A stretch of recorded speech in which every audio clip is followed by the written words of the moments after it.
Come. Monday, April 3, 2282. Cafeteria, Udata High School. The remainder of the move-in day passed in a flurry of activity for the new students of Class 1A, their shared ordeal of Aizawa-sensei's Quirk assessment helping them bond through adversity. Much of the afternoon was spent setting up their rooms, while Isumi helped carry their things upstairs and then played with Eri in the common room. Once they were done, Ashido tried to rally the class into having a room showcase, but while they had started to bond, no one in class was comfortable enough to let everyone else see their private spaces, so that plan was put on the back burner for now. Sato made them all a fancy Italian pasta dish for dinner, with Izumi, Eri, and Azui, Mitsu, assisting him as the only ones willing with any real kitchen experience. Eri helped by washing vegetables while she sang the praises of Izumi's cooking, making the greenette blush. In truth, Izumi was only an average cook that was good at following recipes, and needed someone to taste her food since her own wolf-like sense of taste made it hard to season for normal humans. Eri, having similar tastes thanks to her own wolfish tongue, didn't really understand that because all food she'd been fed before becoming Izumi's daughter had been bland convenience store fare. The evening was then spent playing video games, watching movies, and just bonding in general, before they all had an early night to prepare for the first real day of school. Monday began the start of a new routine for Izumi. She woke Eri and the two went for an early morning run, both for exercise and to burn off the excess energy that the puppy Eri always awoke with, then returned to the dorms for a shower and breakfast.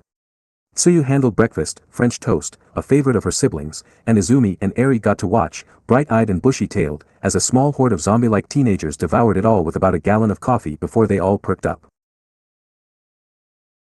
Eri got some excitement from the other girls, since she was dressed in a smaller, more kid-friendly version of the gray Udata girl's uniform, and the little girl handled it very well, having grown a bit more used to 1A after Sunday night's gaming and movie event.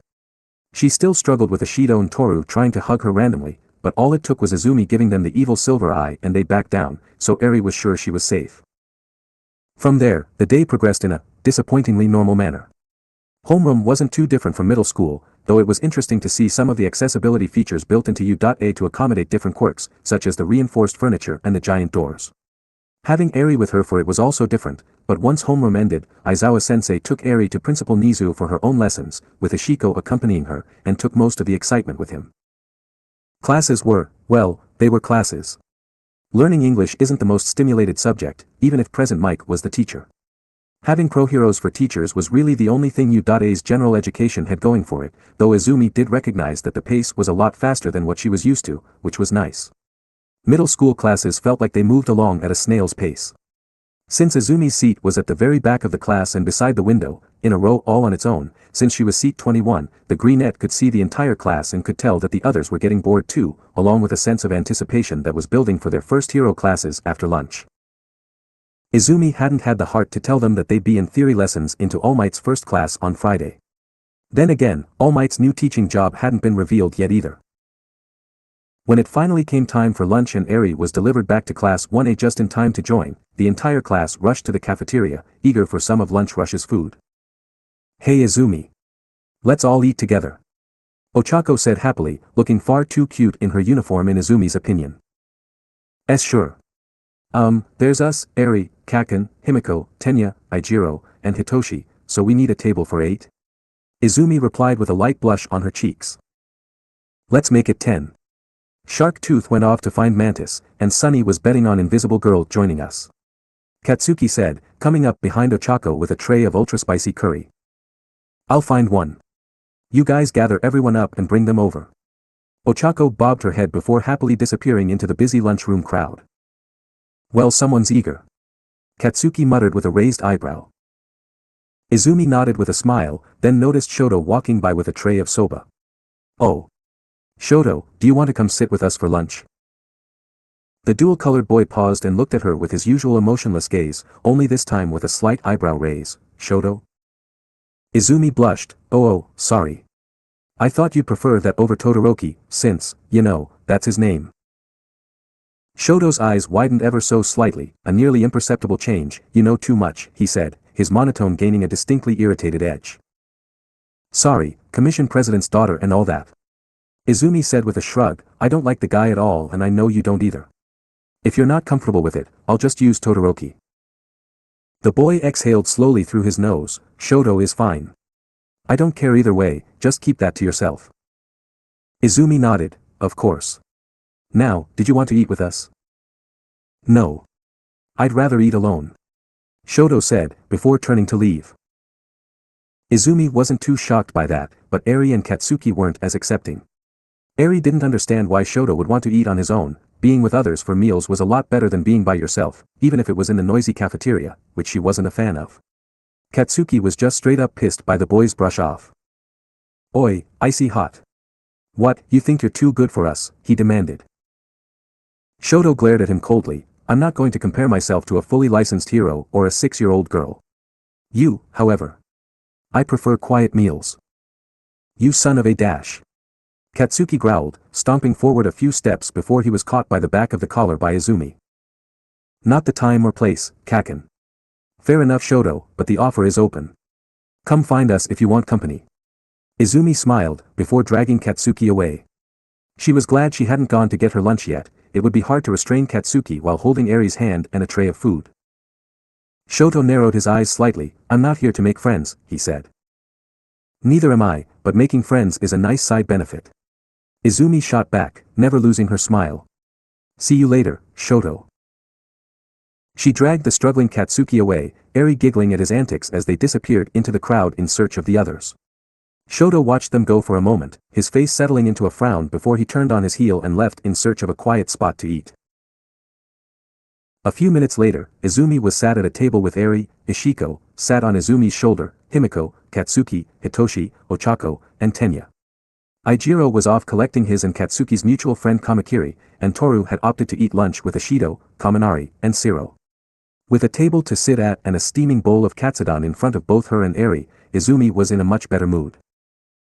Katsuki was still sulking over Shoto snubbing them. He didn't care about the boy even a little bit, but he didn't take insults lightly, intended or otherwise. Relax a little Kaken, the guy has been living under Endeavor's thumb for his whole life. Can't expect him to have much in the way of social graces. I've met boars with more class that the fiery shit heal. Himiko muttered so only Katsuki and Izumi could hear her. I'm not sure if I should be offended or not.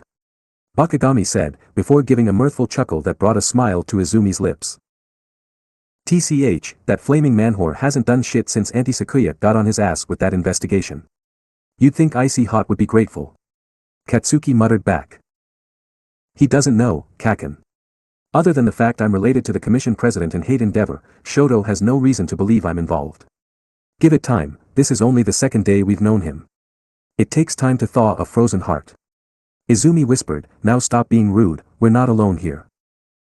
Izumi's siblings looked to Hitoshi, Ochako, and Tenya, who were watching them curiously. Everything all right? Tenya asked. It's fine 4 eyes. Where the hell is Shark Tooth? How long does it take to round up one guy? Katsuki snapped before shoveling some of his smoldering curry into his mouth. Longer than you'd think, came the cheery voice of Ijiro, making his way over with a disgruntled Kamakiri. The two boys sat at the table, Ijiro grinning at everyone. Sorry, but he was with a ton of guys from 1B, and they kept asking me questions about you and Eri, he said, looking to Izumi. Me and Eri? Has word gotten out that fast? Izumi asked, eyebrow raised. Kamakiri nodded, yeah, the principal announced it at the opening ceremony yesterday. You know, the 1-1A skipped, he smirked. So you're Amaterasu? Good to meet ya, the name's Toguro Kamakiri. It's nice to meet you too.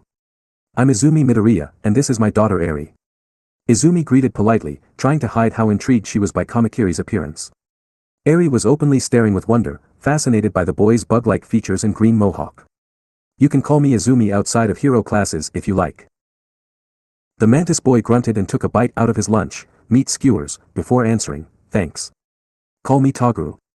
Hope I get a chance to fight you soon. Blasty tells me you sliced a 0-pointer's arm off. Kind of want to see how I'd do against you.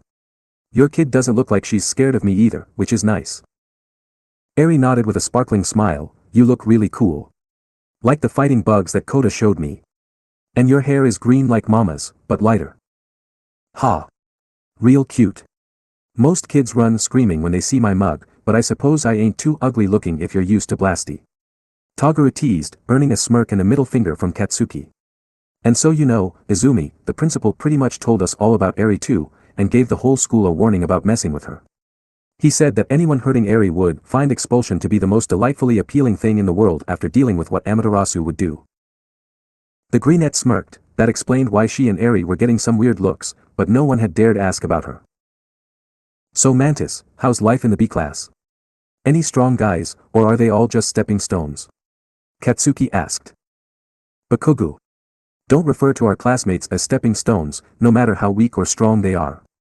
Tenya scolded, managing to get nothing but an annoyed look and a middle finger salute in return. Toguro looked Tenya up and down for a moment, before looking back to Katsuki. 1B is pretty good so far. Some real chummy people and a lot of weird quirks. I'm not the strangest looking guy in class either. We've got a dude with some kind of glue quirk whose skin is yellow and his head looks like a jack-o'-lantern carved out of a tube of glue. Nice guy, but kind of quiet. Then there's someone with an honest-to-God speech bubble for a head, like he just pulled it out of a real comic book. That sounds so cool. I can't wait to meet them. Izumi exclaimed, hands twitching for her notebooks. Yeah. They sound like a lot of fun. Is there anyone with a quirk like mine? Oh, I can make stuff float by removing the gravity. And my name is Ochako Uraraka, by the way. Ochako said, tacking on the last bit when she remembered she hadn't introduced herself yet. Actually, we sort of do. A girl, Reiko Yanagi, has a quirk called poltergeist. It works like telekinesis from what I can tell. We've also got a girl who can disassemble herself and make the pieces fly around. Toguro answered, idly picking some meat out from his pincers. Oh, that's Setsuna Tokage, right? One of the recommendation students. She was really strong from what I saw. Izumi said. Himiko hummed in thought, oh yeah, you did mention that you saw some strong people at the recommendation exam. We got Shoto and Yaoyorozu, and 1B got Tokage and... She trailed off as she tried to remember the name. Juzo Hananuki. Another nice guy, likes massages. Toguro said, shrugging at the incredulous look he got from Katsuki and Hitoshi. Tenya took that opportunity to introduce himself formally, and upon seeing Hitoshi wasn't interested in talking, the straight-laced boy introduced him too. Toguro was amused by this, and nodded in response. He reminded the group of a more relaxed Katsuki. So who's your homeroom teacher? Ijiro asked. We've got Eraserhead. He's an underground hero and pretty scary, but I think he's a nice guy underneath all that. We've got Vlad King. He's pretty great actually, kind of like your favorite responsible uncle. He spent the whole day getting to know us yesterday and even helped us drag our crap up to our rooms. Toguro grinned, before turning to Izumi. So, Blasty and Shark Tooth pretty much filled me in on a lot of your guys' stuff yesterday night when I called M, but I want to hear it from you, Amaterasu. When are we gonna get to slice shit up? Izumi winced with sympathy. Sorry Toguro, but as far as I know Class 1B isn't scheduled for a practical class until Saturday. The first years don't have more than 1 or 2 a week for the first month or so. Heck, no one has any practical lessons today from what I've heard. The boy groaned and slumped over, hitting his forehead on the table, and getting his pincers stuck in the process. That sucks. I have to wait a whole week for one crummy class. I've been itching for a fight since the 0-pointer. I don't suppose we're allowed to spar outside of class. I'd have to ask. I know students can book the gyms and assessment fields, but I don't think sparring is allowed without a teacher. Izumi said. The whole table, even Eri, gave Izumi a weird look. Toguro even yanked his face out of the table to look up at her with a raised eyebrow. What? Do I have rice on my face? Izumi asked, rubbing her cheeks. Mama, you are a teacher. Eri reminded her. Izumi froze, then slowly reddened as she processed. Oh right. I forgot for a second. Ochako snorted, and that snort quickly gave way to giggles, and then full-on belly laughter. That said of Himiko, who in turn said of Eri and Ishiko, which resulted in Ijiro joining in and so on until the entire table was laughing. Even Tenya was having a sensible chuckle at her expense, and Izumi blushed with embarrassment, before she too began to laugh. The rest of lunch passed like that, with them all poking fun at one another good-naturedly and laughing in response. Tenya didn't approve of the game, but his attempts to stop them just made them laugh harder, and their infectious joy would soon envelop him and he'd start laughing again. It all passed far too quickly, and before they knew it, they were all heading back to class for their first theory heroics lessons while Izumi walked Eri back to the principal's office for her own lessons. With the students all in class, Izumi took a moment to change into her hero gear before going to the staff room to join All Might in their first planning meeting as teachers. She knocked on the door before letting herself in, finding the room empty save for All Might, sat at a computer in his civilian form while dressed in that signature yellow pinstripe suit of his. He looked frustrated with the machine in front of him, but quickly smiled when he saw who arrived. Ah. Izumi, or should I say, Amaterasu. You're right on time. Come over here, we have lessons to plan and I'm afraid I'm not great with computers. Toshinori smiled. Hehe, I'm not great with them either. Mom has been trying to convince me to switch to a tablet for all my note-taking, but I'm old-fashioned and enjoy ink on paper. Izumi chuckled, walking over to sit in second chair placed at All Might's desk. But what should I be calling you? I normally call you Uncle Toshi when you look like that, but I'm supposed to be working with All Might. I want to keep my new job here a secret until my first class, so it'll be more exciting for the students. For now, just call me Toshinori. Teachers here usually use each other's given names or hero names from what I've seen. Toshi told her, now could you help me with this? I'm supposed to submit lesson plans and book facilities, but I don't know how we do that.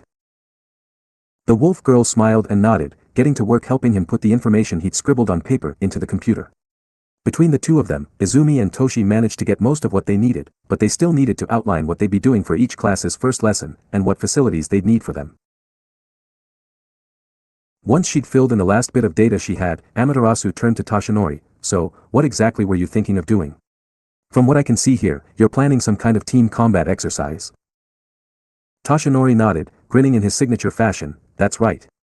I felt that a good round of combat challenges would be just the thing to get the blood pumping at the beginning of the year. I excel at combat myself too, so it'll be something I can help a lot with. I've already come up with a basic plan for it too, I call it, the hero versus villain bomb defense scenario, he declared, handing Izumi some papers with a flourish and a twinkling smile. The girl beamed, always loving to see All Might's showy side from close up, even if he wasn't technically All Might at the moment. She quickly read through the documents he'd handed her and was marginally surprised by how much effort he'd put into them. He was suggesting a kind of asymmetrical combat challenge in which the students were put into teams and then made to face off in defensive matches, with one team given the role of villains, and tasked with defending a bomb within a set location while the other team was given the role of heroes, and tasked with retrieving the bomb instead.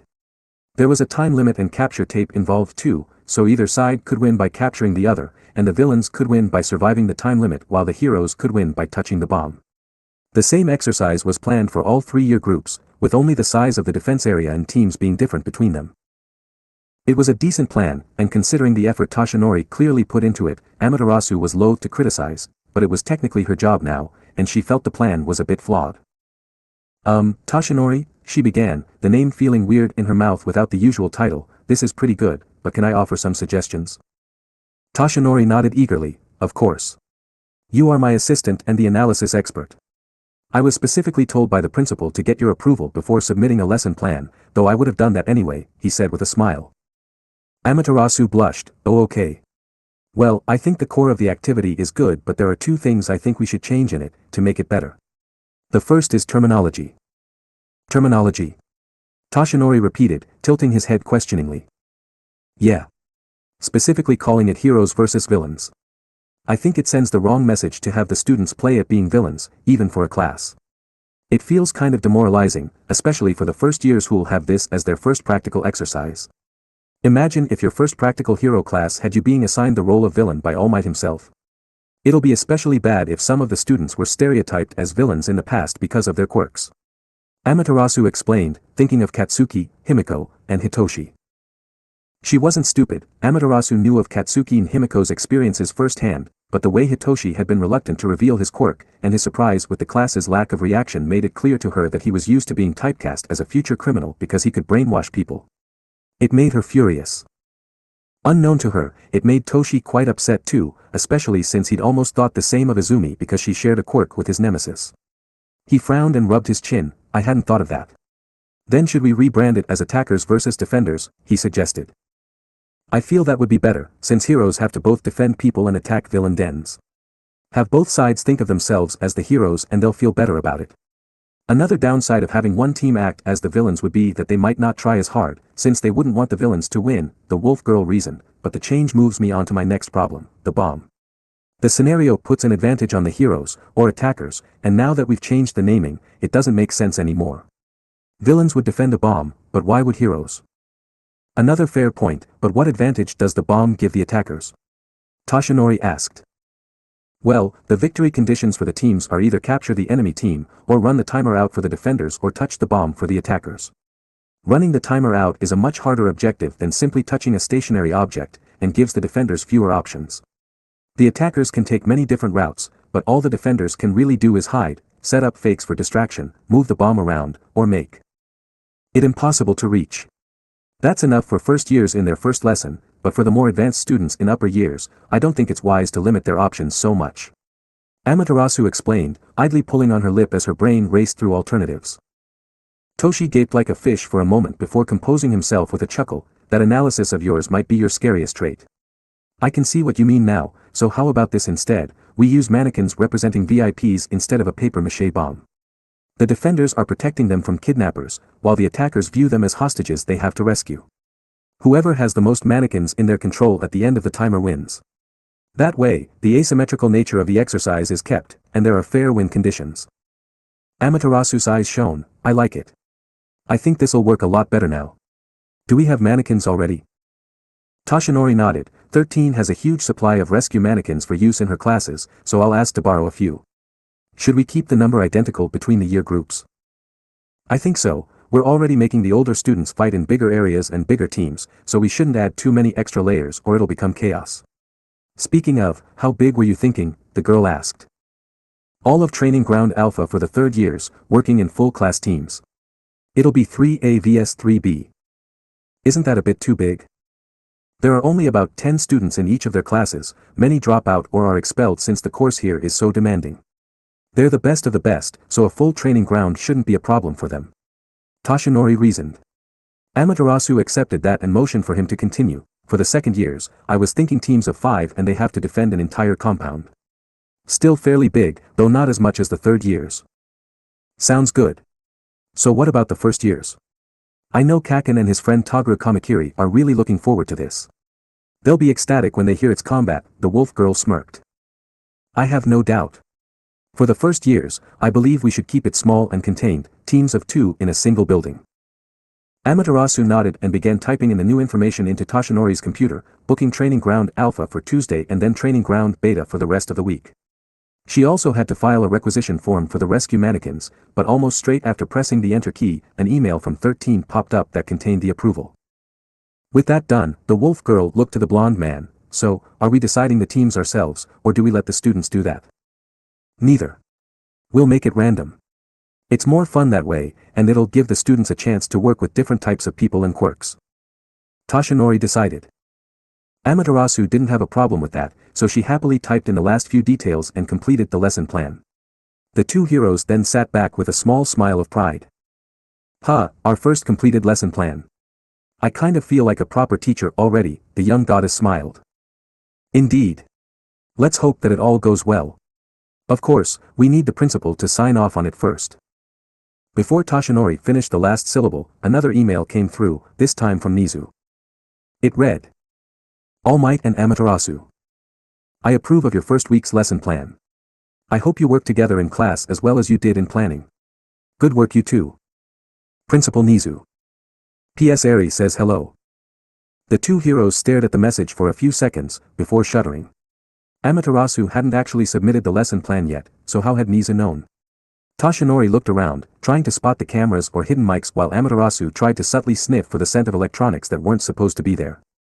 Both were interrupted by the bleep that accompanied another email from Nizu. Nervously, they looked over and read it. All Might and Amaterasu. Yes, I can see and hear you. Yes, everywhere but the bathrooms and private residences are bugged. Nothing happens in this school without my knowledge, especially after the incident with the entrance exam. No, you won't be able to see or smell them. The bugs are made from the same materials as their surroundings, making their scent indistinguishable, like trying to find a specific pine tree in a forest of the things. I know how to work around that nose of yours, Amaterasu. The overhaul quirk was very helpful in this endeavor, you have my thanks once again. Laughing face. Principal Nizu. P.S. Eri says hello once again. Amaterasu sighed and yelled, hello to you too, Eri, knowing full well that if her daughter wasn't listening to the bugs directly, then Nizu would pass on the message.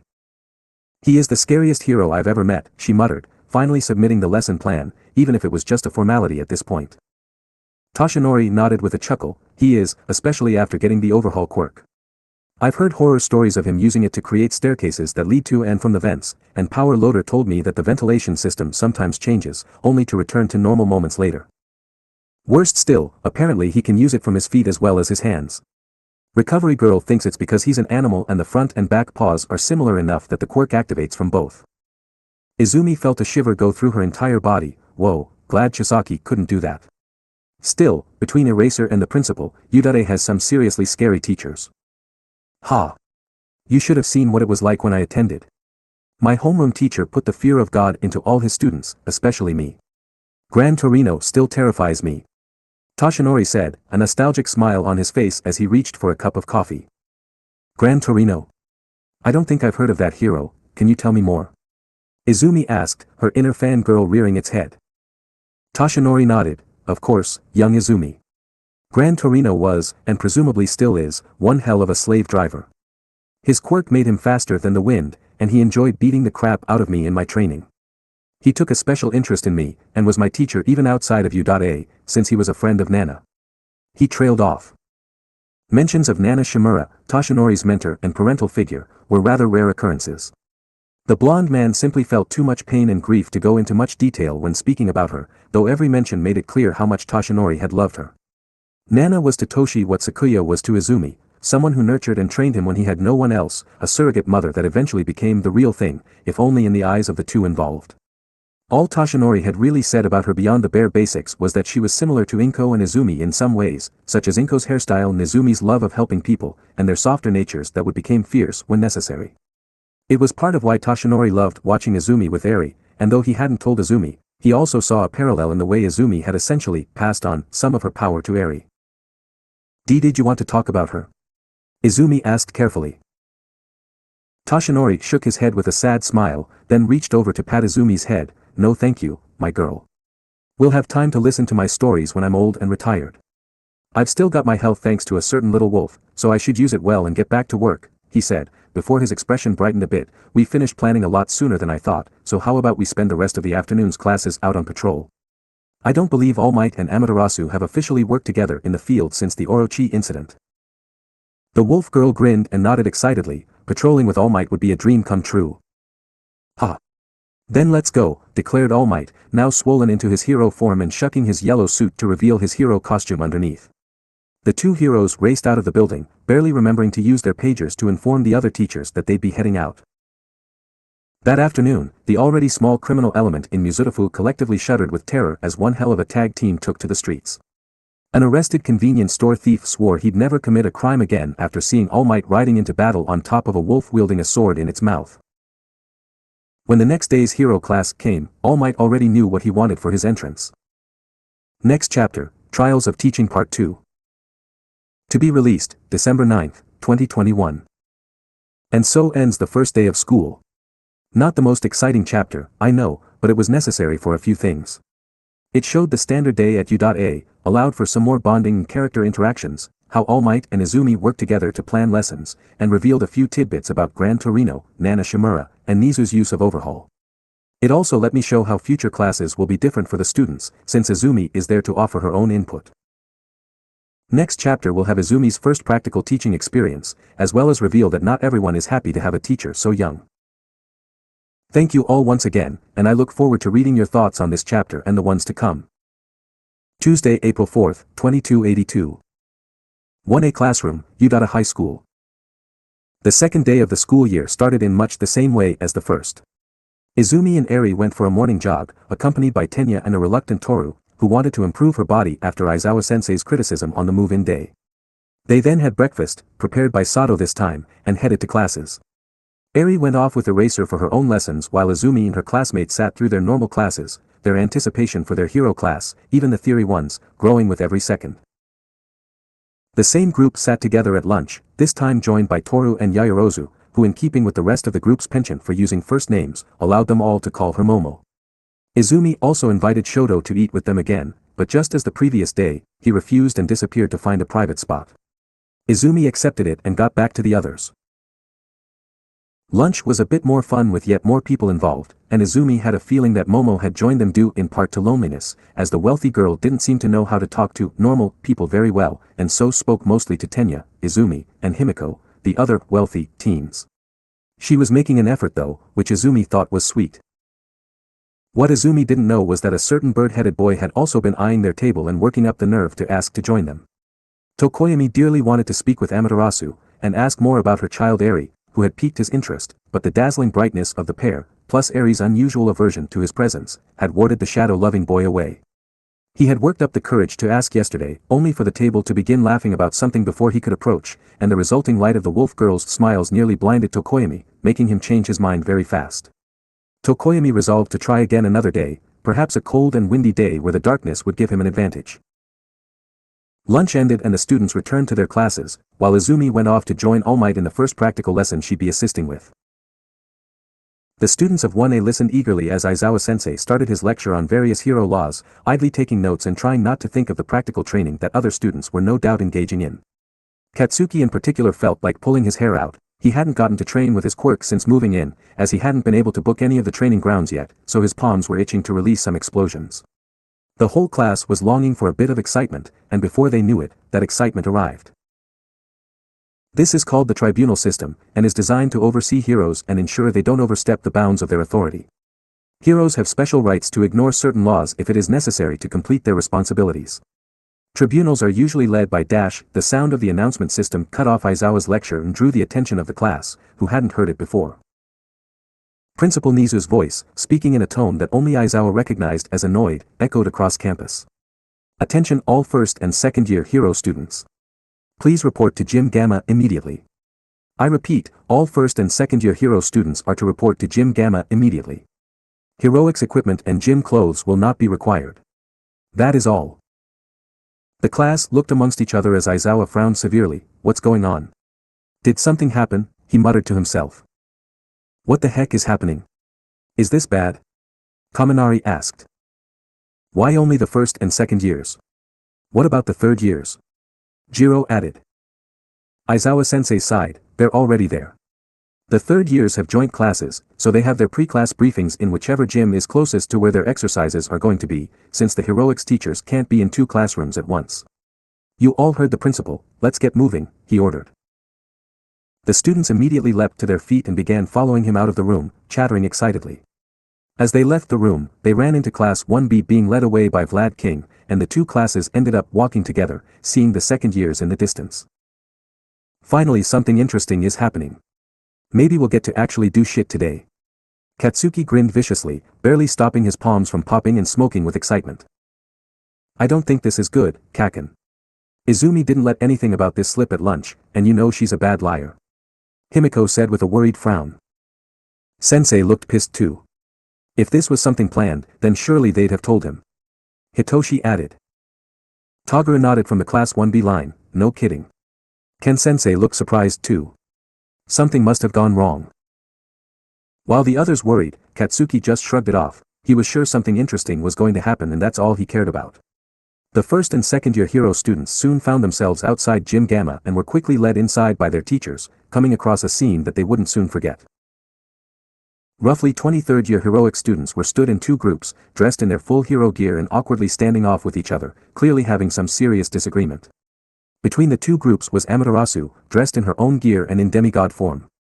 Her expression was irritated, a sure sign to those that knew her that something bad was happening. To the shock of most of the non-third years, All Might was stood off to the side in his own costume, glaring angrily at one half of the class while their homeroom teachers, Snipe and Cementos, looked just as unhappy with the very same group. Nizu and Eri were present too, the latter worried and the former looking more pissed than anyone had seen him in months. The third years barely bothered to look over at the new arrivals, though the leader of the students that hadn't earned their teacher's ire smiled apologetically as they arrived. Sorry to interrupt your classes everyone. We've got a bit of drama going on right now, he said, rubbing the back of his head. He was a tall, muscular boy with blonde hair in a cowlick style, and round blue eyes with no visible sclera, appearing to be nothing but iris and pupil.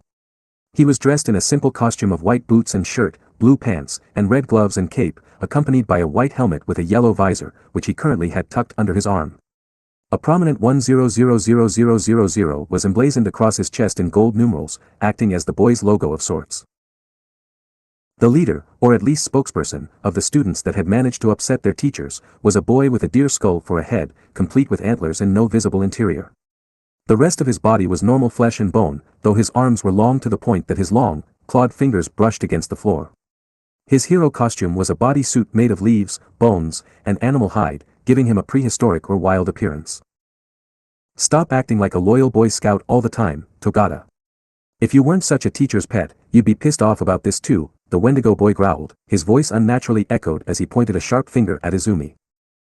That shocked the other students, especially Class 1A, the third years were fighting over Isumi. The fuck is going on? You shits got a problem with Amaterasu? Katsuki asked with a glare. Oh, you don't know the half of it. Izumi said, ignoring the angry looks from the rebellious third years as she walked over to the other students. They don't like the idea of taking orders from a little girl in costume and refuse to believe I'm a legitimate hero. Katsuki sneered at them while the rest of 1A looked at them with surprise, shocked that students as dumb as them had apparently lasted long enough to reach their third year at UA. They'd clearly never been in Aizawa-sensei's class, and by the look of thinly veiled disgust on the Erasure hero's face, they weren't likely to get through this one without being expelled. Momentarily ignoring Izumi and the students, Aizawa looked to All Might and the third-year homeroom teachers. What happened exactly? He asked. All Might was the one to answer, making his disgust clear. The third years had been told to change into their gear and meet their teachers in Gym Gamma to prepare for their first practical of the year, and once they had arrived, All Might had made his grand entrance whilst riding on Amaterasu's wolf form. The third years had been suitable awed and amazed, gushing over the fact that All Might would be their teacher, until Amaterasu transformed back into her demigod form. The sight of the smaller teen had shocked the third years, many of whom hadn't realized how young she actually was. Half of the students, including Togata, had quickly accepted the strange circumstance, especially after Cementos mentioned that Amaterasu became a full hero at the same age as Hawks, the previous youngest fully licensed hero. The other half were less accepting, apparently feeling insulted that a girl 2 years their junior was more advanced than them and was now being put in charge of them. They'd been quiet grumblings about taking orders from someone they still considered a child, and then one of them had searched her name on their phone and discovered she was Sakuya's adoptive daughter.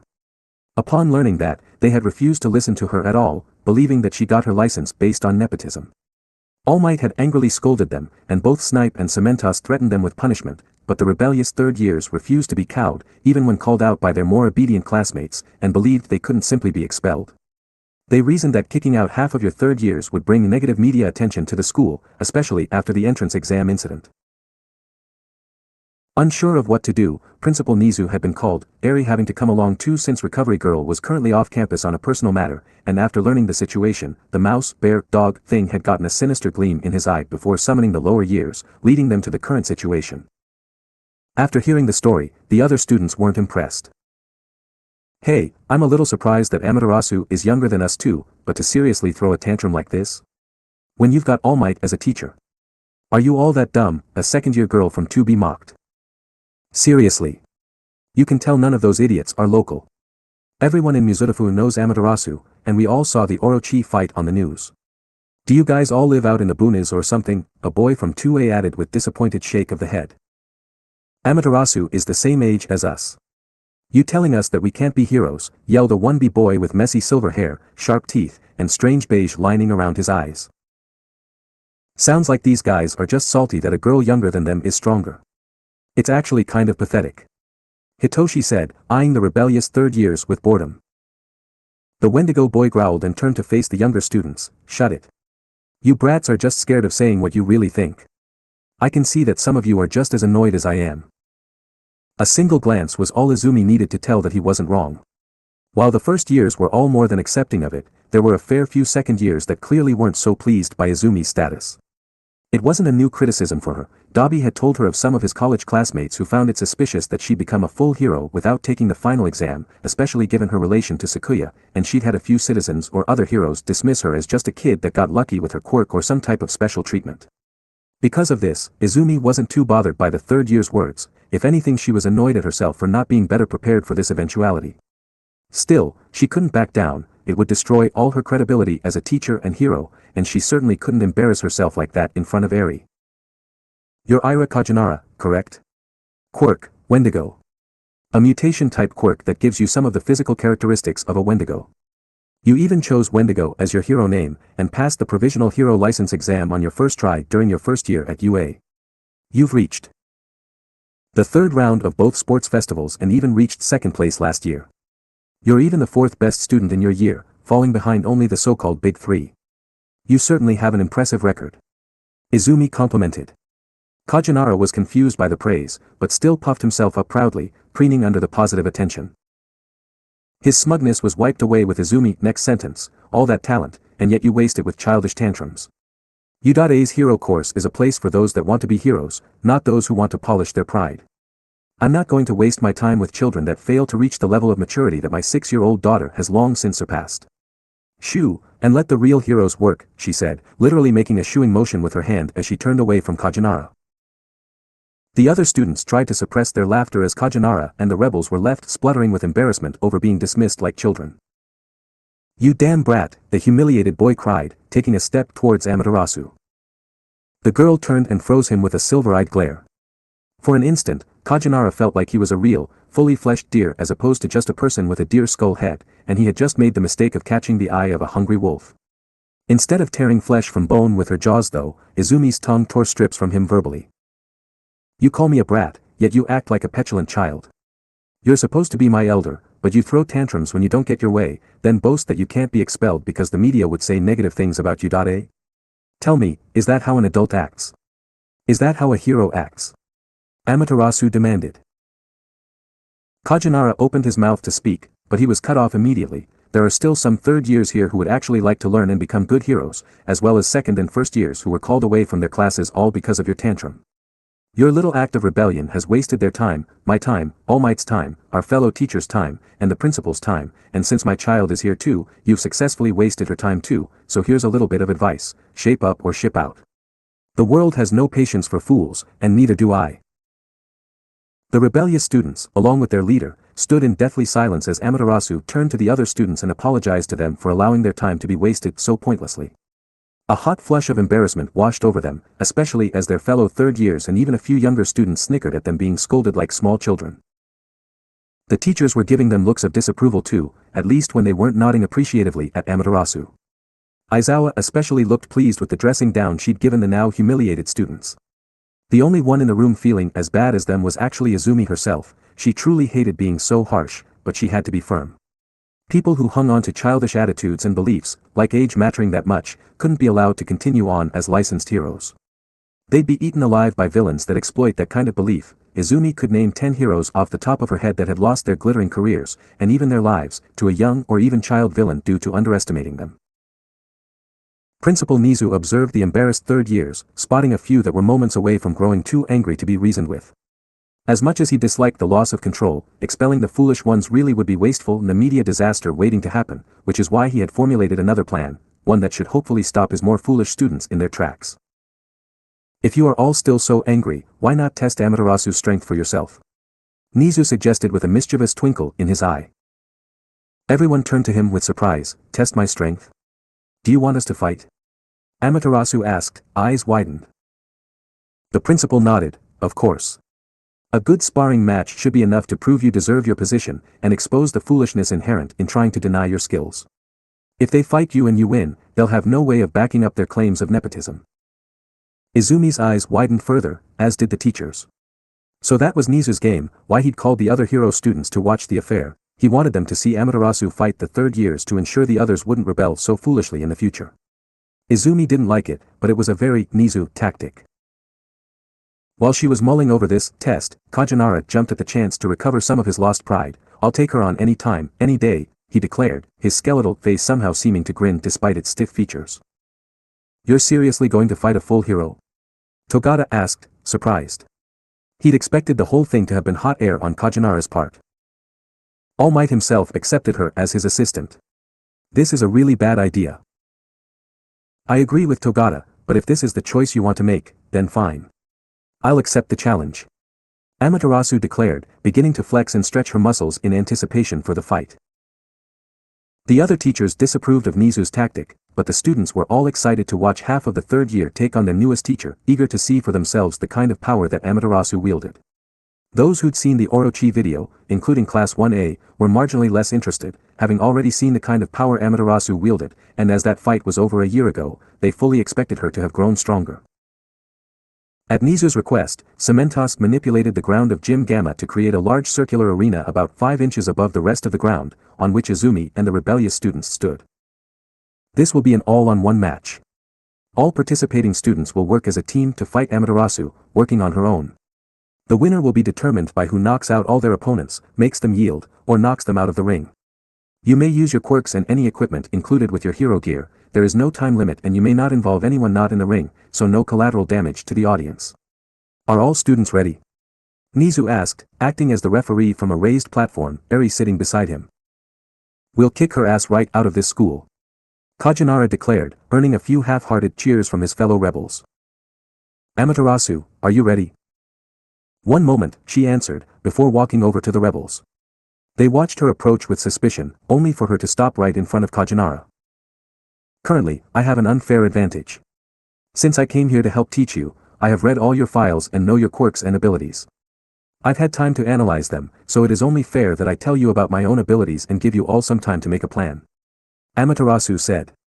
If this fight was to ensure the rebels knew her strength and stop their foolishness, she'd show that strength to the fullest and ensure they never even thought of looking down on her again. Perhaps she was channeling a bit of Katsuki, but being looked down on by these less experienced students was driving her up the wall. A few of her opponents looked like they wanted to accept the offer, but Kajinara, their unofficial spokesman, refused. Hell no. We have real skill, we don't need to know what we're facing to win. Besides, this way you can't use the "they knew my moves before we started" excuse after we win, he said confidently. Holy shit, this guy is going to get fucked so hard. Katsuki shook his head. He admitted to himself that he could be an arrogant asshole at times, but even he wasn't as bad as Kajinara. Himiko nodded gleefully, pulling out her phone. I am so recording this. Bony bitch is going to get those antlers ripped off and used as Izumi's new chew toys. Aizawa-sensei considered confiscating the phone, especially after several other students followed suit, but ultimately decided not to bother. Perhaps some video evidence would ensure the foolish third years wouldn't repeat their mistakes. Since your opponents have refused your offer, are you ready, Amaterasu? Nizu asked. The girl nodded, her silver eyes not leaving her opponents. Nizu grinned, in that case, let the match begin. Kajinara grinned, I'll show you the real power of a Wendigo. Let's go, he roared, charging forward. Amaterasu sighed and lazily flicked a finger at him, quietly using a thin power/aim just above his head. The Wendigo boy had no idea what had happened, until his antlers suddenly slid off his head and hit the ground with a loud clack. Silence filled the room as Kajinara froze, stopping his charge to look at his pride and joy antlers now lying disconnected on the floor. Amaterasu blew on her finger, as if it was a smoking gun. Hero lesson number 1, never turn down an opportunity to learn more about your opponent. Heroes are publicized, so their abilities are often easily researched, giving villains an advantage. Heroes should take any opportunity to gain intel on their opponents and even the odds. The third years gaped at her, while Kajinara fumed, you destroyed my antlers. I'll get you for that, you little brhh. The Wendigo boy's threats were replaced by a pained gasp as Izumi's mirror materialized in a flash of light and struck him in the gut, winding him. She twitched her hand, and the mirror flipped upward like a coin, smacking Kajinara in the chin and knocking him on his ass. Hero lesson number 2, if a villain, or some other foe, pauses to talk to you, use it as an opening to act. Villains like the sound of their own voice and will go on and on about their motives or make cheap threats, leaving them open. Take these opportunities when they arise. Izumi continued her lecture as she walked towards the downed Kajinara, spouting the very same lessons that Master Onikawa and her heroics tutors had pounded into her skull since she was 5 years old. Kajinara got to his feet with a wince, "Wyu. I'll ack." Izumi slapped him as soon as he stood, stamping the mark of Bakugami on his face. The audience winced as a small cherry bomb sprang to life from the mark and detonated, burning the boy's skull-like head and knocking him to the ground again. Hero lesson number 3, if you've got time to talk, you've got time to act. Talking in villain fights should be reserved for trying to calm them down and make them hesitate fighting you. Don't waste time with threats unless you are able to intimidate them into surrendering. Izumi continued, before grabbing the stunned boy and easily tossing him out of the ring. Hero lesson number 4, villain fights are dangerous to you, the villain, any civilians, and the surrounding area. End them as quickly as possible and with as little damage as possible. Don't use complex techniques to trap and defeat them if a simple arm lock or handcuffs will do. Of course, in a fight like this, why use overpowered techniques when you can just stun them and toss them out of the ring? Kajanara stared up at the ceiling, completely shell-shocked by how easily he'd been beaten. His stomach hurt, his jaw ached from both the mini-explosion and the mirror smack, and his antlers were still lying in the ring, all that had happened, and he'd not even gotten close to landing a blow. He'd been humiliated and defeated all while being lectured by a small girl 2 years his junior. He almost wanted to cry with embarrassment. Principal Nizu smiled pleasantly. Kajanara has been thrown out of bounds and is now disqualified. 9 third years and Amaterasu remain. Amaterasu looked at her phone. That took roughly 1 minute and 30 seconds, and he was the number 4 student in the hero course, she said disappointedly. Also, hero lesson number 5, if you're fighting in a group, don't attack one at a time. This isn't a video game or a team sport, this is battle. In the real world, you could be killed by choosing to stand back. Coordinate and attack together, overwhelming your opponent. If you'd all come at me at once, you might have stood a chance. The remaining third years flushed with mortification, especially after seeing their unofficial leader being taken apart like a rank amateur. The students watching from the audience almost felt embarrassed for them too, especially since Izumi's friends were laughing openly at how badly they were doing. That guy was seriously the 4th best. Man, I could have kicked his ass with my eyes closed. Katsuki smirked. He definitely didn't seem like much. Is there like a big gap between the big 3 and everyone else, or are they all this weak? Toguro complained, unimpressed by the poor showing. Feeling that he had to defend his fallen classmate, if only so the rest of the hero students wouldn't think the current third years were weak, Togata shook his head. Kajanara is actually really strong, he just underestimated his opponent and let his temper get a hold of him. He's still sulking that he didn't make it into the big 3, especially since he was actually stronger than us during our first year. Amaterasu listened to Togata with interest, wishing she could have faced the version of Kajanara he described before sighing with disappointment and turning back to the rest of the rebellious third years. She quickly cast Bloom and began an utter onslaught to finish up the match now that they'd been thoroughly demoralized by Kajanara's defeat and the younger students' heckling.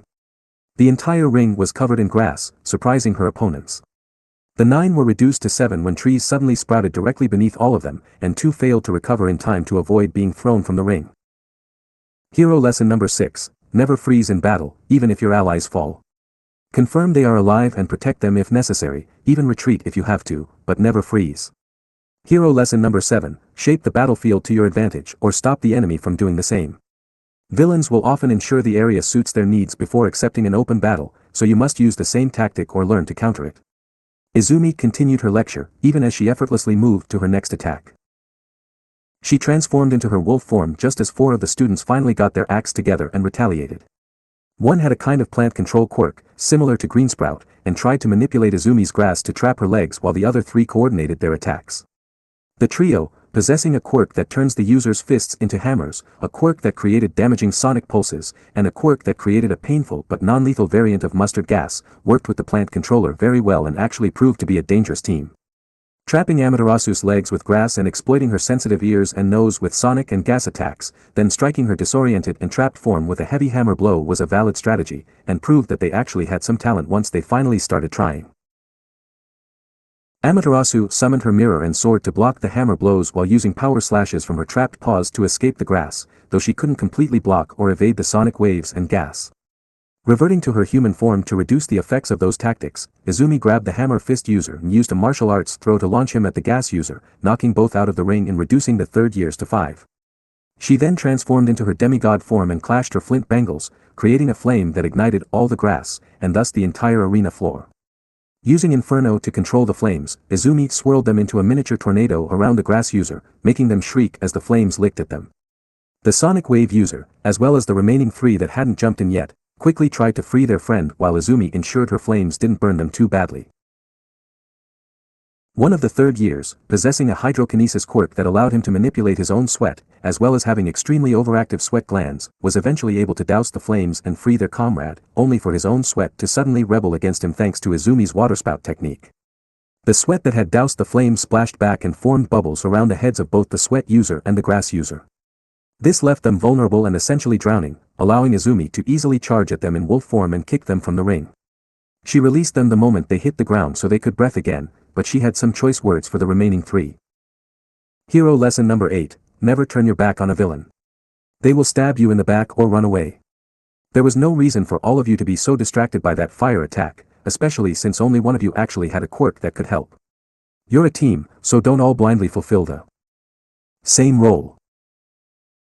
The remaining third years were the Sonic Wave user, a girl with a Wolverine mutation quirk, and a genderless person whose quirk allowed them to rewrite their DNA to any state within the normal pre-quirk human spectrum, which meant their body could be perfectly tuned for anything at any moment. Since the Sonic Wave user was the most dangerous thanks to Izumi's ears being so sensitive, she decided to target him first by regrowing the burned grass with bloom, then using that grass as a plant source for vine, binding the boy in vines. Trapped, the Sonic Wave user had no way of escaping as his waves rippled through the organic plant matter. Izumi finished him off by hitting him with the pommel of Tsumagari, winding him and making him flop backward, still bound in vines. Then a gentle nudge with her foot rolled him out of the ring. That leaves two. Which should I take first? Izumi said, eyes flashing silver as she looked between the duo. The DNA manipulator altered their body to maximize speed before lunging at Izumi, but this proved to be a mistake. They were limited by normal human standards, and Izumi's speed was supernaturally enhanced, even if her quirk wasn't technically a speed quirk. In short bursts, no human can beat a wolf in speed. The moment the DNA manipulator got within range, Izumi sidestepped, slapped their side to stamp a mark of Bakugami on them, then activated it to create and detonate a cherry bomb that had the genderless third year screaming with pain as they were blown out of the ring. That left only the Wolverine girl, who was slowly edging away from Izumi, growling and snarling to mask her fear. Izumi slowly walked towards her, baring her claws and teeth whilst the fur on her ears and tails flared out. Hero lesson number 9, she said slowly. The Wolverine girl began shaking, and Izumi paused, then suddenly snarled and lunged forward a step. The Wolverine girl shrieked with fear and took a step back, tumbling out of the ring in the process. She hit the ground and looked up at Izumi with shock as the younger girl's demigod form relaxed into a less feral-looking state. Izumi smirked, hero lesson number 9, mind your footing. A single slip can cost your life. With that, Izumi snapped her fingers and all the grass she had grown disappeared, turning to green smoke and blowing away.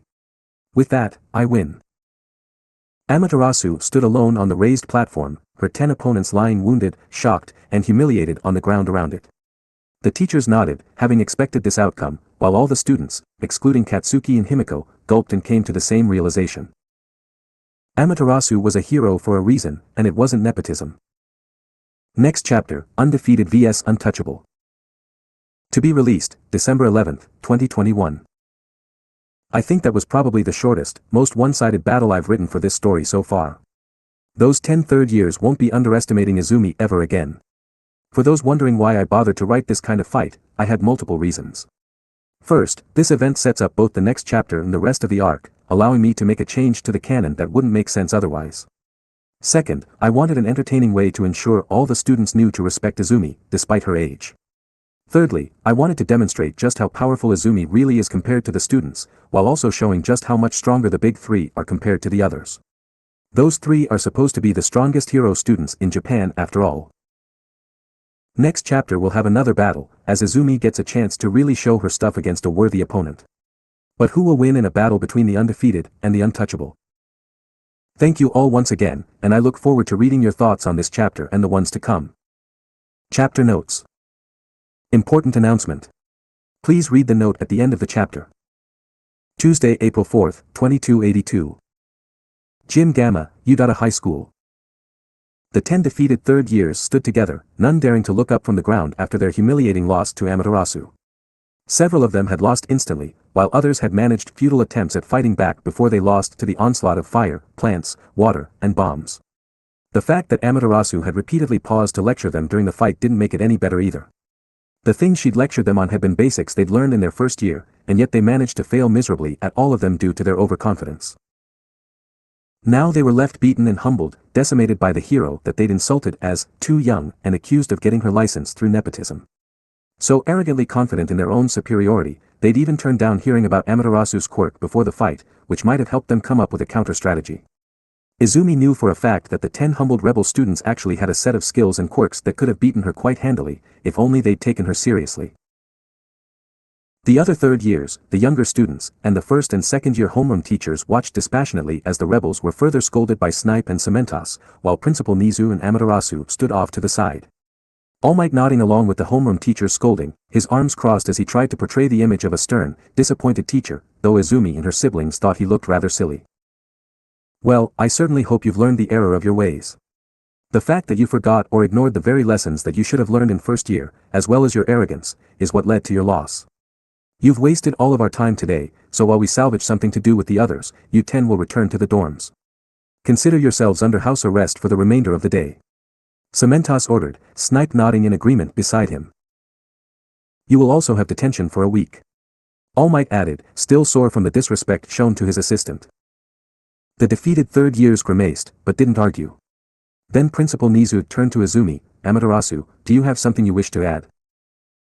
Izumi shook her head, they've been defeated and punished, I won't humiliate them further by adding extra punishments. Nizu raised an eyebrow, oh. By all rights, they should be expelled for this insubordination. Kajinara in particular, since he was the most insulting and rallied the others. Should he not be expelled? Kajinara, still missing his antlers after Izumi power slashed them off, froze and looked desperately at Nizu and Amaterasu, hoping against hope that they'd give him mercy. Amaterasu eyed him for a moment, before sighing, like I said Principal, I won't humiliate them further. They've been embarrassed in front of their peers, to punish them further would be cruel in my opinion. Plus. Her eyes flicked towards Aizawa-sensei as a cheeky grin appeared on her face, they still have potential. Aizawa grumbled to himself about smart-ass problem children while Nizu chuckled, very well. As the aggrieved party, I'll accept your decision. House arrest for the rest of today and detention for the next 7 days will be their punishments and nothing more. Now, off you go, he said, shooing the humbled rebels out of the gym. They began to shuffle off, Kajinara throwing one last mournful look at his sliced-off antlers that still lay in the arena where they'd fallen. Izumi followed his eyes and sighed once again. Kajinara, she called, making the boy freeze. Why yeah, he asked nervously, wondering if Amaterasu had changed her mind. She walked over to him and reached up to put her hands on the stumps of his antlers, then used rejuvenation to regrow them. Kajinara gasped, feeling the weight of the new growths, before looking at Amaterasu with confusion. You're the 4th best student in 3rd year. I actually rooted for you while watching your first year's sports festival, and I was sad to miss the last one. Next time we spar, I hope you'll show me what you can really do. Izumi smiled before turning away and walking back to the other teachers. Kajinara watched her go with misty eyes, guilt bubbling up inside him. Hey, Amaterasu, he called. The young heroine turned to look at him, and he mumbled, thanks, and I'm sorry. He then ran from the gym without a backwards glance. Izumi smiled as she watched him go, feeling a little better about the whole affair now. Katsuki scoffed, bastard says sorry and runs. Dumbass should have thought about that before he started this mess. Izumi shrugged, but at least he wanted to make it right, even if only a little. TCH, you're too nice sometimes, Izuken. The girl smiled and turned to face all the remaining students. Hero lesson number 10, not all battles need to be solved with threats or violence. Some opponents are better dealt with by showing them some understanding. People become villains for a lot of reasons, and if you can help society by helping these people, then that is also your duty as a hero. Kill them with kindness, as the saying goes. All Might laughed happily, quite right. I trust you have all learned a few things from Amaterasu's first class as a teacher.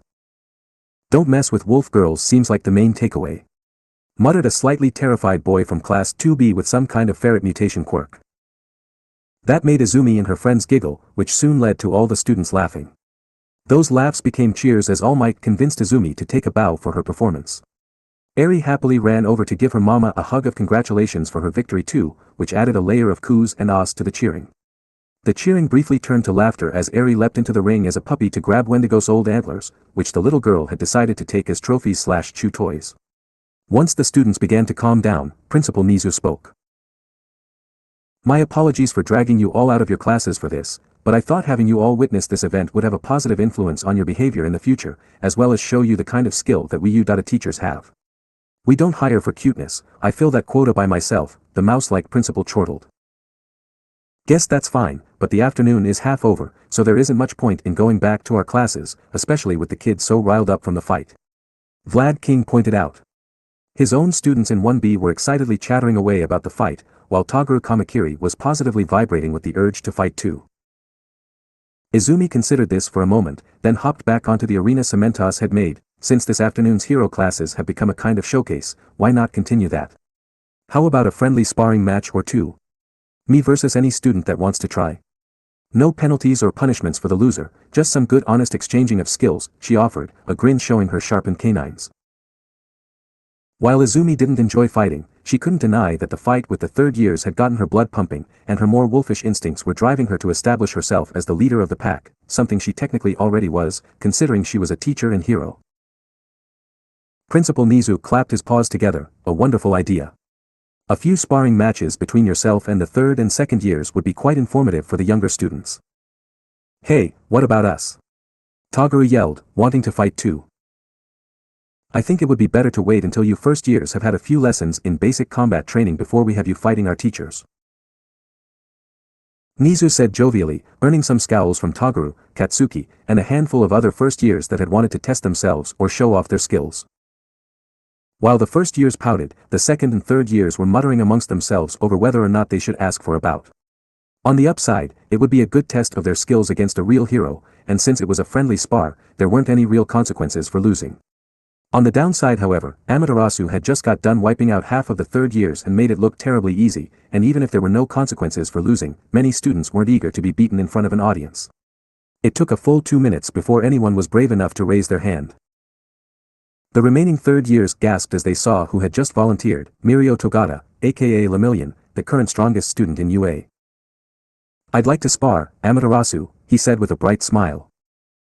Izumi smiled back, great. It'll be just me and you, Lemillion, she replied happily, beckoning him over to the arena. Togata stepped forward, only to be stopped by his best friend and fellow Big 3 member, Tamaki Amajiki. The boy was pale and had indigo eyes and matching hair that stuck up at the back. His ears were pointed like an elf's and his hero gear consisted of a black bodysuit with golden detailing, no shoes, several dark blue pouches, and pair of large white robes, one worn as a cape and hood, complete with visor, and the other worn around his waist like a skirt. Mirio, is this a good idea? There's a big audience, and she beat Kajinara so easily. Amajiki said urgently. Fighting in front of an audience like this was a nightmare for the shy, unconfident boy. It's only a friendly fight, Tamaki. If I get stage fright, I'll do what you do and imagine everyone as potatoes. Togata replied with a grin, patting his friend on the back. Hey, do you think you can win? Asked the third member of the Big 3, Nijire Hato. Nijire was a cheerful and bubbly girl with blue eyes and ankle-length periwinkle hair that formed into a giant twist at the bottom. As part of her hero costume, she'd also taken 2 locks of it and turned them into spiral hair horns, which complemented the light blue spirals she wore as gauntlets and ankle guards. The rest of her hero costume was a simple skin-tight suit in 3 shades of blue, along with yellow gloves and a pouch strapped to each thigh. Maybe. Togata answered, I don't mind though, I just really want to fight All Might's assistant. Amaterasu tilted her head curiously, before an epiphany hit her. Ah. That's right. You've been interning with Sir Nightai, All Might's former sidekick. Togata nodded, that's right. I don't mean to be rude, but I kind of want to see how you compare to Sir, since you're All Might's new assistant. All Might chuckled, so this is old Nightai's prodigious intern. He's called me a few times in recent months to boast shamelessly about you, the number 1 said, keeping the real reason for Nightai's calls a secret. Young Mirio definitely seemed like a nice lad, but All Might was slightly bothered by the fact Sir Nightai wanted to replace him with a younger clone of himself. There was even a degree of resemblance between Toshinori and Mirio. Sir was probably being overly generous with his praise. I was kind of a mess when I first met him, but thanks to his training, I've grown to be U.A's current top hero student. As Mirio, Izumi, and All Might chatted about Sir Nightai, Aizawa huffed and muttered to himself, just loud enough for his class to hear him. Those 3 are being casual, but Togata is the real deal. Despite not having a full license yet, he's considered to be the top candidate to replace several members of the top 10 heroes. He's also the only student that I'm sure can defeat Amaterasu. The students of 1A gaped, and Katsuki narrowed his eyes on Togata, wondering what kind of power he had if he could match or even beat Izumi. It had to be pretty amazing if people think he could replace members of the top 10 while still in school. Seeing as the happy-go-lucky trio of All Might, Amaterasu, and Lemillion weren't likely to stop chatting on their own, Nizu cleared his throat to get their attention. We should begin soon, or we'll be here forever. Right. Are the same rules as before okay with you, Lemillion?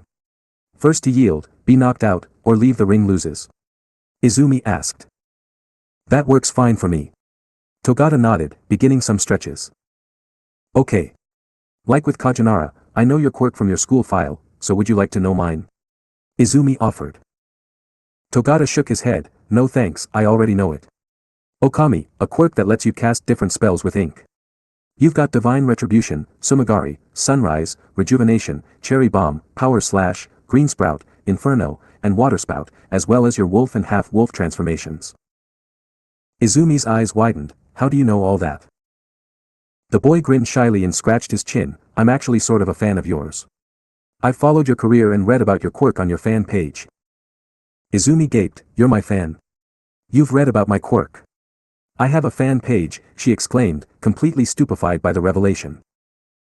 Himiko burst into a fit of giggles, hee, did you seriously not know? You were the kami of Mizutofu, the defeater of the Reaper, and the hero of Akuburu. Plus you've been a full hero for a year. How did you not realize you had a fan page? Izumi blushed, Hawks told me it was obscene for heroes to search for themselves on the internet. Oh yeah, I remember that. He said it was like a porn star jerking off to themselves. Auntie Inko threw a fork at him for saying it in front of the snowball. Katsuki cackled. That led to more laughter, but Aizawa was losing his patience with the interruptions. Can we hurry this up? If I'd known this would take so long, I'd have brought my sleeping bag. Sorry sensei. Well Lemillion, since we know each other, there's nothing else to be said. We should begin. Izumi said, taking a few steps back to give her some distance from the boy.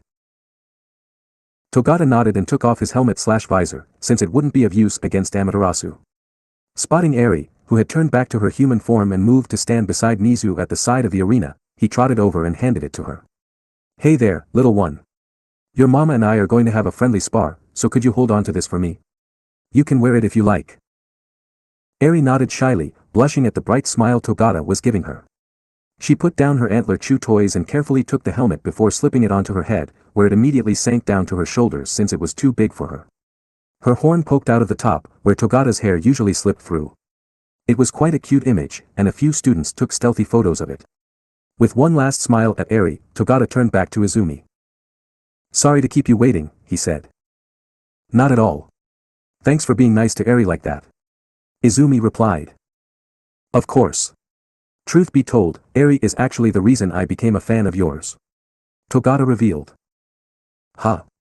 What do you mean? Togata gave a wistful smile, a year ago, I heard about the Orochi incident. Sir was really interested since he heard about All Might working alongside a young heroine in training, so I naturally looked into it too. I was a bit stupid though, and ended up seeing the full version. Izumi winced, goof, yeah, a few of my classmates were unlucky enough to find a copy that hadn't been taken down yet.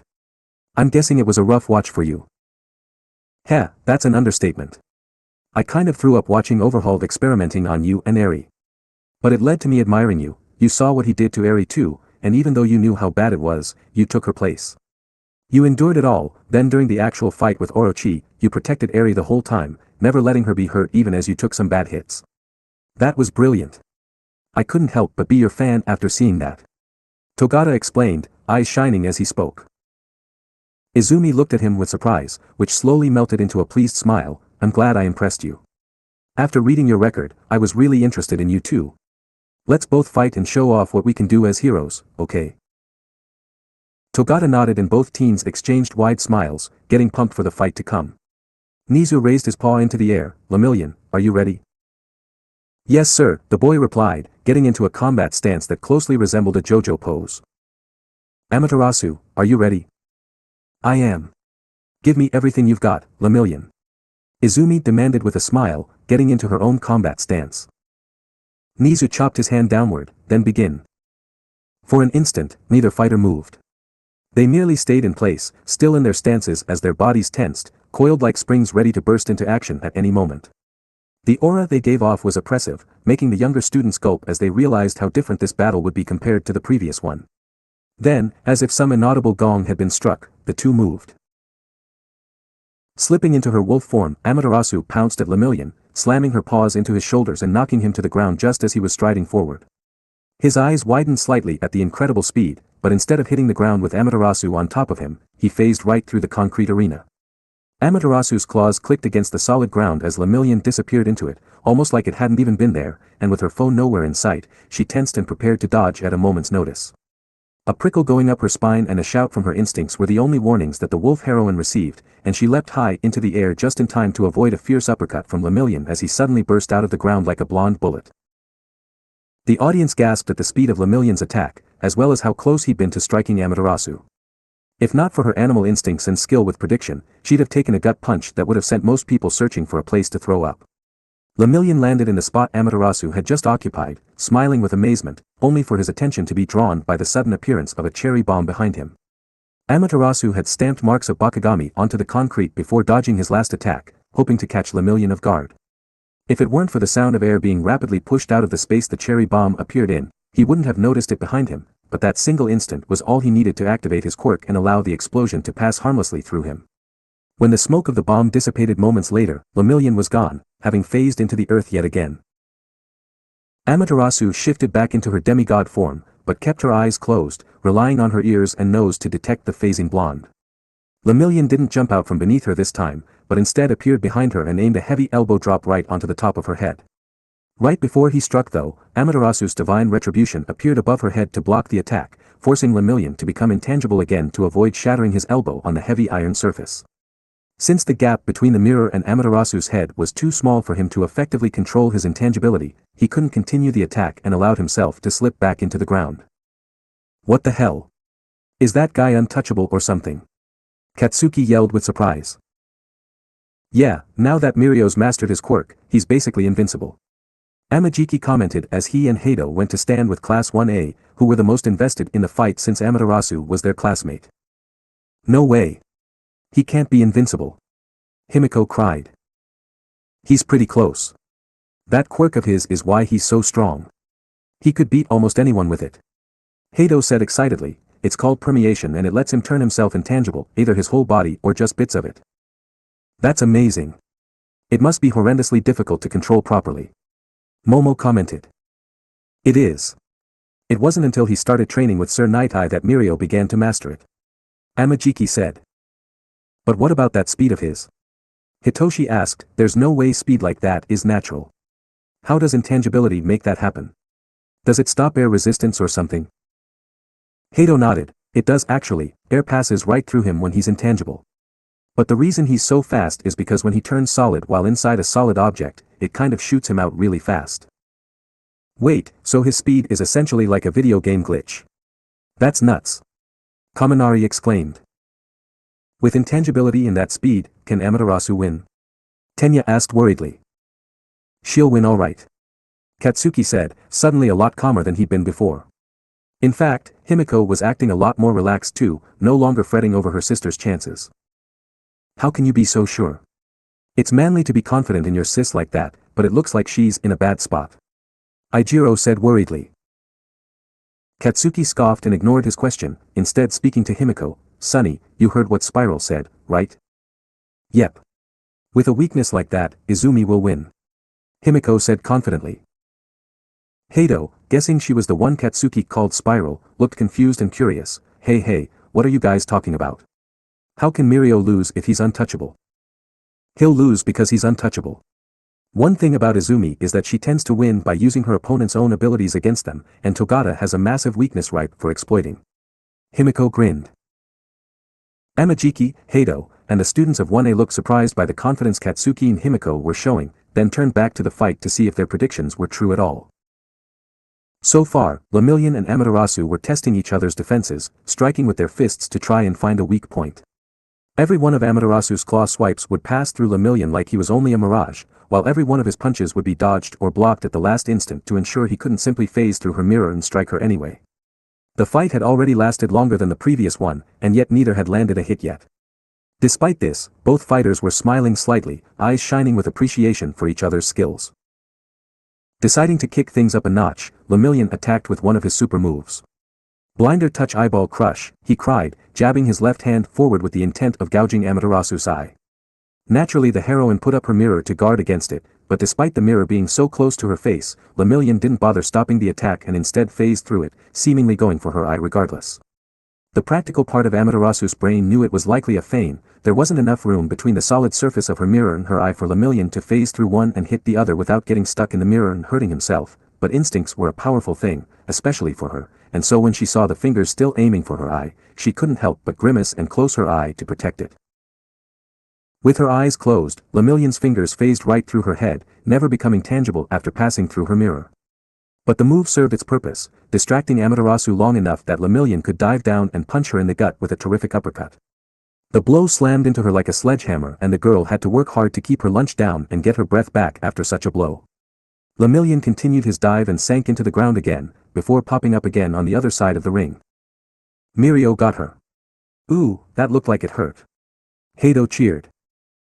While the girl clapped for their mutual friend, Amajiki narrowed his eyes. Why did Mirio retreat? If he'd pressed his attack, he would have done more damage. He didn't think that was enough to take her out, right? He muttered to himself. Izumi. Are you okay? Ochako cried, paling slightly as Amaterasu spat some blood onto the concrete. I am fine. Man, Lemillion, you hit like a wrecking ball, the wolf girl said with a shaky grin, straightening up and subtly using some rejuvenation to repair bruised abdominal muscles and a cracked rib. Lemillion chuckled, thanks for the compliment, but we both know that exchange was a draw, he said, revealing the hand he'd punched her with, which he'd kept hidden in his cape since reappearing.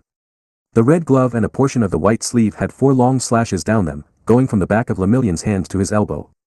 Within each of these tears was a deep slash in his skin, from which blood was gushing forth. The sight of it made Himiko salivate and Eri shudder and hide her eyes.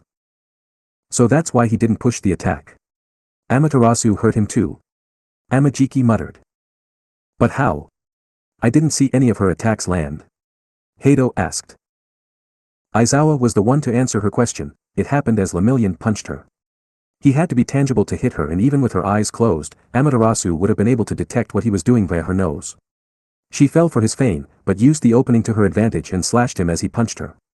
Essentially trading damage. It's a reckless tactic, but against someone like Lemillion. Katsuki smirked, not that reckless when she can heal herself. Tintin over there is hurt and Izukan's already healed. Trading damage doesn't work against her, believe me, I know. The explosive blonde had tried the tactic before in spars, hoping to use his superior endurance and stamina to outlast Izumi's healing by using overly aggressive techniques to get through her guard in exchange for letting his own guard down. In truth, her experience with this tactic of Katsuki's is probably what led her to being able to injure Lemillion. You should probably see to that. This is a friendly spar, so I don't want you passing out from blood loss. If you like, I could grow some nice thick leaves to bandage the wound with. Amaterasu offered. Lemillion chuckled, oh, if I did that then the bandage would come off when I use my quirk. My costume has to be woven from my hair to avoid me phasing out of them and getting naked, he said. Ah, my costume is the same. Made from my hair so my cherry bombs and power slashes and such wouldn't destroy it. Amaterasu replied. Of course, even if I could use the leaves, I wouldn't. Don't want to give you a convenient plant source right on my body, he said, eyes twinkling with mirth. The wolf girl giggled nervously, saw through it that easily, huh? Fair enough, but seriously, bandage that or you'll pass out. Lemillion nodded and tore off a strip of his red cape to wrap around his injured arm and hand. The slashes and makeshift bandage made it a bit awkward to move his right wrist, but so long as he could still make a fist, the young man would be fine. With that brief interlude out of the way, the match continued. Lemillion knew he was at a slight disadvantage now, since Amaterasu's wolf instincts and speed allowed her to strike at the same speed as his phasing, and the smell of his exposed blood now made it slightly easier to detect him when he materialized behind her. Realizing that he could end up much worse off than her after any direct exchange, Lemillion analyzed his options and came up with a plan to deal with it, taking a page from Amaterasu herself. Use her power against her. With a grin, Lemillion sank into the ground again, immediately putting Amaterasu on guard. The wolf girl carefully listened and smelled for the instant her opponent reappeared. While intangible, he made no sound. He can't make the necessary vibrations while intangible, and had no scent. Since air passed through him, there was nothing for his scent to be caught on, so Amaterasu had to rely on her own predictive abilities and the instant he made himself tangible to leave the ground in order to catch him. But Lemillion had realized this too, and when he next appeared, he shot out from in front of Amaterasu rather than behind her. Caught off guard by this, she reacted just a bit too slowly to catch him as he leapt right over her head, removing his cape as he did so and draping it over her, blinding her.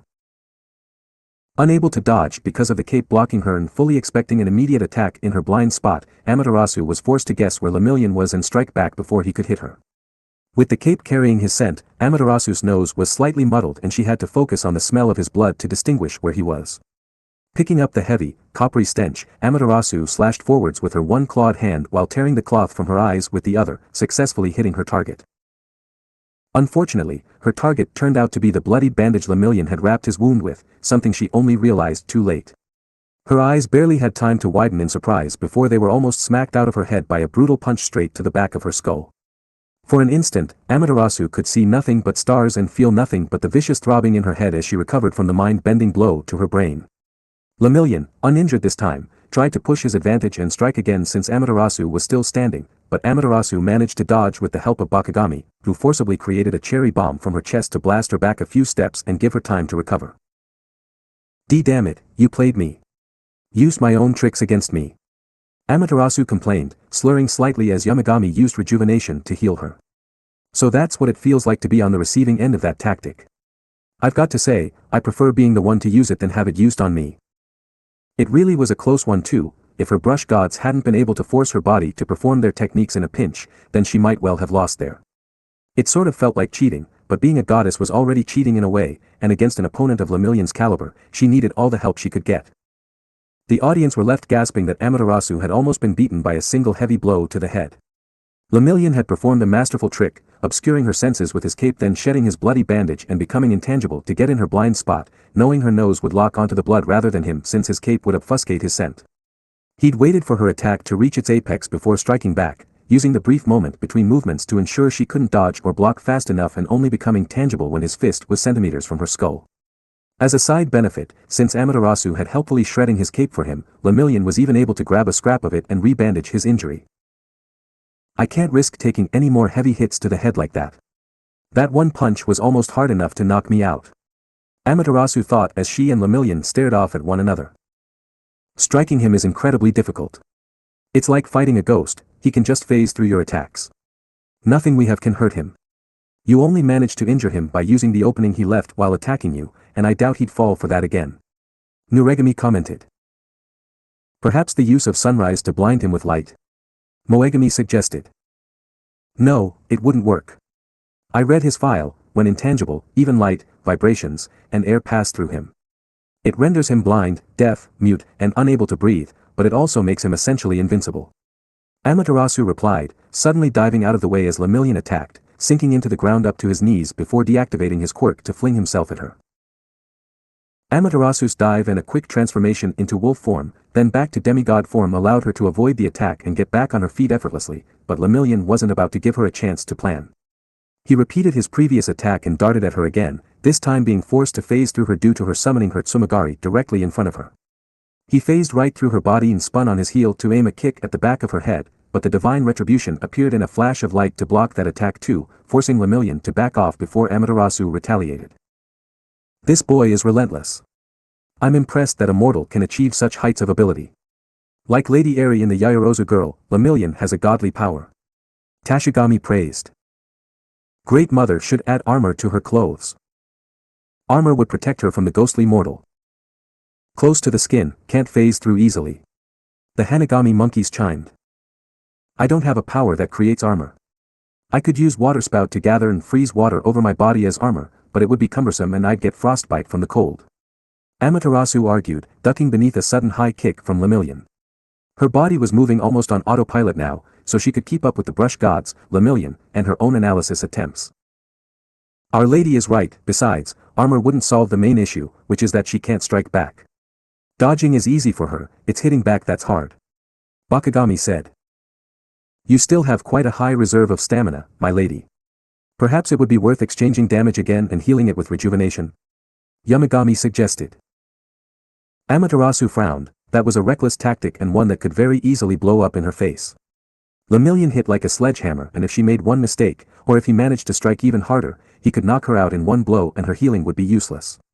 Not only that, but Lemillion was smart enough to adjust his attack patterns to make her retaliatory strikes much harder to land. She needed a way to ensure that every attack he landed would at least do some serious damage back to him. Her eyes widened and she slapped her forehead, armor. I'm an idiot. Armor? Lemillion raised an eyebrow, it's definitely something I can't easily get around, but you don't have that kind of power, he pointed out, wondering where Amaterasu was going with this. That's because your logic, like mine, was too conventional. We need to do this backwards. Armor that attacks and doesn't defend. Amaterasu grinned, gathering her energy to enact her plan. Armor that attacks. I don't get it. Lemillion frowned, wondering if this was a mind game tactic. Amaterasu just grinned wider, and to the shock of her opponent and the audience, she began to turn red. Her skin, her hair, even her clothes, they all turned cinnabar red as Amaterasu allowed ink to bleed from every pore of her body, completely painting her in red. The red ink of Inferno. With a wide grin, Amaterasu clashed her bangles together and was immediately engulfed in flames, the initial spark igniting the Inferno ink and wreathing her in fire. The heat was intense, making Lemillion sweat and the audience fan themselves a bit as Amaterasu was replaced by a walking inferno in the shape of a teenage girl. It looked like she had become fire itself, with even her hair and clothes catching alight thanks to the ink infused into them. Moegami art, Phoenix regalia. Amaterasu declared, a burning smile on her lips. Whoa. I didn't see that move on your fan page. Lemillion laughed, desperately fanning himself due to the intense heat. Amaterasu laughed, a strange sound when accompanied by crackling flame. It's a new one I made up just for you. You're one of the strongest people I've ever faced, so I had to use some unconventional thinking. Let's see how you deal with this.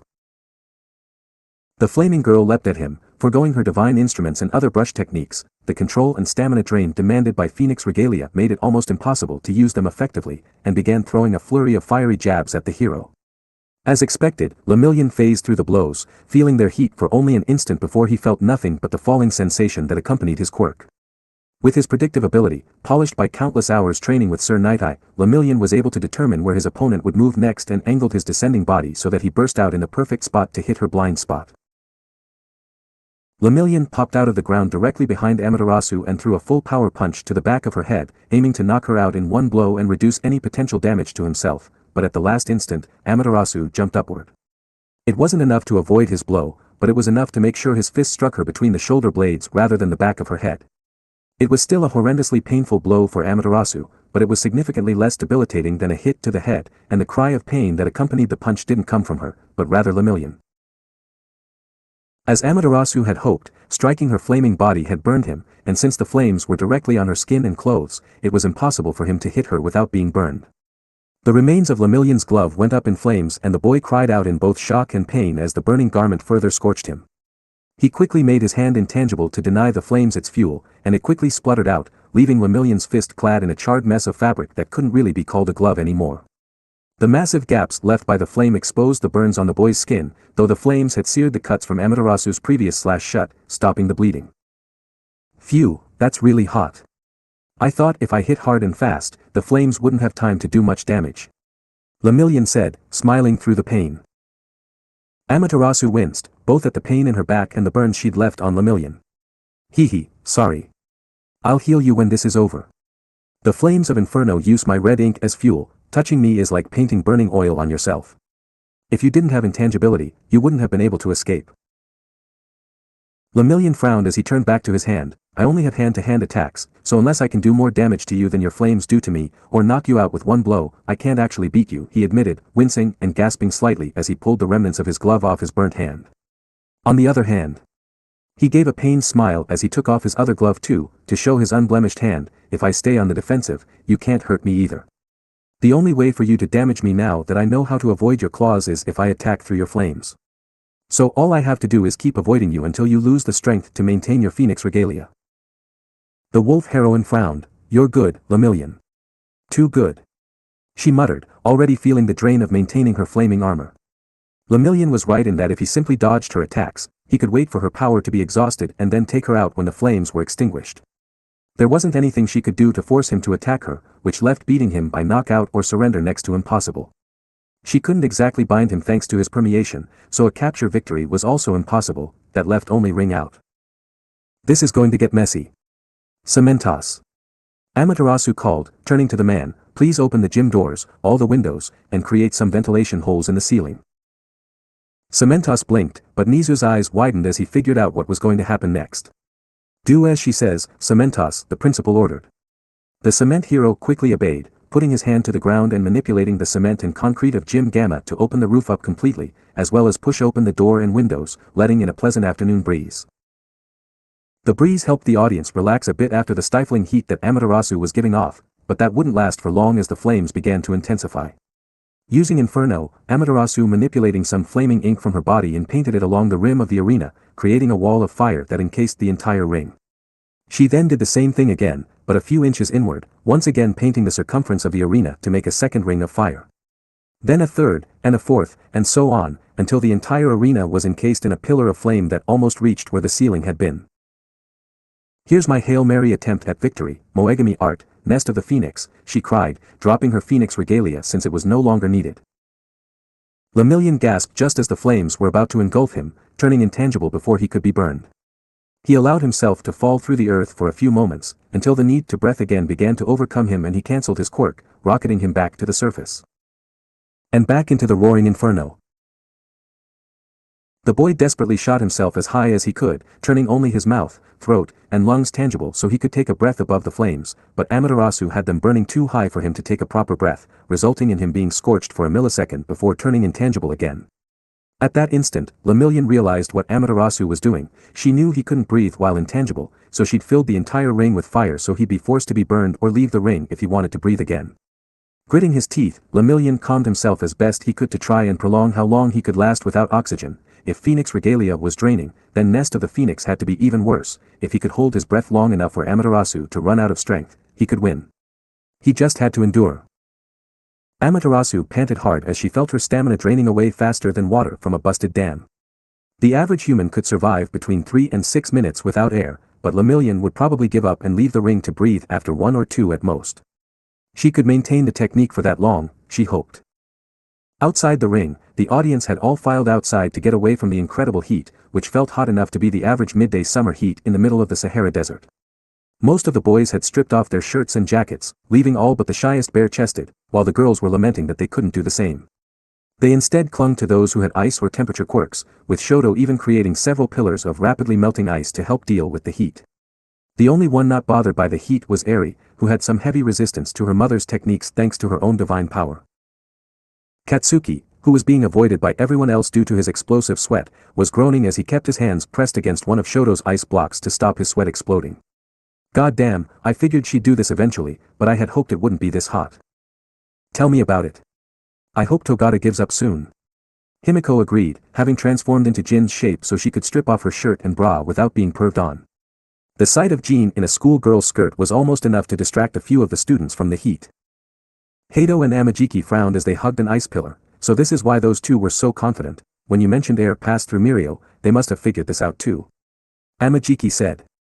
"Yeah, but I didn't think Amaterasu could do this. It's really hot. Hey, do you think she can make it as hot as the sun?" Hato asked, her enthusiasm only slightly dampened by the heat. The teachers were becoming nervous as the flames kept burning after a full minute. There wasn't a lot they could do, since Eraserhead's erasure didn't work on Amaterasu, since her divine powers weren't quirks, and he couldn't actually see her through the flames even if it did.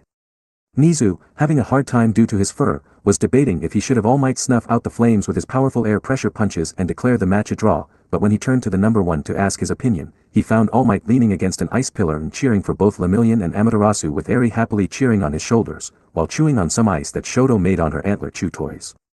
Something told Nizu that the man wouldn't be quick to end the fight. He was too excited to see his old friend's protege and his lover's daughter having such a spirited battle. A second minute crawled by, and to the immense relief of the entire crowd, the battle ended in that instant. Unable to stand a single moment more without taking a breath, Lemillion knew he had to leave the ring or risk everything on a knockout blow, so he shot himself out of the ground and delivered a fierce kick to Amaterasu's head, striking hard enough to knock out any untrained person and taking some serious burn damage to his leg in the process.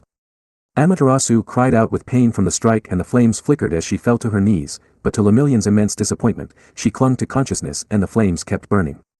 With no other choice left to him, he phased through the floor and popped up outside the ring, gasping and hungrily breathing in the air, too glad to be breathing to let his loss get to him. A mere 3 seconds later, Amaterasu's strength gave out and the flames vanished, leaving the girl panting and almost immobile on the scorched and steaming arena. The concrete ring quickly began crumbling from the damage caused by the heat, with some intact patches being covered in a glassy substance created by the fire. The audience stared in dumbfounded silence, a few shivering from the sudden disappearance of the heat they'd grown used to. Amaterasu was on her knees, breathing heavily as wisps of golden light from her rejuvenation glittered around her head. She was pale and shaking from overusing her powers, and the heavy kick to the head had momentarily left her only half conscious, forcing Yamagami to be the one to heal her. Lemillion was in just as bad a shape, his right arm and leg were both severely burned from his attempts to strike Amaterasu through the flames, and the cuts he'd suffered before had been seared shut in a rather ugly manner. Combined with the fact his costume was nearly in tatters, Lemillion definitely looked the least healthy, and yet he was the only one who could technically still fight now that Amaterasu's power was tapped. Unfortunately for him, he had lost the match the moment he left the ring. Snapping out of his shock, Principal Nizu clapped loudly before declaring, "Lemillion is out of bounds. The winner is Amaterasu." The first years and half of the second years erupted into loud cheers, with Katsuki, Himiko, Ochako, Ijiro, and Eri being the loudest and most enthusiastic. The rest of the second and third years, particularly Amajiki and Hato, clapped respectfully, but they were shocked beyond belief that Mirio Togata had lost. Since learning to master his quirk with Sir Night-Eye, he had never lost a spar. Mirio sighed as he shakily got to his feet, before limping over to where Izumi was still recovering. "That was an excellent match. I'm sad to have lost, but it was a great experience," he smiled, offering the younger girl his hand. Izumi took it and allowed Mirio to pull her to her feet. Thanks, Lemillion. Give me a second," she said, slowly reaching into her fireproof pouches and pulling out some of Doi's holy bone bites. She scarfed them down and the light of rejuvenation that still lingered around her head intensified for a moment, before disappearing and allowing Izumi to perk up. "Phew, that was a heck of a match," she smiled, now feeling a little better. The energy those snacks gave her had her going from "on death's door" to "worn out" after a brisk workout, so she was at least able to function properly. Mirio grinned and offered his hand for a shake, which Izumi accepted with a warm smile. "Thank you for the match. Sir Night-Eye is gonna be shocked when he hears about this, Amaterasu." Mirio laughed. Izumi smiled tiredly, "I'm sure he will be. And for the record, you can call me Izumi. You've earned that much, you're definitely the strongest normal human I've ever fought. Other than All Might of course." Mirio looked at her oddly, making her wince at her own slip of the tongue. Her exhaustion was making her a bit more reckless with her words. Thankfully, Mirio seemed to think she was talking about Orochi and drugged-up villains, so he merely shrugged, "And you're easily the strongest I've ever fought. Call me Mirio, we should team up together from time to time once I graduate." The two teens nodded and shook hands once again, sealing the deal. All Might, Eri, and Nizu chose that moment to walk over, each wearing a big smile. "Mama. You were so cool. You were made of fire. I suppose that was actually hot though, and not cool, but it was still amazing."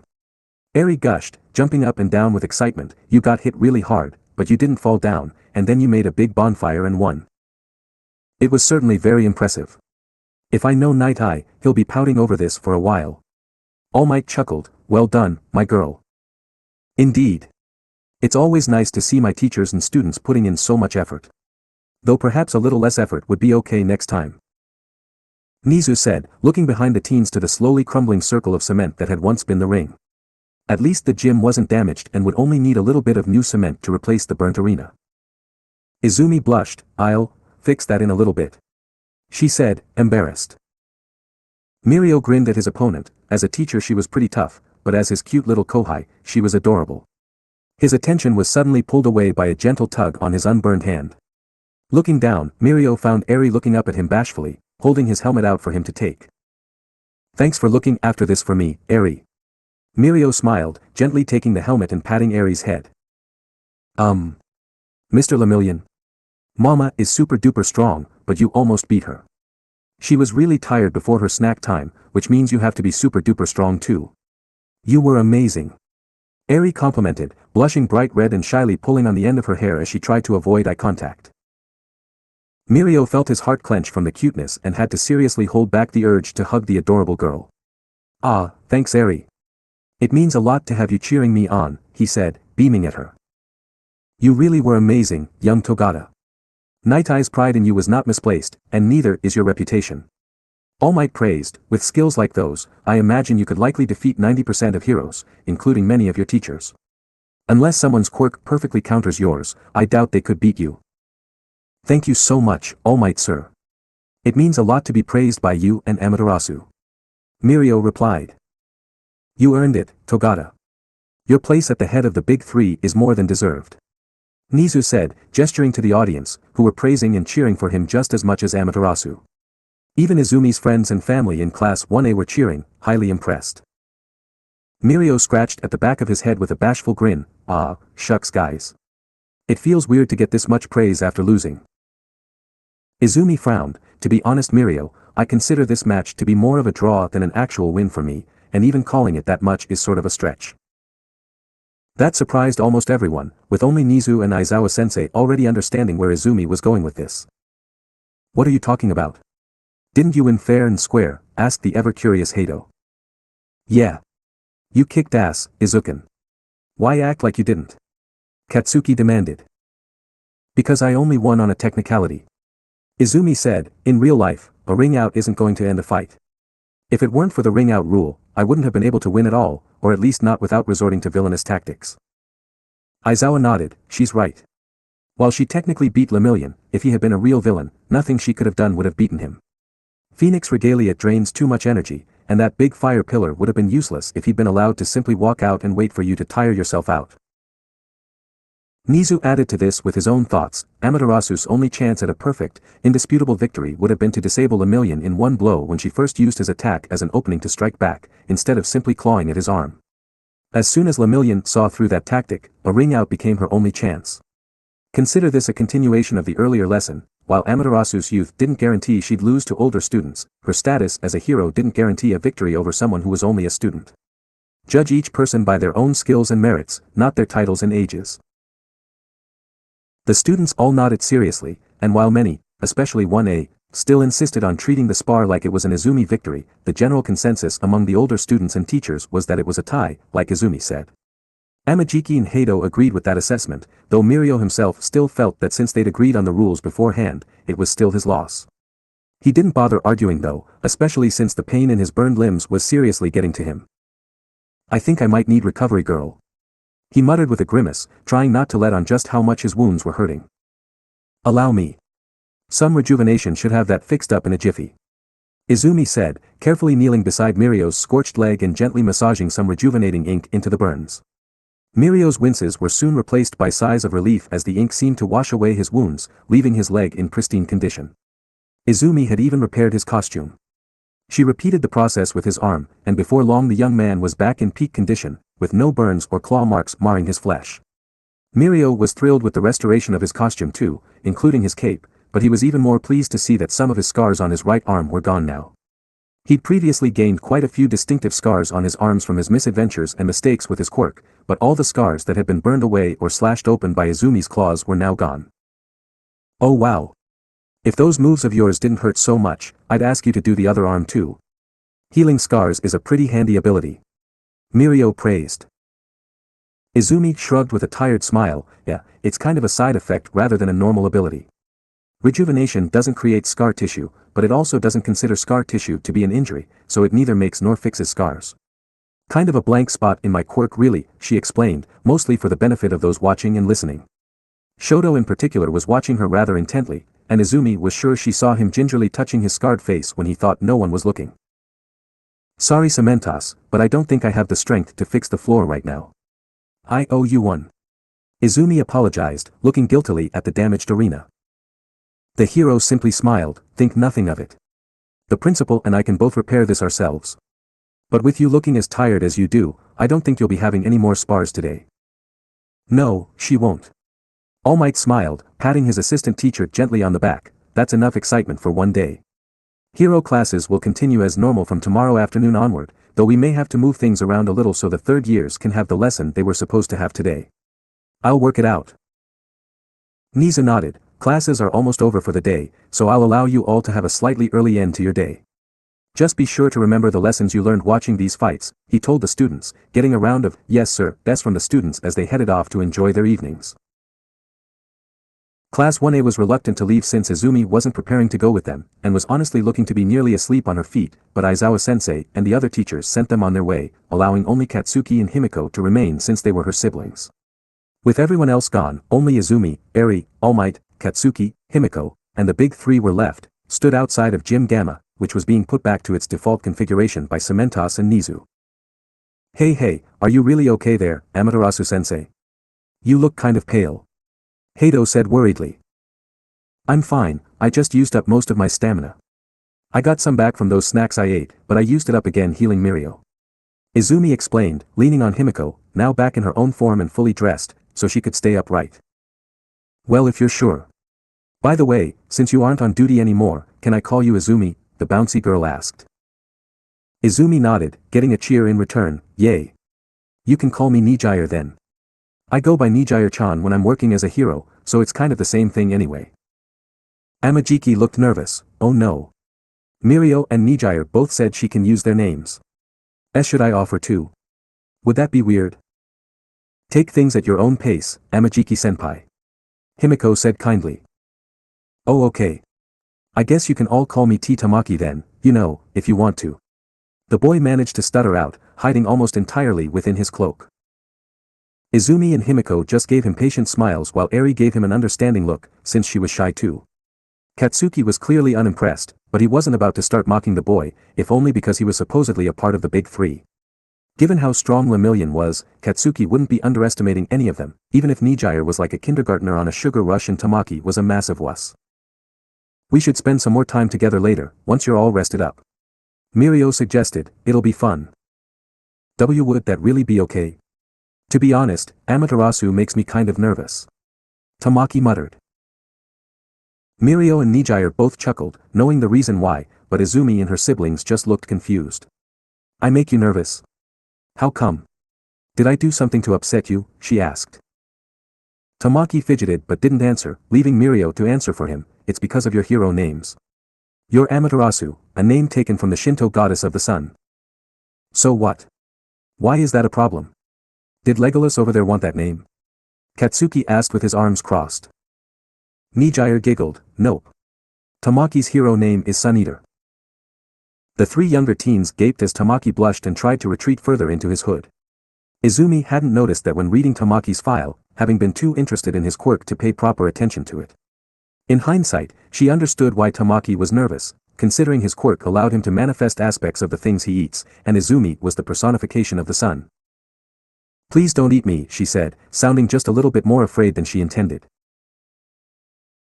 Ishiko, who'd been watching the whole time from Eri's horn, began to nearly vibrate with suppressed laughter, but she couldn't keep it in for long and soon burst into loud guffaws, thankfully covered by Mirio, Nijire, Katsuki, and Himiko all bursting into laughter too, leaving Izumi and Tamaki to blush, both equally mortified while Eri stared wide-eyed at Tamaki, wondering why he'd want to eat her mama. All Might watched the teens with shining eyes, happily chuckling along with them. He enjoyed watching the lighter moments in the lives of these young heroes, all of whom had already seen life and death combat already, despite their young ages. Even little Eri had seen things she shouldn't have. The number one hero stuffed that thought down and focused his attention back on the teens' laughter. Izumi had gotten over her embarrassment and was laughing along, and Tamaki was slowly coming out of his shell. It's curious though. All Might thought to himself, to think all 6 of my successor candidates would meet on their second day of class. Next chapter, the Interclass Combat Trial Part 1. To be released, January 3, 2022. Important note. As you may have noticed, the release date for the next chapter is quite a long time from now. The reason for this is that due to my work becoming busier towards the end of the year, as well as Christmas and New Year's, I've decided to take a short break until the new year begins.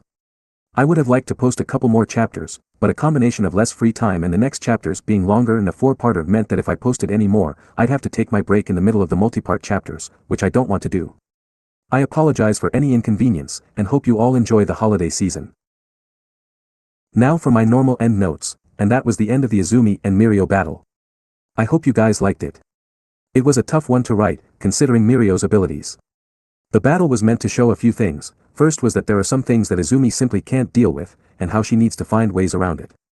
Another was just how broken Mirio's power actually is, forcing Izumi to win via a technicality.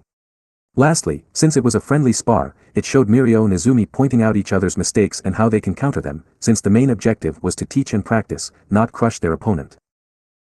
Simply put, in a straight fight with no limitations except knocking out your enemy, Mirio would have won. Izumi is incredibly powerful, but she still has a long way to go. Next chapter, the rebellion of the third years leads to all lessons being pushed back. To remedy this, All Might and Izumi combine the lessons for the first years and create the Interclass Combat Trial. Thank you all once again, and I look forward to reading your thoughts on this chapter and the ones to come. Saturday, April 8, 2282. 1A Classroom, Udata High School, Muzotafu. The first week of classes at Udata High School came and went in what seemed like a blink of an eye for the students of Class 1A. After the disastrous first lesson with the third years, and Izumi's intense sparring match with Mirio, the big three had spent the rest of the afternoon with 1A, ostensibly to help look after Eri since Izumi was too exhausted to stay awake much longer, but in reality they just wanted to scope out some of the new talent, and maybe convince them to join internships at the hero offices they themselves were working at.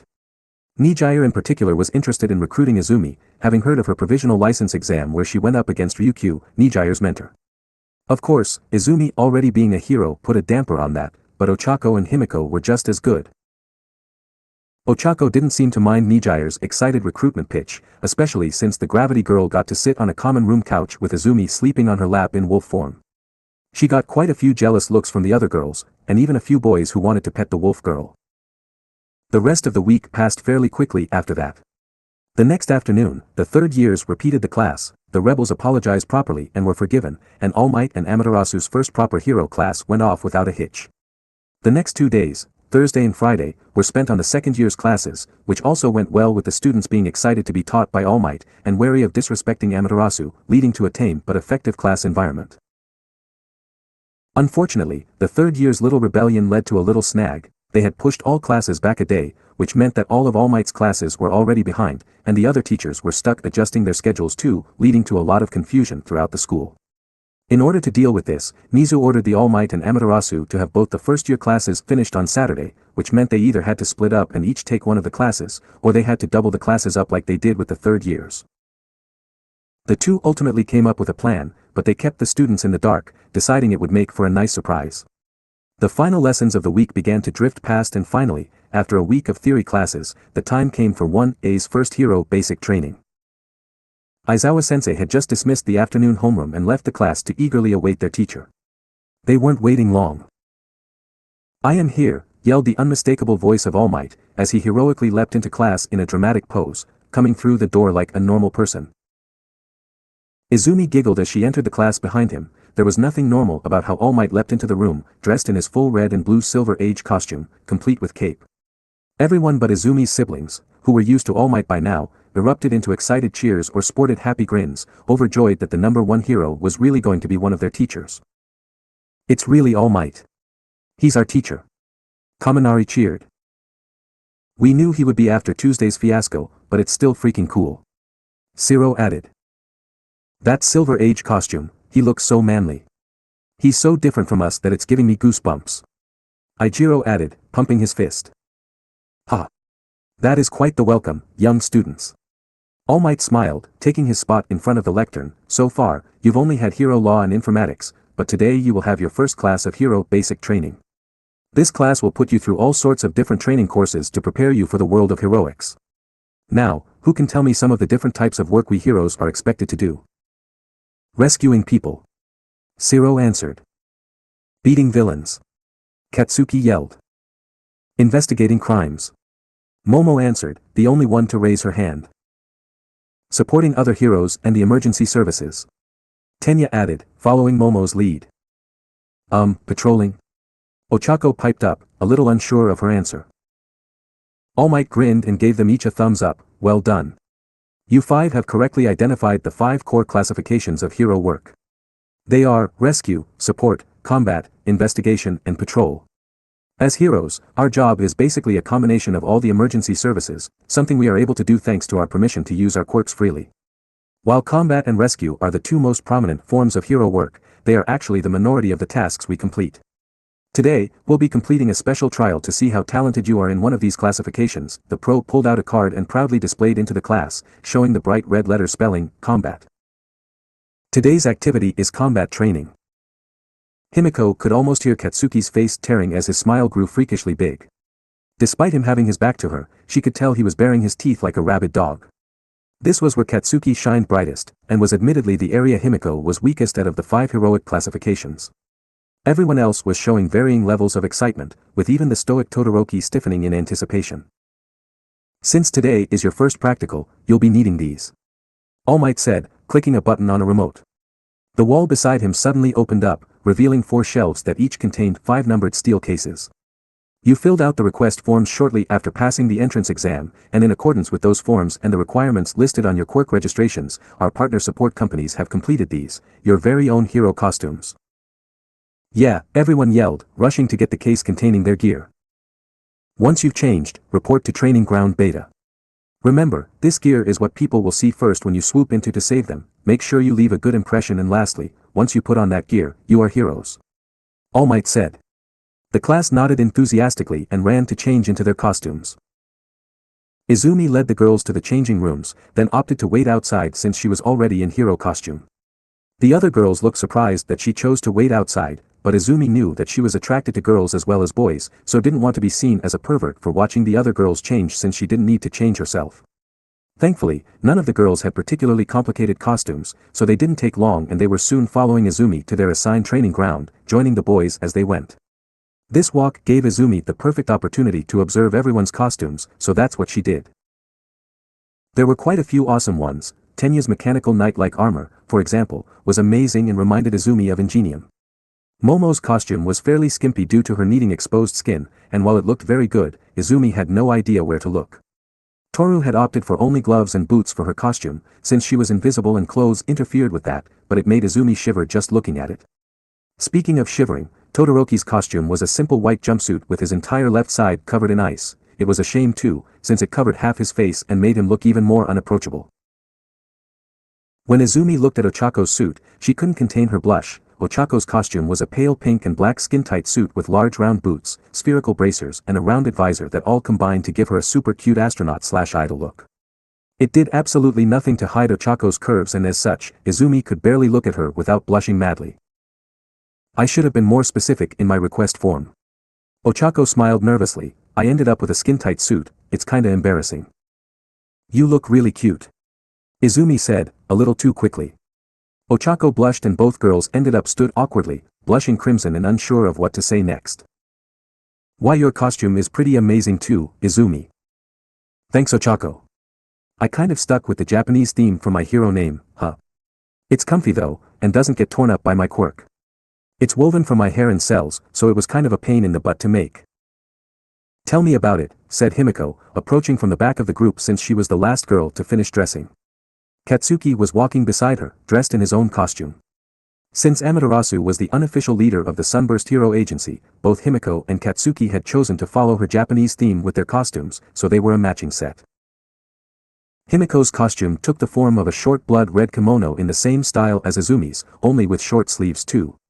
It somewhat resembled the popular image of kunoichi, and it left her arms and legs free. Himiko wore spats and a sports bra under it, and also wore shinobi-style bracers and sandals with tabi socks. She covered her mouth and nose with a mask with a Hanya-style mouth over it. The mask contained the ends of several clear plastic tubes that connected to a set of kunai strapped to her thighs. Each kunai looked like a normal weapon at first glance, but a brief twist of the handle would open the tip and reveal a hypodermic needle designed for quickly and painlessly draining blood and allowing Himiko to suck it up via the mask. The costume was completed by Himiko's messy twin buns hairstyle and a pair of tontos on the small of her back, where the sash of her kimono was tied into a big bow. The whole costume gave her a kunoichi/vampire look. Katsuki's costume was a combo of Japanese samurai and more modern military commando gear. He wore a black sleeveless shirt with a light samurai-style breastplate over the top and a bandolier designed to look like it was made from Japanese firecrackers. His pants were baggy and tucked into his boots, which were shaped like a commando's. The pants were black and decorated with flame patterns in a traditional Japanese art style rather than the traditional army camo. The boots themselves were designed to resemble the same sandals and tabi socks that Izumi and Himiko sported, but while maintaining the protection of proper boots. His knees had metal guards shaped like oni faces, so he could kill with his knees, as he described it, and each arm sported a heavy glove connected to a different kind of giant weaponized bracer.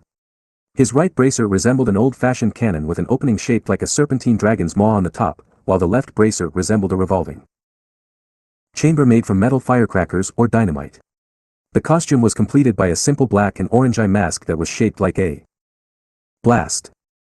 Himiko. Kaken. You guys look awesome. Izumi praised. Tell me about it. Those are some manly costumes. Eijiro complimented, unable to tear his eyes away from Katsuki's, much to the explosive boy's happiness. It came out pretty good. The fabric is tough, but comfy. You'd never guess this stuff was all synthesized from my hair and cells. Himiko said, stretching her muscles. By making her costume out of her own cells, it could transform with her, meaning Himiko could finally imitate the clothes of others without ending up naked afterwards. Requiring clothing made from your own body must be difficult. I applaud your dedication. Tenya proclaimed. Easy there, RoboCop. Still, the Japanese look suits you way too well. Hitoshi said, wandering over. Hitoshi's hero costume was an armored black bodysuit with combat boots, studded gauntlets, a variety of utility pouches containing useful tools, and a hood that also contained a full face visor designed like a one-way mirror, so he could see through it while others would just see themselves reflected. It was a very simple costume, but considering his quirk relied on his opponent not being ready for him, Hitoshi didn't want to be too recognizable, so everything was picked to be useful but somewhat generic. Looking good, Hitoshi. Are you ready for a fight? Himiko asked. So long as I'm not fighting robots, I think I can handle it. So, want to give us a hint on what we're doing, sensei? The purple-haired boy asked with a smirk. Izumi blushed as the students of 1A chuckled. It had become a sort of game through the week to call Izumi sensei teasingly and see how she reacted, since it varied from cute whining to playful chasing in wolf form.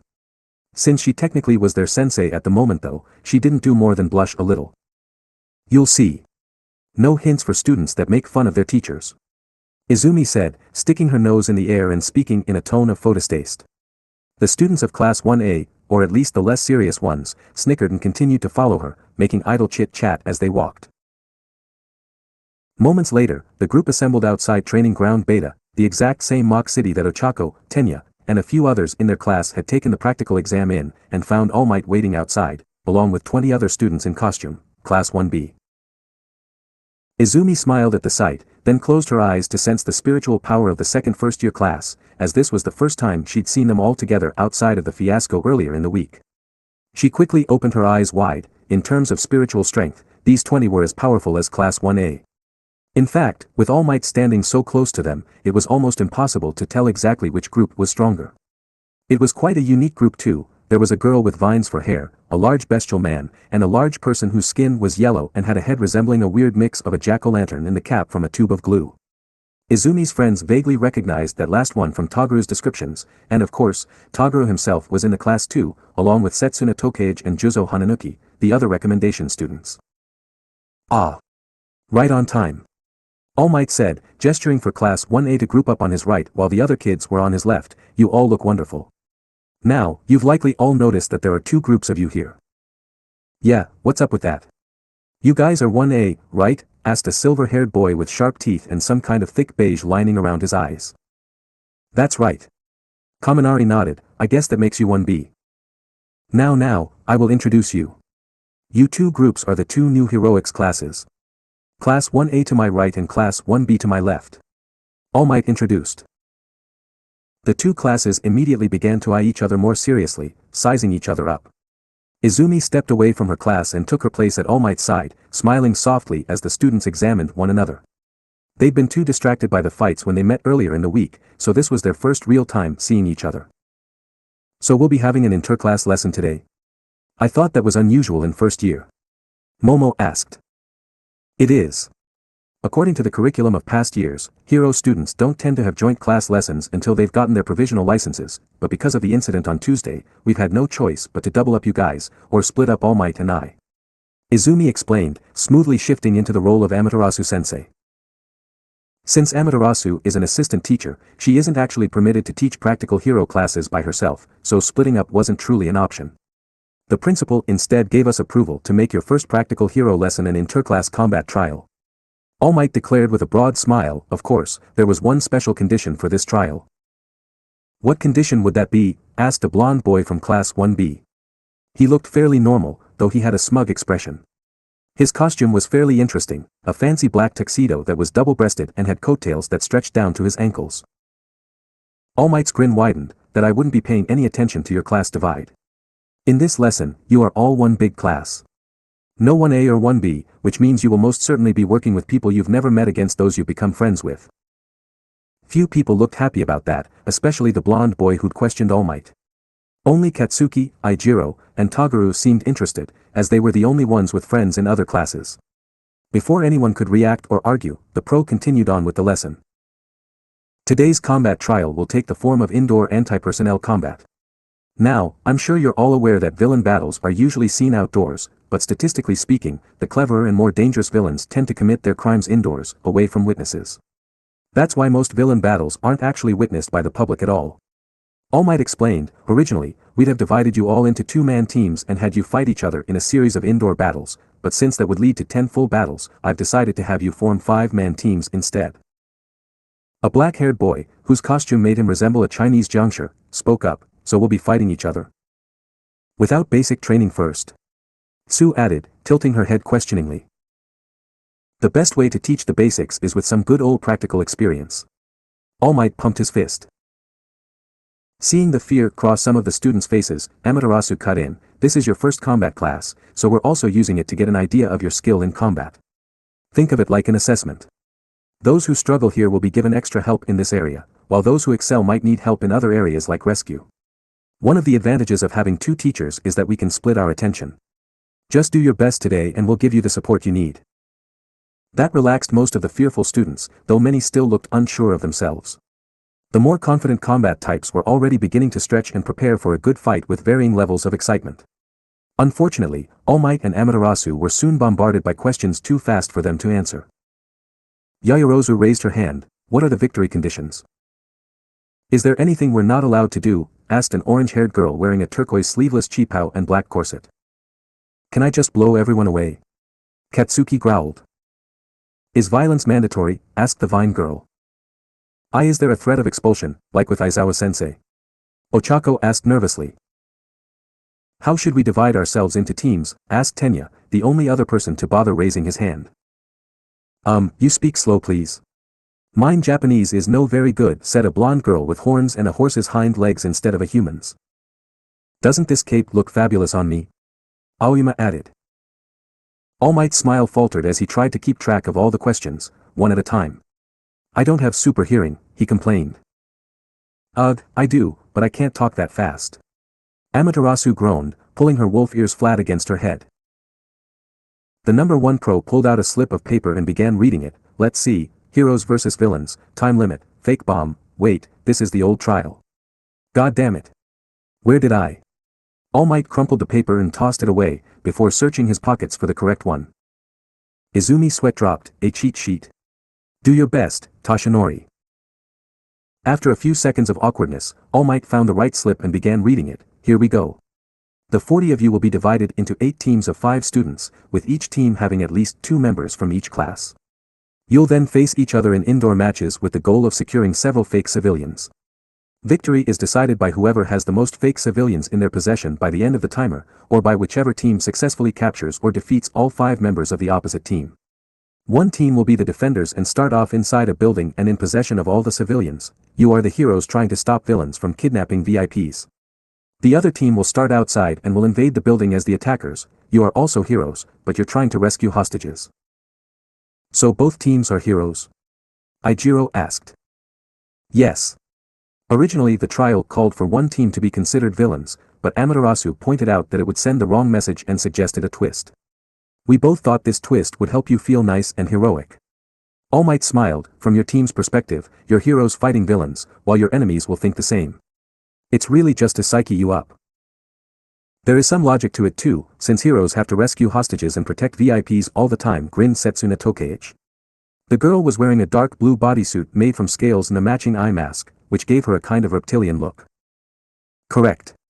Now, you can move the fake civilians as you like, but if they are damaged or destroyed then they count as being permanently in the possession of whichever team didn't kill them. Harming, or God forbid killing the people you're meant to be protecting/saving is the biggest taboo a hero can commit, so be careful in there. All Might declared, wagging his finger. Lastly, even if they're unconscious, a hero is only considered captured when you've bound them with this capture tape. Amaterasu said, revealing a small roll of bright yellow tape that had capture repeatedly written on it in block capitals. The heroes then revealed a pair of small boxes containing slips of paper. We'll be drawing lots to decide your teams. All Might grinned. Isn't that rather haphazard? Tenya asked. Pro heroes are often required to assist others they may not have worked with, such as on the spot emergencies or on occasions where their quirks are needed. Amaterasu reasoned. Plus, this is only our first week together in the first practical. There probably isn't enough information on our skills and personalities to make informed team decisions, the large, beast-like boy said, fixing his goggles as he spoke. Himiko smiled at him. She wasn't sure if the shaggy brown fur on his upper body was his costume or his bare body, but either way it made him look a werewolf, which she thought was appropriate. 1B had a werewolf and 1A had her, a vampire. Oh, my mistake. I apologize for getting ahead of myself. Tenya declared. All Might just sighed, it's fine, but let's get this going. Team A is. The hero pulled 3 random names out of his box while Amaterasu pulled 2 from hers, Yuga Aoyama, Tsuyu Azui and Ochako Uraraka from 1A and Sen Kaibara and Shurhai Kurwaro from Class 1B. Ochako turned to look at her new teammates. Kaibara looked like a fairly normal boy with brown hair and black eyes, with his hero costume appearing as a hooded trench coat over black shirt and light-colored pants, as well as gloves with drill-like fingers. The second teammate, Shurhai Kurwaro, was much more unique, with pitch-black skin and fluffy white hair.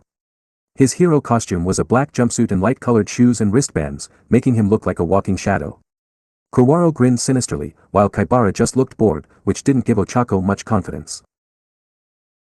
The teachers then drew 5 more names from the box and Amaterasu read them aloud. Your opponents will be Team B, consisting of Mina Ashido and Tenya Ida from Class 1A, and Yosetsu Owaze, Togru Kamakiri and Itsuka Kendo from Class 1B. The Midoriya Lunch Squad, the nickname given to Izumi, Katsuki, Himiko, Hitoshi, Ijiro, Ochako, Tenya, and Toguru since they always ate lunch together, with Toru and Momo becoming members too after the first day, all looked slightly worried. This was the first time they'd have to fight each other, since Ochako was on one team and Tenya and Toguru were on the opposite team. Logically, they knew they'd have to at some point, and it was highly likely due to the size of the group, but that didn't mean they were fully prepared to face one another. Well, except Katsuki and Toguru, but they were combat junkies so they didn't count.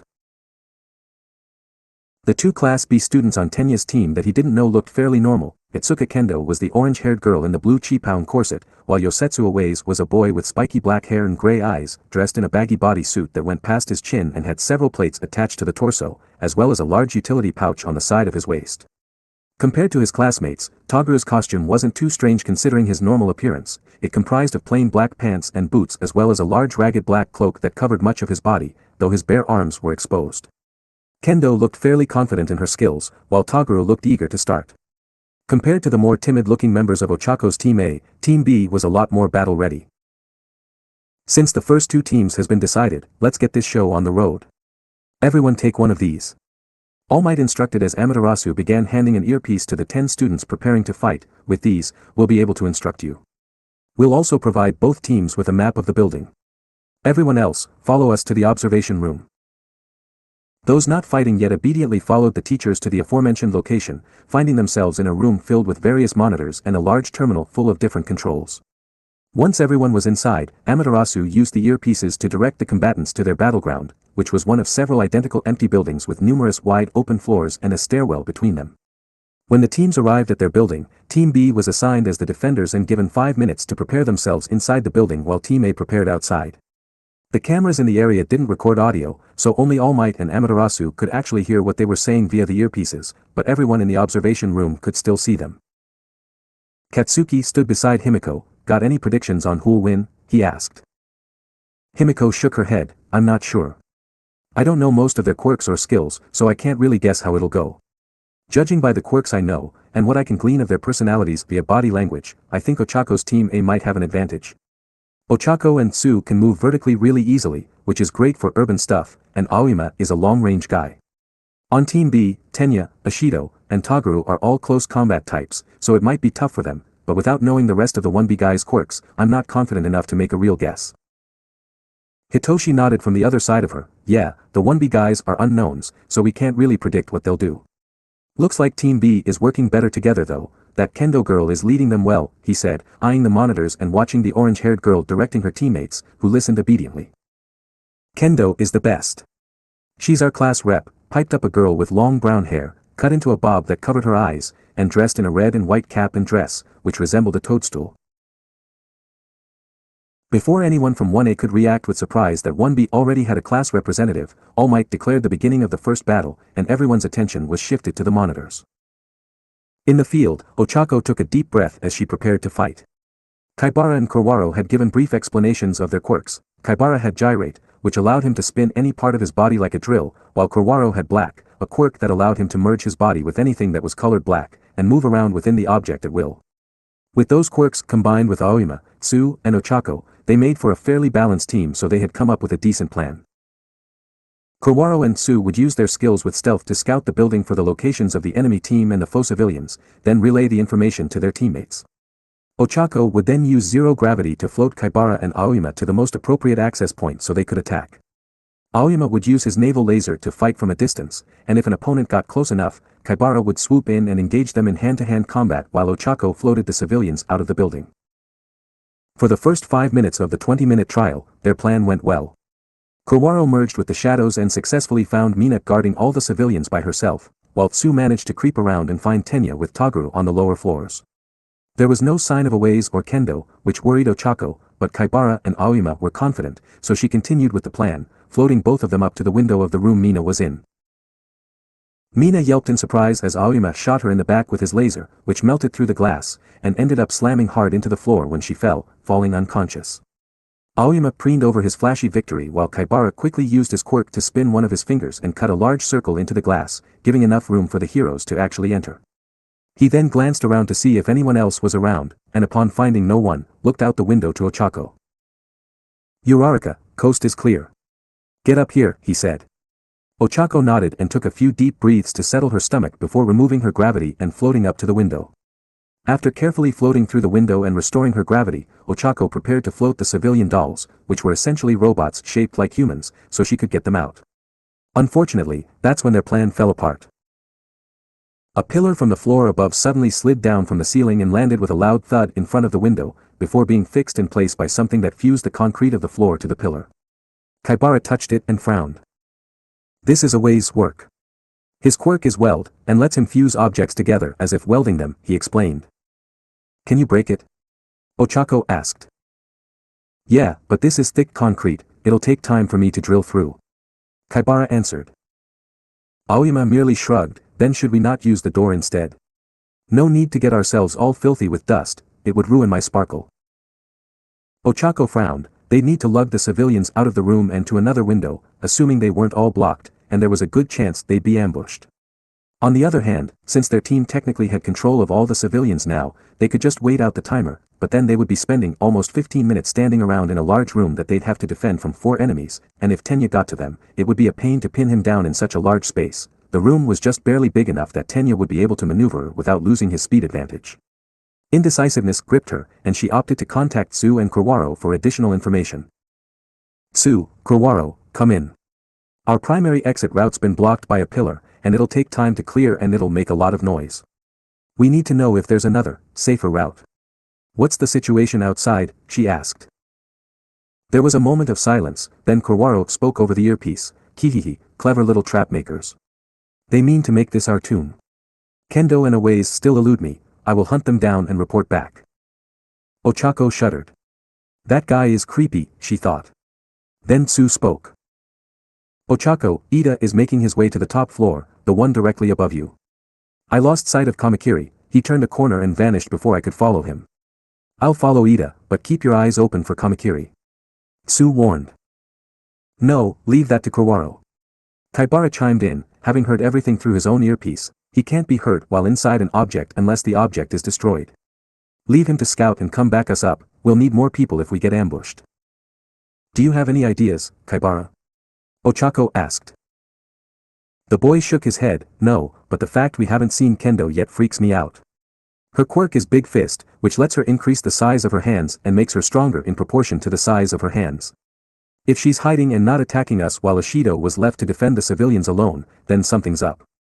She's smart and a good fighter. That and her being dependable is why we made her our class republic." Ochako frowned and thought of Izumi. Smart, strong and dependable was a good description of her too. Her thoughts were interrupted by a very nervous Aoyama. It appears that Ishido has disappeared," he said, pointing to the place Ishido had been knocked out. Ochako and Kaibara gaped at him. "Didn't you check that she was knocked out?" Ochako asked. "Non, I struck her with my glorious quirk, I thought it pointless to confirm it," Aoyama admitted. Kaibara grit his teeth. "And you didn't bother with the capture tape either, right?" All Might and Amaterasu said specifically that they aren't captured unless you tape them, unconscious or not, he yelled. Mina had likely escaped in the distraction caused by the pillar blocking the window. Just as they were all realizing that mistake, a loud rumbling and crashing caught their attention. Ochako's hand flew to her earpiece. Guys, what was that? The staircase leading from your floor to the top floor has been collapsed. Kurwaro reported. All of Team B must be up there. But where could they be hiding? There was nothing but a single room and an empty hallway. Sue added. What the heck is going on? Ochako grumbled. She thought about her opponents. Tenya had speed with engine, Ashido could make acid, Owaze could weld things together, and Kendo had big hands that gave her strength. None of that would give them the ability to hide so effectively. A piece was still missing. Kaibara, what is Togaru's quirk? Ochako asked, realizing she'd never asked the mantis boy while they were hanging out with their mutual friends. Razor sharp. He can produce blades from anywhere on his body. They're sharp enough to cut stone and thin metal, plus they are pretty tough. From what he said in class, Kamakiri said he was aiming on cutting thicker metals. Kaibara answered. Ochako's eyes widened. Would they be sharp enough to cut concrete? Almost certainly. What are you thinking? The boy asked. The blueprints we were given. I didn't memorize them completely, but each building is supposed to be 5 identical floors, a stairwell on the west and an L-shaped hallway that ran along the west and south sides of the building, right? Ochako explained. Yeah, and the rest of each floor is divided into 2 large rooms, each with a window to the north and a door to the hallway to the south. Kaibara finished. Ochako nodded. So how come Tsu only found a single room on the top floor? Kaibara gasped. No way, how'd they hide an entire room? Not the room, just the entrance. Everything in this place is uniform concrete. Ochako pointed to the pillar blocking the window. It was identical in appearance to the walls and the other pillars in the room. I think your classmates did it themselves. Kamakiri cut the pillars, Kendo moved them with her strength, and then Owaze welded them in place. If they did it well enough, they could have hidden the door completely. Ochako explained. That was the moment Sue arrived. Kurwaro is using the shadows to get around the collapsed stairs. If your theory is right, they probably got Kamakiri to cut the stairs apart once they thought you were about to figure them out, the frog girl said, adding to the theory. At that moment, in a repeat of before, a pillar slid out from the ceiling and blocked the door, before being welded in place. With both the door and window trapped by pillars, Sue, Ochako, Kaibara and Aoyama were trapped. Kaibara grit his teeth. They've been playing us this whole time. Leaving Ashido in here to guard the civilians alone was just to make us let our guard down. They set the whole thing up to trap us. Ochako frowned in agreement. They'd likely cut the ceiling with Kamakiri's quirk, then carefully threaded the pillars into the holes and welded them so the base of the pillar looked like part of the ceiling. Once Team A was in position to be trapped, all Owaze would have to do is deactivate the first weld, letting the pillar slide down, before re-welding it to stop them budging it easily. Team B had been in control from the very beginning, and with the exception of Kurwaro, had all of Team A trapped like rats. All is not lost. Aoyama declared, we possess the civilians, and so long as we hold them for 10 more minutes, we win. If Team B is smart enough to set this up, they're not going to be stupid enough to not predict something like that. Sue pointed out. Nice of you to admit it, shouted the voice of Kendo. Suddenly a tiny hole, no wider than a pencil, began to expand as the concrete ceiling melted, revealing the entirety of Team B stood above them, looking down through the hole, which Mina was melted with her acid. Kendo grinned down at Team A, thanks for not checking on Ashido. If you'd caught her, we wouldn't have the numbers advantage. Ochako grimaced as the 5 members of Team B looked ready to fight. They'd been listening to every word they'd said through that hole from the very beginning. Her dread only increased when Owaze moved to show Kurwaro, bound with capture tape. No. How'd you catch him? Ochako demanded. Once Kendo worked out what shadow he was hiding in, all I had to do was cut open a little skylight to destroy his shadow and force him out before he could move. Tenya got him before he could think of escaping. Togaru grinned viciously. Tenya shook his head sadly, his expression hidden by his helmet. I apologize, Ochako, but in this exercise, we are enemies. So now it's 5 vs 4 and we control the battlefield. Surrender now, and we'll just capture you and end this. Fight, and you might get hurt. Kendo declared, moving into a combat stance. Before anyone else could answer, Aoyama shot his laser at the enemy team, almost hitting Kendo in the chest. Thankfully for the Class 1B rep, Togaru immediately created a blade from his forearm and blocked the beam with the flat side. Taking that as a sign that Team A wouldn't be surrendering, Team B leapt down into the room. The next few moments could only be described as a massacre. Toguro attacked Aoyama, using blades that were blunt on the sides and only sharp at the tip so he could hit the blonde boy without worry of serious injury. Aoyama responded by shrieking and firing his laser desperately, almost hitting teammates and enemies alike while sending himself flying in all directions due to not bracing himself before firing. The laser frenzy ended up striking Tsuyu, who was stunned long enough for Ishido to wrap capture tape around the girl. After seeing that he'd hit Tsu, Aoyama stopped firing, but as he had no hand-to-hand combat skills, he was almost immediately clubbed over the head by Toguro and captured, reducing Team A to 2 members. While this was happening, Kaibara was attempted to defend Ochako from the combined onslaught of Tenya, Kendo and Aways, and the two were putting up a valiant defense. Kaibara kept his hands and fingers spinning at top speeds, taking chunks of concrete out of the walls, which Ochako floated with her quirk and made rain down on the opponent. This worked to keep Team B at bay for a few minutes, but then Kendo put a hand above herself and increased the size to her maximum, blocking the remaining concrete chunks. Then, Aways feigned a failed dodge, forcing Kaibara to stop his quirk before he accidentally gouged out a chunk of his classmate. Aways responded by grabbing Kaibara's hands by the fingers and forcing him to the ground, where he welded the drill boy's metal gloves to the ground, leaving him open for a swift capture by Tenya. That left Ochako as the last remaining member of Team A, facing all 5 members of Team B, all of whom had quirks that could either defeat her in combat or at least stop her escaping while the rest beat her down. With a heavy heart, Ochako whispered an apology to her teammates and went to Plan B.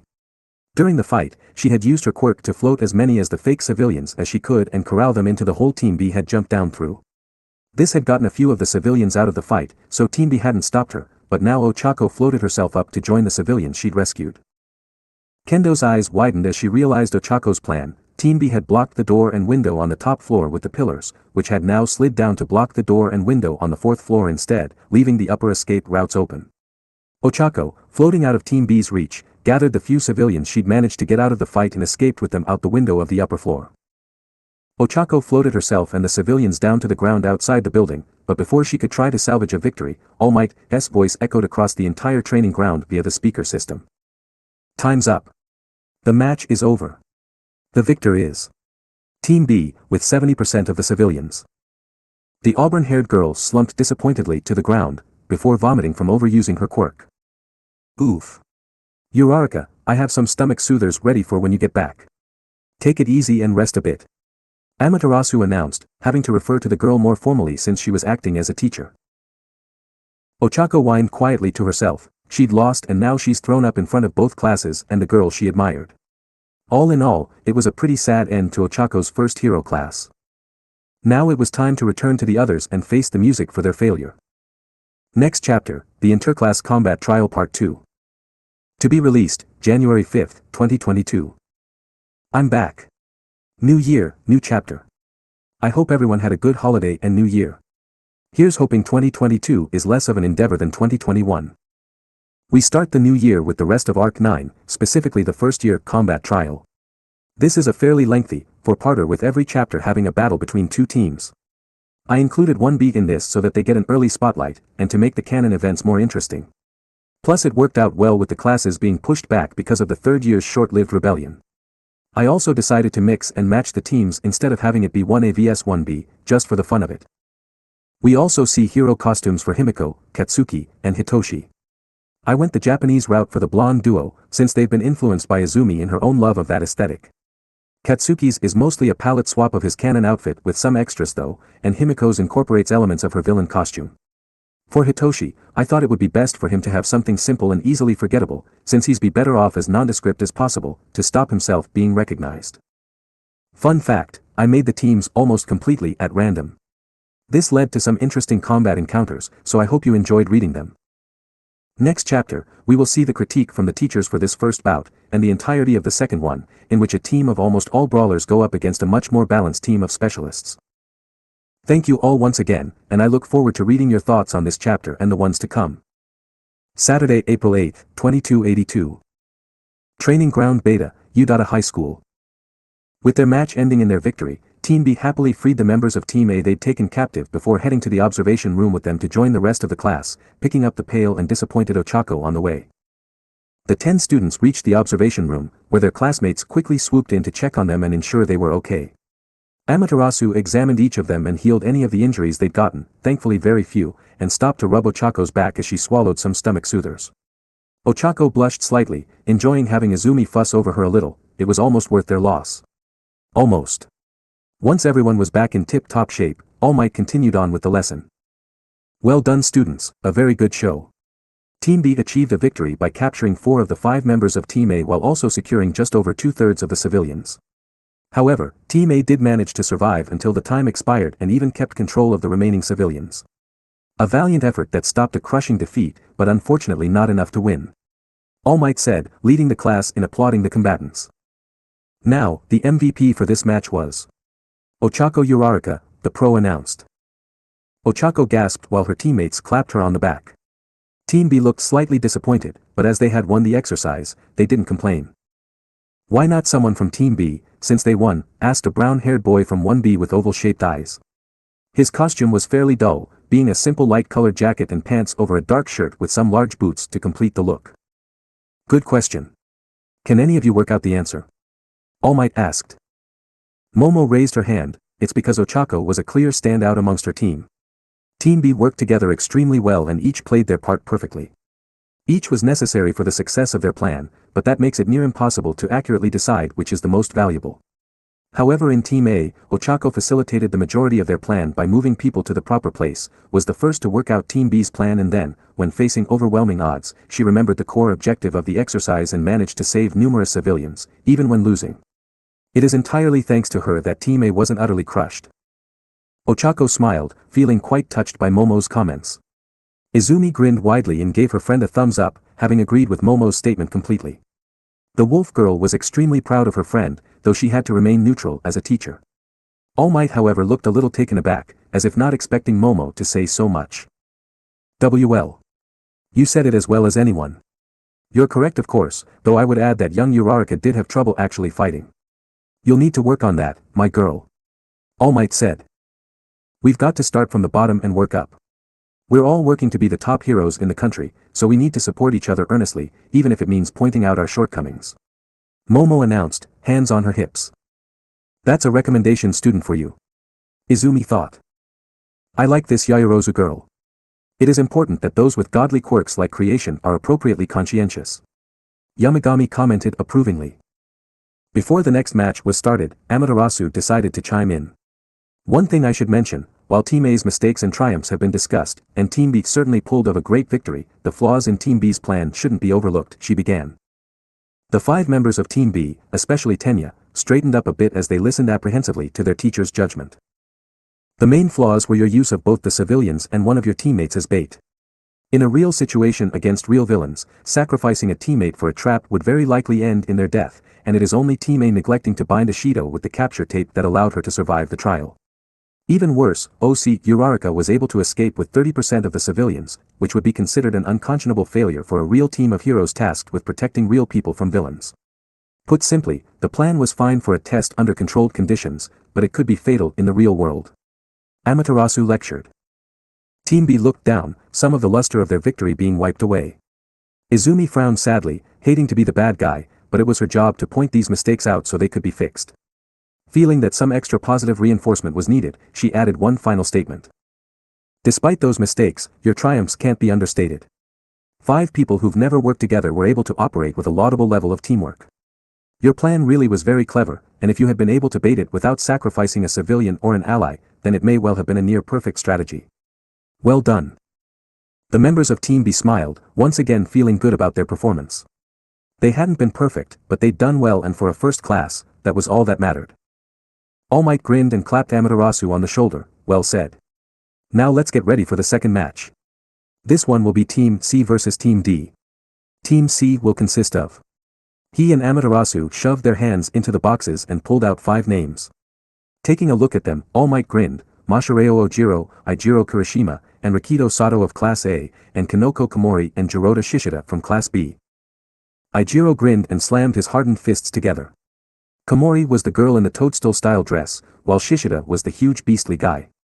Aside from Komori, all the members of Team C looked like skilled fighters with physical quirks, which was just how Eijiro liked it.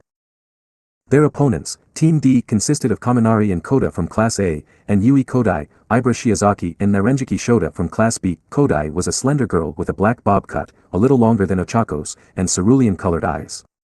Her hero costume was a red and white body suit that incorporated a skirt, as well as a matching baseball cap with a fin on the back. There were also small pouches on her shoulder straps and wrists, though it wasn't clear what they contained. Ibra Shiozaki was the girl with long green vines for hair, and she was wearing a white toga-like robe. The boy from 1B, Shota, was a timid and chubby-looking boy with icy blue hair, wearing a navy blue bodysuit with a high collar, as well as some kind of scouter device on his left eye and a radar on the back of his hand. Team D was set as the defenders and Team C was set as the attackers, then they were all sent along to their building. Those in the observation room noticed that while the building they were going to was a different one than the first match, the actual appearance and layout was identical. Amaterasu turned back to face the class, specifically flashing her eyes towards Momo and Ochako, giving the latter a smile of support before speaking to the former. Yaoyorozu, what are your thoughts for this match? Team C is almost entirely close combat types, assuming Shishida's quirk relates to his appearance. They lack variety in their abilities and have no scouting skills, but if they work together effectively then they could potentially run roughshod over their opponents before they can mount a proper defense. As for Team D, Koda's in a severe disadvantage without animals to work with. If their roles were reversed, Koda could have used birds to scout the enemy, but as a defender they can't do more than act as an early warning system. Kaminari could potentially win the match immediately if he gets a clear shot at the entire enemy team, but as for the Class 1B members, I can't effectively judge. Shiozaki likely has a power involving those vines, but Kodai and Shota are enigmas to me. Yaoyorozu answered. Amaterasu whistled, not a bad observation. I'll have to show you the notes I've taken on everyone later, your insights could be very helpful. Momo smiled at the compliment, I'd be very interested in reading them. Meanwhile, Ijiro was talking to his teammates outside their building, trying to make a plan of attack. So, I'm Ijiro Kirishima, and my quirk is hardening, he began, smiling at Komori and Shishida, my pals here are Ojiro, with the killer tail, and Sato, who gets way stronger by eating sugar. Hi. Sato nodded, while Ojiro smiled kindly and waved his tail in greeting. Greetings. I am Jirota Shishida. My quirk is named Beast. It allows me to transform into a larger, more monstrous form that greatly improves my physical prowess and senses, in exchange for some loss in control and judgment. Shishida said, speaking politely and like an intellectual.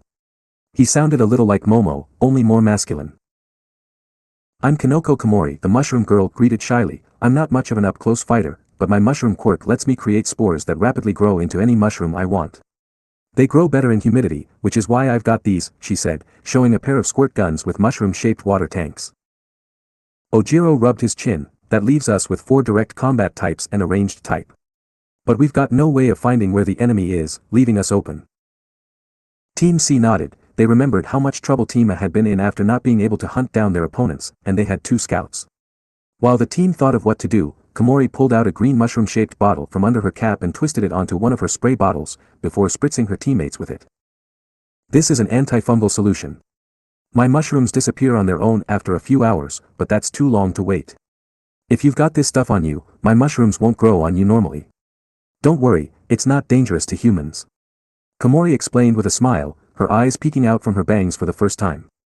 Rather adorably, and in keeping with her mushroom theme, Komori's eyes were brown with white X-shaped pupils, making her eyes look like cross-sliced shiitake mushrooms. Awesome, thanks. Ijiro grinned, giving a thumbs up. I'm not a super smart guy, so planning isn't really my thing, but with all the strength we're packing, I think we should just bulldoze through each floor one by one until we've taken down the enemy and rescued the hostages. Shishida frowned, a rather Neanderthal approach to the problem, but without more information to go on, we'll have to make do. Sato and I will lead the charge while Ojiro guards the rear. Komori, you stay in the middle with Kirishima. If we stick to this formation, we'll have the best chance to react to any attacks.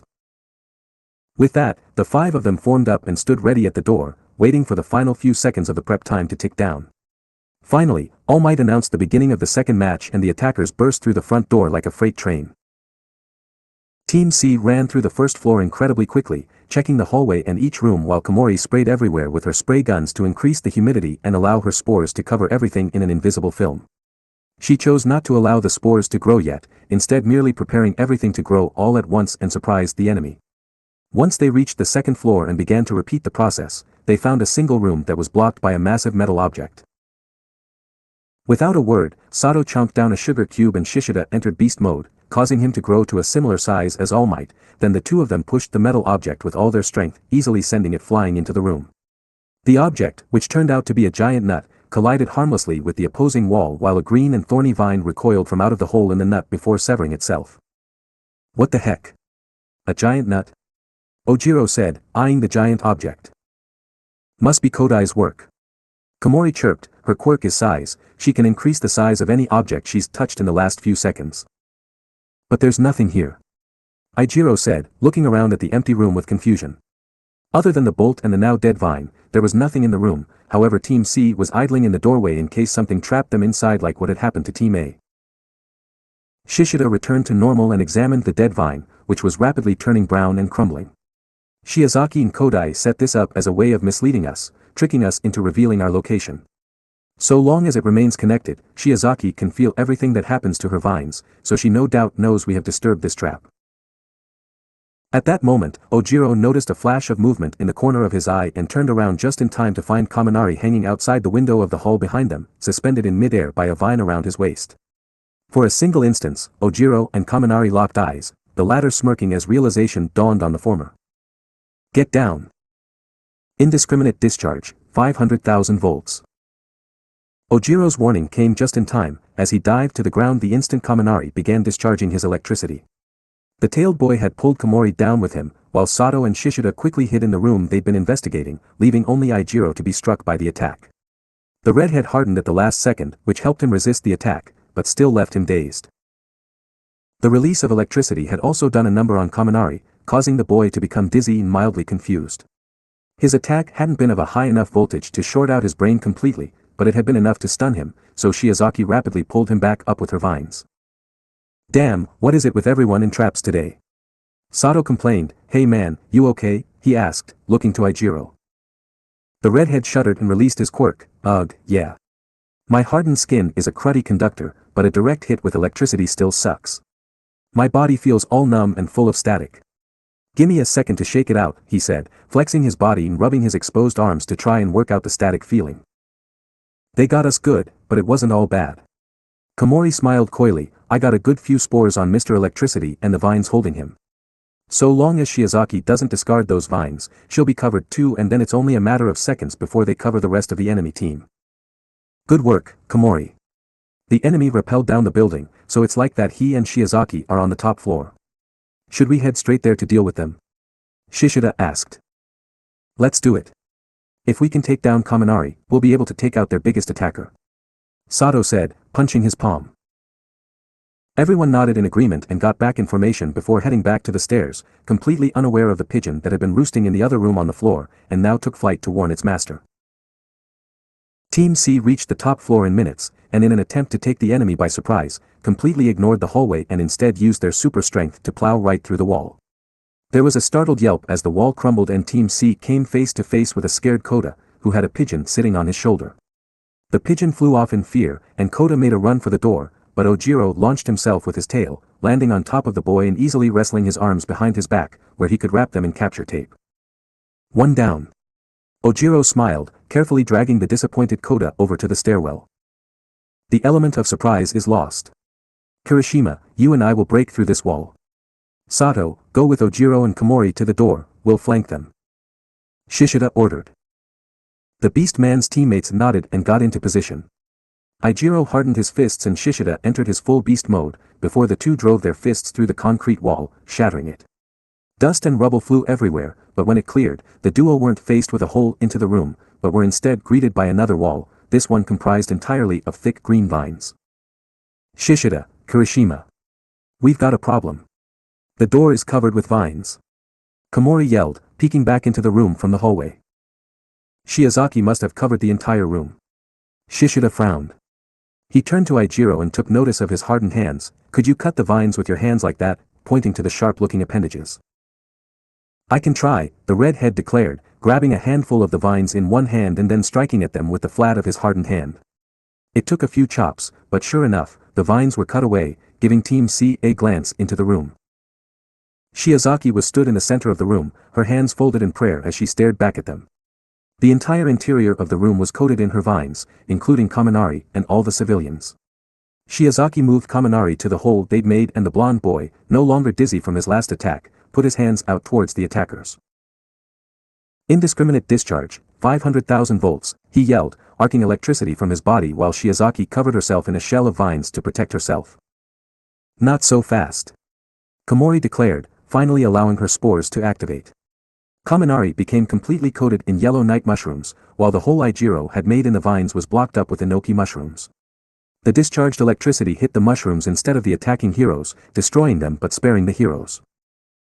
Komori smiled brightly, these are two of my favorite friends. Tricholoma equister and Flammulina velutypes. Kaminari, startled by the mushrooms, attempted to power through them by upping his voltage. Unfortunately for him, he quickly went over his limit and was rendered an idiot by his short-circuiting brain. Ojiro, who had come with Sato to rejoin his team, reached into the hole with his tail to grab the incapacitated Kaminari, dragging him out of the room and giving Ijiro the chance to cut the vines holding him before wrapping him in capture tape. 2 down. Both the Class 1A students are captured. Komori cheered. It is not over yet. Shiozaki declared, prepare to repent. At that moment, Team C found themselves attacked on all sides. Kodai and Shota appeared from the stairwell, having been hiding on the lower floor and waiting to catch Team C unaware till they could flank them. Shishida hissed as a vine wrapped around his waist and pulled him against the wall, making it uncomfortable to breathe. Damn it. Ojiro, Sato, free Shishida and deal with Shiozaki any way you can. Komori, get some spores on these two. Ijiro ordered as he activated his quirk.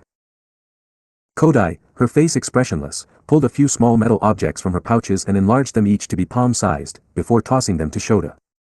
Shota then punched them at Komori with shocking strength and speed. No way in hell. Ijiro yelled, throwing himself between Komori and the projectiles.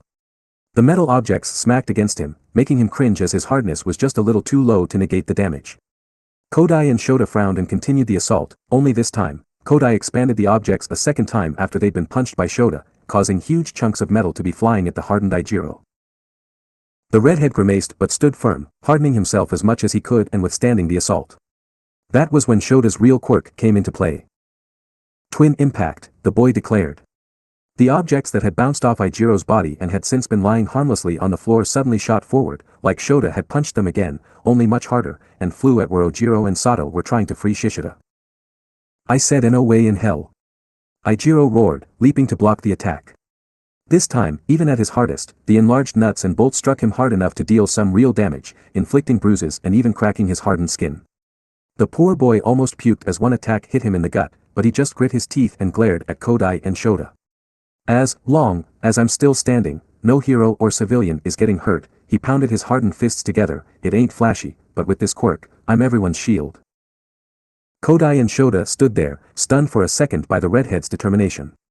Ojiro and Sato, inspired by their classmate, doubled their efforts to pull away the vines binding Shishida, while Shishida transformed into his full beast mode and began tearing at the vines with his claws and teeth. Shota took one look at Ijiro's eyes, ablaze with determination, and turned to Kodai, we need to take him down now. Let's go for a full power strike. Kodai nodded, still showing little to no emotion. She pulled out a bolt and enlarged it, before tossing it to Shota and allowing him to punch it at Kirishima. Mid-flight, the bolt grew to gigantic proportions and then Shota activated the second impact, blasting the bolt at them with incredible speed and force. Ijiro looked panicked, for a single instant before he smirked. At full hardness, he spun and sliced the vines holding Shishida, before tossing all his teammates aside just as the bolt hit him in the back. It struck him hard, and since he wasn't bracing himself, he went flying with it. The boy and the bolt were launched right through the wall, and into Shiozaki. The vine-haired girl screamed in shock and tried to put up a last-minute wall of vines to defend herself, but the bolt and Ijiro was flying too fast and her vines only reduced the impact. Both struck her with enough speed and force to send her flying, making her crash into the opposite wall. The vines on the wall softened the impact, but Shiozaki was unconscious from the moment Ijiro hit her. Kodai and Shota gaped at the sight. He tricked us. Shota cried. Ijiro, while defending his comrades, had moved directly between Shiozaki and the rest of Team D, then lured them into using an attack powerful enough to take out Shiozaki with him.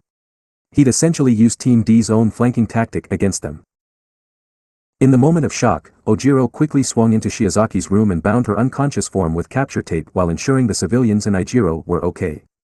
The redhead was unconscious, but he'd been knocked out with a big grin still on his face. The fight was practically over at that point.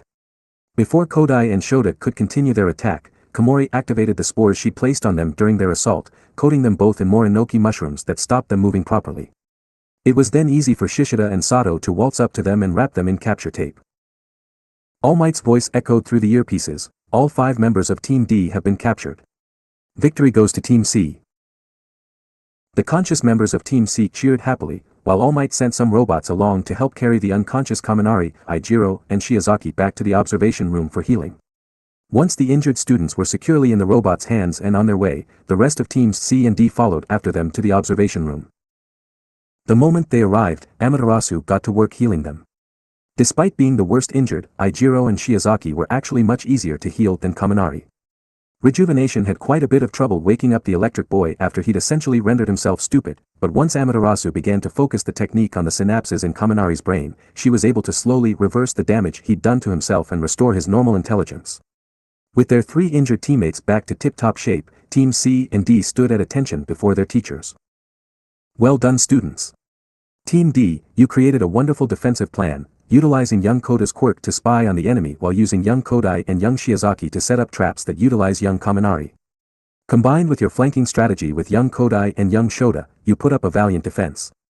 However, Team C, you countered and dealt with your opponent's plans very well. Picking a MVP from you is rather difficult. All Might complimented. Bullshit. Katsuki interrupted, drawing everyone's attention to him. Fucking Shark Tooth was the MVP, no question. Without him, the whole team would have been knocked the fuck out. No one on his team was injured thanks to him, and he was the one who tricked the enemy into knocking out Vine Girl. Pretty much everyone else on his team, other than Princess Toadstool, was useless. Ijiro beamed, while Shishida frowned. As rude as that was, it wasn't untrue. All I accomplished was moving a single large nut with Sato and punching a hole in a wall. Ojiro captured Kaminari, but it was Kirishima and Komori that really earned us the victory. Ojiro and Sato nodded in agreement, while Komori was still in awe of Katsuki, wondering if she should be offended or happy with his nickname for her. None of the present members of Team D were brave enough to talk back to the explosive boy, and All Might wasn't quite sure how to respond to the profanity-laden declaration. Thankfully, Amaterasu was better equipped to handle him. Bakugu, please mind your language, she said, her use of Katsuki's last name making both her and the explosive boy cringe a little, but professionalism had to be maintained. While I agree with your assessment that Kirishima is most deserving of MVP, there's no need to denigrate anyone else on either team as useless. She turned to 2 teams, starting with Team D, Kodai and Shoto. You worked exceptionally well together considering this is your first exercise, and your flanking maneuver was quite clever. Koda, despite clearly being nervous and mostly unsuited for fighting, you handled your role of reconnaissance very well. Kaminari, while you were mostly used as a weapon by your teammates, you worked hard and fulfilled your objectives as best you could. Shiozaki, you also used your quirk effectively, utilizing it as both a defense and to facilitate the rest of the plan by laying traps and moving Kaminari. Overall, I'd give you all a solid, good, on your performance. The only major mistakes that can be pointed your way was Kaminari recklessly going over the limit and Kodai and Shoto not being careful to ensure their teammates weren't struck by their attacks, which led to their defeat. The members of Team D took the criticism well, with Koda and Shiozaki being especially happy since they hadn't done anything really wrong, though Koda did wish he had done more. Moving on to Team C, Amaterasu gave them her criticism too. Team C was quite possibly the most unbalanced team combination possible, with 4 direct strength and physical enhancement quirks along with a more versatile but less aggressive technical quirk. That said, while your plan was a bit brutish, you did use your talents effectively. Komori, you were quick with the spores and used them to great effect as both a defense and a binding agent. Sato and Shishida, while your strength was mostly put to use smashing walls and obstacles rather than combat, you were still invaluable to your team. Ojiro, you used the dexterity of your tail and its greater maneuverability to excellent effect, showing how useful a relatively simple quirk can be. And of course Kirishima, flashy or not, you performed excellently and not only united your team via your charisma, but also shielded them from attack and made clever use of your quirk's hardness and sharpness. You are very deserving of the MVP position. However, like with Team D, I have 2 criticisms. Amaterasu said, first, Shishida. You failed to use the other aspects of your bestial form. I know from your records that your beast form has a heightened sense of smell, but you didn't use it to track the enemy down, which could have helped you avoid the initial trap. Second, your strategy really was A bit too brutish, running roughshod over your enemy and smashing walls, which could have endangered the civilians. If they weren't encased in Shiozaki's vines, then busting down those walls could have led to them being injured or even killed. The idea that they could have killed the civilians they'd come to rescue was a sobering one for Team C, and Shishida in particular was facepalming over not using his nose. He'd only used his beast form when he needed the strength boost, since it lowered his intelligence and reason, but in doing so he overlooked his beast form's other advantages. Both teams joined back with the other students, considering what they'd done right and wrong while thinking of how they could improve.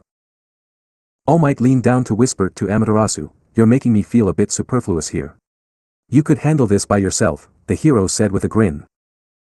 Amaterasu giggled, "Well, analysis is my forte, and besides, I wouldn't be confident enough to do this by myself." The older hero chuckled to himself, "It always amuses me to see someone as powerful as you still being so nervous in front of others. But never mind that." He stood straight and addressed the joint class, "Let's begin assembling the teams for the next fight." While All Might and Amaterasu were fumbling with the boxes, Himiko leaned closer to Katsuki. "From you, that praise earlier was practically a confession of love. Do you like Ijiro that much?" Himiko asked, only partially teasing him. Katsuki snorted, as if I wanted to confess, I'd say it outright. I'm not some prissy schoolgirl. Shark Tooth is just one of the few people not intimidated by me, and that last move, sacrificing himself to win the fight. I can respect that shit. Himiko grinned. She'd known Katsuki long enough by now to know when he was interested in someone.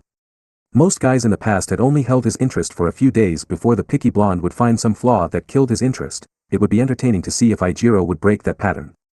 For now though, Himiko turned her attention back to All Might.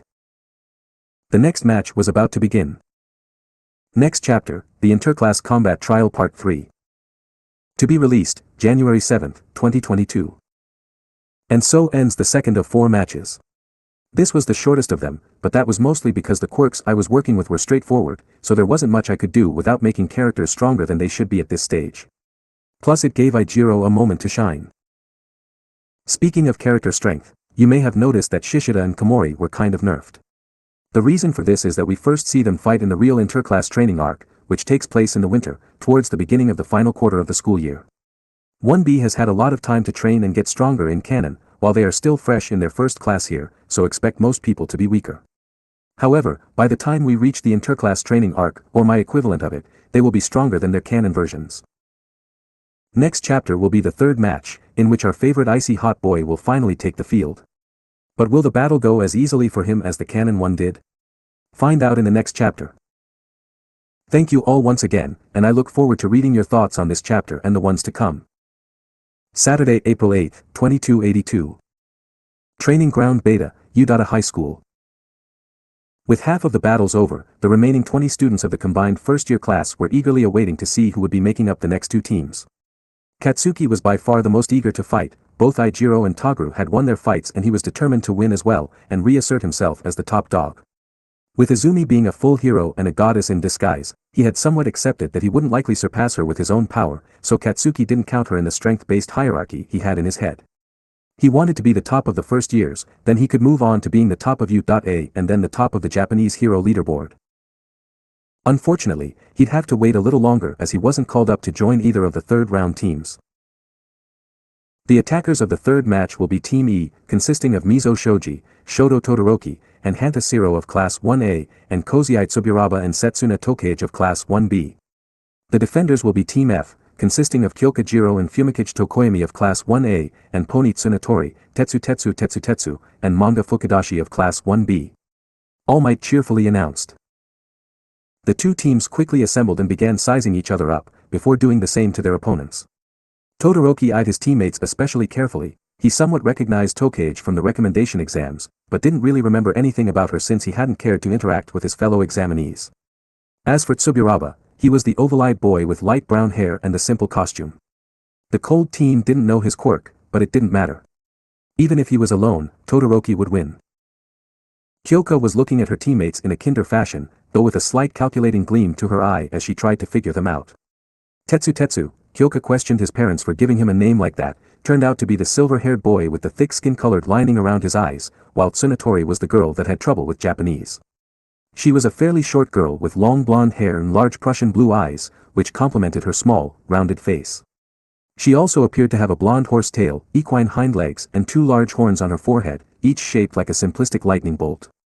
Her hero costume appeared to be horse-themed, as she wore a horse halter around her head and an orange uniform reminiscent of a jockey, as well as some sort of saddle on her back, complete with stirrups.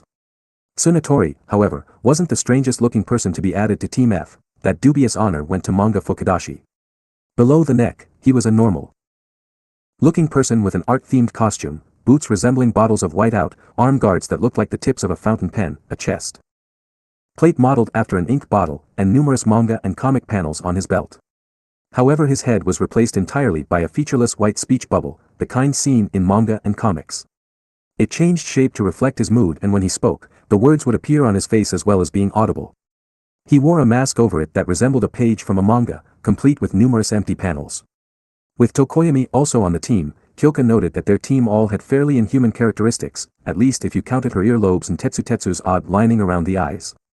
Kyoka didn't mind that though, their team actually looked pretty cool to her, like some crazy metal band. No members of the Midoriya lunch squad were a part of either team, which was both a good and bad thing for the group.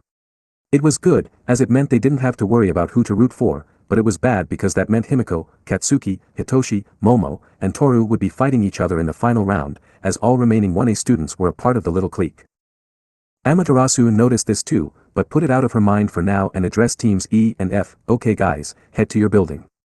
Once you're both in position, you'll have some time to plan before the match begins, so be sure to use it wisely. Both teams nodded and headed off, leaving the rest of the students to chat while the teachers observed the monitors and pretended not to listen.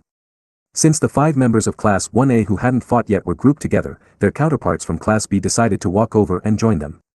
This consisted of the blonde boy wearing a tuxedo and a smug smile, the boy dressed like a Chinese jiangshi, the boy with the yellow glue cap for a head, a gloomy-looking girl with silvery gray hair and dressed in a knee-length off-white kimono with a pure white furred collar, and someone Izumi's siblings recognized from their sister's stories of the recommendation exams, Juzo Hananuki.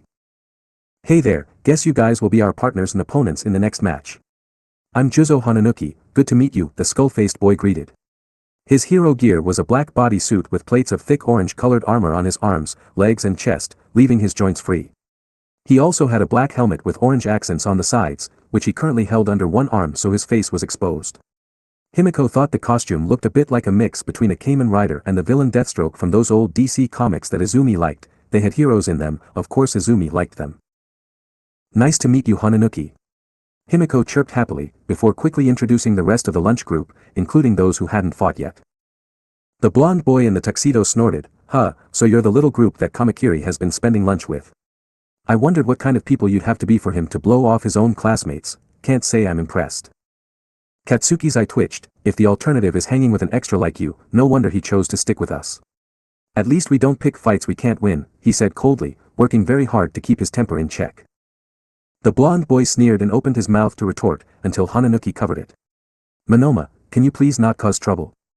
Sorry about him, Ken-sensei told us that Class A and B usually have a rivalry and this guy decided that Class B would be the best, so he's been getting a big head over it. The now identified Monoma pulled Hananuki's hand away with a scoff, Class B already is the best. We shouldn't be shy about saying so. Enough, Monoma.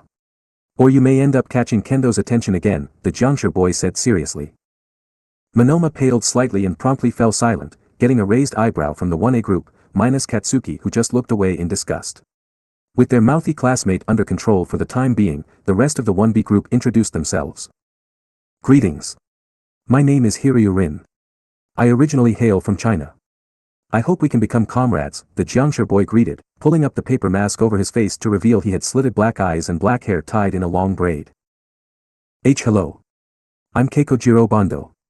Nice to meet you, whispered the large yellow-skinned boy with the oddly shaped head. His imposing size, unusual head, and shyness made him seem a lot like 1A's Koda, which Himiko thought was cute. His costume consisted of a baggy yellow bodysuit with circular orange braces around his neck, waist, and wrists, with taller, thinner versions on his ankles. They resembled the spouts from tubes of glue, continuing Bando's glue aesthetic. Last to introduce themselves was the girl of the group. Good day, I am Reiko Yanagi.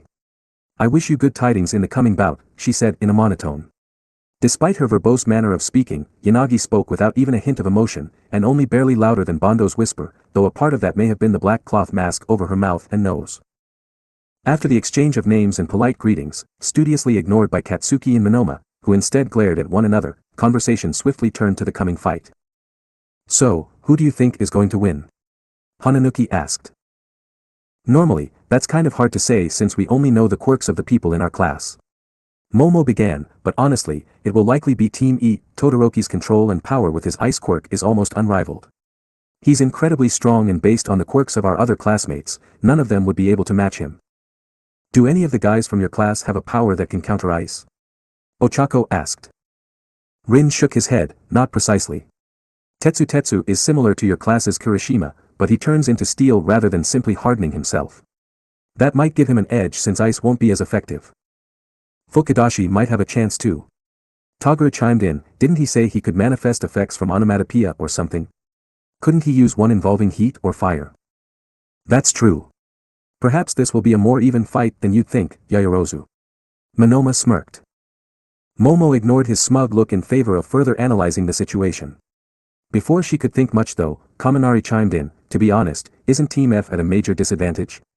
I mean, Team E has both Todoroki and Tokage, and they were both recommendation students, right? What does that have to do with anything? Asked Hitoshi with a raised eyebrow. Well, aren't they like the advanced students? I mean, Yaoyorozu and Todoroki are the recommendation students in our class and they were the top of the assessment test. Kaminari said. Katsuki bristled, excuse fucking me, but half and half only took 4th place. I kicked his ass. That settles it then, if this Neanderthal could beat him then Todoroki can't be that great. Monoma said dismissively. Bitch, I will slap the shit out of you. Katsuki growled, losing his temper. I'm surprised you even know what a Neanderthal is. Or did your tiny brain just manage to twig that it was an insult? The smug blonde shot back, completely unaware of the ass kicking his mouth was about to earn him. The two blondes took a step towards each other, but then a small tree suddenly shot out of the ground between them, giving both boys a face full of bark. Monoma landed on his ass while Katsuki merely staggered back a step. The class turned to look at Amaterasu, her fingertip glowing green as her silver eyes watched them from over her shoulder. No fighting outside of a sanctioned match. Behave yourselves, she said, before snapping her fingers and making the tree disappear, followed by a quick use of rejuvenation to repair the damage the roots had done to the floor. She turned back to the monitors as if nothing had happened, and All Might acted as if he hadn't even noticed. Of course, while the teachers weren't paying attention to them anymore, the rest of the class was drawn into the conversation. Himiko dragged Katsuki back over to stand with her, giving him one of her rare, serious, looks, while Kendo did the same with Monoma, who seemed cowed by Amaterasu's scolding in Kendo's glare. Honestly, after what happened on Tuesday, you were still dumb enough to pick a fight in front of our teachers? Get a hold of yourself, Monoma. 1B isn't going to surpass 1A by acting like jerks. Kendo scolded, wagging her finger at the boy like an annoyed older sister. What was that about anyway? Sato asked. He'd been talking to Shishida and hadn't noticed the argument until Katsuki yelled. Ehe, my bad. Kaminari chuckled nervously, rubbing the back of his head. I kind of started a debate over whether the recommendation kids were more likely to win. Shishida nodded, I see. Honestly, I believe they likely will. Tokage and Hananuki are definitely among the strongest in our class, so any team with them is bound to have an advantage. I know, right? Yaoyorozu and Todoroki are the same for us. If Todoroki and Tokage are on the same team, then they're bound to win. Team F doesn't stand much of a chance. Kaminari said. Most of the two classes agreed, some of them reluctantly. The recommendation students were powerful and at the top of their class, so it made sense to assume they'd come out on top, especially when teamed up. Oddly, the ones who disagreed were Katsuki and Monoma, a shared opinion that annoyed them both, Himiko, and the recommendation students themselves, Momo and Hananuki. I'm not so sure it's set in stone like that. We were offered recommendations, that's true, but we're still only students. And like Katsuki said, he defeated Todoroki in Aizawa-sensei's quirk assessment. Momo reasoned. That's true, but you came first out of the entire class. You even beat Amaterasu-sensei.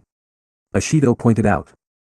The Class 1B students looked at Momo with shock and awe, which she was quick to try and defuse. That's because the scenario allowed me to use my quirk at its most effective. I wouldn't have been able to use most of those methods in a real situation as they would be too time-consuming. Besides, it was a quirk-based physical assessment, not a fight. Most of the class would have been able to beat Aizawa-sensei too since sabotage was forbidden. Momo was no fool, she may have come first in the assessment, but she doubted she could defeat the likes of Todoroki, Katsuki, or Himiko in a straight fight. They'd overwhelm her before she could create anything, and so would quite a few of their classmates since her combat ability was almost completely dependent on the equipment she could create for herself. While her argument had calmed 1B a bit, the debate over the recommendation student superiority continued. While the students of both classes were sure that the recommendation students could be surpassed if they worked hard enough, they still mostly agreed that they had an advantage and were shoo-ins to win today's matches. Those that disagreed stayed out of the debate, Momo and Hananuki because they couldn't think of a way to dissuade them further, and Katsuki, Himiko, and Monoma because they were determined to prove it with their own skills in the next match.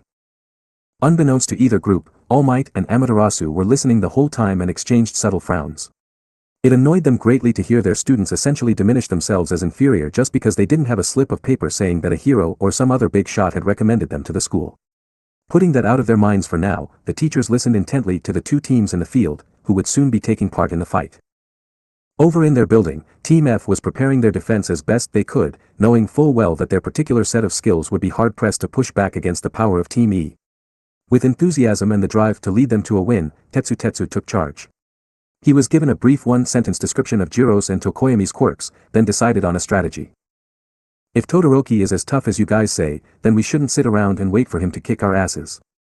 Let's put the VIPs in a room somewhere on the top floor and seal it up with Fukadashi's quirk. You can make a wall with it, right? Tetsu asked. The boy with the speech bubble head nodded enthusiastically, sure can. A little bang, blam, bonk. Should make for a nice blockage. After that, we'll need you on reserve, so trap the halls and then stay close to me, but out of sight. Your quirk has got the most abilities to it, so we might need you to back us up. Tetsu ordered. Manga Fukadashi's quirk, comic, allowed him to manifest the onomatopoeia he spoke as physical representations of those onomatopoeia that shared the properties they described. For example, by using his quirk to say, boom, he could manifest the word boom as a physical object, which could then explode like a bomb. It was actually remarkably similar to Izumi's divine powers and technically more versatile, it just relied on words rather than drawing. I can do that. I can help deal with Todoroki too, with some sizzle. Fukadashi grinned. Awesome. Jiro, we'll stick you in the room with M. You can use your ears to track the enemy for us while you stay safe and guard the VIPs. Tetsu continued. Jiro nodded, you got it. If I stab my jacks into the walls, I should be able to hear everything in the building. Just go easy on the loud noises. We'll do our best. Tsunatori, Tokoyami, you two will work with me. We'll stick to the shadows and once Jiro gives us the enemy's positions, we'll take M by surprise. My steel body can be both the hammer and the anvil, so I'll be the frontline attacker. Tokoyami, you'll take the mid-range and Tsunatori, you'll take long range. You all cool with that? Tokoyami nodded, we will be one with the shadows.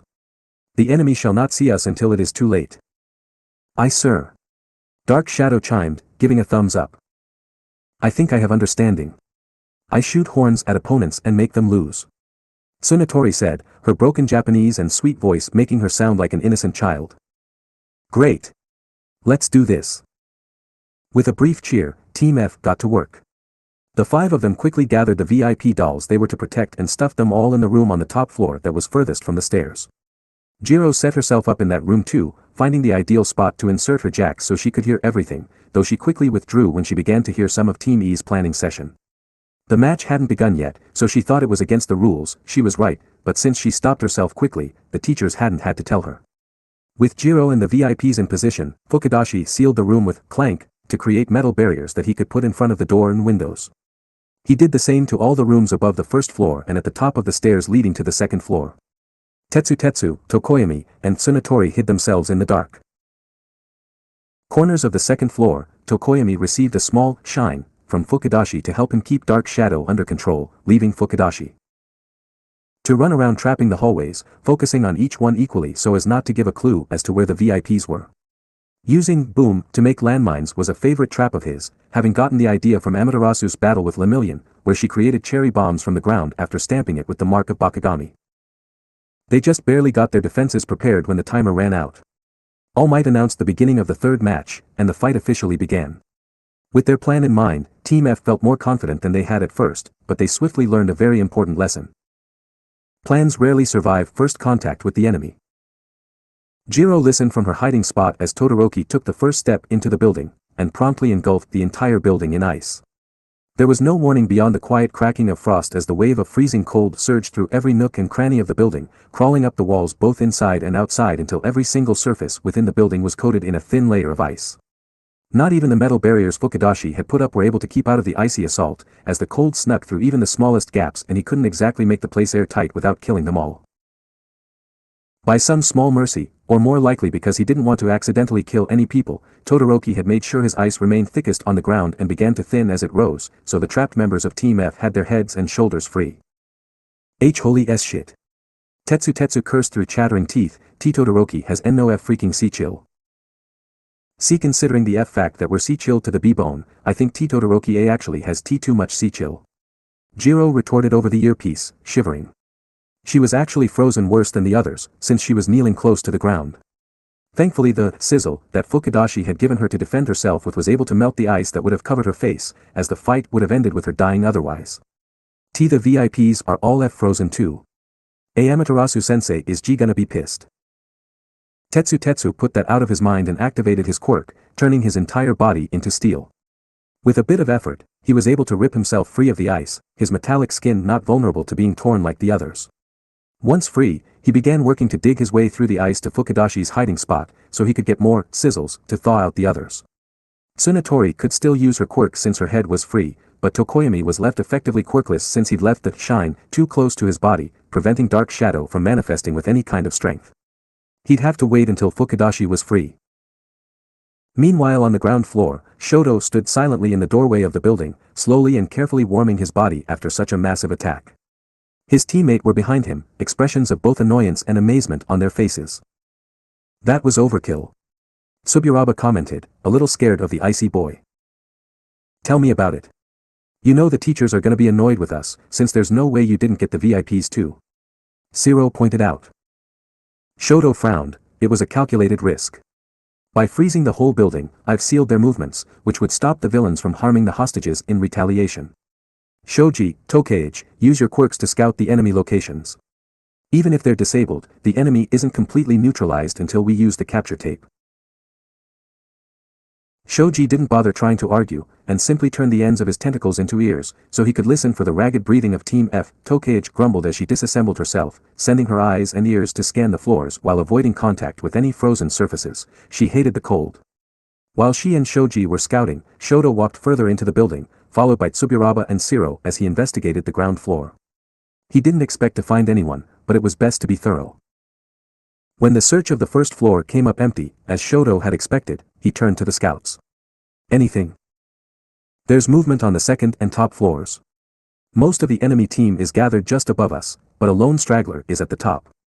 Shoji reported. That's got to be Jiro. She isn't a combat type like the others, so I'd wager they have her spying on us through sound.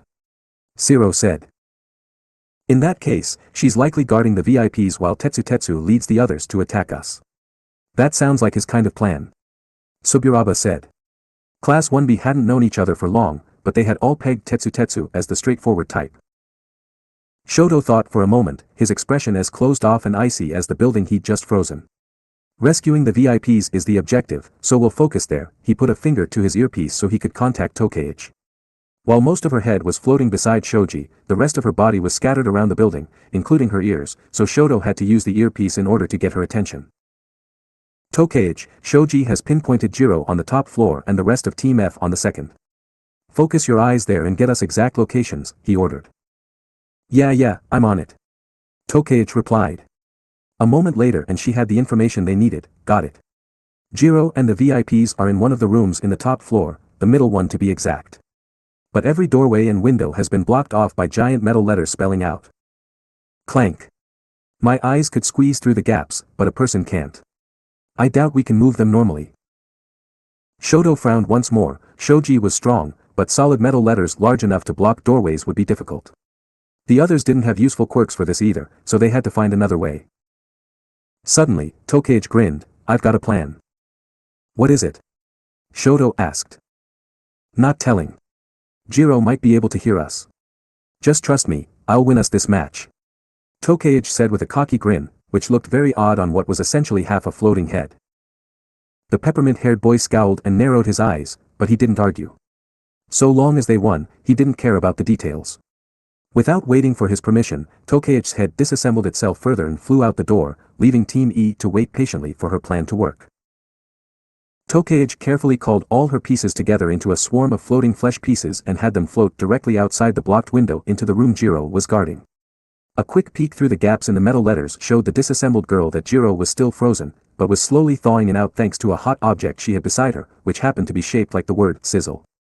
Realizing it was a part of Fukadashi's quirk, Tokei thought of warning her team, but with Jiro's hearing it would be best to neutralize her first. Ever so carefully, Tokei threaded her pieces through the tiny gaps left by the letters, until she was able to fully assemble her body inside the room. Surprise! Tokei cheered, startling Jiro. The punk rock girl couldn't move thanks to being partially frozen, and she didn't even have a chance to cry out to her teammates before Tokei jauntily wrapped her in capture tape, as if she was wrapping a Christmas present. Damn it! Jiro groaned, slouching slightly in her icy restraints. Now that she was out of the fight, she couldn't even warn the others. Sorry Jiro, but both you and all the VIPs are now mine. Still, at least now I can get you out of the ice. Tokei smiled kindly, gingerly nudging the hot sizzle closer to Jiro's frozen form with her foot to speed up the thawing process, and to also warm her own body a little. Jiro grumbled a bit, but she wasn't about to complain and simply bowed her head in acceptance. Tokei put a finger to her earpiece.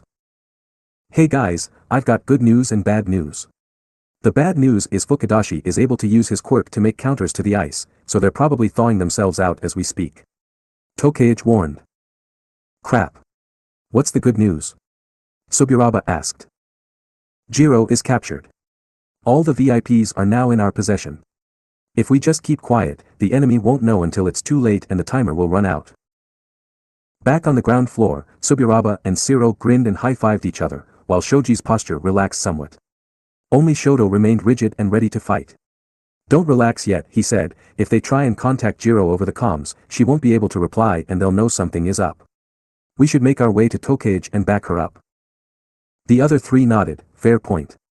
But how will we get past the barricade at the top of the stairs? Shiro asked. If Todoroki removes the ice, I should be able to shift it. It will be slow though, and noisy too. Shoji pointed out. Shoto considered the options for a moment before deciding on a course of action. Shiro, get yourself and Shoji to the window beside the VIP room. Try to push past the block if you can. If you can't manage it, I'll create a massive ice blast. If I form it properly, I should be able to create a spike that'll pierce all the way through to the roof of the building and give you a way in to support Tokei. Otherwise it should at least be enough to shift the barricade at the top of the stairs and allow Suburaba and I to draw the enemy's attention away from the VIPs. Shoji frowned beneath his mask. Why not use that to shift the blockage and have us all go together? I heard the other four members of their team moving close together.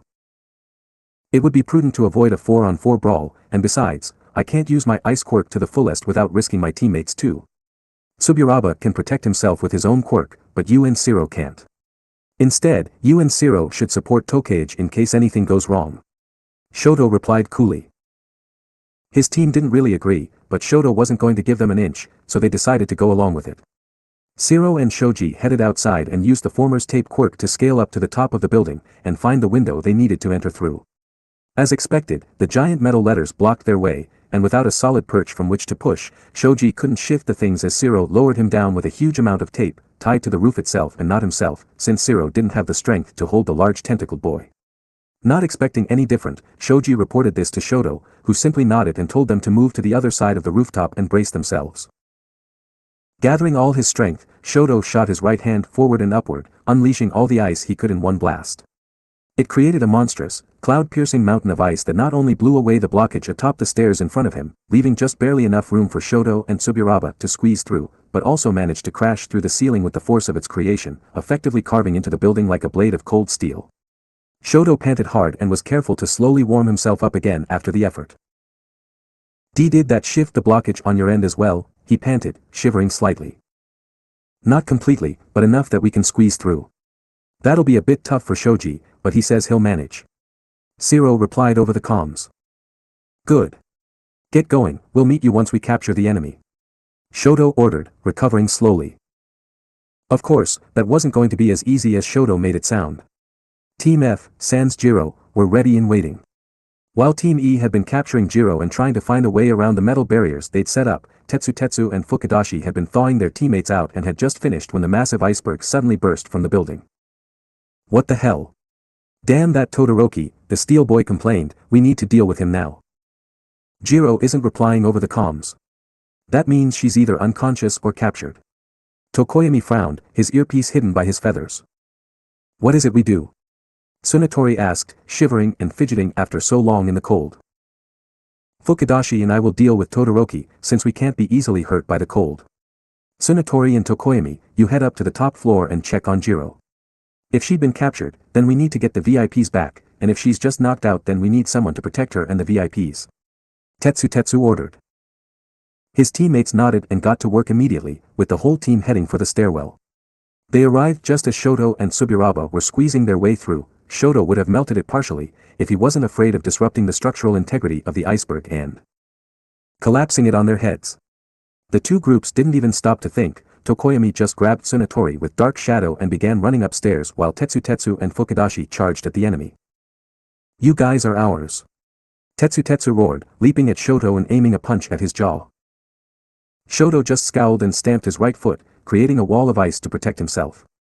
Tetsu's fist smashed into it, cracking the thick ice and making the wall crumble, but Shoto simply put a hand to the ice and blasted out more frigid air, freezing the wall solid again and coating Tetsu in an inch-thick sheet of ice. That would have been enough for a normal person, but Tetsu's steel skin allowed him to resist the cold and break free with his raw strength, somewhat surprising Shoto. He went for another punch, which Shoto didn't have a chance to block since he was still recovering and couldn't use his ice as quickly. Tsuburaba burst from behind Shoto at the last minute and blew out air that solidified into a barrier right in front of Shoto's face, protecting him from the punch, though the barrier did crack under the force of Tetsu's fist. This brief reprieve gave Shoto the chance to recover and blast more ice at Tetsu, making it thicker this time to try and counter his strength, but before the steel boy could be engulfed, Fukidashi cried, sizzle sizzle, and created two massive radiators in the shape of those words, which immediately began to melt the ice around them. Shoto was momentarily overwhelmed by the sudden heat and found his ice weakening, giving Tetsu the necessary time to bust free again and this time land a punch to Shoto's jaw. The scarred boy slammed into the iceberg he'd created, his jaw throbbing painfully. If it weren't for Tetsu losing some strength after breaking the ice, that punch would have knocked him out. Tetsu and Fukidashi pressed their advantage, aiming to take Shoto out fast, forcing Tsuburaba to create more air barriers to defend them while Shoto recovered.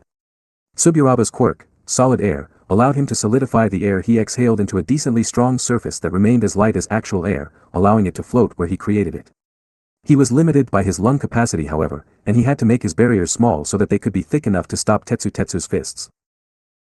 The poor boy's breathing was ragged, each breath visible in the frigid temperatures created by Shoto's ice. He was beginning to slow as Tetsu flailed his fists in a wild barrage of steel punches while Fukidashi made more sizzles to keep the temperature up and limit Shoto's ice production. Shoto and Tsuburaba weren't the only members of Team E to be struggling either, as Shoji and Shiro had only just managed to squeeze through the top floor window when Tokoyami and Tsunatori burst onto the scene. Neither group bothered to exchange words and instead immediately attacked. Tossing the shine that Fukidashi had given him aside, Tokoyami unleashed Dark Shadow against Shoji, whose superior strength was the bigger threat. There was just enough light streaming through the window to allow Tokoyami to keep Dark Shadow, barely, under control while also keeping him at an incredible level of strength. Shoji quickly found himself being knocked down the hallway by the sentient shadow, but he got back up and stood his ground, determined to keep Tokoyami away from the VIPs. This left Shiro and Tsunatori to fight.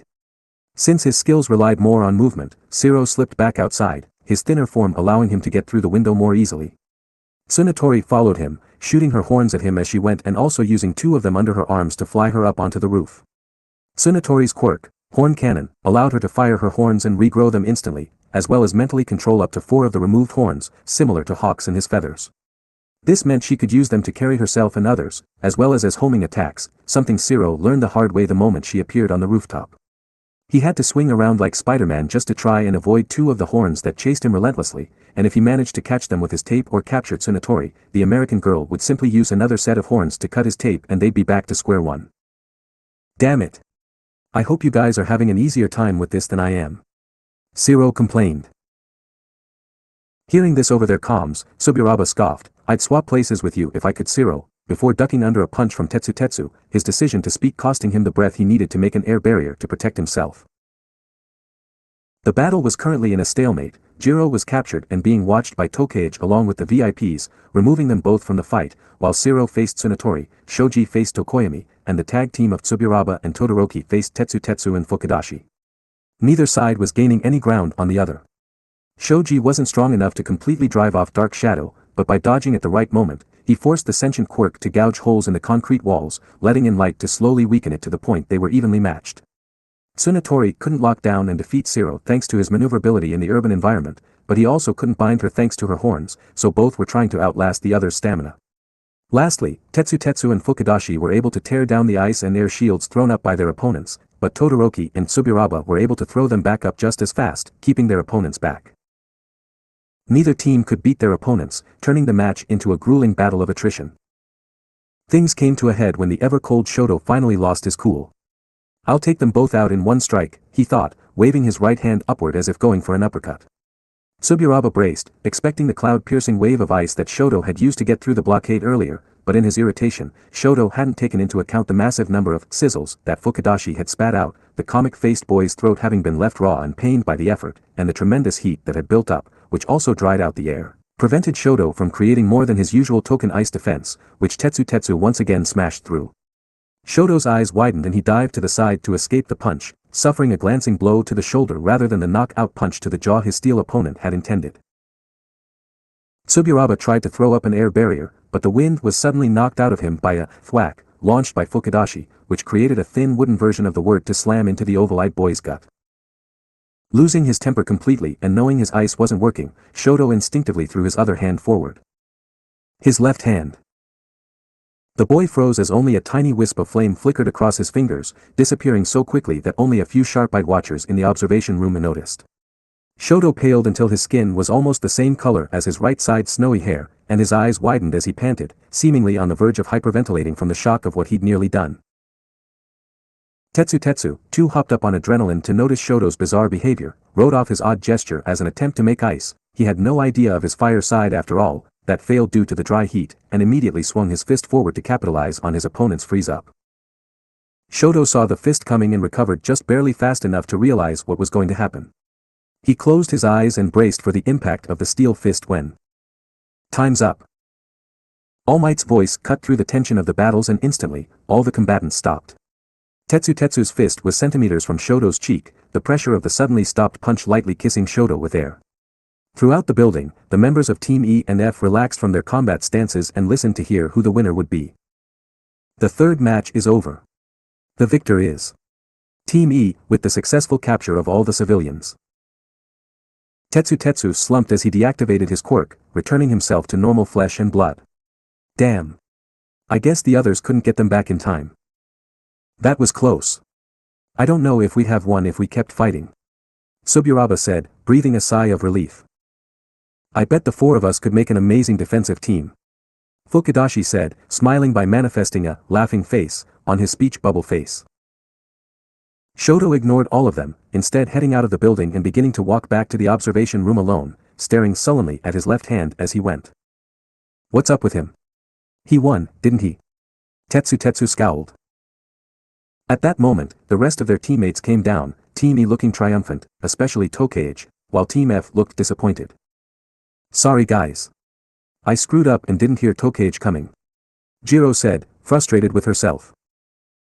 It's not your fault, you were frozen in place and couldn't have done much to stop her regardless. I ended up losing my advantage by attacking recklessly. Forgive my hubris. Tokoyami bowed his head. I no do too good either. Tape Man was very troubling. Swinging like Spider-Man, very hard to catch. Tsunatori said meekly. Shiro patted her on the back, don't be too hard on yourself, I wasn't able to beat you either. Those horns of yours are dang fast. You shouldn't feel bad either, Tokoyami. Dark Shadow is a force to be reckoned with, even weakened by light, I had trouble grappling with it. Shoji said, giving the bird boy a thumbs up. Tokage chuckled, come on guys. Leave the critiques to the teachers. I think we all did awesome, even if only one team could win.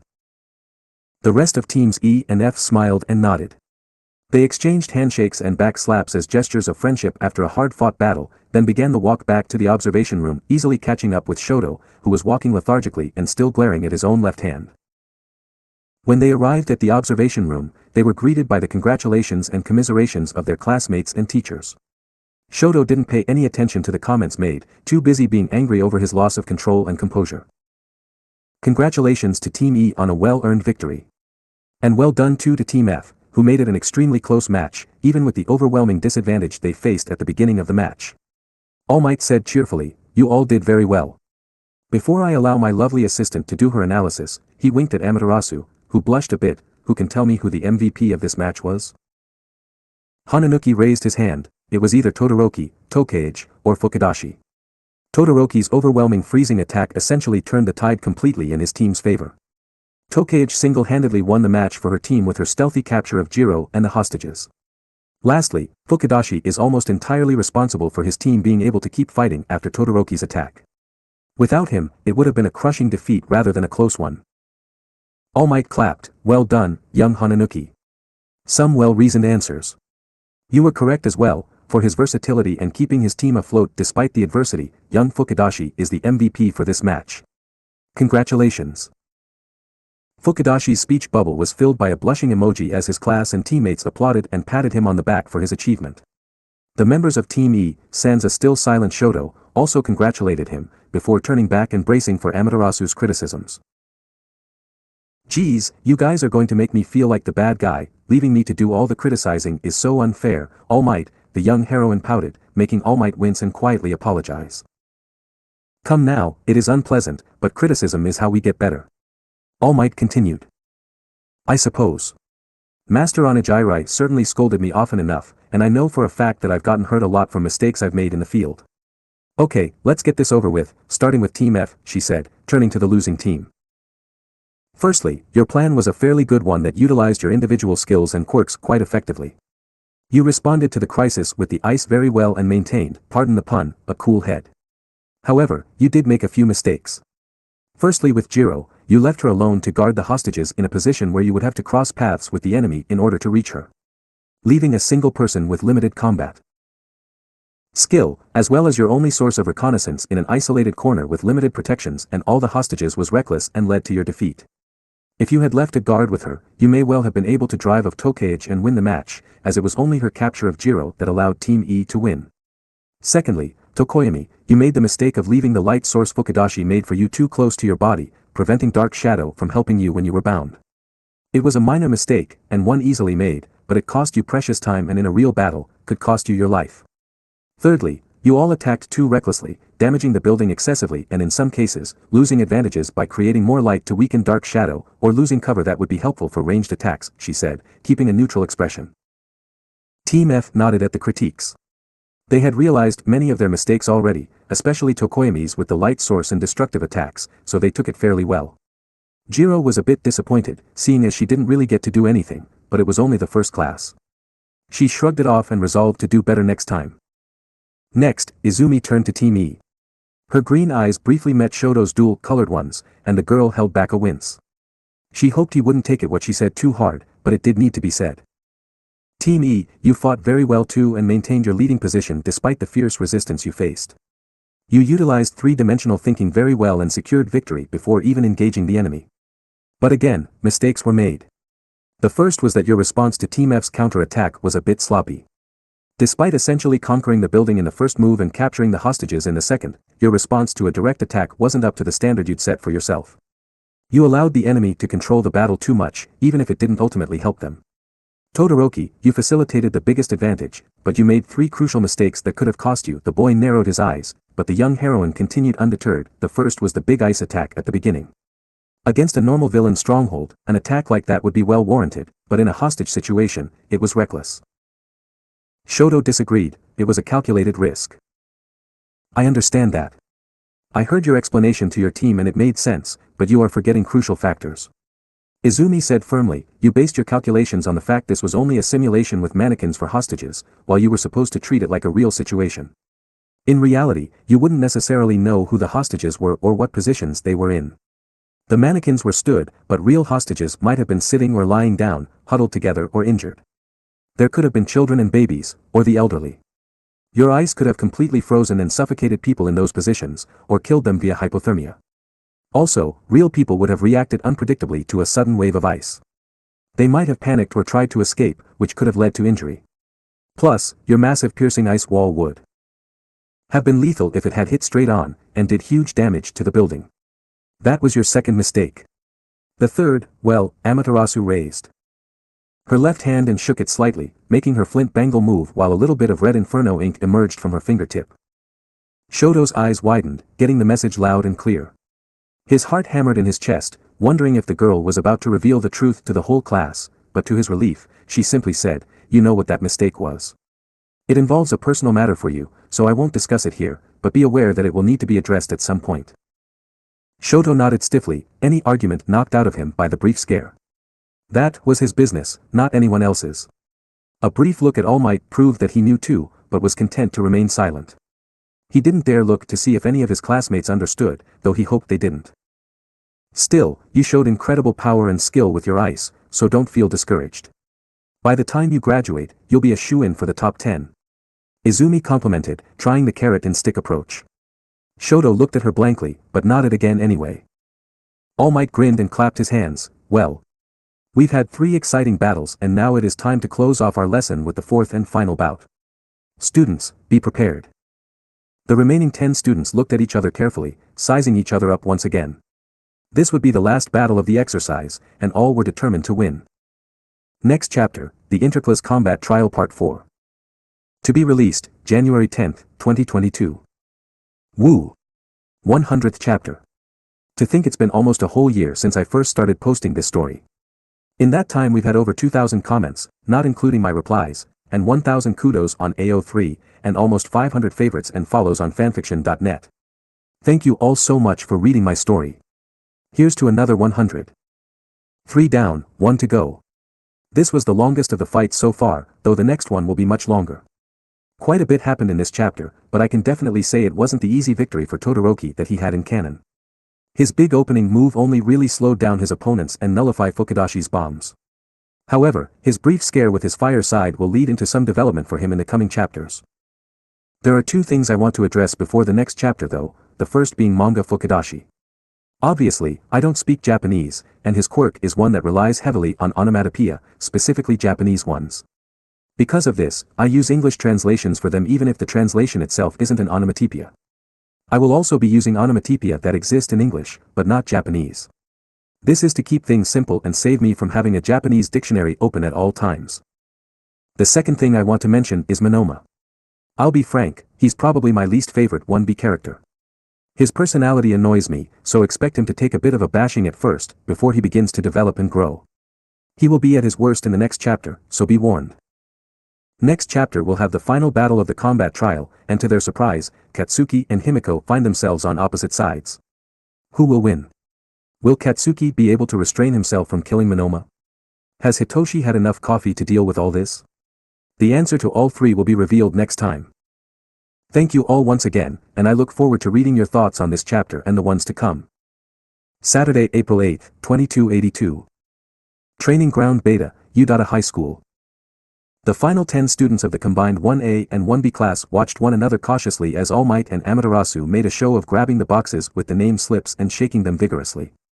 Depending on who was teamed with who, this match could be a completely one-sided mess, or a vicious struggle with no easily superior side. Katsuki hoped he'd be on the team with 3 of his class and 2 of the others, preferably teamed with Himiko, along with either Momo or Hitoshi and then that Hananuki guy and the one from China, Hiryu. Those were the ones he could deal with personality-wise, and he had a plan for the quirks of Himiko, Momo, and or Hitoshi. Himiko was thinking much the same thing, and Izumi was nervously looking into the box in her hands, wondering what chaos it would unleash. Now, let us draw the names for Team G, who will be the attackers this round. All Might declared, digging his hands into the boxes. The attackers are Toru Hagakure, Himiko Midoriya, and Momo Yayorozu of Class 1A, and Kojiro Bondo and Reiko Yanagi of Class 1B. Naturally, the remaining students will be the defenders, Team H.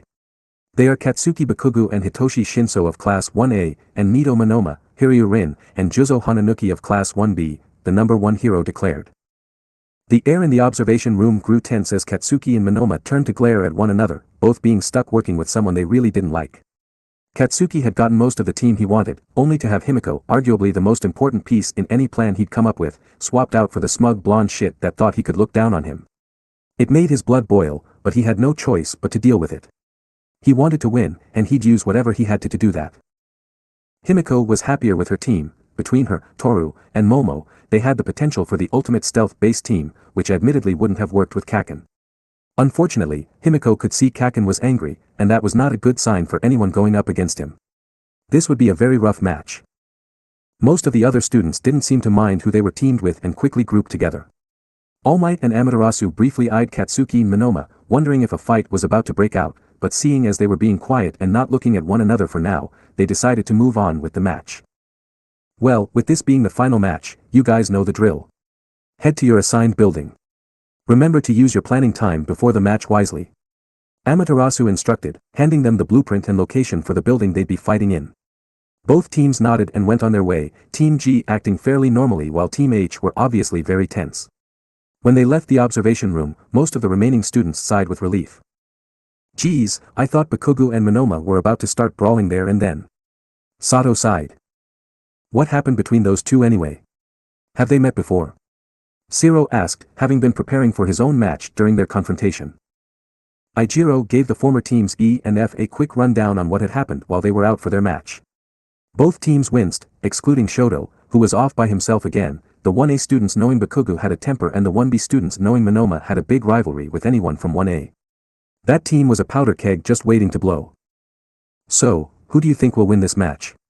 It's kind of hard to tell since both teams have a recommendation student. Kaminari said, changing the subject. Tokage raised an eyebrow while Mina frowned, are you still on about that? The recommendation students aren't unbeatable, you know. But you can't deny they do have some pretty strong quirks and a lot of skill. Narenjiki Shota piped up.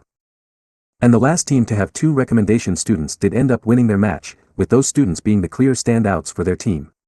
Shishida said. Jiro nodded, I hate to say it, but I've got to agree.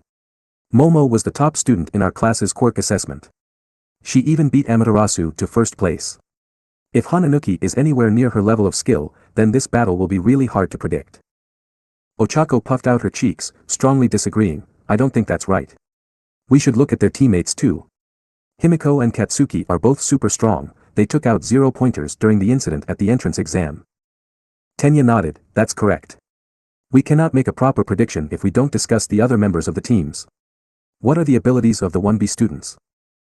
Hananuki has softening, which allows him to soften any non-living material to the point of being semi-liquid. He can then swim through them easily. Rin has scales, which allow him to create strong reptilian scales for both defense and offense. Bondo has semidine, which allows him to produce a fast-acting glue from his head. Yanagi has poltergeist, which basically works like telekinesis, allowing her to manipulate anything around her so long as it doesn't exceed a certain weight. Lastly, and potentially most dangerous is Monoma. He has copy, which lets him perfectly copy the quirk of anyone he touches for a short time.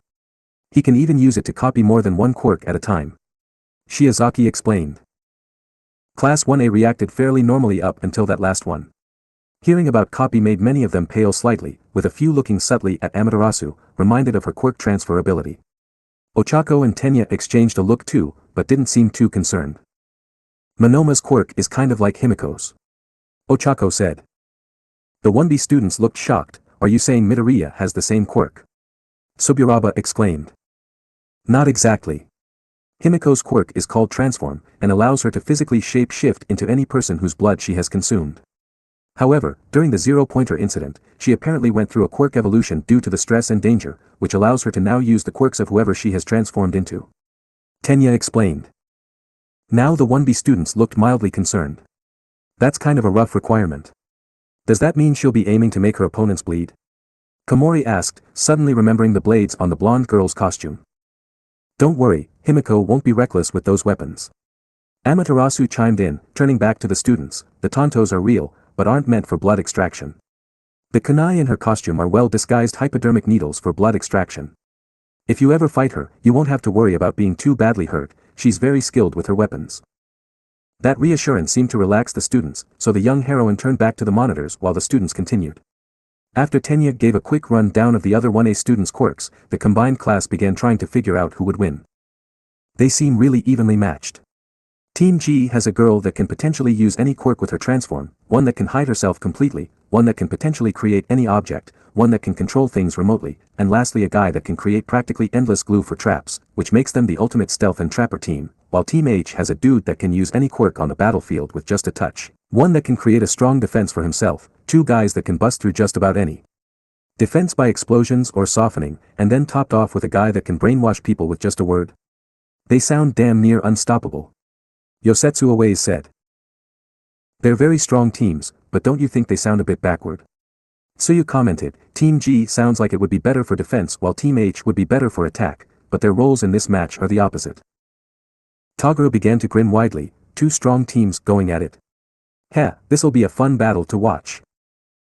While the discussions were ongoing in the observation room, the two teams were already in place and beginning their planning phase. Team G gathered outside their assigned building, and since they'd already introduced one another before the last match, they opted to quickly go over their quirks and the quirks of their opponents. When they were done, Himiko was frowning, this could be a problem. Monoma, Kaken, and Hitoshi are going to be the biggest threats. Kaken's combat ability is unparalleled, he grew up fighting Amaterasu and can actually give her one hell of a challenge, while Hitoshi could instantly win any fight with his brainwashing. Combined with Monoma copying their quirks, we'll be in big trouble if we don't do something about them. So how should we counter? Bondo asked quietly. We have a small advantage in that we can create recon gear to get an idea of their locations, while they don't have anyone with scouting abilities. We can nullify the effects of brainwashing if we simply refuse to answer to either Monoma or Hitoshi. Momo said, already beginning to create a small remote camera drone and some heat vision goggles. That will be quite challenging. Monoma is somewhat of a braggart and quite skilled in riling others. He won't hesitate to try and infuriate us into speaking. Yanagi warned. Ooh, I can deal with Monoma. I'll sneak through the enemy base and catch him with the tape. I'm invisible and pretty sneaky, plus I can help scout. Toru suggested eagerly. How would you carry the tape? Won't they be visible, along with your earpiece? Himiko asked. Toru answered by taking off her gloves and placing one hand over the ear with the earpiece, making it disappear, then holding the capture tape against her stomach with her other hand, making that disappear too. I'm not sure how it works exactly, since people can see through me, but if my body completely hides an object, it becomes invisible too. It's why you can't see food once it goes in my mouth, she explained. Momo nodded approvingly, that gives us a counter to Monoma, but only take it if he's alone or there's an emergency. Otherwise you'll be captured straight after. If possible try to do the same to Hitoshi as well. You got it. Toru chirped. Hitoshi isn't super skilled in hand-to-hand combat, so if we don't respond to him, he won't be too tough to counter. We need to get Kaken on his own, if we all work together, we should be able to overpower and capture him. Luckily, he'll go for me and Momo first since he'll view us as the most versatile, and so the biggest threats. Himiko said, if possible, we need to lure him away and then trap him with Bondo's glue. It won't hold him long and it'll be too dangerous to get close enough to use the capture tape at that point, but it should buy us time. We'll go for Hananuki next, his softening will render our support gear useless, so we'll need to take him out quickly, I'll handle that since I can use transform to mimic Kaken's quirk. If we're fast enough, we might have time to deal with Rin 2 before Kaken catches up with us.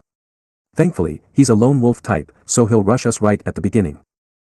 Her teammates nodded, hence, we can confine him away from his compatriots, leaving us time to defeat Rin and Hananuki, and giving our invisible companion the opportunity to capture Monoma and Shinso. By the time he is free to engage us once more, he shall be alone and we shall have the hostages. Yanagi said. I'll be able to fortify the location with the hostages. If we pull this off, we'll essentially reverse the exercise and make ourselves the defenders, with only Katsuki as an opponent. Without Hananuki, he won't be able to nullify our physical defenses and I'm sure I can make enough blast-proof material to keep him out. Momo said. Himiko grinned, great.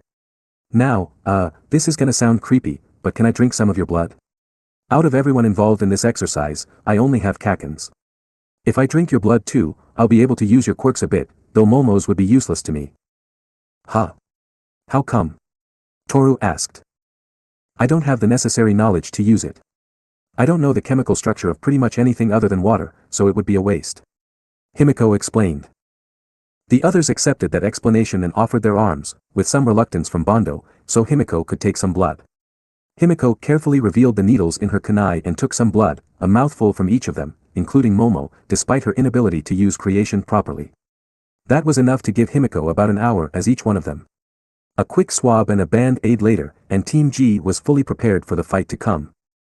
Of course, Team H was planning as well, and their discussions weren't exactly the most productive.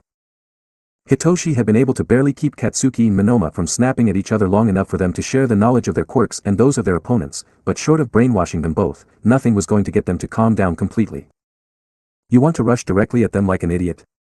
We're supposed to be defenders, you imbecile. Monoma sneered at Katsuki. Watch who you're insulting, you little shit. And if you'd listened, you'd know why I want to rush them. Fucking Sunny can disguise herself as me and use my quirk, but she's got other people's blood inside her too. Including Hawks, the number 3 hero. Plus, she'll have taken blood from her team, so she could be fucking Invisi Girl and sneak right through us, or that ghostly chick and take away the mannequins. Katsuki bellowed back, teeth bared in anger. So your solution is to go full barbarian and brute force a victory? Monoma shot back. Shut the fuck up for 5 seconds and listen to me, damn it. Sunny will be expecting me to do this dash. Which makes it even stupider. Monoma interrupted. Katsuki's red eyes widened and he could feel a vein in his forehead throbbing with anger. Taking a deep breath before he accidentally murdered his teammate, he continued, as I was saying. Sunny will be expecting this tactic, which is why I'm going to use that assumption to mislead her. I'm the direct type, she won't expect me to use an underhanded tactic. Monoma opened his mouth, no doubt to deliver another scathing, in his mind anyway, insult, only for Hananuki to cover it and look to Katsuki. What did you have in mind? Katsuki smirked, listen up, this is what we'll do. 10 minutes later, All Might's voice echoed across the training ground. The final match of the day begins. Now. On the ground floor, Team G immediately began their scouting plan. Toru shucked her gloves and boots, then snuck in through an open window on the ground floor rather than aim for the stairs. With her doing that, Himiko put on the heat vision goggles Momo had made, while Momo herself activating the camera drone and began to pilot it up and down the building, peeking through the windows in an attempt to spot the enemy or their hostages. While the 1A girls were scouting, Bondo waited to the side of the entrance, ready to spray glue if Katsuki suddenly appeared, and Yanagi kept several created fire extinguishers floating around her, to spray Katsuki and weaken his explosions. If they were lucky, it would be enough to take him out of the fight entirely. I'm not seeing anyone. Momo frowned, staring at the feed from her drone, they must be away from the windows. Himiko frowned, I can spot only one heat signature in the whole place and it looks like Hitoshi. I didn't expect them to be able to see the hostages since they're just mannequins, but how are the others hiding their temperature? Forget that for now. Where is Hitoshi? We might as well report it to Toru. Momo instructed her. The blonde girl nodded and put a finger to her ear, Toru, I can't see the others, but Hitoshi is on the 3rd floor near the stairwell. If you can do it safely, try to take him out. There was a moment of silence, then Toru whispered back, guys, I'm seeing hostages scattered all over the place. They're sort of just left off to the side in random rooms, in groups of no bigger than 2. Team G exchanged curious looks. Why would they do that? Bondo asked. Perhaps it is to divide our attention. The difficulty of finding, capturing, and protecting numerous different locations while dealing with their defenses would be immense. Yanagi said. Toru, touch and capture any mannequin you find, but don't risk exposure. If you can't capture one without risk, then just memorize its location and wait for the danger to pass. Momo ordered. Got it. Let me know if you spot the others, and I'll do the same. Toru answered. A moment later, Himiko scowled. How are the others hiding? These goggles are strong enough to see heat through the walls, so what could be hiding them? And why not hide Hitoshi too, she said, frustrated. Maybe Rin's scales. Lizards are cold-blooded, right, so their temperature is the same as their surroundings. Maybe his scales do the same thing for him. Bondo suggested. Momo's eyes widened slightly, that would explain why we can't see him or Monoma, who could copy that ability. But that doesn't explain Kaken being missing. He's a freaking heater. Himiko grumbled, shaking her head. In her frustration, Himiko looked down for a moment, whereupon she froze. Below. Momo, move, she suddenly screamed, running to Momo. Before anyone could react though, the ground beneath Momo suddenly softened and she began to sink into it. Hananuki's upper body peeked out beside her and aimed to wrap her in capture tape, but Momo quickly resisted by creating a taser and trying to jab him. The instant the electricity began to crackle, Katsuki leapt out from the watery earth and grabbed Momo by the ponytail, then smashed her face into the floor. Thankfully, the floor was softened still, so the brutal attack only disoriented her for a moment, but it was enough for Hananuki to bind her torso with the tape, capturing her. Momo! Damn it! Himiko cursed, transforming into Katsuki and blasting her way towards the Team H members. Unfortunately, she'd neglected to take off the goggles first, and Katsuki created a sudden explosion, the heat of which filled her vision with red and blinded her. Himiko shrieked and tore the goggles from her face and lunged again, engaging Katsuki in close-range combat. This was a bad idea for both of them. Katsuki couldn't fight back with his explosions while both Momo and Hananuki were so close, or he risked harming them. But with Himiko taking his form, Bondo and Yanagi couldn't use the glue and fire extinguishers as they couldn't tell the two apart. Thanks to Himiko's costume being made from her cells, it transformed with her and mimicked Katsuki's, leaving them completely identical. Instead they began to exchange punches, neither landing more than a glancing blow thanks to the similar levels of skill in quirkless hand-to-hand combat. After a short exchange, Himiko, who was more used to fighting without an offensive quirk, managed to sneak through Katsuki's guard and slug him hard in the face, stunning him for an instant. He fell backward, sinking into the still semi-liquid ground and disappearing from view. The instant he was gone from sight, Himiko turned to Hananuki and transformed into hawks, then bombarding him with her feathers.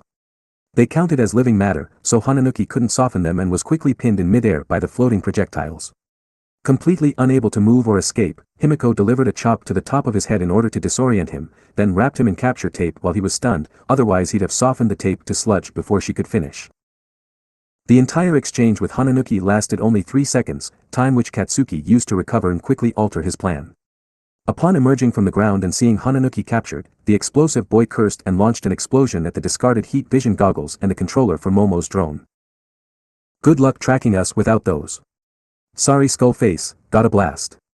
Katsuki smirked, hiding his irritation, before launching himself into the sky with his explosions and disappearing through a window on the top floor.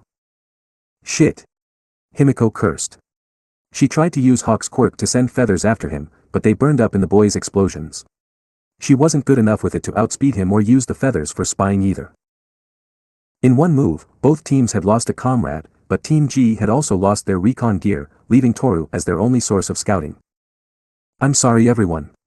Momo said disappointedly, still wrapped up. It's fine.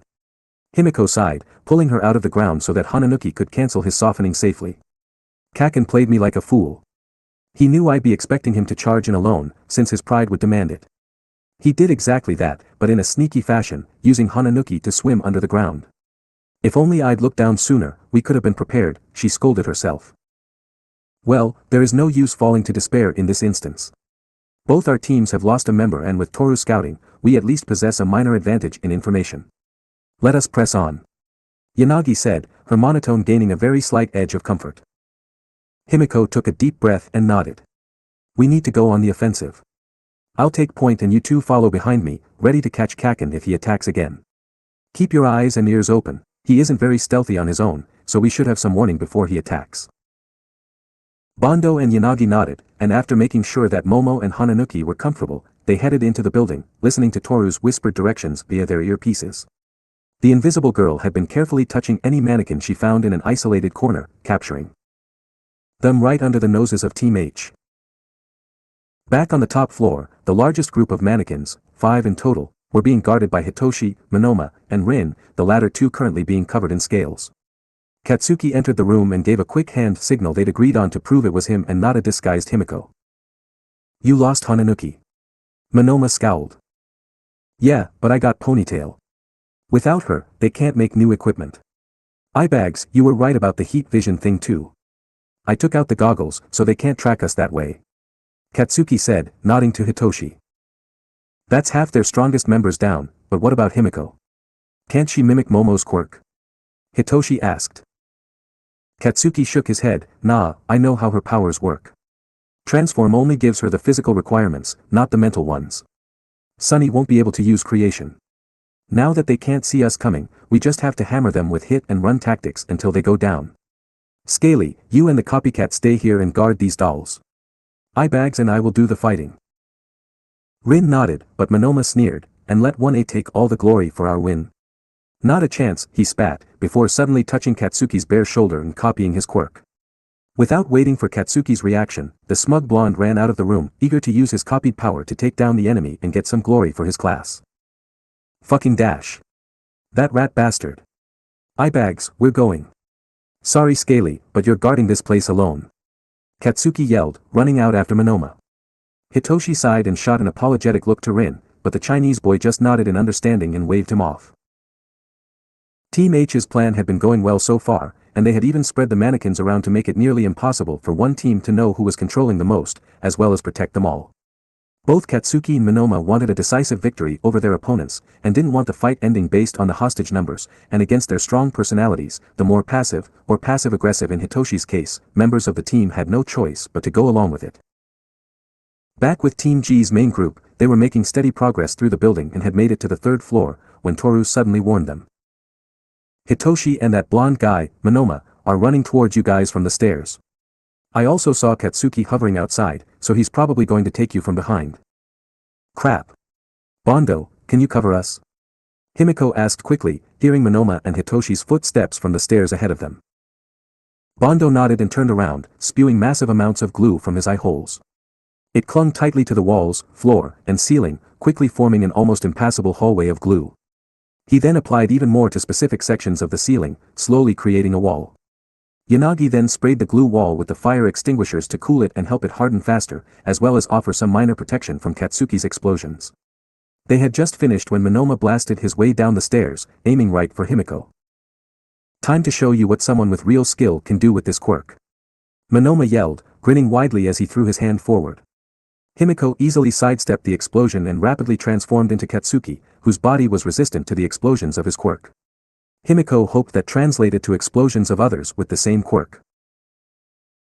Monoma kept smiling and unleashed explosions from both hands, trying to aim one so that Himiko would be forced to dodge into the path of the other, but the girl was more skilled and used to dealing with Katsuki's quirk, so she instead ducked and tried to sweep Monoma's legs out from under him.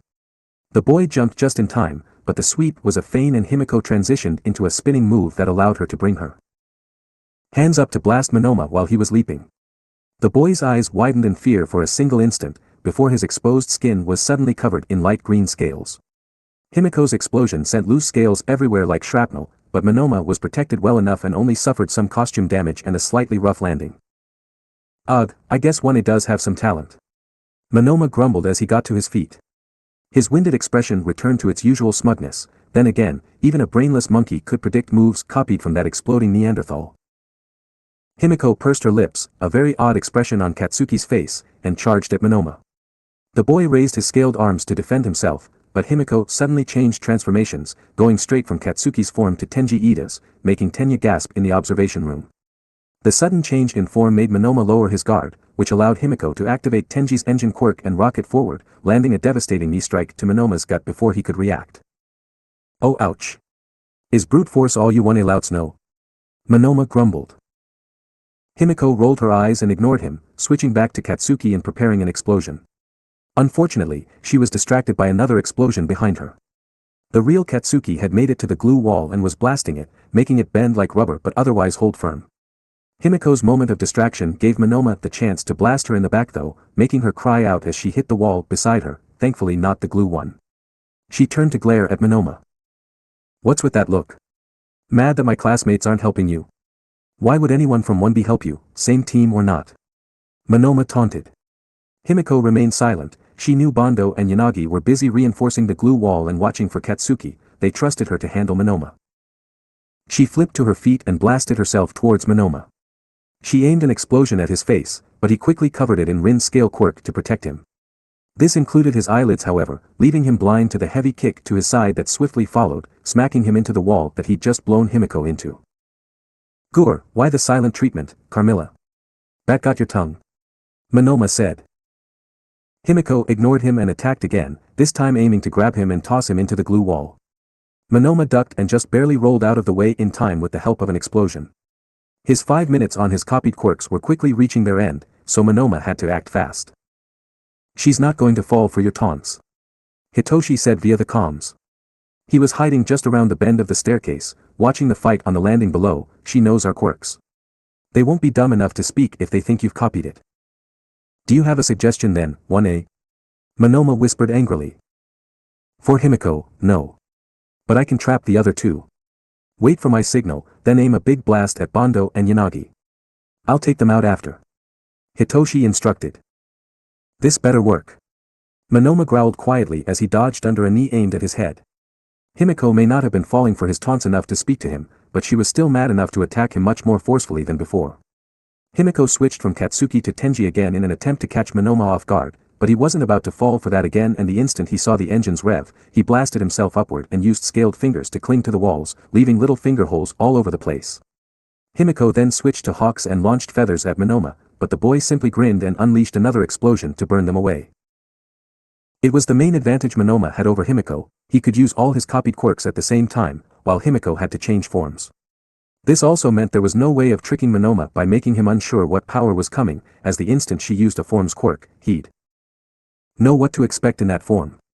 However, Himiko's time limit was much better than Monoma's, and she knew it, seeing the urgency in Monoma's actions. Himiko turned back into Katsuki and smirked, infuriating the boy with a look that practically screamed, "I'm better than you." Monoma's eye twitched and he leapt off the wall, pointing his still scale-covered palm at her. "I'll teach you to think you're better than me," he roared, unleashing an explosion. The blast ripped through the narrow landing, sending the scales of Monoma's palm in all directions like shrapnel. Himiko had to quickly transform into one of the Maeda sisters and throw up a crystal barricade just to block most of the razor-sharp scales and protect her allies. Monoma screamed in pain as the scales were violently ripped from his skin by the explosion, but he had lost his composure already and attacked again, this time with his non-scaled hand. The explosion blasted the crystal wall apart, making it shatter into sparkling dust, one of the reasons Himiko hadn't used that particular quirk to defend against Katsuki earlier, but Himiko had already rolled to the side and countered with a blast of her own, smacking Monoma into the wall again by hitting him in the kidney. He was protected from both the explosion and the impact with the wall by scales, but it was enough to bruise him a little. Monoma pulled himself back to his feet and glared at Himiko, but didn't dare counterattack. His quirk was nearly at the time limit. He couldn't risk putting himself in a position where he couldn't act on Hitoshi's plan. Thankfully, Hitoshi was finally in position and gave the signal in the form of a whispered "now" via their comms. Monoma grinned. "If I can't take you down, 1A, I'll at least take down your allies," he declared, blasting himself into the air and then rocketing himself towards Bando and Yanagi. Himiko quickly switched to hawks and sent a barrage of feathers at him, but they were burned up in the explosions Monoma used to fly. The blonde boy was just about to reach his classmates when Hitoshi suddenly came running onto the landing. "Monoma! Stop!" he cried, before diving on the bewildered Bando and Yanagi and forcing them both to the ground. Monoma's explosion passed through where their upper bodies had been, the heat flashing over their backs as he sailed over them. The smug 1B student bounced off the hardened glue wall and just barely landed on his feet a few feet away, looking confused. Hitoshi glared at him. "That was way too reckless. I know Katsuki's power better than you do, that blast could have killed them," he scolded angrily, before turning back to Bando and Yanagi. "Are you two okay? I know this is a fight, but that was too much. We are unharmed. You have my gratitude," Yanagi said. "Thanks man," Bando added.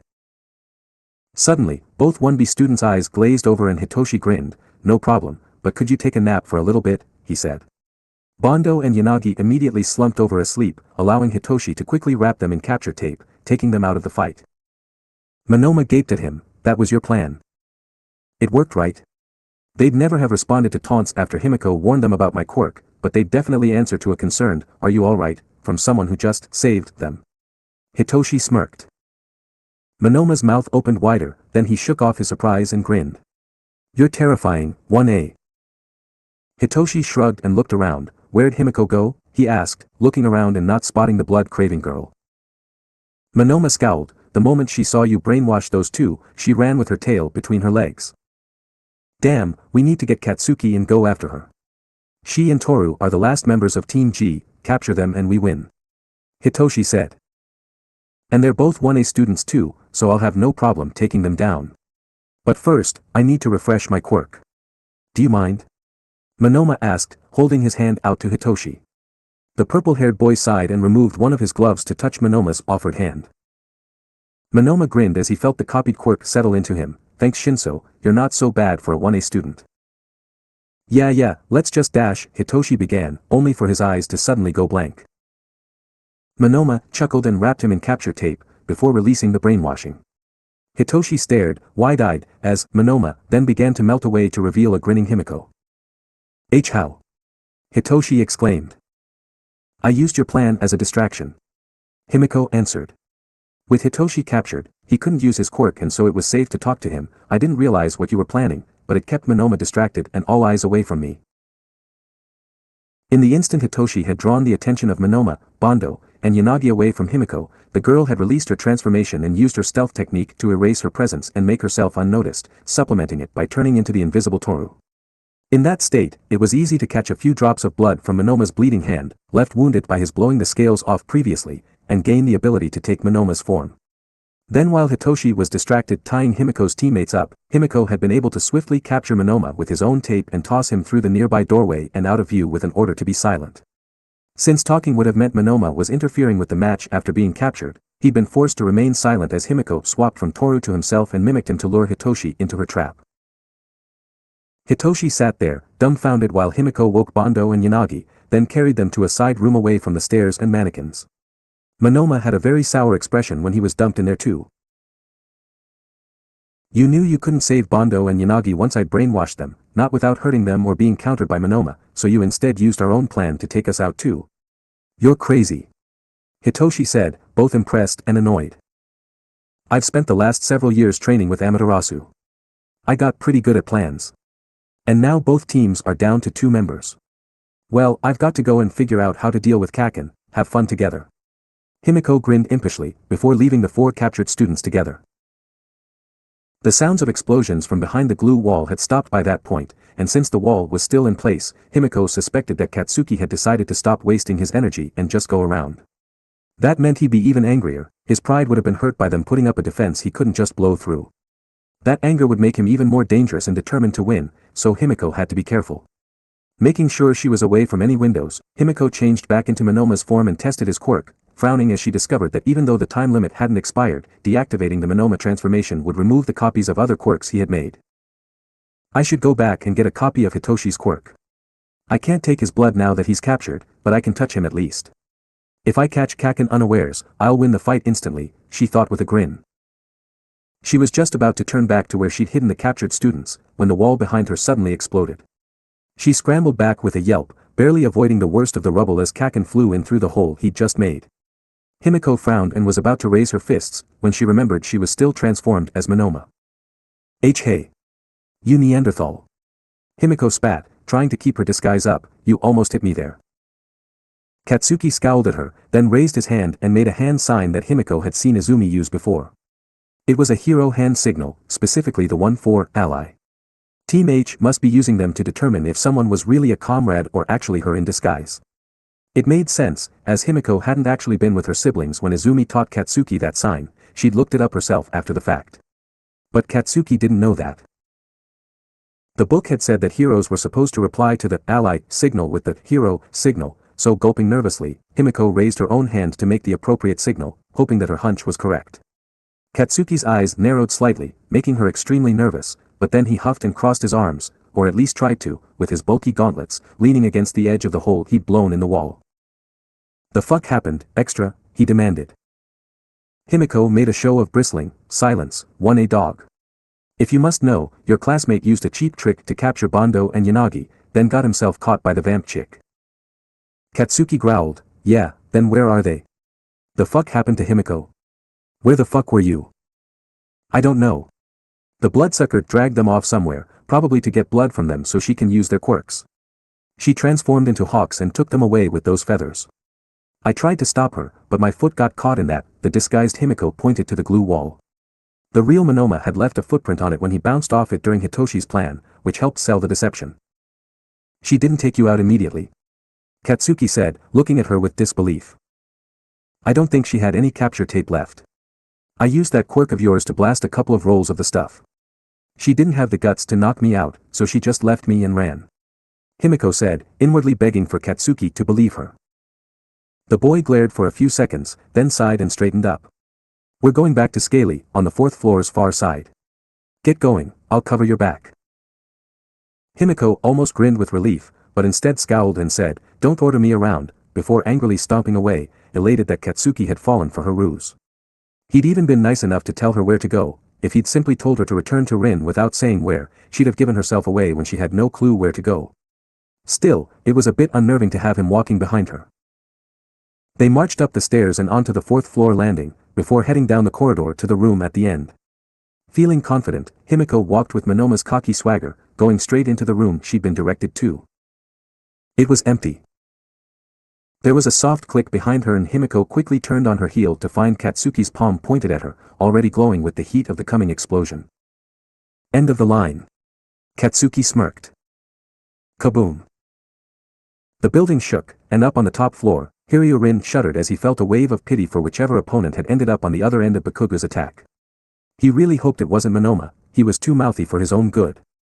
The scaled boy shook off his worry and continued pacing the room, patting each of the 5 mannequins as he passed them to ensure his team was still the one in possession of them. Bakugo had insisted that he do this repeatedly, their team had been given 10 mannequins, so as long as he maintained possession of these 5, the enemy would have to accept a draw or fight them directly. He shook his head and turned to pace back the other way, when he felt something brush against him.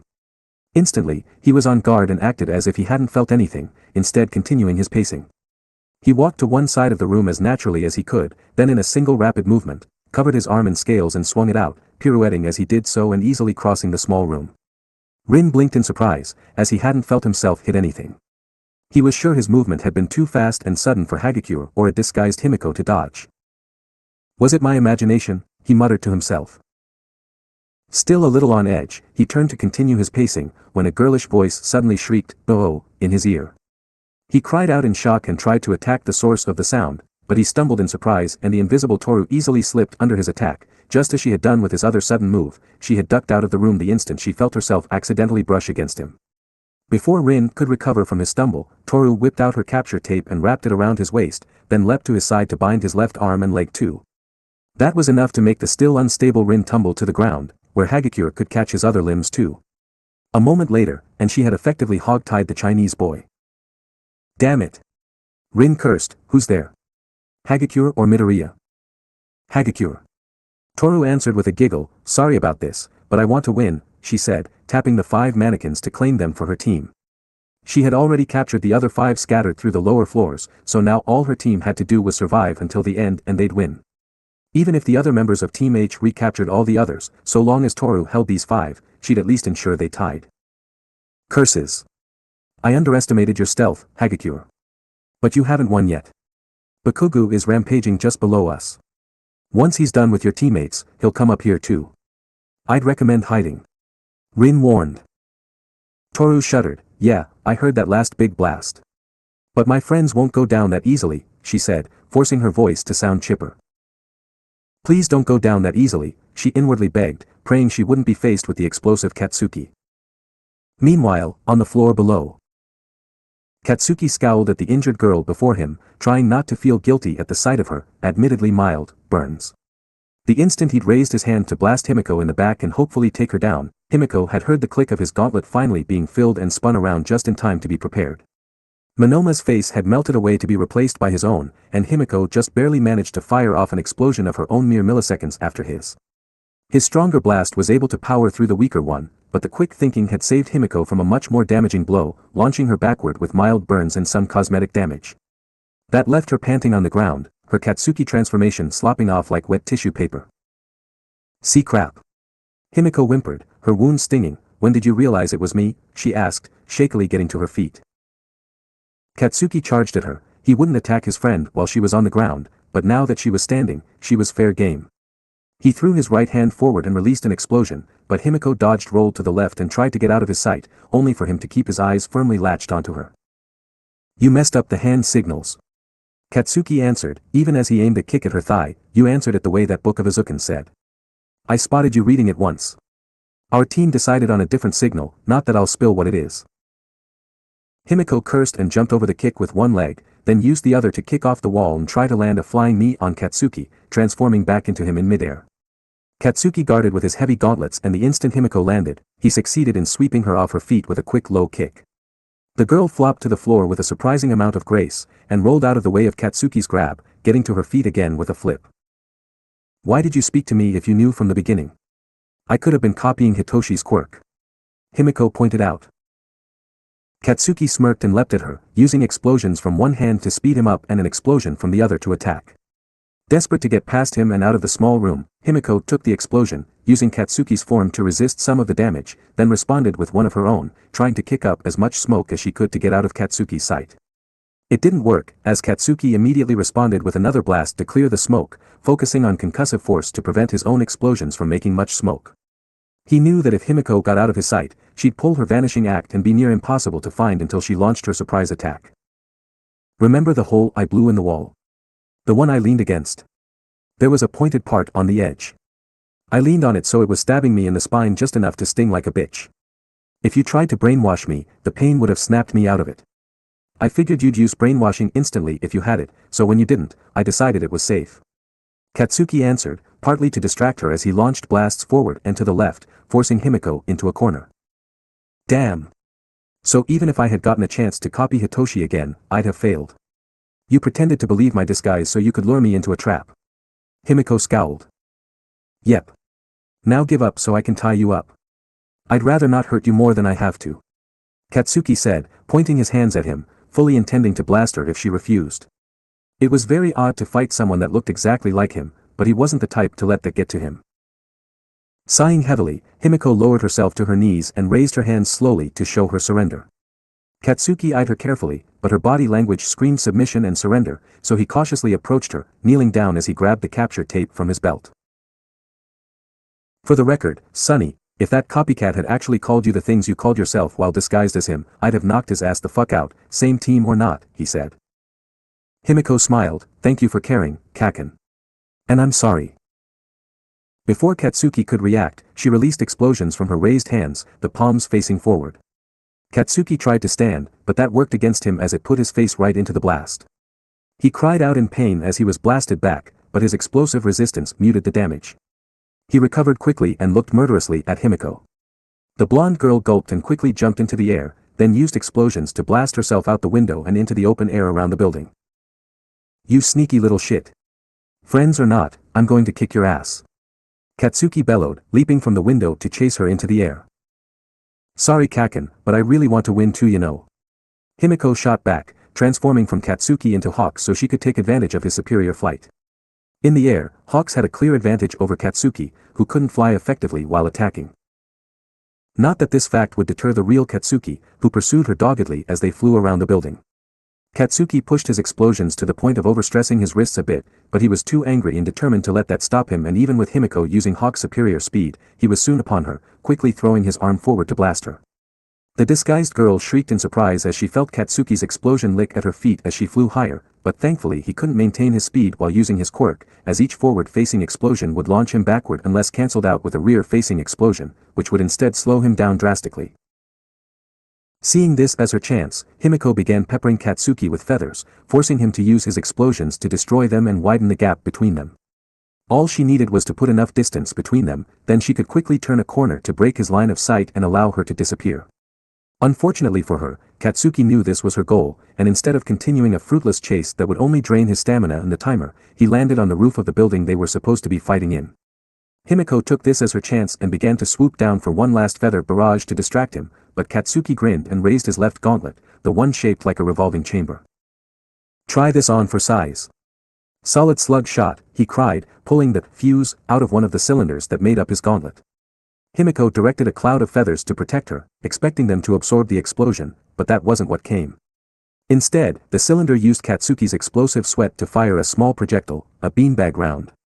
It punched right through the cloud of feathers and slammed into Himiko's gut as she tried to swoop up at the last minute.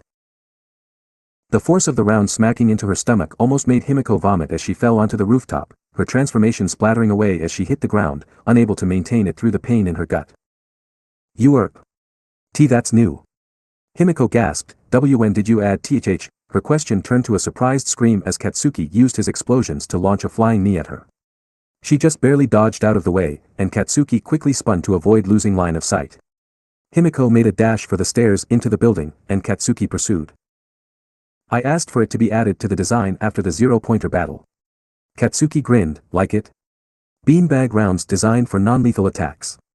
They're weaker than the kind you shoot with a gun, but thanks to that, they're completely non-lethal. Even a headshot at point-blank range won't kill, he said, grabbing Himiko's arm as she suddenly changed the direction of her dash and leapt at him, aiming to backhand him. Despite being firmly in his grip, Himiko just twisted, showing off her flexibility in kicking Katsuki in the kidney.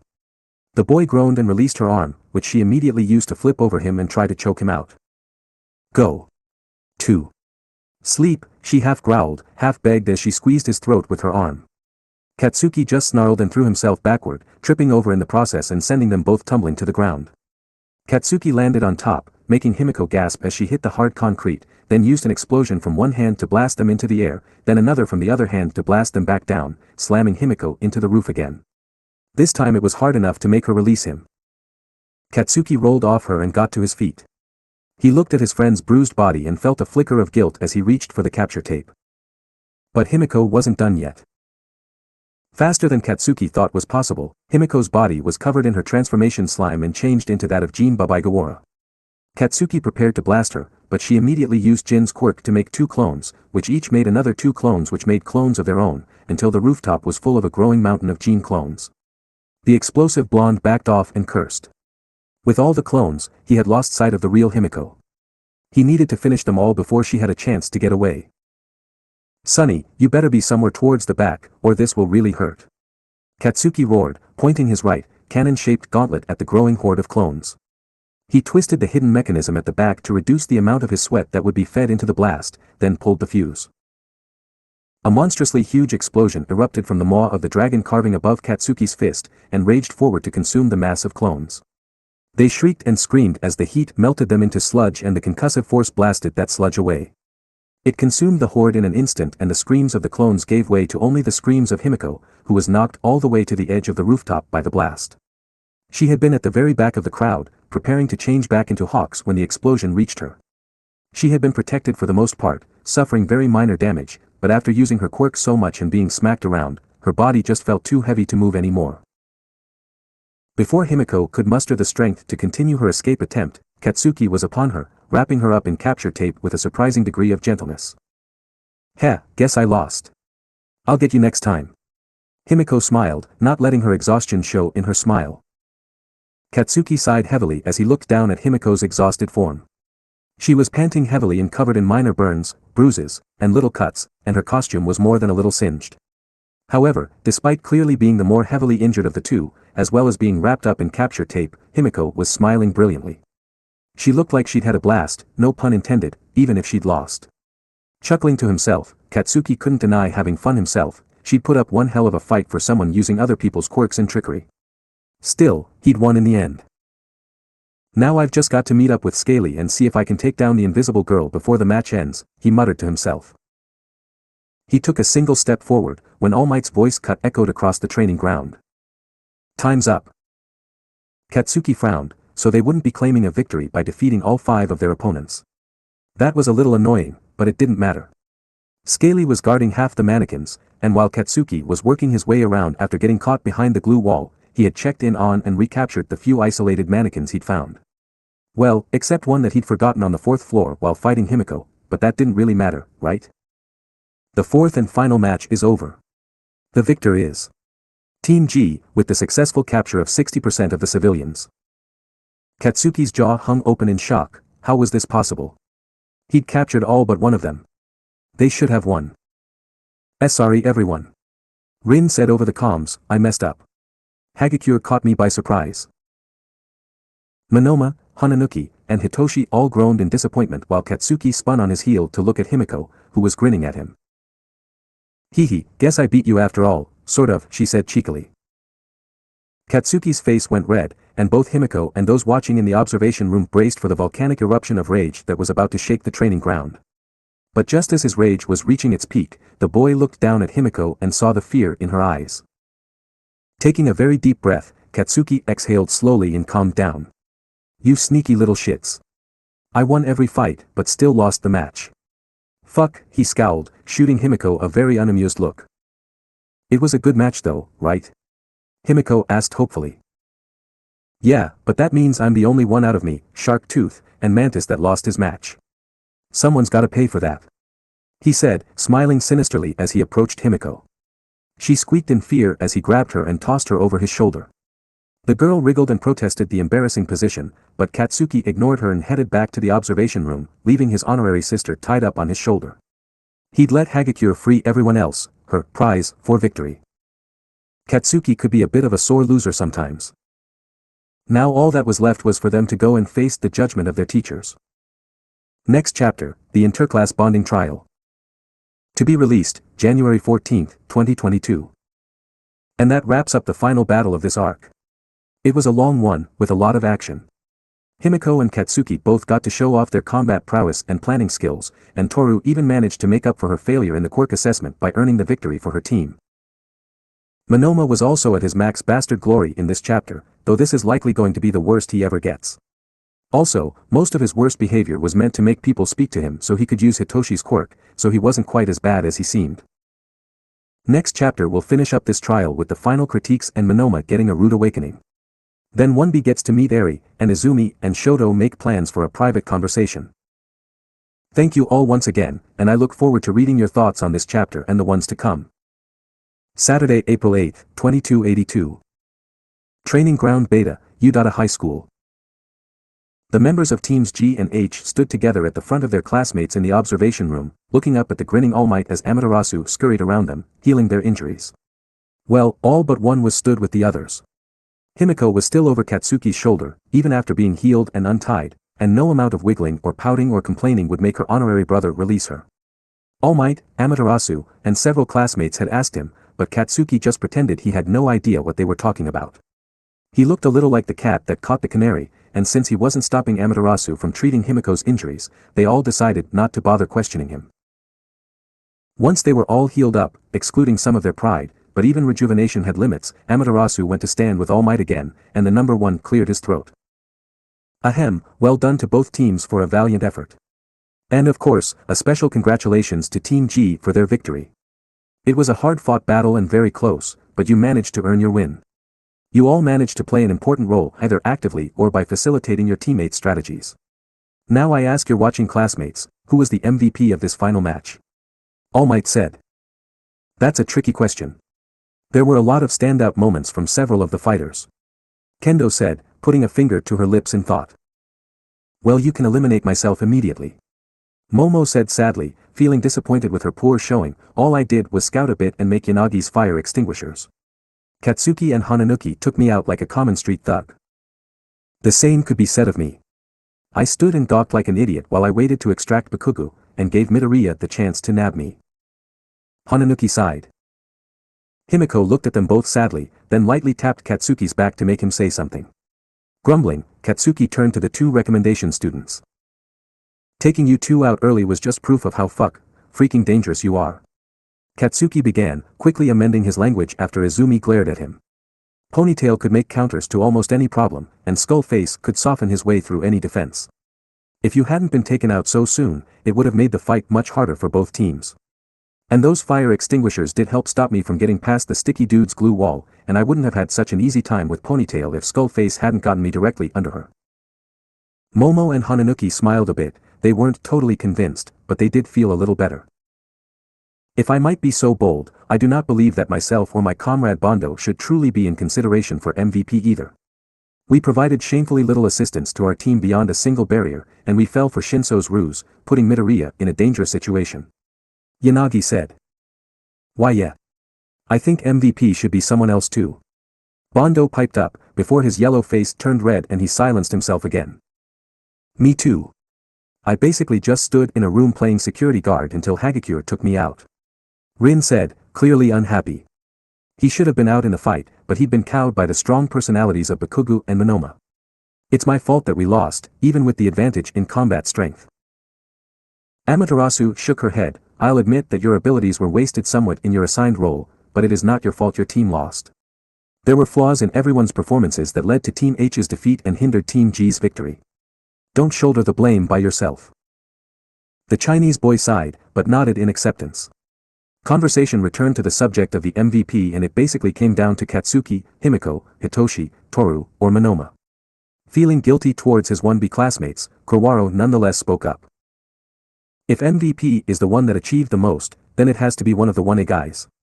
The 1B members on both teams weren't able to do as much, the shadowy boy said, his usual sinister tone missing.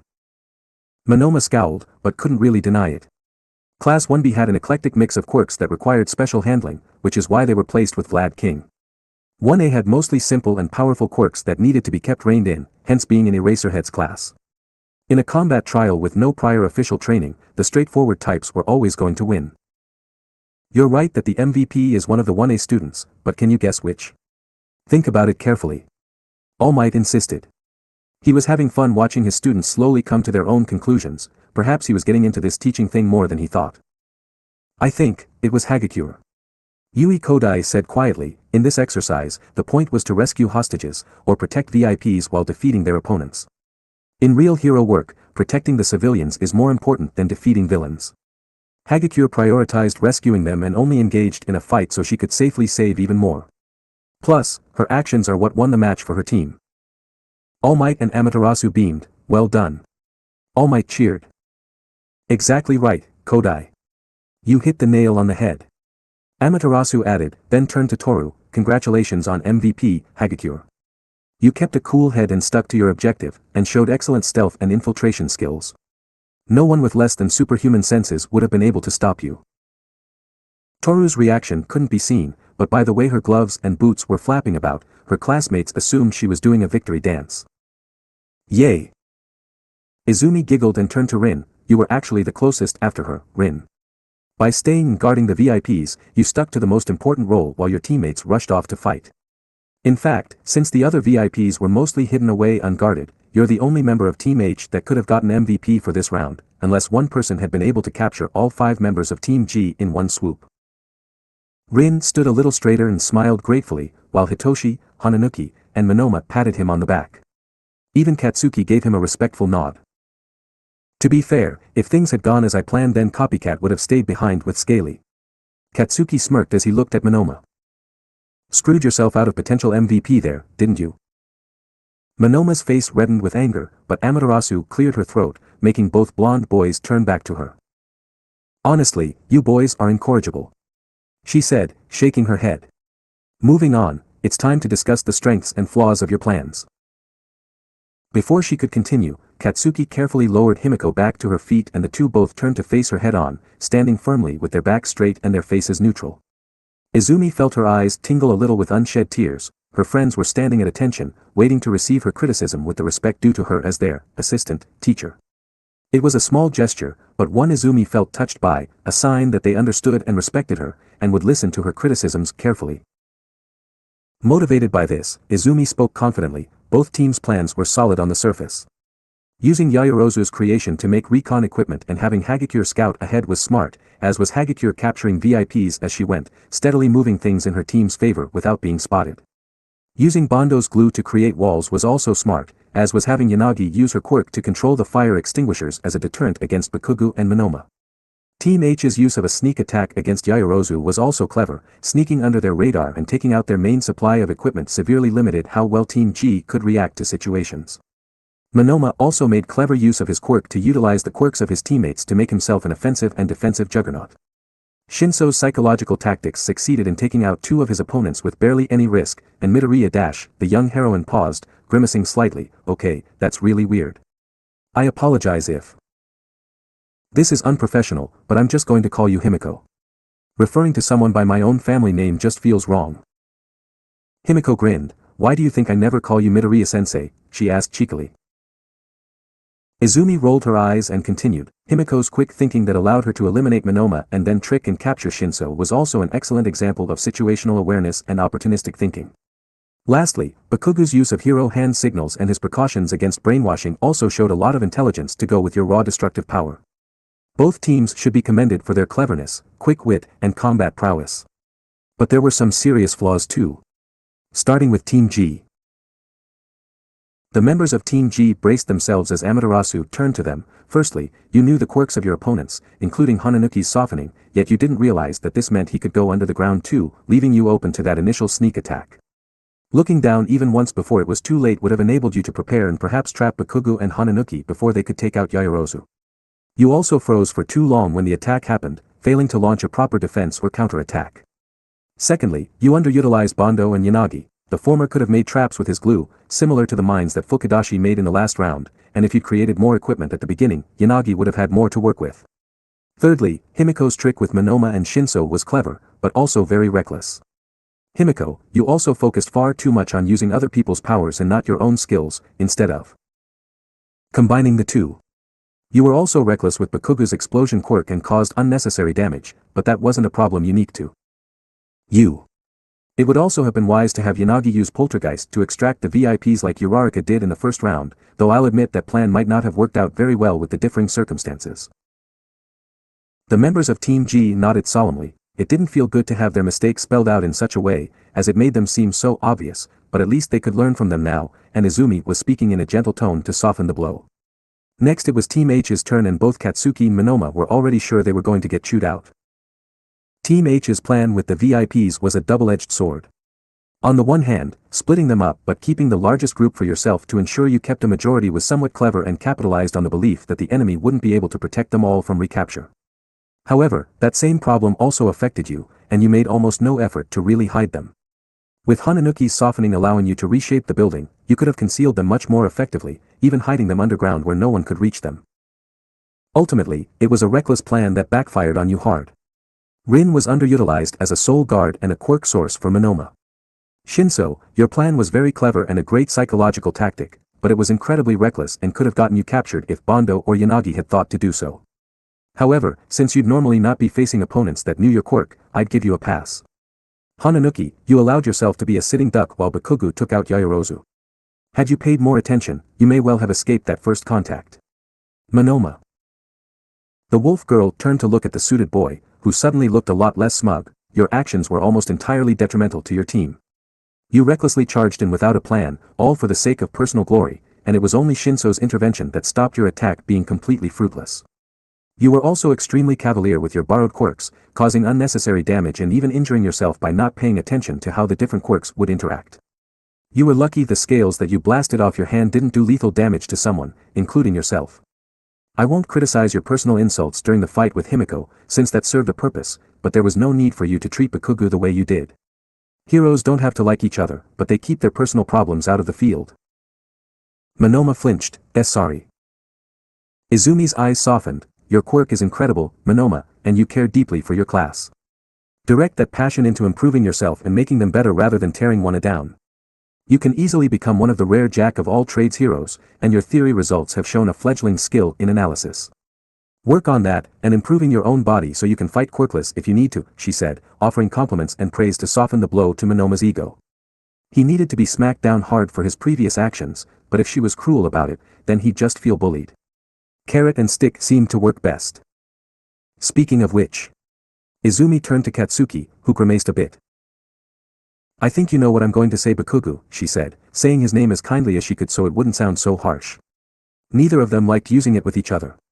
You were reckless with your explosions, needlessly antagonistic with Monoma, and forgot that the main objective was to protect the VIPs and chose to instead focus on fighting everyone. You proved your skill by defeating Himiko, but failing to understand the purpose of the trial led to your defeat. You won the battle, but lost the war.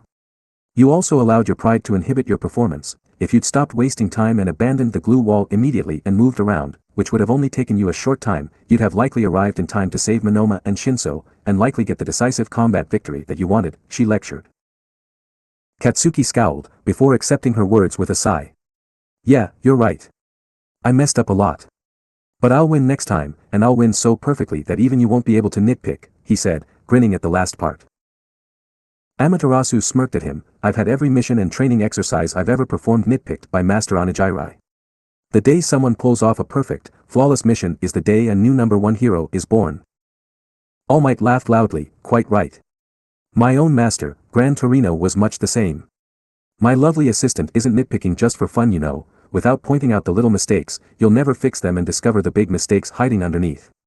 Even I rarely manage to be flawless. But enough about that.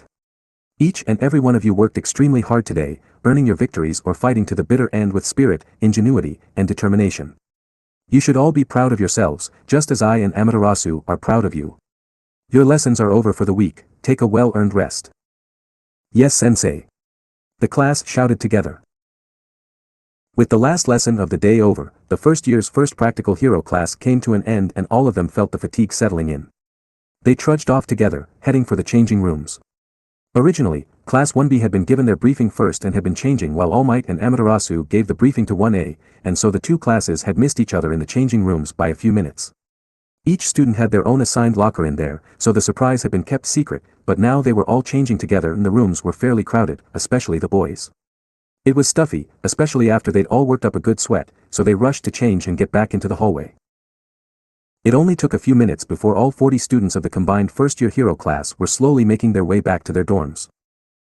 "Hey, we should all hang out at the dorms today," Mina suggested excitedly. "We got to know each other a little today, but it would be great for us all to get together and chill, you know." Kendo smiled. "That's a nice idea, Ashido. We've fought together, so now we should try and become proper friends. We're going to be colleagues in the future after all." "Is this really a good idea, Kendo?" "They are one, Monoma frowned, not looking quite as disgusted with the idea as the others expected. Perhaps he was starting to take Amaterasu's words on board. "I think it's a great idea. You 1A guys were really strong, you know." Tokage grinned widely, showing off her pointed teeth. "You 1B guys were pretty manly too." Ijiro replied, "I'm getting pretty pumped for this. We should totally all hang out." There was a smattering of agreements from the crowd, with only the quiet or aggressive ones keeping silent. It was quickly decided that the two classes would have dinner together and spend the evening socializing in one of their dorms. Katsuki and Monoma almost got into an argument over whose dorm they should hold it in, but the 1A girls quickly convinced those from 1B to come to their dorms, so Class 1B could officially meet Eri. Stories of the adorable girl had reached all corners of the school, so that argument convinced the girls of 1B very quickly, and they in turn convinced the boys. With arrangements decided, the group planned to return to their own dorms to shower and change, then meet in the 1A common room to begin making dinner. As they made their way outside, a question came to Shishida. "Pardon me, but I am curious about something. Earlier, Amaterasu-sensei mentioned someone by the name of Master Onijirai. Who exactly is that?" the bestial boy asked. "Yeah, and that Gran Torino guy All Might mentioned. Are they heroes?" Zero added. Himiko smiled. "I don't know anything about Gran Torino, but Master Onijirai is one of Izuku's teachers back at the Hero Commission. He's her physical trainer and super strict, even if he's nice underneath that." "Yeah." Izuku wasn't joking earlier either. After every training session, emergency, or mission that Izuku was involved in, he'd grade her performance and criticize just about everything. It was impossible to do a perfect job in his eyes, and he'd often make Izuku criticize herself as a way to train her analysis too. Katsuki added, "That geezer's a real taskmaster." The combined first-year class exchanged looks of understanding. No wonder Amaterasu had been so critical. They'd thought she might have been trying to compensate for her age and appear as a strict teacher to keep their respect. Turns out that's just what she was used to. The students didn't really mind, she'd been just as ready to compliment them, so they weren't going to hold her criticisms against her. They reached Heights Alliance soon after and split up to their own dorms to shower and change. By the time the 1A students were coming out of the bathing area, and the 1B students were walking through their front door, they found Izumi sat with Eri on one of the couches, both in casual wear. Eri had been in the process of excitedly telling her mama about her day, when she suddenly clammed up upon seeing the crowd of strangers from 1B. Izumi blinked, surprised to see them too. "Oh, hi. Is something happening?" she asked, smiling politely as the 1B students filed into the 1A common room. "We're having a get-together so we can all get to know each other." Toru explained excitedly. Everyone wanted to meet Eri too. Izumi smiled. "Oh. That's a great idea. A little warning would have been nice though, just so I could prepare Eri," she said, before looking to her daughter, who had hidden behind her and was now peeking out at the 1B students. "Are you okay to meet some new friends, Eri? They're all nice people that want to be heroes, just like Class 1A. Eri looked cautiously at the group, who all waved at her, most smiling as they did so. She waved back shyly, eyes moving back and forth between the most eye-catching members of 1B, such as Bondo and Fukudashi. Then she noticed Toguro on the edge of the crowd, having separated to greet Katsuki and Ijiro. "Mr. Mantis," she greeted with a small smile. Toguro blinked, then smirked. "Hey Snowball. I brought my class with me today. Want to come say hi? They're weirdos like me, but they're good people like your mama said." Eri nodded slowly and hopped off the sofa before taking Izumi's hand and gently tugging her mama over to the crowd.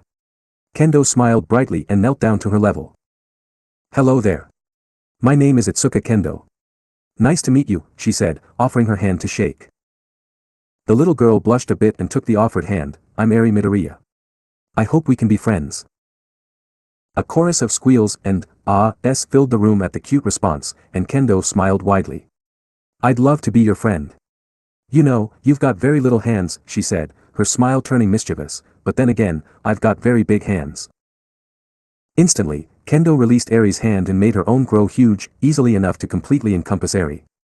The little girl gasped, her red eyes glittering like rubies as she watched Kendo's other hand grow too, before the giant index fingers gently poked her ribs, making her shriek with laughter at the tickling. Eri eventually managed to wiggle free of the tickling fingers and hide behind Izumi again, smiling widely as she panted to get her breath back. Her reaction brought big smiles to just about everyone, and the students of 1B quickly began trying to make her laugh or gasp with amazement as they showed off their quirks to her, all while introducing themselves. Yosetsu Aways took some loose change and used weld to stick them together into an abstract dog statue. Senkaibara helped by using gyrate to make his finger a drill, allowing him to carve the coins into a more accurate dog shape. Shirhai Kurwaro played a childish game of peekaboo by hiding in Eri's shadow, then popping out. Yui Kodai took the dog statue her classmates had made and grew it to the size of a real dog. Kinoko Komori gave it ears, a nose, and eyes made from different types of mushrooms, and even created a few that were safe and tasty for Eri to try eating, after a warning not to eat others unless she knew they were safe. Ibra Shiozaki smiled sweetly and used her vines to control the dog statue like a puppet, making it slowly follow the giggling Eri around the room. Jiroda Shishida decided to help Eri escape the dog by transforming into his beast state and letting her ride on his back as he ran away. Narenjiki Shoda demonstrated his twin impact by tossing a small piece of gummy candy towards Eri, then triggering the second impact to make it launch into her hands. Pony Tsunatori then used her horns to steal Eri from Shishida's back and run away with her. That plan was cut short by Kozai Tsubiraba making an air barrier to block her way, giving Setsuna Tokeage the chance to separate into segments and once again kidnap Eri and pull her over to where the 1A students had begun to sit with the 1B students that had already demonstrated their quirks. Tokeage gently deposited Eri into Momo's lap, and Tetsu turned himself into metal beside her, allowing Eri to see her reflection in his mirror-like biceps.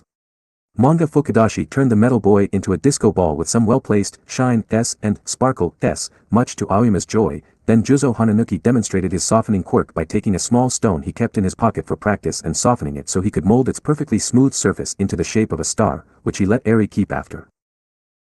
Fukudashi gave it the sparkle treatment. Kojiro Bondo used his Semadine quirk to stick the star to the dog statue like a collar, helped by Reiko Yanagi, who used Poltergeist to get the star in position without having to touch it or the glue. Unsure how to further impress the little girl with his quirk, Hiryu simply covered his body in the light green scales and invited Eri to feel them, and even gently take a few scales off if she wanted. Finally, to finish off the show, Nido Monoma lightly tapped Katsuki, Kaminari, and Izumi to copy their quirks. He made a small explosion in one hand, crackled some electricity in the other, and intended to transform into a wolf for the finale, though the last one failed, as Izumi's divine powers weren't quirks. He did succeed in copying her quirk transfer, but since he hadn't met the conditions to use it, touching a consenting person, he wasn't able to activate it. The little display of quirks achieved exactly what the students of 1B hoped. It properly introduced them to 1A, and it made Eri comfortable enough to act like her natural self around them. The 1A students were a bit jealous. It had taken longer for Eri to get used to them. Katsuki and Himiko just smirked though. The quirk nerd's daughter was always going to be more easily won over with interesting quirks. The laughter only increased when Ishiko popped out from Eri's pocket and introduced herself, naturally using her excuse of being a part of Izumi's quirk. Her sudden appearance baffled 1B and her boisterous introduction amused them greatly, finally breaking any remaining tension between the two classes. With the ice broken, the large group of students scattered around the common room, chatting and getting to know one another. Aijiro and Tetsu got into a spirited talk about manliness, bonding fast over their similar quirks and personalities while Togru and Katsuki watched with a mix of bewilderment and amusement. Himiko ended up chatting with Monoma about quirks and ways to utilize them better, which Eri listened keenly to try and get better at analyzing like her mother. Momo reminisced about the recommendation exam with Tokeage, which drew Kendo's attention and resulted in the three girls becoming fast friends and choosing to use each other's first names. Tokoyami and Kurwaro, the resident edgy teens, sat together in a dark corner, talking about their shared interests such as gothic designs and metal bands. Everyone was getting along and talking, all except Shoto.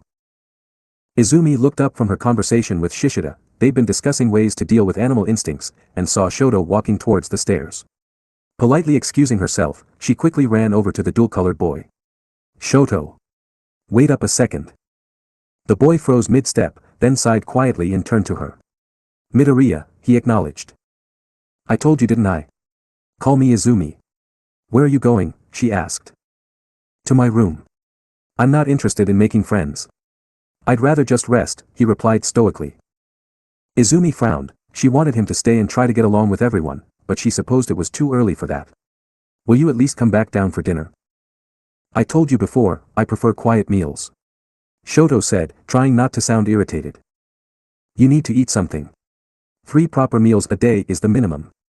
Izumi said, hands on her hips and channeling the motherly nature she developed due to Eri. Shoto's face fell into an almost imperceptible wince at her tone, but remained steadfast. He shook his head and began to walk away before Izumi stopped him by quickly moving to stand in his way. What if I make some soba for you? I've made it before and it was pretty good. Izumi said. Shoto's eyes brightened with interest. Before he clamped down on his emotions again. Why are you doing this? I want to be your friend, Shoto. Friends take care of each other. Also, I'm your teacher too, so I have double the reason to make sure you're healthy, she replied. The boy stared at her for a minute, before sighing once again. Fine. I'll stick around until after dinner, but I want something in return. Other than the soba, I assume. Izumi said. Shoto nodded, yes. I want to talk with you tomorrow morning, privately. None of your friends or your daughter. Izumi's face hardened into a serious expression. Given what she knew about Shoto, and what he knew about her, there was only a few things he could want to speak privately about, and none of them were pleasant. It wasn't like he was about to ask her out. She might actually have been happy about that. Her face reddened as she caught her errant thoughts and stuffed them down. God, Himiko and Ishiko are both getting to me with their teasing, she thought. Oh, of course, Shoto. I'll ask Kaken and Himiko to watch Eri for a little while after breakfast. We can talk then, she promised. Shoto nodded, his blank expression softening ever so slightly. Without another word, he turned and walked back to the common room, finding a random unoccupied spot to sit in. Some of his teammates from the combat trial tried to talk to him, but quickly gave up after only getting short answers. It wasn't ideal, but it was better than nothing. Izumi, along with Himiko, Sato, Tsuyu, Kendo, and most surprisingly, Katsuki, all soon came together in the kitchen to make dinner for everyone. Izumi made the promised soba for Shoto, plus extra for anyone else who wanted it, while the others made their own dishes and created quite the feast. Aizawa-sensei and Vlad King even joined them all for dinner after Vlad came looking for his missing students. Shoto made himself scarce after dinner, though he did politely thank Izumi for the soba, and complimented the taste, and the rest of the students hung out together until curfew, playing video games, watching movies, and talking about their other hobbies. By the time Izumi lay down to sleep that night, Eri curled up beside her. She was utterly exhausted. Her first week as a teacher and student of Udare had been crazy, but barring the incident with the third years, it had also been very fun. Eri had fallen asleep while gushing about it, eagerly looking forward to what else Udare had to offer. Izumi smiled to herself as she closed her eyes. Tomorrow she'd meet with Shoto, then have a nice picnic with Eri. That would be a good way to spend their day off. Little did she know that Shoto was not the only student she'd be having a life-changing encounter with. Next chapter, The Iceman Cometh. To be released, January 16, 2022. A short chapter just to finish off the combat trial, set up the next one, and give the students some time to bond and have fun together. Monoma got dressed down pretty hard by Izumi's standards, especially since his actions bordered on self-sabotage. This begins his development into a better person, though he still has some 1A rivalry to work through, he's just not as hostile. Also, since it's been mentioned by a commenter already, I should mention something I forgot to put in the last chapter's end notes. Canonically, Monoma can't use multiple quirks at the same time, but in this story he can. This was to give him a unique ability that Himiko doesn't have, because otherwise his quirk sort of becomes an easier to use, but weaker version of her quirk. Next chapter will have Izumi and Shoto finally have their talk, and secrets will be revealed on both sides. But will Shoto get what he wants out of the conversation? Or will Izumi finally worm her way into the position of friend? Thank you all once again, and I look forward to reading your thoughts on this chapter and the ones to come. Chapter Notes. Trigger warning, contains references to child abuse and things that may cause discomfort. If you've read the first few chapters, then you'll have already seen the content, but I'm putting this warning to avoid catching people unawares. Sunday 9th April 2282. 1A Dorms, Udata High School. Udate's first day off of the school year couldn't have come on a better day. The sun was shining brightly and it was pleasantly warm, with a nice breeze. It was the ideal Sunday to spend outside, and for the students of 1A, that was what they were planning. Izumi, always rising with the sun, had been one of the first awake, expecting to only see a few of the others since they could sleep in today, but to her surprise, Sato was up by the time she and Tenya returned from their morning jog and he'd begun making coffee and bacon for breakfast. The smell awoke the rest of the class and soon, they were all having breakfast together and deciding on their plans for the day. Kaminari had even come down in his school uniform, forgetting it was a day off due to his sleepy state. He'd run off to change amidst a lot of giggling from Mina and Kyoka. "So, what has everyone got planned?" Kaminari asked when he returned in normal casual wear, blushing slightly. "I'm gonna check out Valor Village," Toru announced. "Hey yeah. The support community that opened this year on U.Data grounds. I've been meaning to go see it properly. We've been too busy." Mina smiled.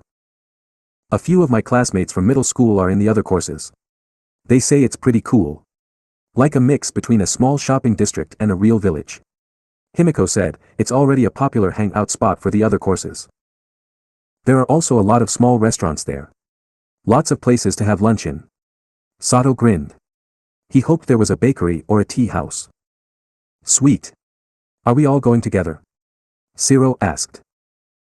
Most of the class nodded, though there were 4 exceptions. "Apologies, but the sun is a bit bright for me today. I'll wait for a cloudy day before I go exploring," Tokoyami said. "I could make you an umbrella," Momo offered. The bird boy politely declined. "I appreciate the offer, but it's fine. I'd like to stay in today. I used up my socializing energy during yesterday's get-together." "I'm out too," Katsuki said. "I'm hitting the school gyms for Quirk training." "Seriously, Kaken? It's our day off," Himiko protested. "I like Quirk training," Katsuki reminded her with a frown, "but I'll come hang out after a couple of hours if it's that freaking important." That was enough to make Himiko nod approvingly, and Katsuki couldn't help but feel a little happy at Ijiro's relieved expression. Momo turned to Shoto, who'd been silently eating off to the side as always. "What about you, Todoroki?" she asked. "I'm not interested. Besides." His heterochromatic eyes flicked towards Izumi for a moment. "I have a meeting with a teacher." That got a few raised eyebrows from his classmates. "A meeting with a teacher? What's that about?" Ojiro asked. Tenya's head snapped towards the tailed boy, "Ojiro. That isn't something for us to ask about. Please respect Todoroki's privacy," he scolded, chopping his arm repeatedly. "Yikes. Okay. Sorry, Todoroki," Ojiro said, holding his hands up in surrender so Tenya would stop glaring at him. Shoto didn't pay any attention, he wouldn't have answered his question anyway. "What about you, Izumi? Want to come hang out at Valor Village with us?" Ochako asked hopefully. Izumi winced. "I'm really sorry, Ochako, but I can't this morning. I've got some hero business I need to handle," she said, trying not to let Ochako's look of disappointment get to her too much. Eri's look of disappointment was even harder to ignore though. "I thought we were going to have a picnic, you promised we would," Eri said quietly. Izumi quickly hugged her. "We will, I promise. We'll have it for lunch. I should be finished with all my work by then, and if I'm not, I'll take a break to come see you," she promised, eyes flashing towards Shoto as a way of saying, "I'll cut our talk short if I have to, Eri is my priority." Shoto didn't seem bothered by that. He actually looked almost wistful. Seeing as her mama hadn't broken any promises to her before, Eri easily believed her and perked up. "Okay. Can I still spend the morning with you?" "I'm afraid not. My work is classified commission business." Which was technically true, since it involved endeavor. "Why don't you hang out with Ochako and have fun for the both of us?" Eri pouted for a second, before quickly brightening up. She liked Ochako, and knew her mama did too. It would be nice to spend time with her. "Okay. Is that okay with you, Ochako?" Izumi asked. The gravity girl beamed, "Of course. I'd love to spend the morning with this little cutie," she said, leaning over to poke Eri's cheek, getting a giggle in response, "and I'll have her back here at lunchtime for your picnic. And I'll go along too, and help keep Eri safe." Ishiko grinned from her perch on Eri's horn. With their plans all decided on, everyone quickly chowed down on their remaining breakfast. Shoto disappeared to his room, exchanging a look and a subtle nod with Izumi as he went. No one noticed the little gesture, but both Katsuki and Himiko were suspicious. Shoto happened to have a meeting with a teacher at the same time Izumi was dealing with classified commission business. It didn't take a genius to figure out they'd be meeting with each other, and both wanted to be there too to offer Izumi support, but that wouldn't be possible. Shoto would clam up if they showed up, and Izumi would be furious if they tried to eavesdrop. With sighs of frustration and subtle text messages to Izumi, warning her to be careful with Shoto, they headed off on their own business. Izumi stuck around the common room long enough to see everyone off. She packed a bag of little bits and pieces for Eri to take with her and gave her a hug before handing her to Ochako. Unsurprisingly, Ochako's group ended up being the biggest. The entire lunch group was going with her, as were all the other girls of 1A. Everyone wanted to spend the day with, and protect, their little mascot. Once everyone was gone and Tokoyami was hiding away in his bedroom to escape the sun, Izumi made her way up to the 5th floor where Shoto's room was. Taking a deep breath, she knocked and was almost immediately pulled in by Shoto, who peeked around outside to see if she'd been followed, before slamming the door shut. He turned to look at her with an intense conviction in his eyes, which made Izumi very nervous all of a sudden. "Why, dragging a girl into your room and then looking at her like that is going to give people the wrong idea," she said, forcing an awkward chuckle as she tried to calm her beating heart. Shoto almost blushed as he realized the implications. "I apologize. I'm just eager to get this conversation over with." Izumi nodded. "I understand. If it's about what I think it is, then I don't blame you." She looked around Shoto's bedroom. The entire thing was Japanese style, just like her own apartment. Having grown up in this kind of space, Izumi felt extremely at home. She wondered how Shoto would react upon seeing the rooms she shared with Eri. Shoto didn't seem to know how to broach the topic he wanted to and defaulted to getting out some seat cushions for himself and Izumi to sit on, pulling them out of a meticulously organized closet. Izumi thanked him, and when they were both seated, she decided to make it as easy as she could for him. "Okay, Shoto. Like I said, I think I know what this is about, so I'll be completely open and honest with you. In the interest of full disclosure, I'll tell you everything I can.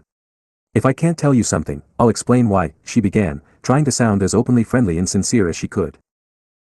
Shoto nodded silently, not giving away that his heart was beating rather wildly against his ribcage. Taking a deep breath, Izumi began. "I know your father, Endeavor, married your mother Rei in an arranged marriage. A Quirk marriage to produce a child that could surpass him and then achieve his own dream of surpassing All Might as the #1 hero. I know Endeavor was abusive towards you, your mother, and your siblings. I know about the incident that got you that scar, as well as the incidents surrounding your brother Toya. I also know about your full quirk and your reasons for not using the fire half. After I learned all of this, I alerted my mom, Sakuya Kanahana, and she kickstarted the investigation into Endeavor, which I'm sure you know all about. I am personally acquainted with your mother. I even became friends with her since she's in the same hospital as my friend, Jin Babaigawara. He's her friend too, and helps look out for her. Your mother spoke to me about you too, and actually asked me if I'd look out for you and try to be your friend. In all honesty, she didn't need to though, and she isn't the reason I care about you either. Even if I didn't know any of this stuff, I'd still want to be your friend. I swear on my honor as a hero," Izumi said, being 100% sincere from start to finish. Shoto opened and closed his mouth a few times, trying to find the words to say in response. His skin had paled to the point it was almost the same shade as his snow-white hair, and the sudden draining of color made his red hair and scar stand out even more vividly by comparison. Izumi watched a flurry of emotions pass through his eyes: anger, hatred, sorrow, surprise, joy, and even hope. Eventually, he managed to choke out a response, his voice hoarse with restrained emotion. "You really do know everything. What Endeavor did.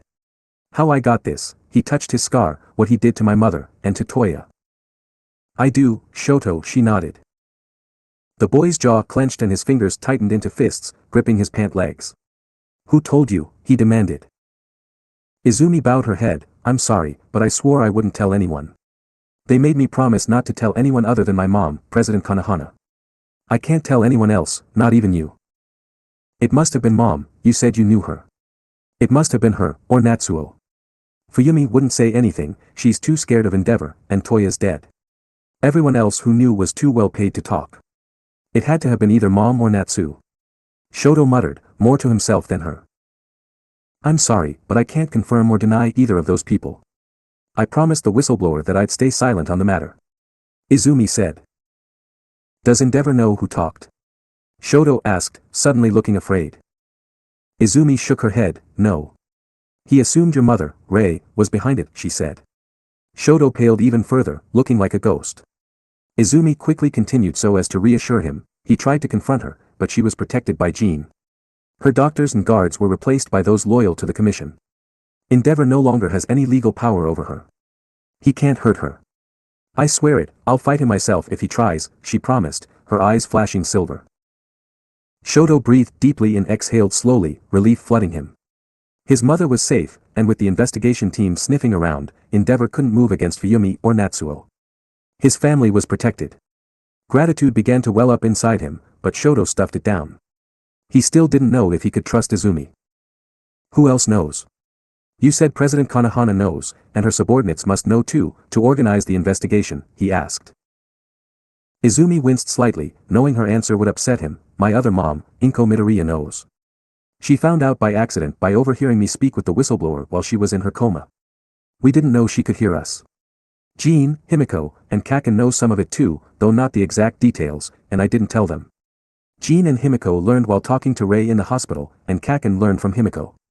Hawks also knows, since he's a top hero that was basically living with us at the time. No one else knows unless the whistleblower told them, and they're pretty tight-lipped.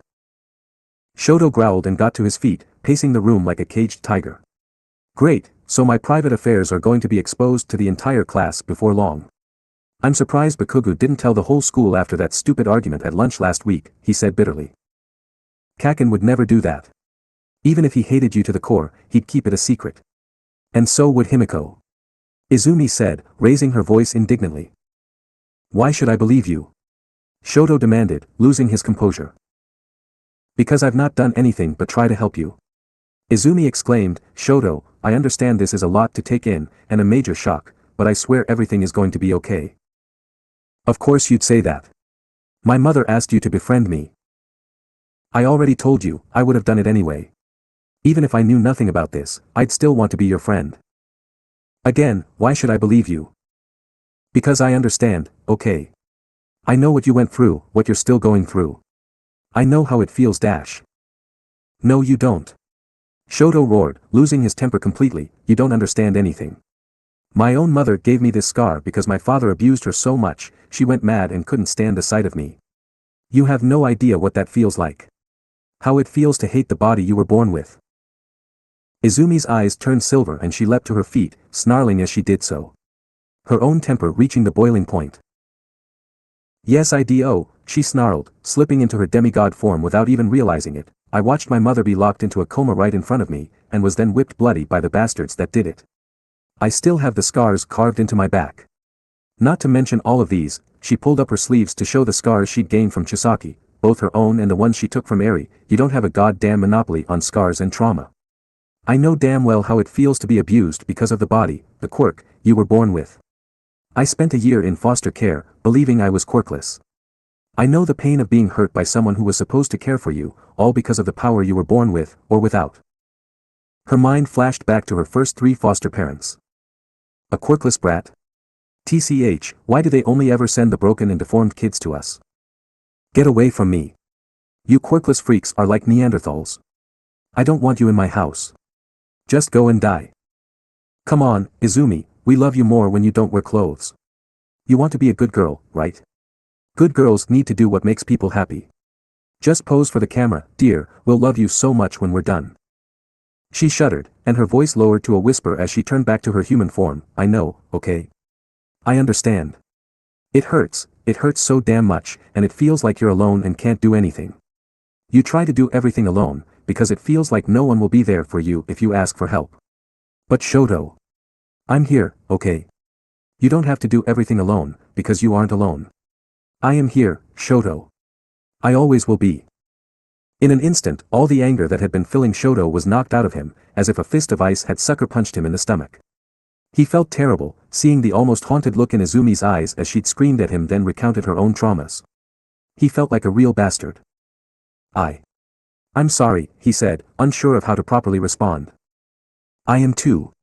It was wrong of me to yell at you like that. Izumi murmured, her head down, I shouldn't have compared my troubles to yours. We've both had serious traumas in the past, it isn't right to compare them like it was a competition. No, you were right. I lost my composure. Acting like I was the only one who suffered. I was just acting like a brat, throwing a tantrum. I don't exactly know how to talk with others. Shoto said, cheeks reddening with embarrassment. Izumi lifted her head and smiled softly. I can help you with that. Give you a friend to practice on. Shoto actually smiled and chuckled, and it was one of the most beautiful things Izumi had ever experienced. He looked her in the eyes. Because you are here, right? He said, almost jokingly. Izumi's heartbeat quickened. And I always will be, she whispered. Both teens blushed, their hearts pounding in their chests. Shoto offered his hand. Friends then. I've not had one before. Izumi giggled and took his hand, shaking it. Don't worry, I'll teach you. The teens smiled at one another, Izumi's bright and proud, Shoto's fragile and uncertain. They released one another's hands, with a degree of reluctance from both of them, and sat back down. It was a bit awkward at first, as both Izumi and Shoto were dealing with a new feeling in their chests that they weren't used to, though it reminded Izumi strongly of how she felt with Ochako, but Izumi eventually managed to get a grip long enough to get back on track. So, now that we've aired our dirty laundry, yelled at each other, and become friends, what else did you want to talk to me about? Was it just about what I knew about your situation? Izumi asked. Not exactly. That was a part of it, but I also wanted to make a request of you. Shoto said, slipping back into his stoic persona with surprising ease. Izumi tilted her head curiously. Oh. Do you want some help with the Endeavor situation? Because I'll have your back if you do. That's not it, but, thank you. I guess. I'm still not used to this. Shoto mumbled, though I do want to ask about that too. Did Endeavor contact you about using your quirk transfer power for him? Not exactly. Izumi said, but while I was training with the commission, Endeavor was asked several times if he'd take me on for an internship or work study, but always refused. Then the investigation into him starts and the top 10 are told about my quirk transfer ability, and he's suddenly very keen to accept me. We refused him on the grounds of a potential conflict of interest over the investigation, but I'm not certain if he was just trying to ingratiate himself to my mom to get the investigation called off, or if he wanted me to use my power for him. Shoto nodded in understanding. I see. I'm glad you kept away from him. Given the chance, he'll likely ask you to take my mother's quirk and give it to him. Even if I wasn't refusing to play along with his ambitions, he'd definitely prefer surpassing All Might by himself over having me do it. He's an idiot then. Izumi scoffed. Even if he had both his quirk and your mother's, he'd never stand a chance at being the number one. He doesn't even understand what it means to be the symbol of peace, she declared. Shoto gave a small smirk. It was nice to see someone else who seemed to hate Endeavor almost as much as he did. Most people thought he was lucky to have the number 2 as a parent, completely ignorant to the truth. It felt really good to have an ally on his side. Shoto wished he'd approached Izumi sooner. Getting back to the matter at hand, Izumi asked, so what was it you wanted me to do for you? I'll do whatever I can. You are aware of my quirks, correct? I inherited both my mother's ice, and his fire. Shoto began. Izumi nodded, suddenly having a sinking feeling. After the incident with Mom. I swore not to use his fire ever again. But yesterday in the battle trial, I lost my composure and almost used it. I realized that so long as it exists inside me, I'll always have that temptation, to break my vow and use the flames. I want that temptation removed. Izumi's eyes widened. Shoto, are you asking me to? Yes. Izumi, please use quirk transfer to take my fire quirk. Shoto said, accompanying his request with a small bow. Izumi gulped and suddenly felt out of her depth.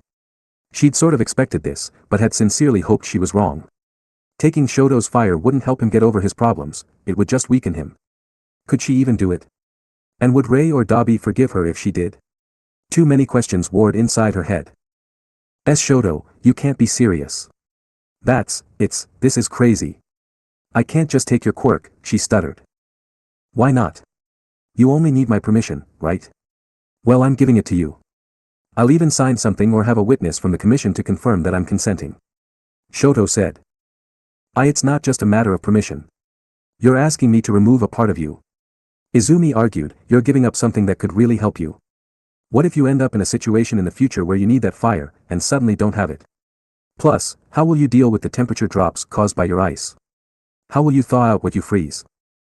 Shoto frowned, I'll learn to control my ice more effectively. Besides, this would benefit you too.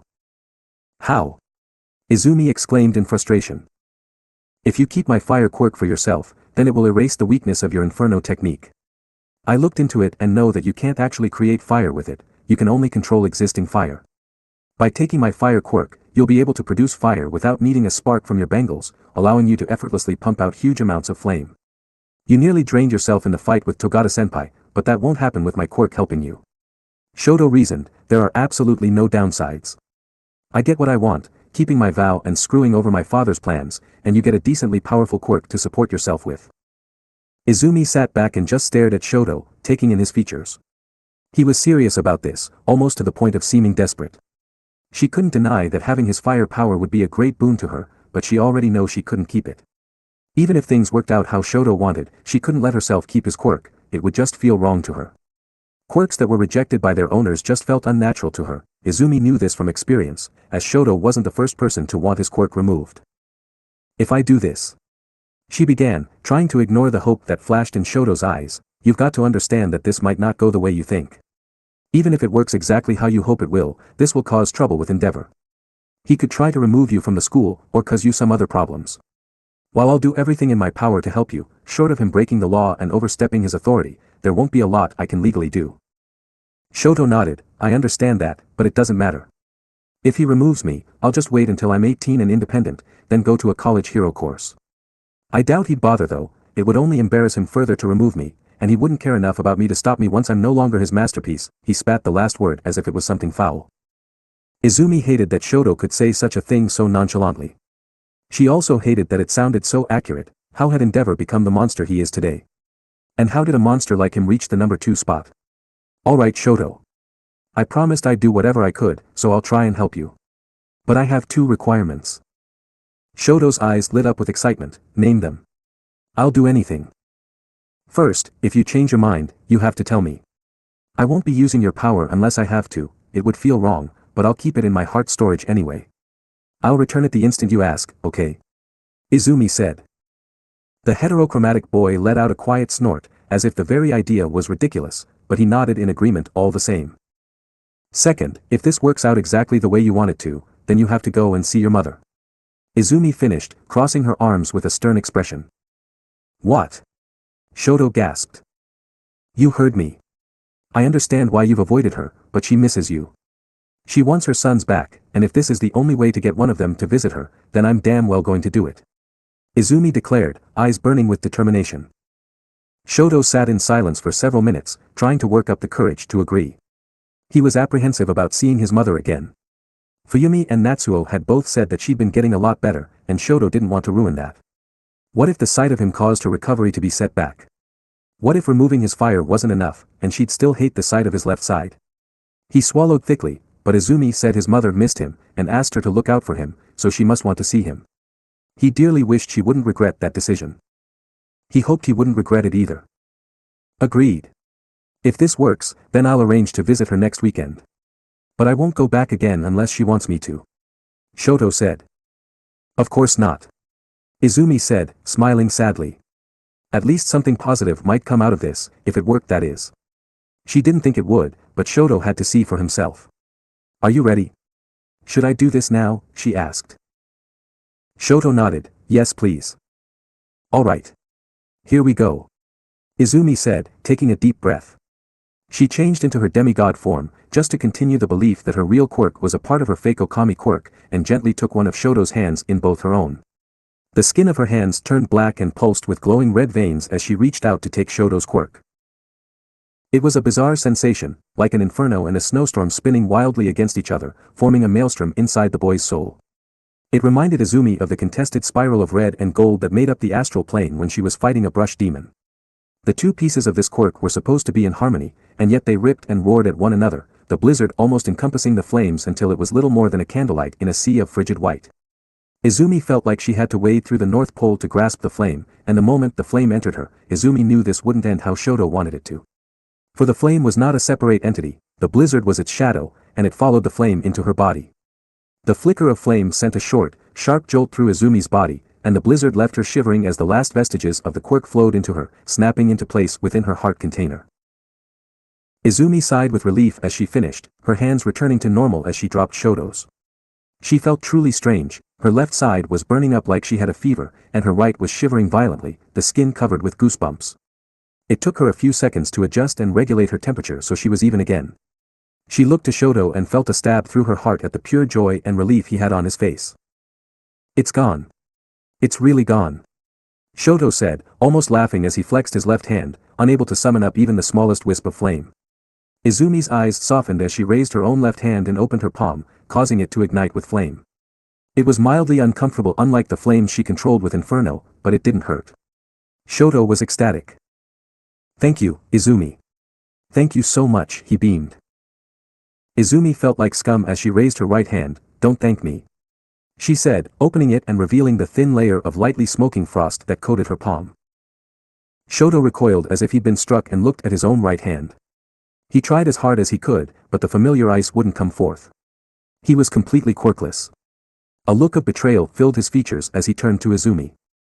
"No. You weren't supposed to take my ice. You shouldn't be able to. You said you need my permission." Shoto yelled, raising his hands as if to grab her, before realizing again that he was quirkless and helpless now. "I do. I couldn't have done this without you letting me," Izumi protested. "But I didn't give you permission to take my ice. Only the fire." Shoto continued yelling, on the verge of a panic attack. He looked ready to cry or rage at any second. Izumi sighed and melted the ice she'd made before smothering the flame and then used waterspout to move the water into a bamboo plant Shoto had. "I figured this is what would happen, but I tried anyway. What you asked me to do isn't possible." Shoto growled, "What do you mean it isn't possible? You can give and take quirks. You never said you had to take every quirk a person had at the same time." "That's because I don't." "But then why did you dash?" "Because you only have one quirk." Izumi suddenly shouted, "I knew it the whole time, but I had to do this to force you to see it. You don't have an ice quirk and a fire quirk. You don't have your mother's quirk and your father's quirk. You just have one quirk. Yours." Shoto shook his head. "No, that's not true." "It is, Shoto." Izumi said, speaking in the most reasonable and reassuring tone she could, "You have one quirk, half hot and half cold. It's one power in two forms. One can't exist without the other. I'm sorry Shoto, but you can't just pick and choose. Both are a part of you and it isn't possible for me to rip quirks in half and keep one part while returning the other. If you want your ice, you need to accept the fire that comes with it." The boy's expression melted into a grimace, and then a look of defeat. His posture slumped as he looked dejectedly at his hands, now devoid of their signature elements. He'd hoped, perhaps naively, that Izumi's quirk might be the solution to his troubles. That she would be able to take away his fire quirk. But it was just a pipe dream it seemed, as all she'd done was force him to face what he already knew deep down. His two powers were united, a single power in reality. A part of him wanted to shout at the girl again, but he knew it wouldn't help and would just make them both feel awful. He breathed deeply, using meditative techniques to get control of his emotions and restore his usual icy calm. As he did this, he began to feel guilt and disgust over his behavior. He'd acted shamefully towards Izumi, and even worse, he tried to use her for her quirk, just like his father. It made him feel sick to his stomach, trying to reject Endeavor by basically doing the same thing he was trying to do. With his composure restored, Shoto straightened and looked at Izumi. He almost flinched at the look of concern and sympathy she was giving him. "I apologize for that. I acted shamefully." "It's okay Shoto, I understand." Izumi said, "I'm sorry I couldn't do what you wanted me to, but for the record, I think it's better this way. This is your power Shoto, it belongs with you." Shoto opened his mouth to argue, before shutting it again with a click of teeth. He shook his head. "I think we'll have to agree to disagree on that. May I have my quirk back?" Izumi nodded and offered her hand. Shoto took it and a moment later, the familiar cold was creeping up his right side and the accursed heat was on his left. He tried to keep the scowl off his face, but couldn't manage it completely. Izumi was understanding however, and smiled kindly. "I'm sorry again, Shoto. Since I couldn't fulfill my end of the bargain, I won't make you fulfill yours either." Izumi said, sad that she couldn't make Shoto visit his mother. "Still, I think you should give it some serious thought. Your mother really loves you, and misses you dearly. I'm sure it would make you both feel better if you visited. Maybe go with Fuyumi if you're nervous." Shoto sighed, "You're still helping me? Even after I disgraced myself a second time?" "Well, yeah. Did you think I would stop being your friend over you getting upset with me? Kaken is my best friend and brother, but as much as I love him, he can be a bit of a jerk.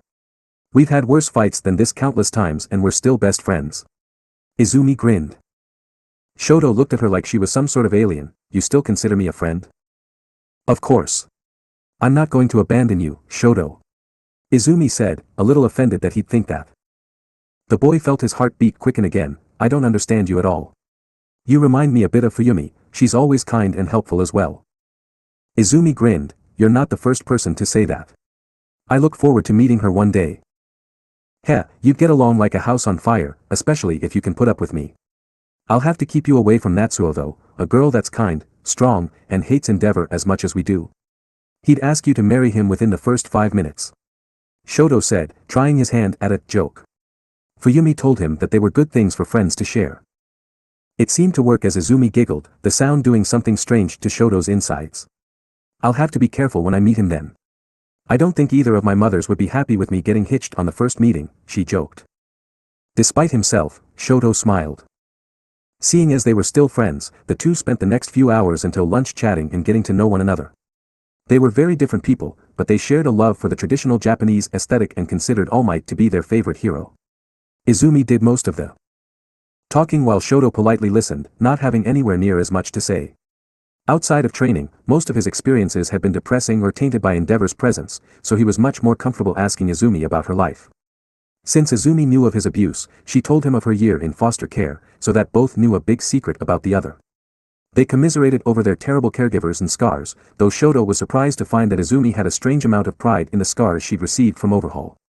Eri was also a popular topic, and Izumi gushed about her daughter shamelessly, making Shoto smile softly. He wouldn't admit it, but even he was fond of the little girl, who had inherited her mother's unrestrained kindness and managed to be even cuter and more innocent. As lunch approached, Shoto and Izumi parted ways, the former opting to go for a walk and clear his head.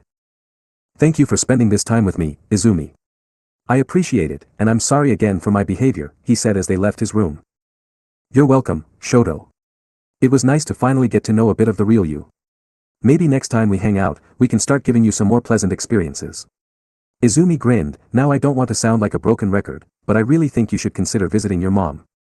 I don't want to be a nag, but I kind of can't help it. Rei's a really nice lady, you know. Shoto nodded sadly, I do. She was too nice for the life she's led. I don't think I'm ready yet. But I'll think about it. Maybe in a few more weeks. Izumi smiled brightly, that's all I can ask. Well, I better be off. Ochako will be dropping off Eri soon and I want to get the picnic prepared. Enjoy your walk, Shoto, she said, before walking off with a skip in her step.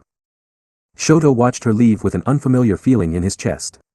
He allowed himself a private smile, he wasn't at U.A to make friends, but he was glad he'd made at least one. It was his first, after all. He did wonder if all friends made each other's hearts beat as wildly as Izumi made his. The dual-colored boy hummed in thought, then headed off for his walk. For some reason, the day felt just a little bit brighter. Next chapter, The Servant in the Shadows Part 1. To be released, January 18, 2022. And so begins the Izumi/Shoto friendship, and perhaps the first inklings of something more between them. This was a fun chapter to write, even if I did put Shoto's emotional state throughout Ringer a bit. He lost his temper badly towards the beginning, but he did receive one hell of a shock and was afraid for his family, so he lost his cool. I wonder how many of you guessed that Shoto would try to get Izumi to take away his fire. Well, he didn't get what he wanted out of the meeting, he did get to make a new friend. Next chapter, Izumi goes on the promised picnic with Eri, but when a guest joins them for dessert, Izumi begins to uncover some secrets hidden within her supporters. Thank you all once again, and I look forward to reading your thoughts on this chapter and the ones to come. Sunday 9th April 2282. 1A Dorms, Utada High School. Izumi happily hummed to herself as she bustled around the dorm kitchens, preparing the food for the picnic she was planning with Eri. She was in a great mood after her talk with Shoto. It had gotten off to a rough start and had a few shaky moments, but she'd finally managed to get through to him enough for him to accept her as a friend. As far as Izumi was concerned, things were going great. Thinking on this, she put some cheese sandwiches under the grill and checked her phone to see how everyone was doing. Ochako had sent her a few pictures of the gang exploring Valor Village, with a lot of them focusing on one of them showing Eri something and then playing around. Eri was smiling brightly in every picture, and Ishiko was glowing brightly on her horn, showing she was having a great time too. Quite a few 1B students were in the pictures too, playing with Eri and the 1A students. Izumi giggled at the sight, and sent a confirmation text to Ochako, whose last message had been a warning that she was heading back with Eri. Seeing as she had a little time left, Izumi put the now grilled sandwiches off to the side to cool as she checked everyone else. Hawks and Dabi were patrolling together as part of Dabi's work experience, so they were being spotted all over Mizutofu. Jean was spending lunch with Rei in the hospital, learning to cook with her. Most of the Kanahana household were hard at work, having expanded their jobs to other parts of the building now that the teens' absence gave them less to do. The Onikawa brothers were patrolling the school grounds, and Sakuya was stuck in a boring board meeting. Lastly, Inko was out on a date with Toshinori, enjoying their day off together in town. Izumi was tempted to send messages to them all, especially Rei, so she could share her success with Shoto, but Eri and Ochako would be back any second, so Izumi decided to save that for later. Working fast, she gathered all the food and drinks she'd made and wrapped it up and placed them in a basket, along with a blanket. She'd just put the finishing touches on everything when the dorm doors opened and Ochako appeared, carrying a cheerfully chattering Eri on her shoulders, along with Ishiko on her usual perch of Eri's horn. "Hey there, Izumi." Ochako greeted with a big smile. "Mama," Eri said brightly, carefully climbing down Ochako's back and leaping at Izumi. Her mother giggled and caught the girl, spinning her a little before bringing her in for a hug. "Hello, sweetheart." "Hi, Ochako, I take it you guys had fun?" Izumi asked. "Uh-huh. It was super fun. There are lots of little shops with tons of weird gadgets and doodads. And food places with all kinds of food I've never seen or smelled. And one of the shop people had a doggy. It was black, so it wasn't like you, but it was super friendly." Eri gushed. Ishiko chuckled, it was a black Labrador. He loved Eri too, and kept trying to follow her around the village. The owner had to come drag him away, she explained, thoroughly amused. Animals were drawn to divine beings like Izumi, and Eri had inherited that particular aspect along with her other powers. Izumi grinned, remembering the dog from the pictures Ochako had sent. "I'll have to go say thank you to him for being so nice to my little pup. Thanks for looking after Eri for me, Ochako." The gravity girl blushed lightly and smiled widely. It was no trouble. It was tons of fun. Eri's a sweetheart. "Oh hey, have you seen Todoroki since his teacher meeting?" she suddenly asked. Izumi's eyes widened slightly. Nope, she said, not technically lying since she really hadn't seen him since the teacher meeting. Of course, Ochako didn't know that meeting was with her, but she didn't need to know that bit. "Why, did something happen?" Ochako nodded. "Yeah, it was kind of weird. We passed him as we were coming back. I waved and said hi without really thinking, and I just figured he'd ignore me. But he didn't. He actually looked at us and said hello back." Izumi hid her smile by pressing her face to Eri's hair, giving the little girl a soft kiss. Shoto was still an awkward and cold teen, but it looked like he was at least trying. "How nice. Maybe he's getting used to us," Izumi said. "I hope so. Do you think that meeting was about him being nicer to everyone?" Ochako asked. "Probably not. Maybe he was just in a good mood." Ochako made a noise of acknowledgement. "Say, do you know what the meeting was about?" "Sorry Ochako, but I couldn't tell you even if I did. Private matters, you know." "Fair point. Well, I should go back. Katsuki showed up after his training, and he, Ijiro, and Toguro have convinced us to try a Mexican place for lunch, so I need to get there before one of them orders me that super spicy stomach destroyer supreme or something." "Enjoy your picnic," the bubbly girl said, before hurrying off with a smile. Izumi, Eri, and Ishiko smiled and waved her off, before turning to their own lunch. "Are you guys ready? I packed a lot of stuff and know a nice spot," Izumi said. "Yeah." Eri and Ishiko cheered. With a pleased laugh, Izumi took Eri's hand and grabbed the picnic basket, then led her out to the spot she'd picked. The picnic spot was on a grassy hill near the wooded area, and it had a great view of the dorms and Valor Village in the distance, as well as shade from the nearby trees, not that the sun goddess and her daughter needed to hide away from the sun. It made for quite the scenic view, and the ideal spot to have some food. With a little help from Eri, Izumi spread the blanket out and the trio sat down on it and began unpacking the food. Izumi had prepared a lot of different things, including some of Eri's and Ishiko's favorites. Once it was all laid out and they began to eat, Ishiko couldn't help but grin cheekily. "Thanks for the food, Mom. You've gotten better," Ishiko teased. Eri giggled as Izumi rolled her eyes. "I'm not your mother, Ishiko. You're way older than me. Besides, I've got my hands full with this little tyke," she grinned, reaching over to poke Eri in the side, making her giggle again. Their meal continued, with Eri enthusiastically telling Izumi all about her morning in between bites, and Ishiko occasionally supplying extra details or clarifications so Izumi wouldn't be confused by her daughter's somewhat disjointed story. They had just finished up the main part of their meal and were moving on to dessert while Eri chattered on about some weird lifting competition Ijiro had gotten into with Tetsu, when they suddenly heard something from the woods behind them. The three girls turned to look, seeing bushes shaking and hearing twigs snap as something made its way towards them from the woods. Eri and Ishiko were unconcerned, but Izumi was on guard after the attack during the entrance exam, so she subtly transformed into her demigod form. Almost immediately, she relaxed and transformed back, smelling the familiar scent of her classmate. A moment later, Tokoyami emerged from the woods, dark shadow resting on his shoulder and both looking mildly surprised to see the girls. "Hi Tokoyami." Izumi greeted, "Out for a walk?" Tokoyami nodded bashfully, yes.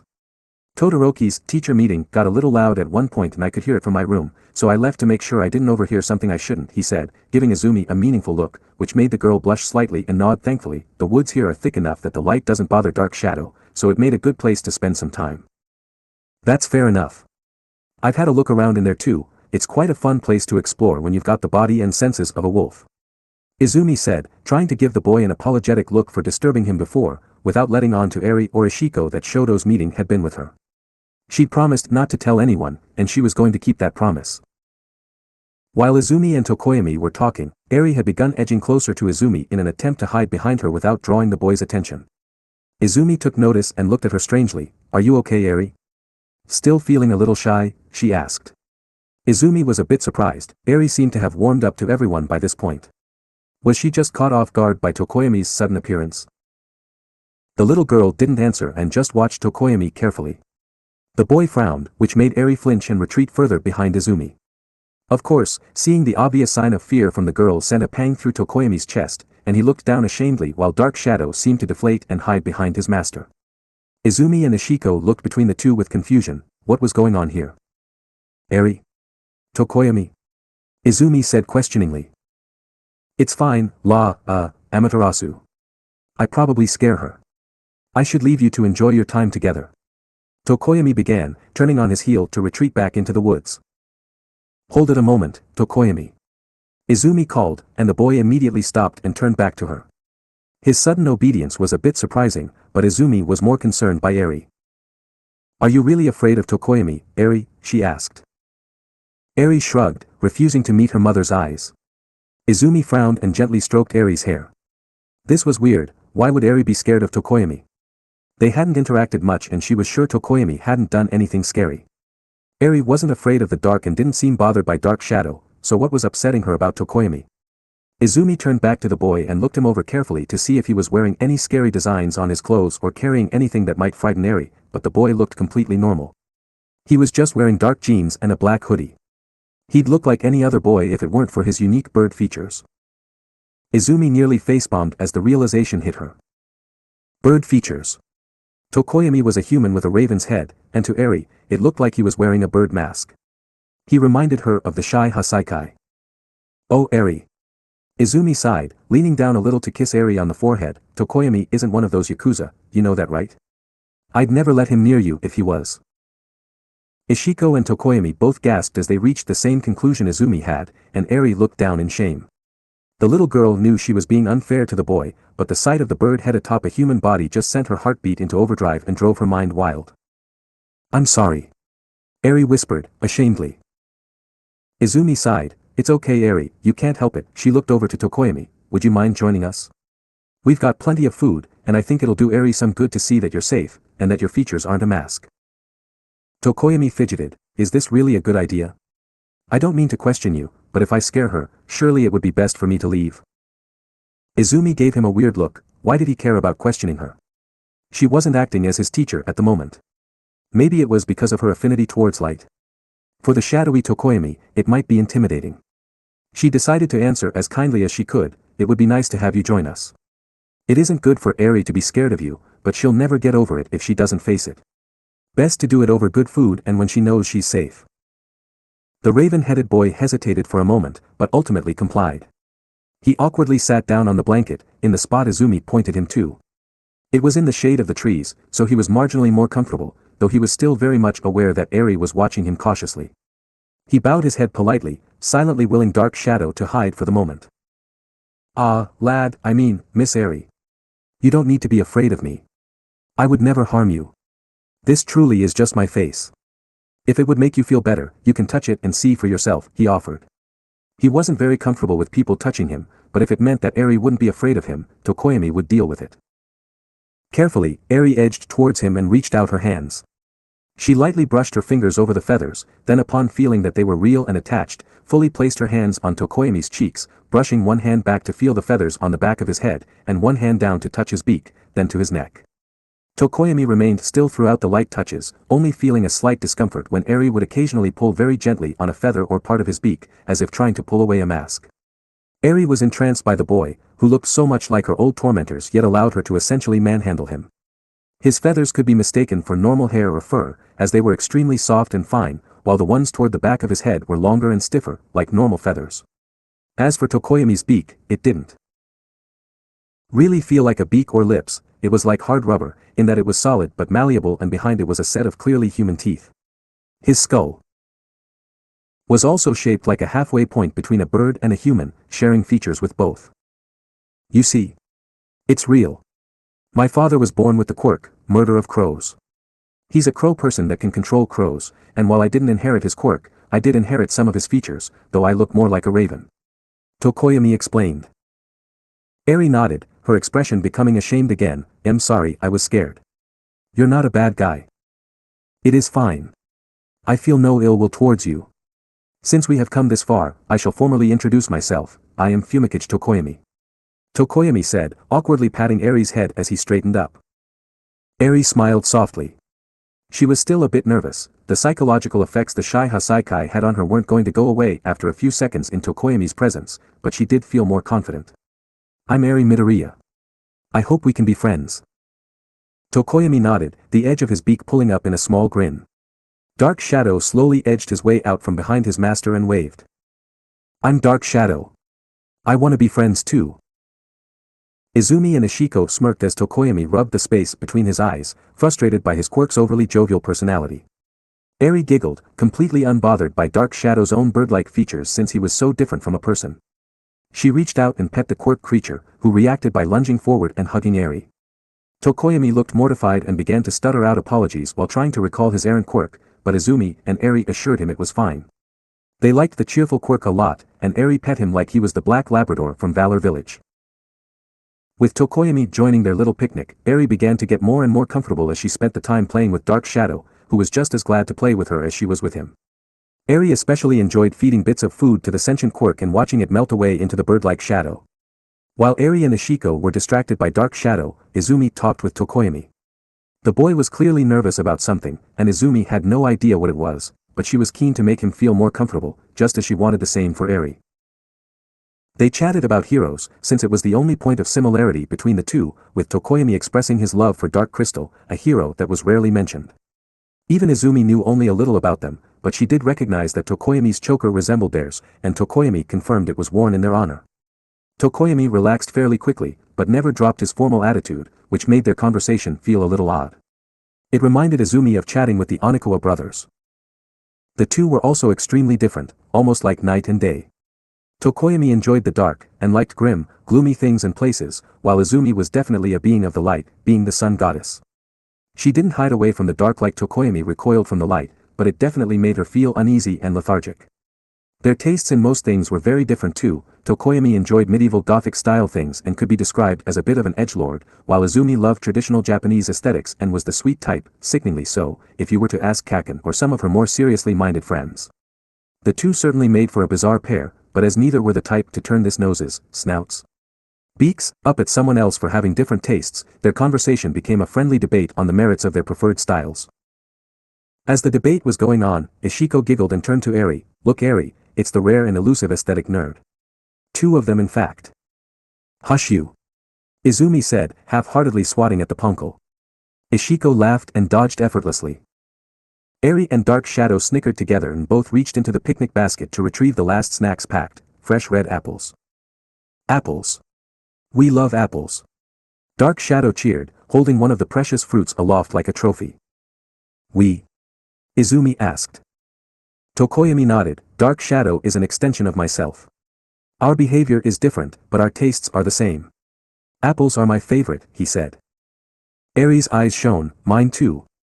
Here, you have one too, she said, grabbing another apple from the basket and pressing it into Tokoyami's hands. The boy was surprised. If this is your favorite, surely it would be better for you to have it. They were meant for you after all. Eri just smiled, they're your favorite too. And I've got one too, see, she said, showing her own apple. I like sharing and since we're friends now, I'll let you have one of my best things, she said cheerfully. Tokoyami looked touched, and Izumi smiled proudly at her little girl, whose attention was now fully on her apple. The first bite made Eri's face light up with bliss, and she had soon slipped into her demigod form out of pure enjoyment, her tail wagging away behind her.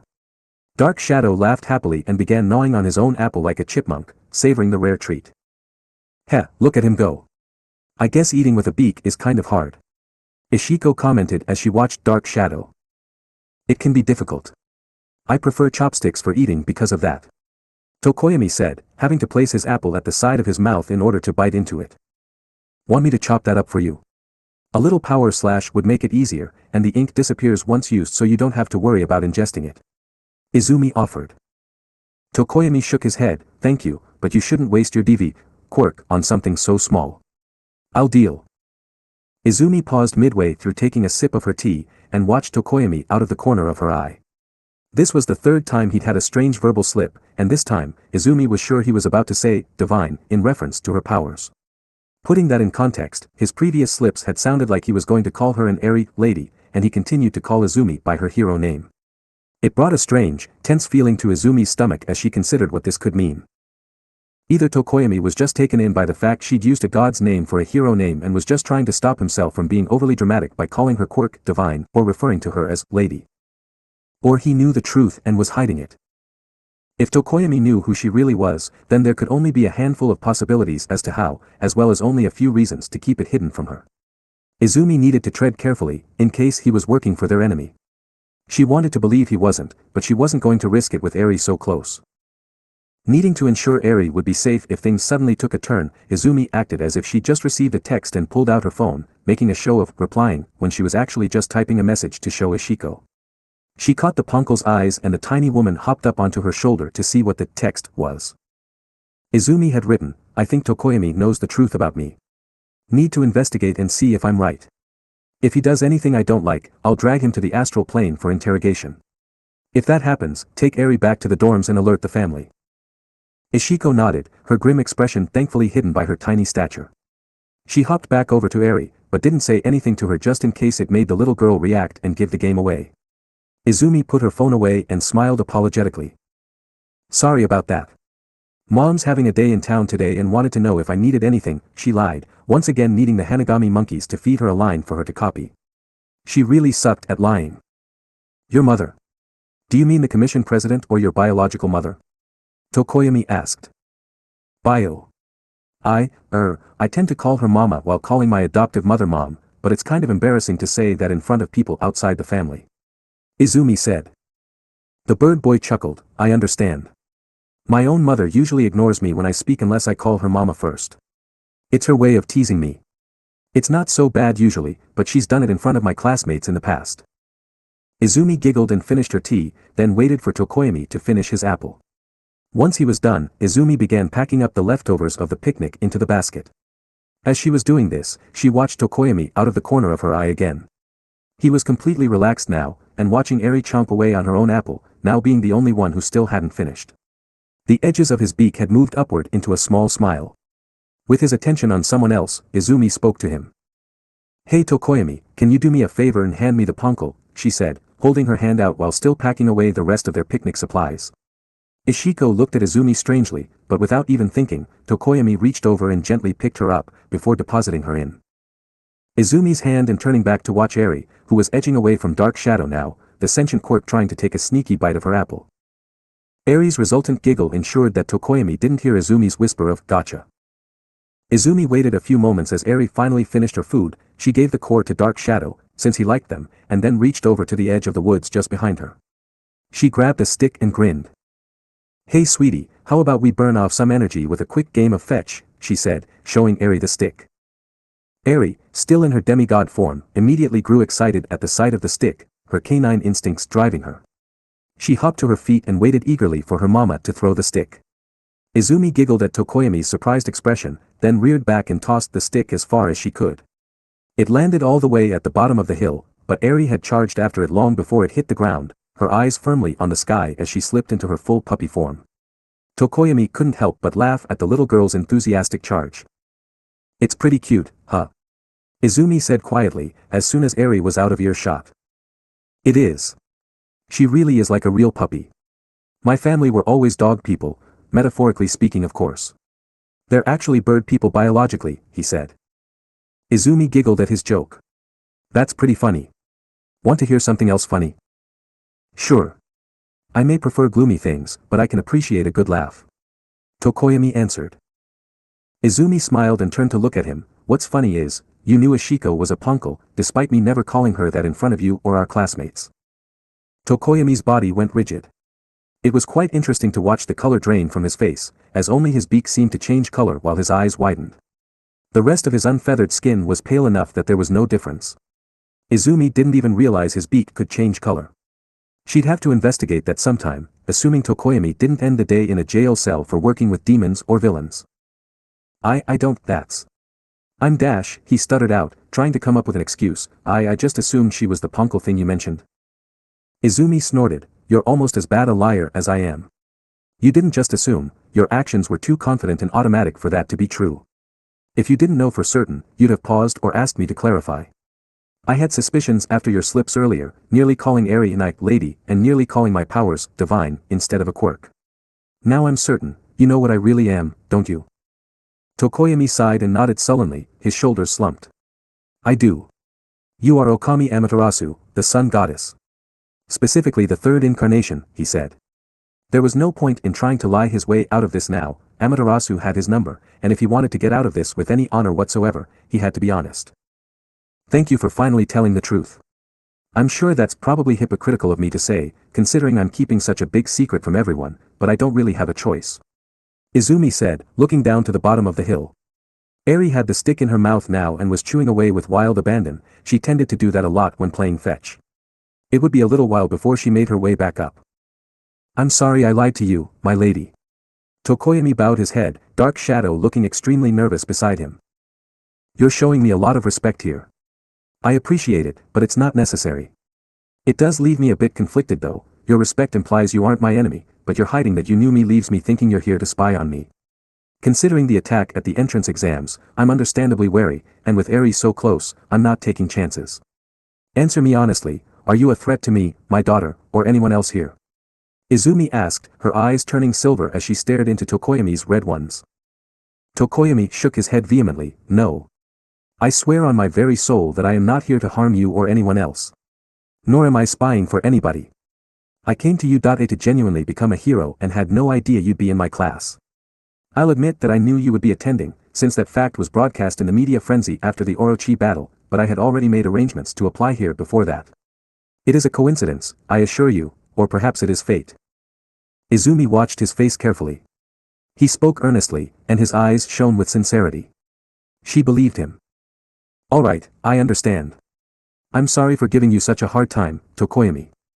I believe you're telling me the truth," she told him. Sighing again, this time with relief, Tokoyami nodded, "I understand. I should have spoken to you and confessed from the beginning, but I was afraid. You can tell us all about that, but not here." Ishiko suddenly interrupted, "We're outside where potentially anyone could stumble upon us, and you won't hear them coming if you're in human form, Izumi. We should take this elsewhere." Izumi and Tokoyami both nodded in agreement and stood up. Izumi quickly picked up the picnic blanket and stored it inside the basket, which Ishiko then stored with her quirk. "We'll continue this talk in my apartment. It's the most private place available," Izumi said. "As you wish." Tokoyami nodded. The two made their way down the hill, picking up a mildly confused Eri along the way. The child was disappointed that their game was being cut short after only one throw, but Izumi promised they'd play more later, briefly explaining that Tokoyami had something important to tell them in private. They returned to the dorm and immediately headed up to Izumi and Eri's apartment. After putting aside the picnic things to clean up later, Izumi made a fresh pot of tea and sat down across from Tokoyami in their living room. Eri sat beside her mother, holding Ishiko and looking confused as to why Tokoyami was so tense, and Dark Shadow was so timid all of a sudden. "All right Tokoyami, no one will hear us in here. Explain how you know about me," Izumi ordered, trying to be firm but kind. Tokoyami nodded and sipped some tea to calm his nerves. Finally, with a deep breath, he confessed, bowing as he did so. Allow me to introduce myself properly, Lady Amaterasu. My name is Fumikage Tokoyami, grandson to Hideyori Tokoyami, the current head of the Raven clan. I am a descendant of the ancient Sparrow clan, and pledged to your service. Next chapter, The Servant in the Shadows Part 2. To be released, January 20th, 2022. A bit of a shorter chapter, but the full thing was too long, so I cut it in half. This chapter was primarily Isumi and Eri having some happy fluffy family time, to make up for the fact Eri has been largely absent for the last few chapters, and to introduce the final piece of our puzzle for this arc, Fumikage Tokoyami, scion of the Raven clan. Next chapter will have Izumi learn of Tokoyami's past, the truth of the current Raven clan, and receive new memories, one of which haunts her with past failures. Thank you all once again, and I look forward to reading your thoughts on this chapter and the ones to come. Sunday 9th April 2282. 1A Dorms, Udata High School. Allow me to introduce myself properly, Lady Amaterasu. My name is Fumikage Tokoyami, grandson to Hideyori Tokoyami, the current head of the Raven clan. I am a descendant of the ancient Sparrow clan, and pledged to your service. Izumi's eyes widened in surprise, while Eri looked confused and Ishiko almost choked on her tea. Of all the things they'd expected to hear from Tokoyami, that wasn't one of them. Of course, in hindsight it should have been obvious, Izumi still remembered Sakuya telling her and Kigo the tale of the Sparrow clan all the way back when she'd first taken her in. The Raven clan had interbred with humans, but never lost their bird-like features. Tokoyami literally had a raven-like head and knew of her true nature, so it made sense. Holy heck. Ishiko spluttered, finally recovering from her shock, just where the heck have you guys been hiding? Sakuya's been looking for you since she adopted Ami. Tokoyami looked down in shame, I'm sorry, but the clan refused to come out of hiding, largely because of me. The main compound is in Tokyo, but it isn't in the Tokoyami family's name. It's technically owned by another family within the clan. I didn't realize we'd been hidden that well. Yeah, our only clue as to where you might have been was a story we got from Eri's human grandfather. Orochi used him to rob a shrine in Kyoto, where the Tsumagari was hidden. We figured that since both the Oina and the Sparrow clan took a divine instrument from Amaterasu's second incarnation before she left, then the shrine had to have belonged to one of those groups, but even when speaking with the shrine's current caretakers, we found nothing. Ishiko explained, while Izumi was still trying to come to terms with what she'd just heard. I see. That shrine had nothing to do with our clan. Tokoyami said that Tsumagari was never in our possession as far as I know. The ancient Oina must have been responsible for it. I'm glad the sword ended up in your care again, my lady. If I may be so bold, may I ask you something? Izumi, snapping out of her moment of shock, nodded, of course. What is it? Tokoyami looked to Eri, it's about your child, Eri. You mentioned her human grandfather, and she has portions of your power. How did that come to be? You told the class a version of the story, but since it no doubt involved secret knowledge, I don't think that was the whole truth. Eri, still confused by what was going on, heard the mention of her powers and shifted in demigod form, then produced a tiny ball of sunlight with the sunrise technique, as if to demonstrate exactly what powers she'd gained from her mama. Sunrise was the only ability she hadn't used in front of the Raven boy before, excluding her ability to control her mama's mirror, but Eri couldn't summon that by herself, so she couldn't demonstrate. Smiling at her daughter and petting her head, Izumi answered the boy's question, honestly, while I sort of cut out the details, what I said wasn't untrue. It was largely because of Chisaki's experiments. The shared experiences caused Eri and I to bond on an emotional, mental, and spiritual level, and after I possessed her and our physical bodies became one, I exchanged some DNA with her before separating, making her biologically related to me too.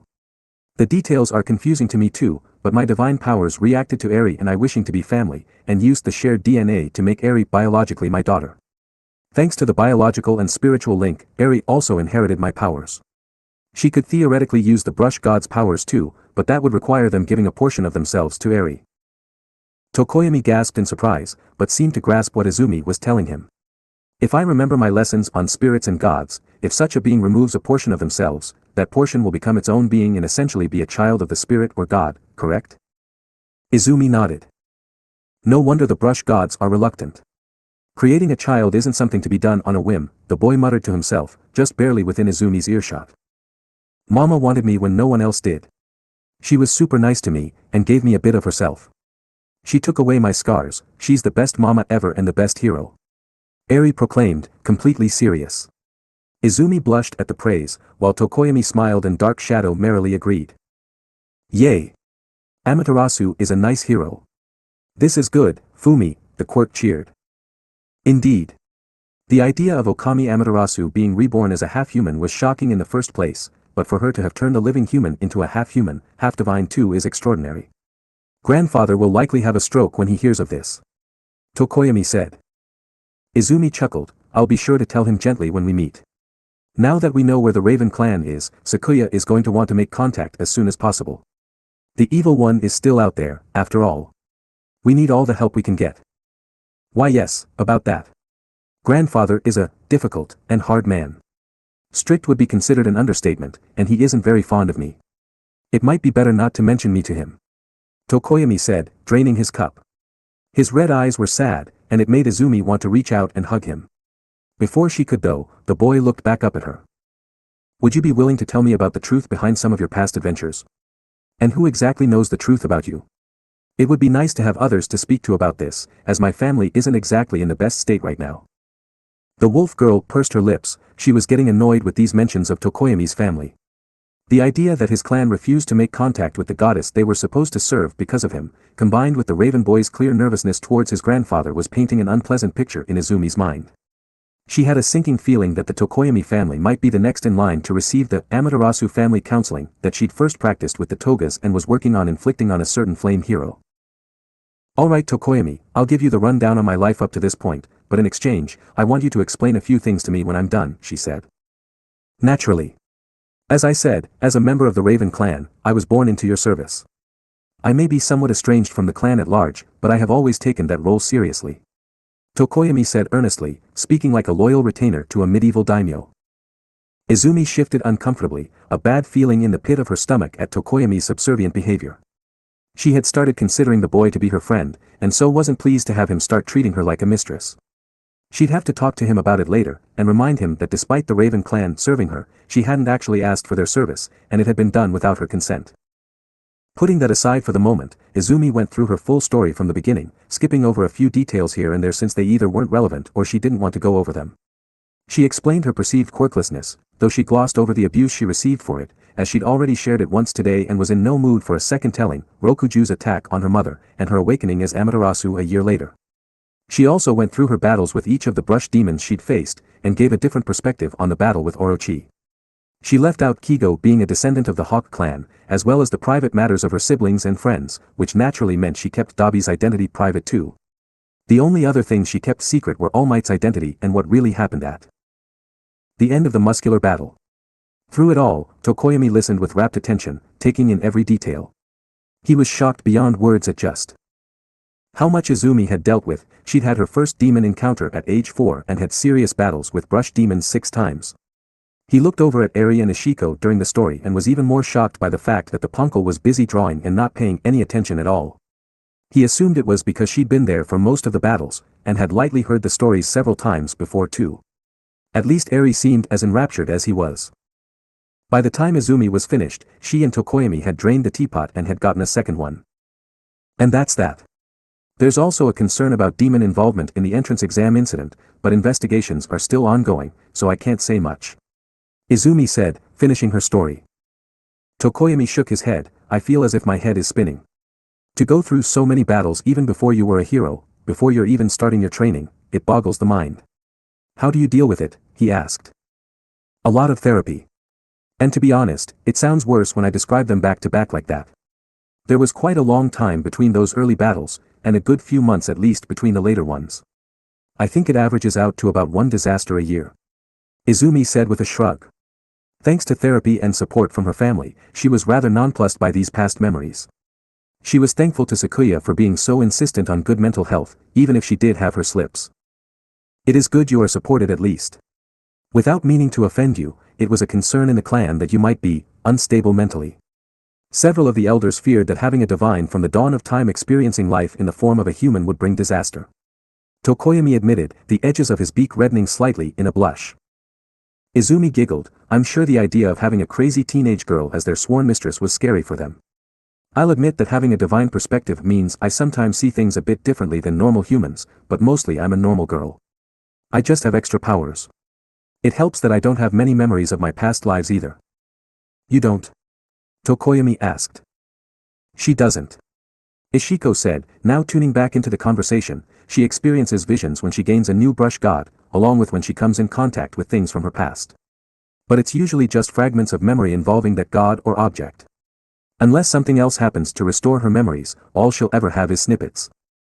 I see. Speaking of brush gods, the clan had no idea that they'd been corrupted into brush demons. I'm also surprised that the evil one had them possess people. The fact that Bakugo and your sister were victims is concerning, not to mention that they'd infiltrated both the Hero Commission and even the criminal underworld via Vice President Torikego and Muscular. What's to stop them from possessing others? Such as those within the police, government, or even the heroes. You mentioned that Akumayomi intended to use Hawks as his next vessel after he had Torikego kill you. Tokoyami said. Izumi frowned. Honestly, that's a concern I share with you, Tokoyami. But aside from them revealing themselves, we can only discover them by observing sudden negative changes in a person's behavior, or by having me cast Sunrise on each and every person in turn. Even if I had Eri helping me, and we both had infinite power to keep casting it without end, it would take years to go through every member of the police, government, and heroes, and there's no way we could keep what we're doing a secret in that situation. The two teens crossed their arms and sat in silence for a moment, deep in thought. There really wasn't a solution other than wait and hope they expose themselves. Tokoyami would have to see if he could convince his family to help keep an eye out. Putting that aside, you have quite a few allies on your side. Lady Sakuya and her household, your mother and sister, Katsuki Bakugo and his family, and the number 3 hero, Hawks, and the former villain twice. Not to mention this Dobby character and the staff here at UA. I had expected the secret of your identity to be more, well, secret. Tokoyami said. In fairness, most of those people either knew before I did, or had to be told since they were directly involved. We only told the Udata staff to get their trust and help, which worked out well in the end. There are also others in the know too, certain members of government, the Tao Hero Agency, and Mom's Cherry Blossom Corps. The entire spirit population of Japan knows too, as well as anyone the demons have told, but I don't know the identities of any of those groups. Izumi explained. Ishiko snorted, when you say it like that, your secret really isn't much of a secret. I think we only bother to keep it now because the general public wouldn't believe it. Indeed. People are more open-minded thanks to quirks, but gods and demons takes things to another level. If I may ask, did you tell anyone else in our class about this? Aside from Bakugo and your sister? Todoroki for example, the Raven boy asked. Izumi shook her head, no, only those two. Also, I'd appreciate it if you didn't mention that I was the one who talked with Shoto this morning. It's a private matter, unrelated to divines or any of that. Tokoyami nodded, naturally. Now speaking of private matters. I suppose it is time I explained my own side of things. Like why you kept your knowledge of me hidden, and the issues with the Raven clan. Izumi clarified. Yeah, you mentioned being scared to reveal yourself, and that the clan was hiding from Izumi because of you. What's all that about? It's not because of the Shy Hasaikai, is it? Eri might have been scared at first, but you being a bird person wouldn't upset Izumi. Ishiko said, crossing her arms and looking at Tokoyami with suspicion, not that he could see it thanks to her tiny size. Tokoyami shook his head, keeping his eyes fixed on his own reflection looking back from his cup of tea. No, the Shy Hasaikai has nothing to do with it. There are enough bird-like people in existence that we don't consider our appearances to be a problem, for the most part. The problem starts all the way back on the day I was born. My mother is the daughter of the Raven clan head, making her the heiress, and my father was a strong man from a distant branch of the clan. Their marriage was arranged almost from birth, but they grew up together and fell in love, so everything was happy. That continued until shortly after my birth, everything was normal, and as the clan now had an additional heir, grandfather planned to step down and give headship of the clan to my mother. Then I opened my eyes for the first time. He gingerly lifted a finger to his right eye. Red eyes, the color of those with demonic powers, are a bad omen within the clan. Neither of my parents had red eyes, and so it caused a stir among the elders of the clan, including my grandfather. Some wanted me killed or sent away, but my parents wouldn't allow it, and neither would grandfather. They reasoned that in the era of quirks, it wasn't unusual to have red eyes or unusual mutations in genetics. Your own child, Lady Eri, is a fine example. She has divine power but still has red eyes, proving that it's just a coincidence in her case. Izumi looked down at her daughter, who was trying to see her own reflection in her tea. Of course, the green color just made her eyes appear green, so Izumi summoned the divine retribution for Eri to look in instead. I take it that the red eyes weren't the end of the situation. Izumi said, an almost resigned tone to her voice. No. The bad omen was enough to prevent grandfather from stepping down as clan head for a while just in case I really was possessed. He didn't want my mother to have the responsibility of killing me if I was. But things calmed down for the first few years. I was fairly normal as children go. Then my quirk manifested. Izumi's fists tightened into fists under the table, her eyes narrowing as Tokoyami continued his story. Dark shadow caused quite a stir. Even the moderates of the clan considered him to be a demon controlling me, or thought I was evil because I could sort of control him. I was almost killed by the nanny watching me when Dark Shadow first appeared, and only survived because he saved me. While the red eyes could be ignored, having a demon sharing my body wasn't something the clan would overlook. Grandfather and the kinder elders tried to help by performing rituals and exorcisms. Nothing cruel, I just drank bizarre herbal remedies and sat in incense-filled rooms while my family muttered prayers around me. Dark Shadow wasn't affected by any of the usual demon-repelling methods, but it was discovered that he could be weakened by light and strengthened by darkness. Naturally, in a clan that worshipped Amaterasu, the goddess of the sun and light, this was a problem. At the tender age of 4 years old, I was considered a heretic to the sun goddess, he said sadly, shaking his head. Tokoyami. Ishiko whispered sadly.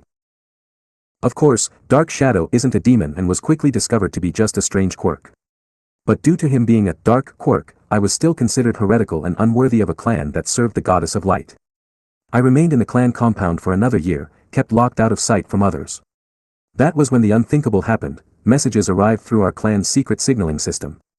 OkamiAmaterasu's new incarnation had been found, and was in the care of Sakuya Kanahana. The clan celebrated for 13 days straight, but when the time came to answer the call and reveal themselves, the elders were stuck with a problem: what to do with me. They felt that they couldn't reveal themselves while they had a dark child for an heir, so they came to a decision: I had to go. My parents were commanded to either kill me or abandon me, but they refused. They were warned that if they continued their refusal, the elders would disown them too, or take the choice out of their hands by having me removed. Instead of accepting, they fled Tokyo and took me with them, choosing family over duty to the clan. Publicly, my paternal grandparents disowned my father for his actions, but secretly aided them by helping to smuggle us away and offering us money to start a new life in a different city. My maternal grandfather was furious, but couldn't do anything. He dared not disown my mother without another heir to replace her, and he was too old to father one now even if his wife was still alive. He also couldn't reveal the clan to you without disposing of the errant darkness that corrupted his daughter, as the elders felt it would be shameful. Plus we sort of stole a precious relic before leaving, and the elders wouldn't reveal themselves to you without it. Tokoyami explained sadly. This was all the distant past for him, happening over 10 years before, so while it was still painful the pain had long since been numbed. Izumi was still silently watching and listening, so Ishiko chose to speak in her stead. Tokoyami, why exactly did your family not go to Sakuya? And why didn't you tell Amaterasu about yourself sooner, she asked. The raven boy fidgeted. My mother was scared. What if the clan was right and Lady Amaterasu would want me gone for my dark quirk? What if revealing ourselves to her resulted in the clan finding us and finishing what it started? What if Lady Amaterasu was angry over the stolen relic? In the end, fear stayed my mother's hand and she chose to keep her silence rather than risk my life. When I discovered Lady Amaterasu was going to be both my teacher and classmate, I told my mother and she was insistent on my leaving and transferring to Shiketsu or Ketsubutsu, but I refused. I didn't want to run away, and after seeing you in person and hearing you speak up for Hagakure, I felt you might be willing to accept me.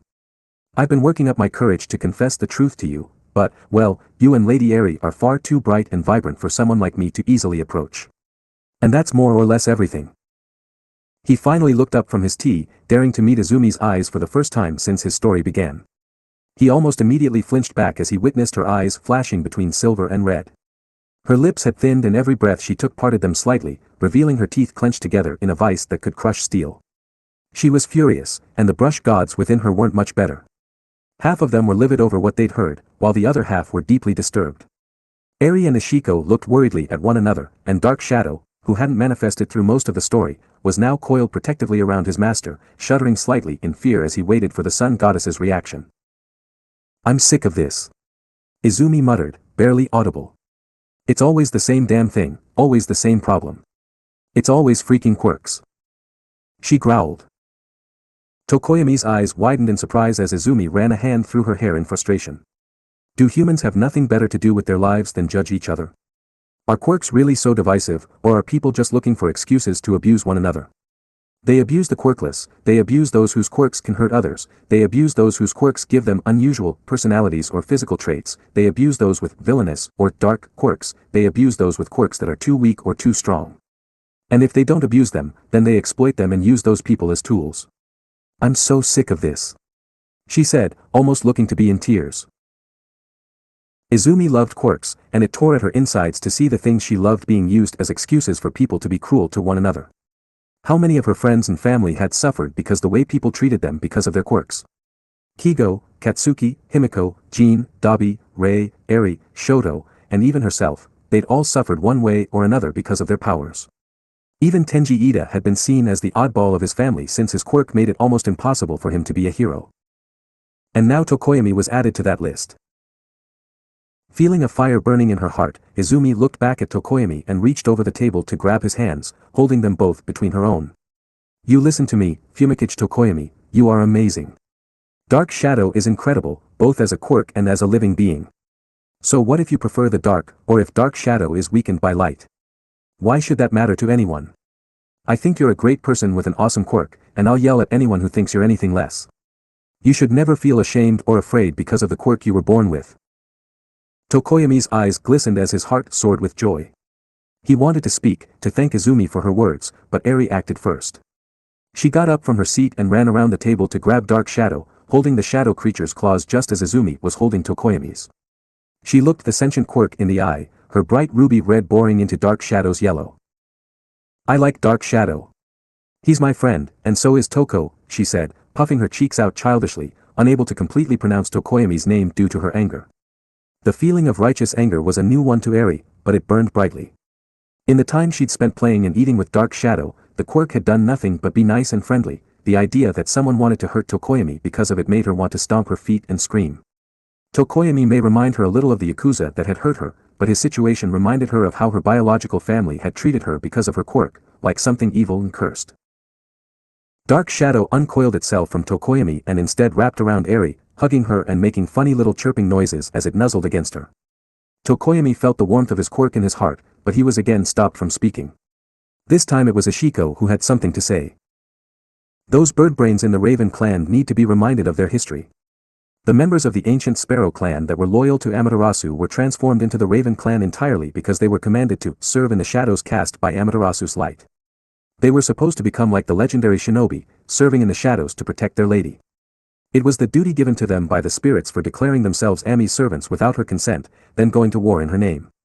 Ishiko spat angrily, they're in for a very rude awakening when Sakuya finds out, and that's only if we don't calm Izumi down enough to stop her marching down to Tokyo and tearing them a new one.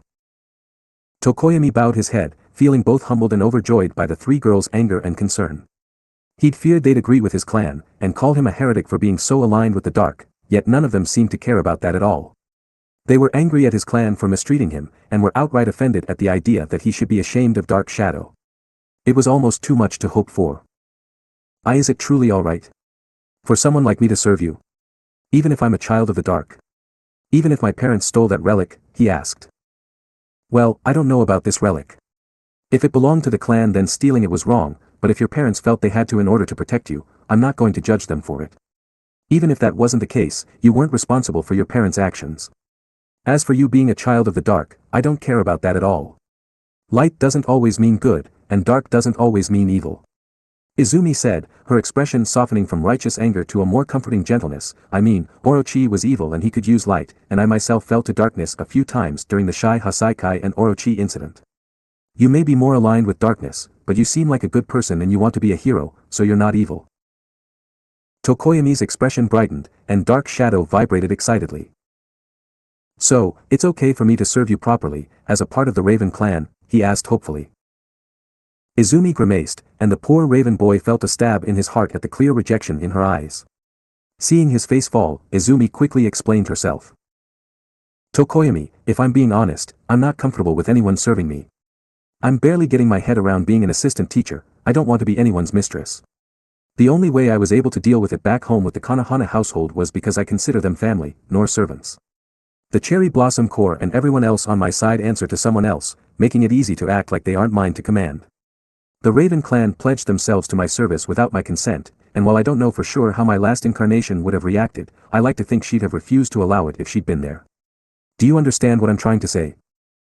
Tokoyami nodded sadly. It still stung a little, even with Izumi making it clear that it wasn't personal. He'd been raised since birth to be a loyal vassal to the sun goddess, even after his parents had run away with him. They believed in OkamiAmaterasu, and despite being uncomfortable with her light, Tokoyami did too. To learn that the person he'd been trained for didn't want his service hurt. Seeing the look on his face, Izumi pressed on, "Be honest with me, Tokoyami, if your clan hadn't raised you with those beliefs, would you want to serve me? If your family wasn't involved at all and you weren't bound by their traditions, would you swear loyalty to me?" she asked. Thinking about that question for a moment, Tokoyami found himself coming face to face with something he'd never truly addressed. Why did he want to serve her in the first place? Sure, Izumi was a nice person, and important to the world as a whole, but aside from his own desire to be a hero, what did any of that have to do with him as a person? It was a rather startling realization, but he answered the question as best he could. Honestly, probably not. Without my family's teachings, I think I would respect you. I'd want to help you if I could, but I wouldn't want to be your servant. It's just that it feels like I was always supposed to. I was raised this way and feared you'd scorn me for what I am, only to learn that you don't feel that way at all, yet still don't want me as a servant. It's emotionally draining. It feels like my heart has been pulled in several different directions at once, he confessed. Izumi smiled kindly, "Thank you for your honesty. Honestly, I'm happy with that answer. Truth be told, if I was going to accept a servant, I'd want them to be like you. My own answer hasn't changed though. I'm sorry Tokoyami, but OkamiAmaterasu doesn't need or want anyone to serve her." Tokoyami nodded once more, but was then surprised by Izumi grinning widely, "But well. Izumi Midoriya could always do with another friend, and if you ask me, I think Fumikage Tokoyami would make a great one." The girl released Tokoyami's hands and sat back, before offering her hand again, this time in a handshake. She smiled brightly as she watched him, and Tokoyami, for once, didn't flinch away from the light. He reached forward and took her hand in his own, sealing their new friendship. "Thank you, Izumi Midoriya. I often wondered what it would be like to have the great sun goddess living as a human. I'm glad you turned out this way. After everything that happened, I never imagined I'd be your friend, the best I'd hoped for was to be ignored or tolerated." Tokoyami said, smiling openly, "I swear that even if I am your friend and not your servant, I shall still be your loyal comrade within the shadows." Izumi grinned wider, and Eri, Ishiko, and Dark Shadow cheered, jumping up and down and high-fiving one another. "In that case, I'll be your loyal comrade within the light. Between the two of us, villains and demons will have nowhere to hide," Izumi declared with a joyous smile, "but now that we're friends, you have to call me Izumi, and drop the lady stuff, okay?" "Me too. Just Eri, not Lady Eri," the puppy girl chimed in. Tokoyami chuckled and reached over to pat Eri's head, "Of course. In return, I request you call me Fumikage. I'm still just Dark Shadow." Dark Shadow added cheerfully, making the girls giggle while Fumikage rolled his eyes at his quirk. Now that their friendship had been properly sealed, and Izumi trusted the Raven Boy, the group relaxed and the stress of the encounter faded away. Ishiko insisted on showing Fumikage the scrolls she'd made from Izumi's various battles, and then stood there proudly as he complimented her art skills. While he was distracted, Izumi took out her phone and contemplated calling Sakuya to arrange a family meeting. The Raven clan situation was a problem, and one she wanted to deal with sooner rather than later. She had never been comfortable with the idea of an entire clan devoted to her, and now that she knew they had been willing to abandon, or even kill, a 5-year-old boy because of his red eyes and quirk, she knew they couldn't be left alone completely. What if another child like Fumikage was born? Sure, his case had been the result of a mutation, but what if some other poor kid ended up with a dark quirk because his parents combined in a strange way, or he inherited a quirk from an ancestor outside the clan? At least some of them had to marry outside the clan, or they'd be hopelessly inbred after all these generations since their founding. What if a kid in that situation was born and the parents obeyed the clan elders and abandoned them, or even killed them? What if that had happened before, and Fumikage simply didn't know? Izumi had to act. "Fumikage," she said, looking over to where the boy was admiring the artwork of the Orochi battle, which showed Izumi in Eri's fused form. "Yes, Izumi," he turned back to her. "I need to talk to you about what we should do regarding your clan. I'd like to call Sakuya and ask her to set up a meeting of my family and allies, to discuss the matter. Is that alright with you?" she asked. Fumikage frowned. "I don't see why not, but what do you plan on doing with the clan? I know they treated me badly, but they are still my family."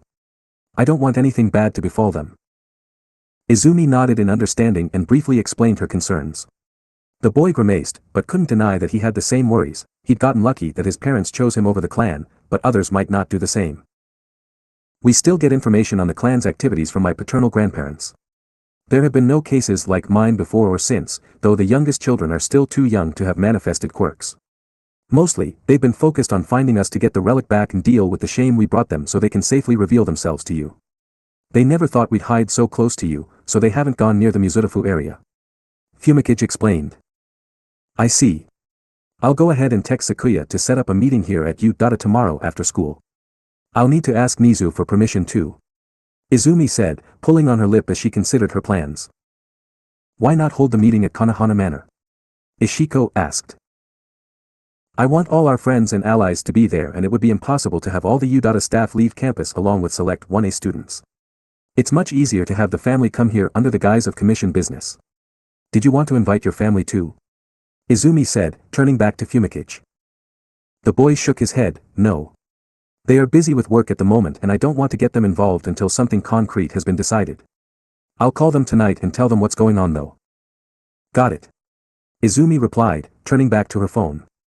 She sent a message to Principal Nizu first to ask for permission, giving only a brief summary of her reasons.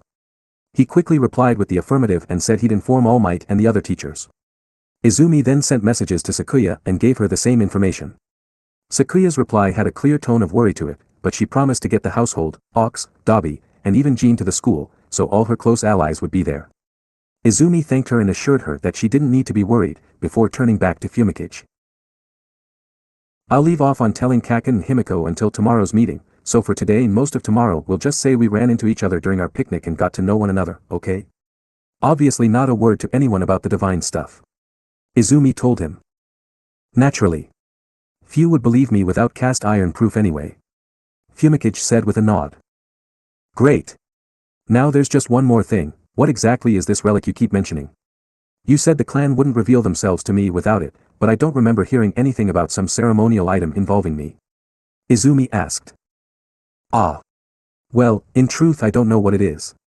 It's locked up tight and I have no idea how to open it, but I actually brought it with me when I moved into UA. My parents thought it was a good idea to hide it here, right under your watch where the Raven clan would never think to look.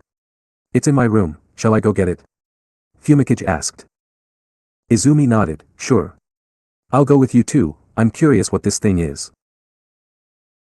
Ishiko and Eri naturally chose to come along too, and before they knew it, the little group was leaving Izumi and Eri's apartment and heading to the boys' dorms for the second time that day. When they reached the second floor, where Fumikage's room was, the boy stopped outside the door with his name on it and turned back to the girls, suddenly looking nervous. My chambers are not exactly welcoming to the denizens of light. Perhaps Eri should wait out here. I wouldn't want to scare her, he said.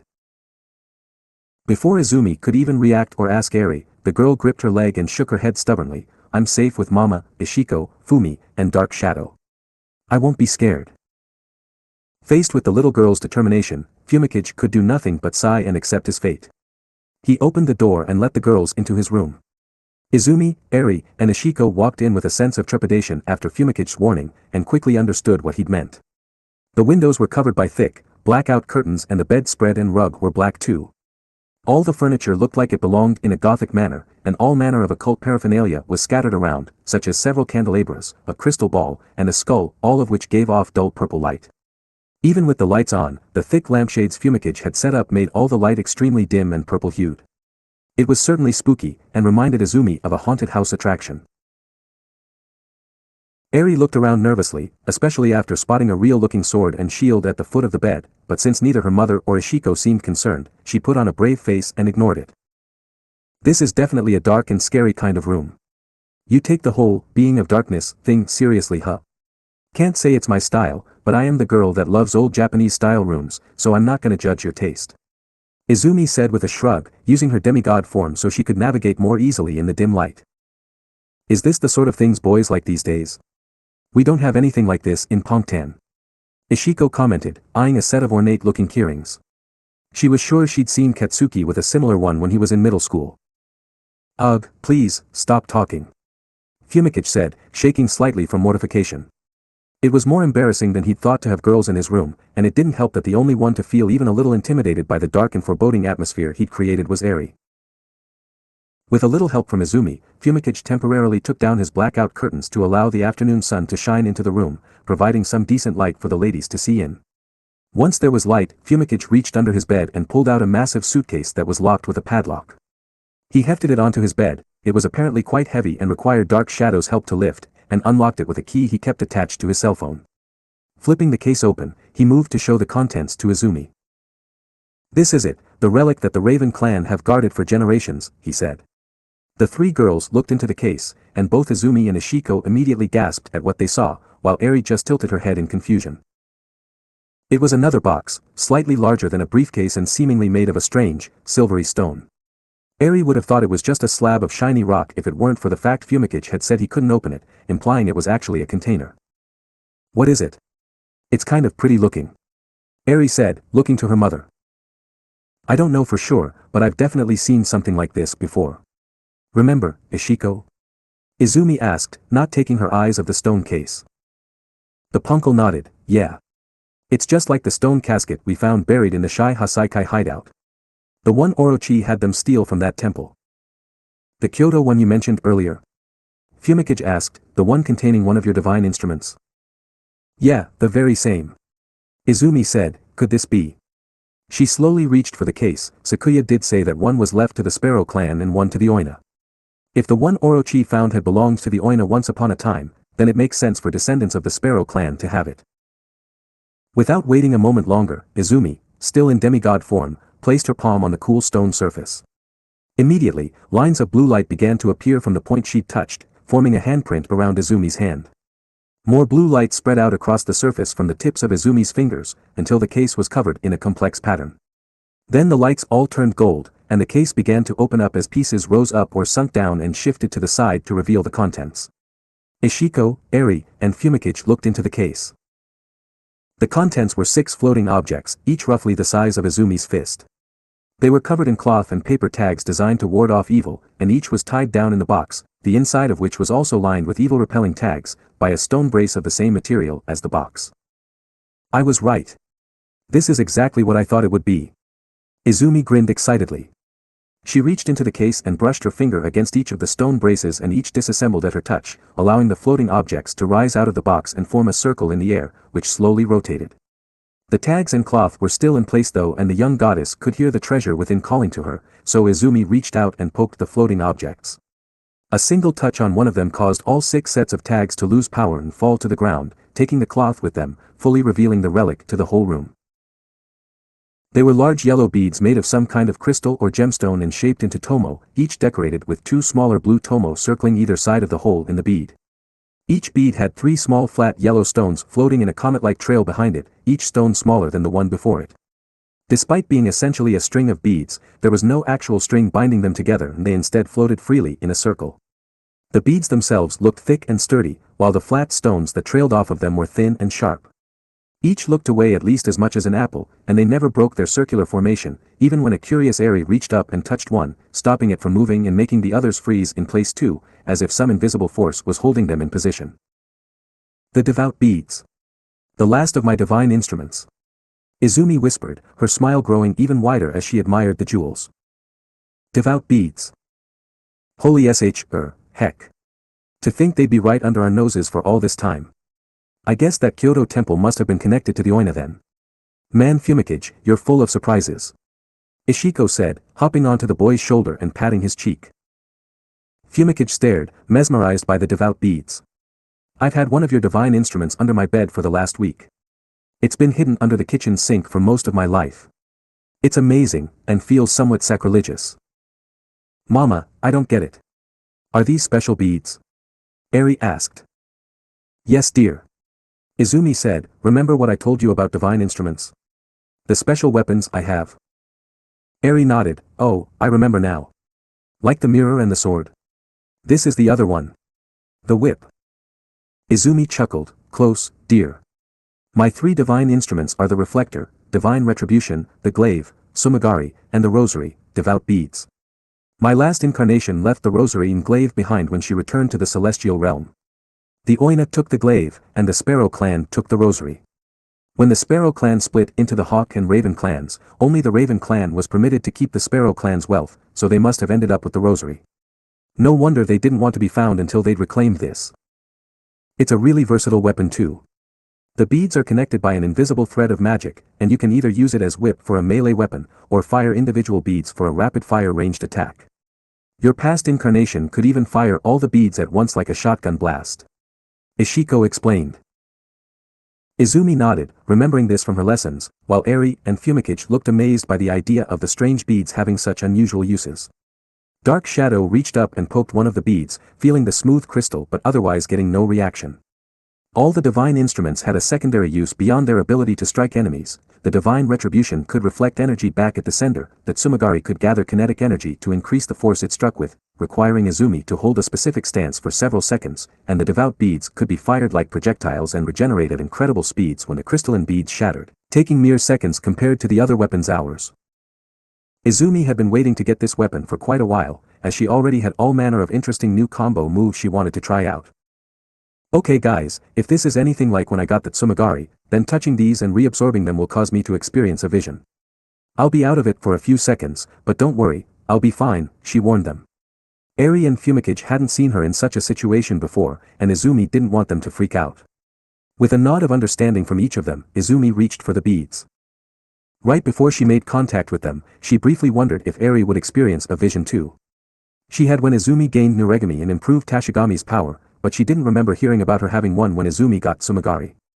It was too late to worry though, as Izumi's fingertip made contact with the smooth gems.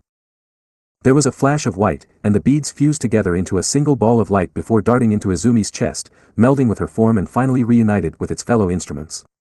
Izumi felt herself be dragged into the depths of her subconscious as another ancient memory flooded into her. Izumi witnessed herself creeping through a dark, deeply corrupted forest. She vaguely remembered the forest from some of the visions she'd experienced with the Hanagami monkeys, only it was far darker than before, with thick black corruption spreading out all over the place, creeping closer and closer to the last uncorrupted parts of the region. Izumi watched as her past self snuck along the bank of a lake and found a cave behind a waterfall. She traveled through the cave until she found a dead end with light streaming in through a crack in the wall. A quick cherry bomb gave her access to the rest of the cave, which was revealed to contain a familiar dead tree, one of Sakuya's ancient divine saplings.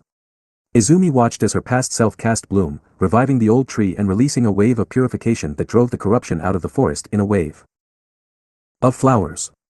When the corruption was cleared, the tree shook with a supernatural wind and the familiar shape of the devout beads were shaken from its branches.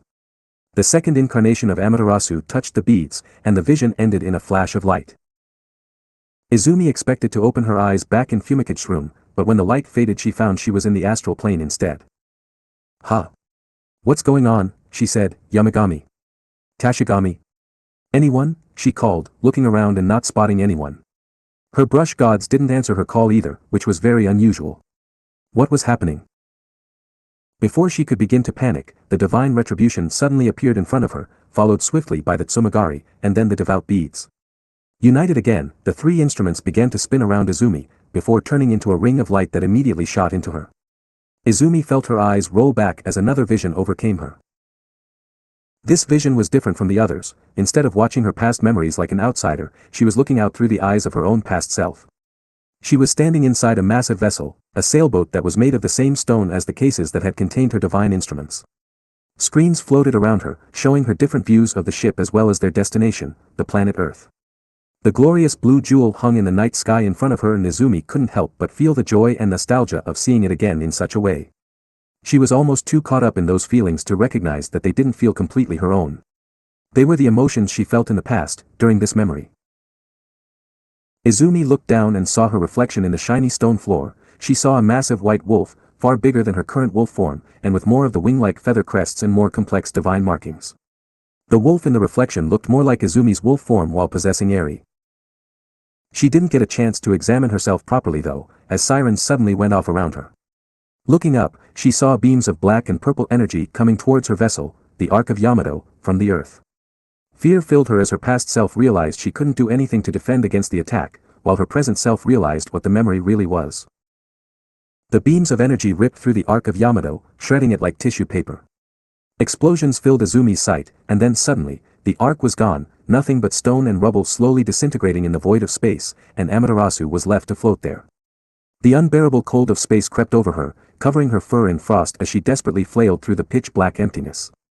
The cold chilled her to the bone even as her lungs burned with the desperate desire to breathe, but there was no air to breathe. It hurt terribly, and Izumi was scared, whimpering silently as she desperately tried to drift closer to the earth, in a vain hope she'd reach the atmosphere in time. But it was in vain, the planet Earth was still just a tiny ball of blue in the far distance. There was no hope of rescue, and Izumi/Amaterasu succumbed to the fear and loneliness as she slowly faded away. "I'm sorry." Izumi heard herself whisper within her mind, tears freezing as they floated from her eyes, "I'm so sorry. Ishaku, Issen. I couldn't save anybody." Those were the final thoughts of the second incarnation of Amaterasu, before she finally closed her eyes and her body shattered into light. Izumi was ejected from the memory before she could witness her soul descending to the earth, where it would reincarnate into her current self, but the knowledge that it happened gave her some small hope. Izumi awoke with a gasp back in Fumikage's room. Eri, Ishiko, and Fumikage were looking at her with concern as she took deep, hungry breaths and basked in the warmth of her surroundings, ignorant to the tears on her cheeks. "Mama! Are you okay?" Eri exclaimed, leaping into her mother's embrace. I am fine. That vision was more intense than I expected," she said, hugging Eri tightly for both her comfort and her warmth. "Intense is one word for it. You looked normal at first, but then you started glowing and you couldn't breathe. You were suffocating and crying, and you suddenly felt ice cold. What the hell did you see?" Ishiko cried. Izumi shuddered, a bad omen. The first part was normal, like my other visions. The second was different. I saw my own death. "No." Eri shrieked, suddenly looking ready to cry. "No, wait. That didn't come out right." Izumi quickly corrected herself, "I saw my past self's death. The final moments of my second incarnation." Ishiko and Fumikage both paled and joined the hug, the latter somewhat nervously. "That must have been horrible." "I'm so sorry, Izumi," Ishiko said. "That truly is a terrible omen. But it is still only the past, you won't suffer such a thing again," Fumikage assured her. "No more sad. Need more apples," Dark Shadow added. The Quirk's comment made Izumi smile and chuckle, as she wiped the remainder of her tears from her eyes. "I think that sounds nice, Dark Shadow. Let's go. We can discuss this vision tomorrow with everyone else, I want to forget it for now." Ishiko frowned. Izumi was clearly far more shaken than she was letting on, seeing one's own horrible death would do that to a person, but she opted to keep her silence for now. Izumi would talk when she was ready, she always did. "So, what should we do now?" Fumikage asked. "It won't be too long before the others come back." Dark Shadow had the right idea. "Let's get some apples, then maybe we should hit one of the gyms and see what I can do with this thing," Izumi said, forcing herself to smile as she summoned the devout beads. They appeared around her wrist, floating just above the skin like some sort of magical bracelet. Fumikage nodded. "I think that sounds like a good plan." He helped Izumi to her feet, Eri staying hugged to her side as the sudden excitement wore her out a bit. They stowed the stone case back under Fumikage's bed, reaffixed his blackout curtains, then headed out in search of apples and a place to practice. The whole time, Izumi kept a forced smile on her lips as she desperately held back the memory of what she'd seen and felt. Despite being a haunting glimpse into the past, Izumi couldn't shake the foreboding feeling it had given her. Something was going to happen soon, she could feel it in her bones, just as real as the chill of the void that had once claimed her life. Izumi had the awful feeling that the war against them was about to have its first real battle. Meanwhile, unknown location. Tamura Shigaraki gave a creepy grin as he looked at the men in front of him, standing around behind their heavily muscled boss. Each wore a mask, and all but the boss wore some form of suit. It was gaudy and felt like something from a bygone age to Tamura, but he didn't care. These were his precious cannon fodder, something to draw aggro while his core party went for the boss. "So, we're in agreement. You get the fight you want, and I get you and your men to join my little raid," he said. "You got it. That Amaterasu chick took down the boss before I finally managed to kill him. I want to fight her for myself and see just how tough she really is," the muscle-bound leader grinned, his jaw the only visible parts of his face. "Heh, then welcome aboard. Kendo Rappa." Tamura smirked, as he invited the last remnants of the Shai Hasaikai into his employ. All Might and the Wolf Brat won't know what hit them. End of Arc 9, Academy of Heroes. Next arc, Darkness of the USJ. First chapter, Warnings Past and Present.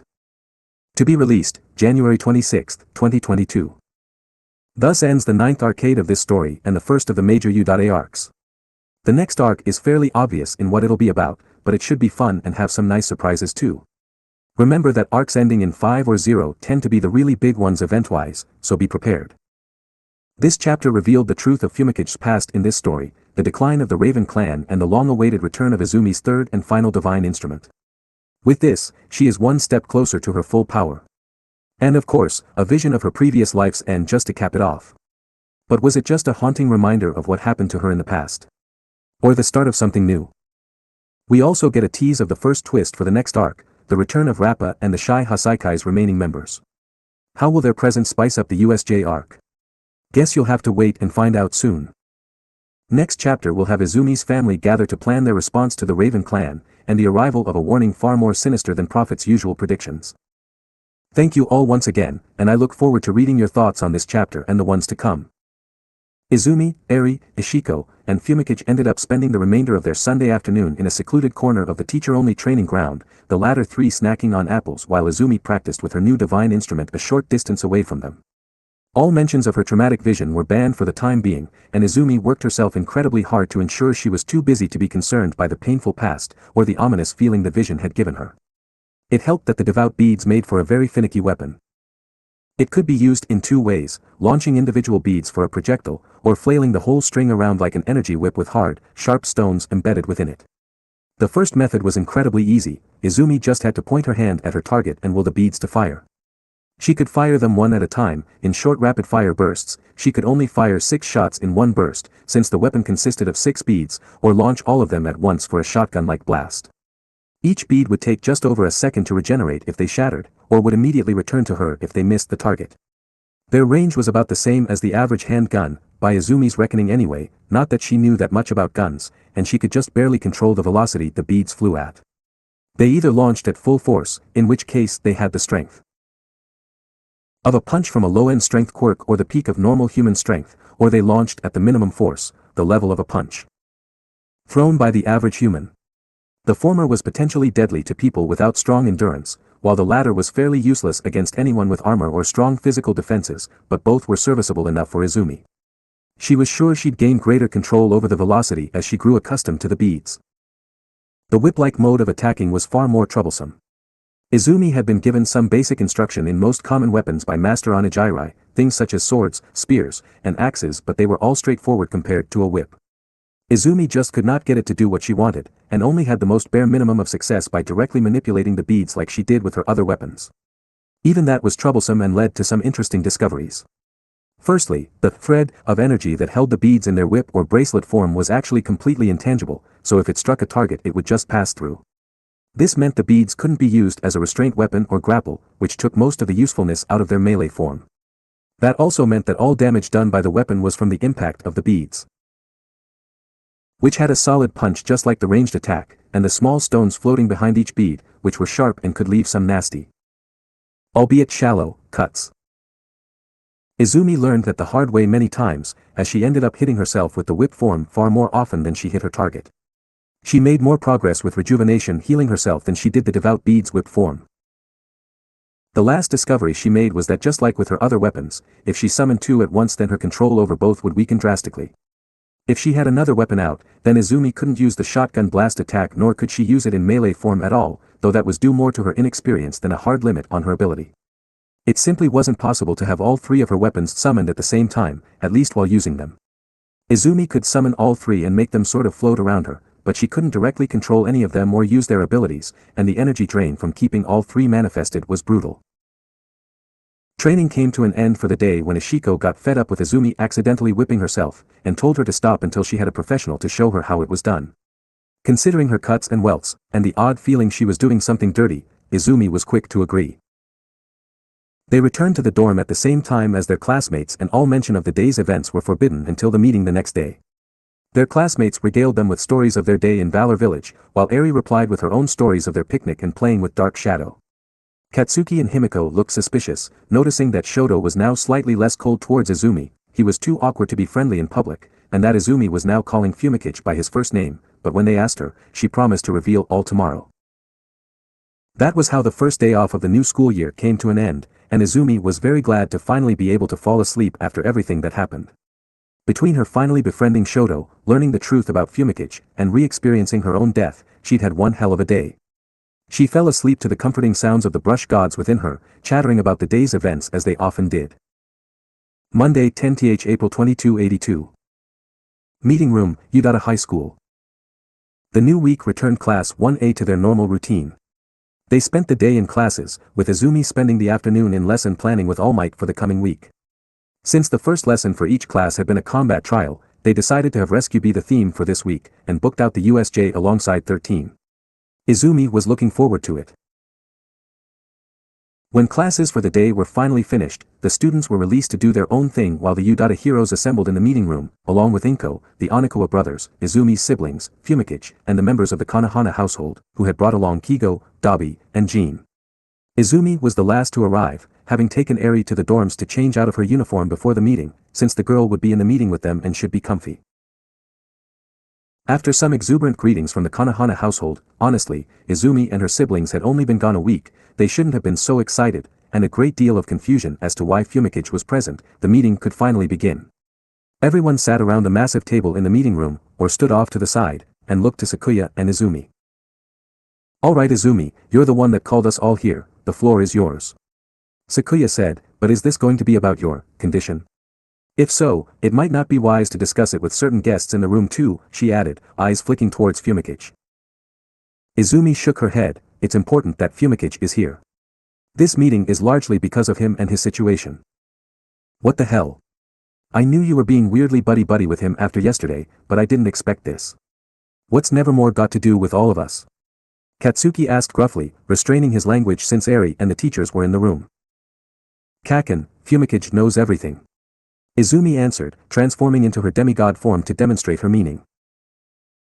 There were gasps and looks of shock from just about everyone in the room, with even the usually stoic Aizawa and unflappable Mizu widening their eyes with surprise. "Young Izumi, was it wise to tell young Tokoyami about this? Not that I distrust you, my boy, but this is a rather important matter," All Might declared, using his hero form since he wasn't sure if the boy also knew the truth about him. Izumi shook her head. "I only told him the details after I found out that he knew about me. He knew what I really was from the beginning, along with Ishiko, the demons, and everything else. I only told him my secrets though, so the personal stuff that happened with everyone is still private," she assured them. All Might relaxed, as did many of those involved in demon incidents. They didn't really want their dirty laundry aired out to every newcomer that joined their little collective. Fumikage was torn between being impressed and intimidated by all the people present. Izumi had told him about who knew her secret, but hearing about it and seeing it for himself were two very different things. All his teachers were present, and even the number 1 hero, All Might, and the number 3 hero, Hawks were allied with Izumi. If they followed her decision regarding him and his family, then Fumikage would never have to worry for his parents or about the clan ever again. "Still, this is weird, isn't it? Tokoyami knows the truth about you, but didn't say anything until now. Isn't that suspicious? No offense if you're a good guy, Tokoyami, but after the stuff that happened during the entrance exam," Himiko said, watching him carefully. The boy nodded, not offended. "It's a fair concern. I wish I could prove my honesty to you, but alas, my word is all I have," he said. "For the record, I believe him completely. I intended to interrogate him, but considering the explanation he gave me, I trust his reasons for staying quiet. He's a friend, I'm sure of it," Izumi said, earning a grateful look from Fumikage. Her belief was enough to have the Konohana household trusting the boy, and the teachers quickly agreed, wanting to believe in their student. Only Izumi's siblings, including Kigo and Dabi, remained skeptical, along with Sakuya and Inko who took neutral stances on the matter. In retrospect, Izumi should have asked for Detective Tsukachi to come by too, but she hadn't thought to since he was rarely involved in divine matters unless his skills were needed. "I don't want to be a jerk here, especially to a bird brother." Kigo winked at Fumikage, lazy smile still in place, "But you do tend to be the trusting type, lil pup. I don't doubt Tokoyami himself is a good guy, but how do we know he isn't harboring anyone inside him? Like what happened with Torikago and the others. If his eyes are red naturally, we wouldn't notice the difference if he was being controlled by a demon. Why not dose him with sunrise? If he's got a demon inside him, that'll drive it out," Dabi suggested, arms crossed. Izumi winced as she looked over to Fumikage. Sunrise would definitely prove he wasn't possessed, but would it hurt Dark Shadow to fill him with light like that? Dark Shadow usually hid from light by hiding inside his master's body, but what would happen to him if light completely filled Fumikage? Would he be dispersed and have to reform? Would it hurt him? The young sun goddess wasn't eager to find out, and by the nervous looks on Fumikage and Dark Shadow's faces, they weren't too thrilled by the idea either.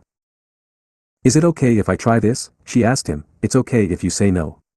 I already believe you, and we can always call an ally of ours, Detective Tsukachi, to use his lie detector quirk on you. It'd mean either postponing the meeting until the detective can arrive, or going forward without the others trusting you though. Fumikage mulled over his options, before reluctantly nodding. You may cast Sunrise. It will be uncomfortable for us, but Dark Shadow is a part of me and will only be diminished, he said. Smiling comfortingly, Izumi prepared the Sunrise technique and gave the Raven boy a moment to prepare himself, before casting it. Fumikage yelped as his body was suddenly filled with light, the warmth of which helped take the edge off the incredible discomfort it caused him. Dark Shadow went a little wild, like a cat that just had water dumped on it, but it merely flailed and yowled in the form of a tiny, chick-like version of itself until the technique ended. When the light faded, the two looked irritated and wary, but otherwise fine, and no signs of demonic possession had exposed themselves. That was proof enough for everyone. Fumikage wasn't possessed by a demon, so the only way for him to be their enemy now was if he was a villain, and no one was going to go and accuse him of that without proof. That was less unpleasant than I'd expected. Divine light is still light, but it feels softer. Less sharp. I can't really describe it. Fumikage said as Dark Shadow slowly fluffed itself back up to its default size. You took that well, Tokoyami. Now that we're done interrogating my student, can we get on with this? Aizawa asked, somewhat upset by the suspicion towards one of his students. He understood the reason for it, but he definitely didn't like it. Izumi nodded, yes. Fumikage, do you want me to tell it, or would you prefer to? I will. It is my life and responsibility after all. I'll leave the part that happened in my room to you though. Fumikage said, before beginning his story. He repeated what he had told Izumi the previous day, explaining his origin in the Raven clan, the reason the clan abhors him and refuses to answer Sakuya's call, how he and his parents fled Tokyo with a previously unknown relic, how his ending up at U.A with Izumi was coincidental, and how she had ultimately refused his service in favor of his friendship instead. Having told it once before, it didn't take long for the shadowy boy to repeat his story, and the looks on everyone's faces were very similar to the anger he'd seen on Izumi's too. Oh my god. I'm so sorry that you went through that, Tokoyami. Himiko said sympathetically, I know how it feels to have your family neglect you because of your quirk. Fumikage gave her a grateful smile, I appreciate the kind words. Izumi mentioned you were one of those who fell victim to possession by a brush demon. Would I be correct in assuming the treatment of your quirk was what led to it, along with your adoption? Yep. I'll explain it another time, once we get to know each other a little better. But I'm here for you in the meantime, the chipper blonde smiled. Dabi looked over to Kigo and gave him a meaningful look, wondering if the wing hero would reveal his own past, since it was sort of related to Fumikage. Kigo nodded, not sure how the boy would react since their families had been at odds, but figuring it would be better to tell the truth from the beginning rather than wait until it came out on its own. Naturally, Hawks decided to do this in his usual, overly casual manner. So, you and I are kind of like cousins, eh? Both bird boys from old clans? Though I guess the Hawk clan doesn't technically exist anymore. Good thing too, or else we might have been raised as enemies, he laughed. Fumikage's eyes nearly popped out of his head from his surprise, and it was only the lack of reaction from Izumi and Sakuya that stopped him leaping to his feet and preparing to fight. Why, you're from the Hawk clan, he exclaimed, his voice cracking with surprise. Descended from them, yeah. Sakuya told me about all that when I was a kid, right after Lil Pup and I took down a Kumayomi together. Not a problem, is it? Hawks asked, winking again with a casual grin. Instead of answering, Fumikage looked to Izumi with a look that screamed, what do I do here? Izumi giggled, Kigo is basically my big brother, and one of my oldest allies. Only Kaken and Mama have been with me longer. I'd trust him with my life. Ah shucks, Lil Pup, you're gonna embarrass me. Kigo said, a mild blush on his cheeks as his smile became more genuine. Fumikage blinked, then chuckled as he shook his head, I suppose we are both failures to our clans. You, the Hawk clan member that happily fights alongside Amaterasu, and me, the Raven clan member that has a dark quirk. What is that old saying? Birds of a feather should flock together. Thanks, Lil Chick. Kigo smiled, now giving his own brand of nickname to Fumikage, and for the record, I'll do whatever I can to help out you and your parents. I can even ask a couple of my sidekicks and interns to keep an eye on your parents while they're out patrolling, in case those old ravens try to pull anything. Fumikage bowed his head in thanks, repeating the gesture to many others from the Konohana household as they offered their own help and support to him. Even Katsuki gave a gruff, "Call me if you need some extra muscle," which was basically his way of accepting the Raven boy into their ranks. Izumi smiled proudly at her family, glad that they were accepting him so quickly, though she hadn't really doubted that they would. I have to confess that this situation with the Raven clan worries me. Sakuya said, having been silent so far. I was there, countless centuries ago, as the Sparrow clan was dissolved because of a civil war that sprouted due to discrimination, issues with the air, and the worship of Amaterasu. Tokoyami's situation is reminding me a lot of what happened back then. I fear that if we don't tread carefully, the Raven clan will divide and cause more trouble. If they were willing to kill Tokoyami, then we may need to act sooner rather than later. Nizu nodded, that's true. There are always those who want power for themselves, and some parts of the clan may offer to assist Tokoyami in return for greater power when he takes over the clan, much like that faction of the Sparrow clan did. Cementos chimed in, perhaps if Amaterasu goes to the clan and explains the situation to them. If she is really their goddess, then surely her word will stop them from troubling Tokoyami and his parents. It's the simplest solution, and should definitely be our first. Izumi agreed. Think it'll actually be that easy though? Dabi asked, I know how stubborn some families can be. They might not want to accept that they were wrong. Fumikage nodded his head sadly, that will definitely be the case with a few of the elders. They'll likely accuse Izumi of being an imposter, or brainwashed. They may even try to convince the rest of the clan that I'm the one corrupting her.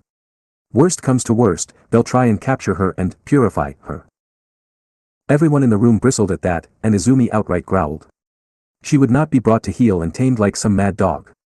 Especially not by a nest of treacherous ravens. Then we should hold off on meeting them until we can convince their leaders to meet with us on our terms. Himiko suggested, if Izumi meets them here at U.A, or in the Konohana manor, she'll have the home field advantage, and easy access to a ton of help if the Raven clan tries to pull a fast one. Even if they manage to catch Izumi, they'd never escape with her, and Fumikage knows where they live anyway, so we could raid their compound. Clever, and appropriate. Aizawa nodded approvingly. Sakuya and Izumi agreed. Then that's the plan. It'll take time though, the Raven clan have resisted meeting us for a long time already. If we reveal we've learned where they are, it might pressure them to accept a meeting. We shouldn't reveal Hawk's connection to the extinct Hawk clan, or that Tokoyami is with us until we actually meet face to face though, in case that drives them off. Sakuya said. It's underhanded, but we could also imply we've captured Fumikage and his parents, and want an explanation for why they had one of my relics. Izumi suggested. Sakuya quickly agreed, and after ironing out a few more details with Nizu's help and the rest of their allies' input, they had the basics of a plan. Sakuya would increase the number of messages to the Raven clan and focus them all on Tokyo, slowly narrowing the area they are sent to until the clan takes notice or she is sending them solely to their compound. If they are still refusing a meeting by the end of the sports festival, a televised event that would reveal Tokoyami's location to the clan, then Sakuya would pass along messages that she knows about his connection to them and has taken him into custody, and is now demanding an explanation. Sakuya was sure that if she made it sound like Tokoyami was framing the Raven clan as traitors to Amaterasu, they'd immediately accept a meeting, but since Izumi and her allies were hoping for a peaceful resolution, they opted to hold off on the deception until it was completely necessary. It wasn't the best plan in the world, but it was good enough for the group, and Nizu once again volunteered the U.A meeting room for the eventual meeting, since it would offer the best security. So, it's decided. Now, I want to know about this thing that supposedly happened in Tokoyami's room. The bit Tokoyami didn't tell us. Inko said, a small teasing grin on her face. Izumi blushed, honestly. It was nothing like that. I had Eri and Ishiko with me for goodness sake. It was about the relic that Fumikage's family took. Oh yeah, what was it? One of your ancient claw clippings or something? Katsuki smirked. Izumi answered by getting to her feet and walking over to an almost empty part of the room, before summoning her new divine instrument, the devout beads. The moment they appeared, the Konohana household burst into cheers, while the U.A group, of which only Nizu and All Might really knew about her weapons, were stunned and confused by the seemingly random new power. A bracelet? Snipe said, tilting his head questioningly. Heck yeah, the green bean's getting some bling bling. Magic bling bling for that matter. Present Mike cheered. I take it that those are the Yasukani no Magatama equivalent. Recovery Girl asked, having figured out the theme of Izumi's weapons on her own. A few of the others gave her blank looks, but All Might proudly explained the connection to the Imperial regalia, remembering the story from when Izumi got the Tsumagari. That made Izumi feel warm and fuzzy inside. Her favorite hero looked so pleased to have remembered that little tidbit. So, that bracelet is made of special jewels, right? 13 asked, as Power Loader began moving to Izumi's side so he could examine the beads. Yep. They're called the devout beads. They're the third and final of my divine instruments. Now I only need to find and purify the remaining 6 brush gods and I'll have all my old powers back. I'm over halfway done. Izumi said happily. These stones are strange, they look like jewels, but I've never felt a gemstone that feels quite like this. Power Loader said, carefully examining one of the beads as he held it between 2 fingers. As he took a closer look, his iron-tipped fingers squeezed a little too tightly, and the bead shattered into powder. Ack! Power Loader, what did you do? Vlad King exclaimed as the teachers all paled at the sight of the destroyed gem. I'm so sorry. I thought it would be tougher than that, the excavation hero cried, panicking as he tried to scoop up the yellow powder he'd reduced the stone to. The dust disappeared before he could gather more than a pinch. Power Loader sensei. It's okay. Look. Izumi said, holding out her arm to show the devout beads.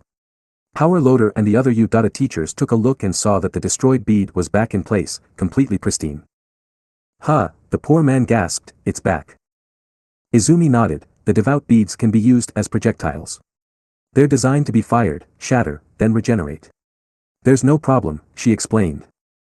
Power Loader groaned and took a step back. I thought I'd done something awful for a second there. You could have mentioned that sooner, he complained, going back to his seat. Suddenly, he wasn't so keen on investigating the strange jewels. The rest of the Udata teachers chuckled and gently ribbed the pouting Power Loader for his screw-up, while All Might volunteered to be shot with the weapon to demonstrate their power. Since their strongest impact was barely anything to someone like All Might, Izumi accepted and demonstrated all 3 firing methods on him, hitting him in specific points with individual, accurate shots, then rapid firing them into his abdomen, before finishing with a shotgun blast into his chest.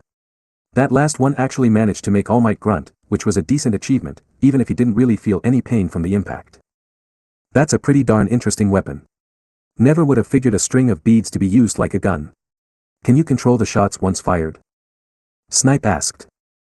A little bit, but only my slower shots and only up to a certain range. If they go beyond my range, I can't control them just like my other instruments, and the faster shots leave that range too quickly for me to gather the necessary focus. Izumi explained. Didn't you mention you could do something else with your rosary weapon? We don't remember it well. Jean/twice asked. Izumi smirked and raised her hand into the air and then brought it down, as if cracking a whip. The rosary followed her action and moved just like a whip, before cracking down on the floor where she'd aimed. Interestingly, despite the hard impact of one of the beads against the floor, it didn't shatter. A whip. Oh my, how fun. Midnight said sultrily, licking her lips, are you proficient with it? Izumi's cheeks turned crimson as she shook her head and stuttered out a reply, that was the limit of my skill right there. Unfortunately, I didn't have the necessary experience to train her in fighting with a whip. It isn't a commonly used weapon in this day and age. Master Anajirai said. It's really tough. I trained a little with it after Fumikage gave it to me, but I think I ended up whipping myself more than my target. It wasn't fun. Izumi said, rubbing a phantom pain out of her thigh, where she'd taken a particularly nasty strike earlier. Midnight was unable to resist making a comment. Oh, it can be plenty fun if you do it right, though maybe not with that weapon, she said flirtatiously.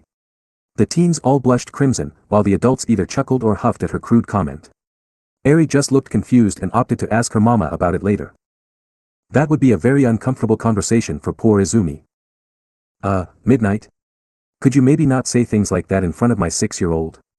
Izumi scowled, trying to keep her blush off her cheeks. I'm sorry.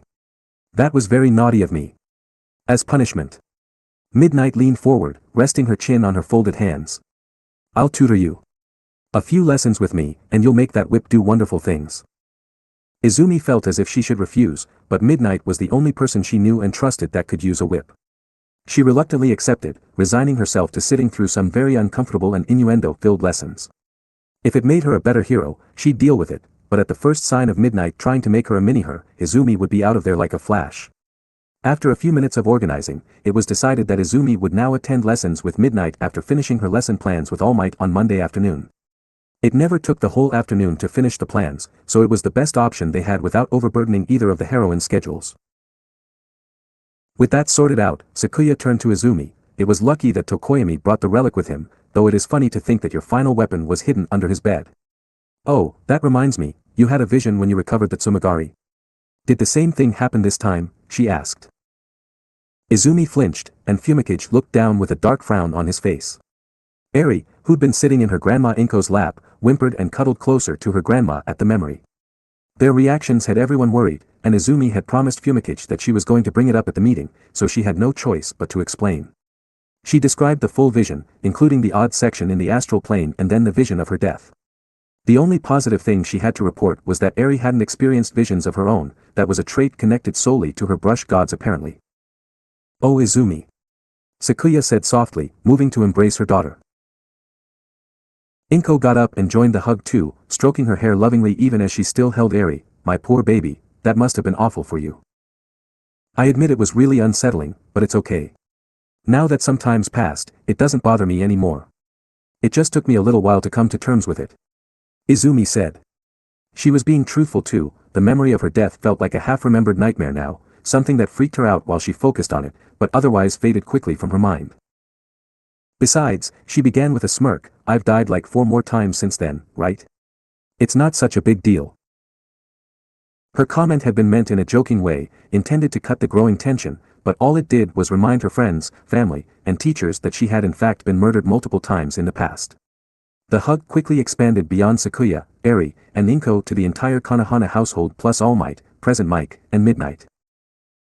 Thankfully, Dark Shadow opting to join in too made the group laugh, which achieved Izumi's original goal. So, should I book you in for some more counseling? Hound Dog asked as all but Sakuya, Inko, and Eri left the group hug.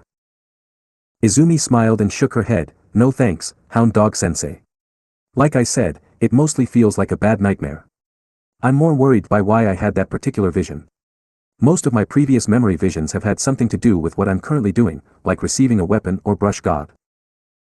You don't think that this vision means you're traveling towards your death then, do you? Inko asked worriedly. Have the brush gods given any clues? Sakuya added. Izumi shook her head, I don't think I'm going to die anytime soon. Even if I did, astral resurrection would give me a single safety net. It didn't activate in the memory, but I think that's because I was in a place with no hope of survival or rescue, so my past self gave up and chose to stay dead so she could reincarnate, she theorized. Do you guys have any clues? You've been mostly quiet about this, she thought to the brush gods. As usual, Yamagami answered as the unofficial spokesman of the brush gods, we have thought about it, but we don't have a solid reason. Our most likely theory is that now you've gone over the halfway point to your full power, you've started regaining your old memories naturally, starting with the most recent one. It's the only theory we have that makes any kind of sense, Great Mother. I see, thanks Yamagami, everyone. Izumi thought, before quickly explaining what he'd said to everyone in the room. A logical hypothesis. Nizu agreed, and the most likely, given the information we have to hand. I'm afraid I know too little about these godly matters to form a better theory. I think all we can do for now is keep an eye out for anything unusual and go about our business. Izumi can't begin actively pursuing our enemy until she has her full power back, so there's nothing we can do for now. Sakuya said, sighing with annoyance that there wasn't something proactive they could do. It felt like they were constantly playing catch-up with the demons, reacting to them rather than directly moving against them. Yeah. I'll keep training and work to master the devout beads in the meantime. Izumi said. We're with you there, Izuken. Katsuki nodded. Yeah. We'll keep working too and become super strong, and get our licenses. If we manage to get our provisional licenses this year, then we'll be able to actively support you in the field. Himiko grinned. Dabi smirked, I'm getting a little fired up. The chicken wing and I will handle the streets for now, and keep an eye out for demons. Hawks chuckled, why, my intern is getting quite uppity. Guess I'll have to keep working hard too, I can't take it easy and let you brats surpass me, he joked, before looking over to Fumikage, right, cousin? The Raven boy nodded determinedly, yes, I must grow stronger too if I am to fight alongside you all. It pains me to admit it but as a hero, I'm the weakest person in the room. Both Bakugu and Midoriya are more skilled and experienced. But I will close that gap quickly. Call us Himiko and Katsuki, fumikage. We're pals now, right? Himiko smiled happily. Izuken won't accept any less. Get strong enough, and we might even let you join the Sunburst Hero Agency. You can be Izuken's sidekick. Katsuki grinned teasingly. Dark Shadow cheered at that, while Fumikage chuckled. A true raven is supposed to thrive in the shadow of Amaterasu. That is the creed my clan has forgotten. It's already been decided that I won't be her servant, but I will be her friend and protect her from within the shadows. Well said, Fumikage. Sakuya smiled kindly. If you or your family ever find yourselves in need of help or protection, or you're ejected from the Raven clan entirely, then you'll have a place with our family. The Konohana family protect their own, and that includes you now, she said earnestly. The rest of the household nodded, and Fumikage was filled with the warmth of familial affection. These people had only just met him, and already they'd shown him more affection than his clan ever had.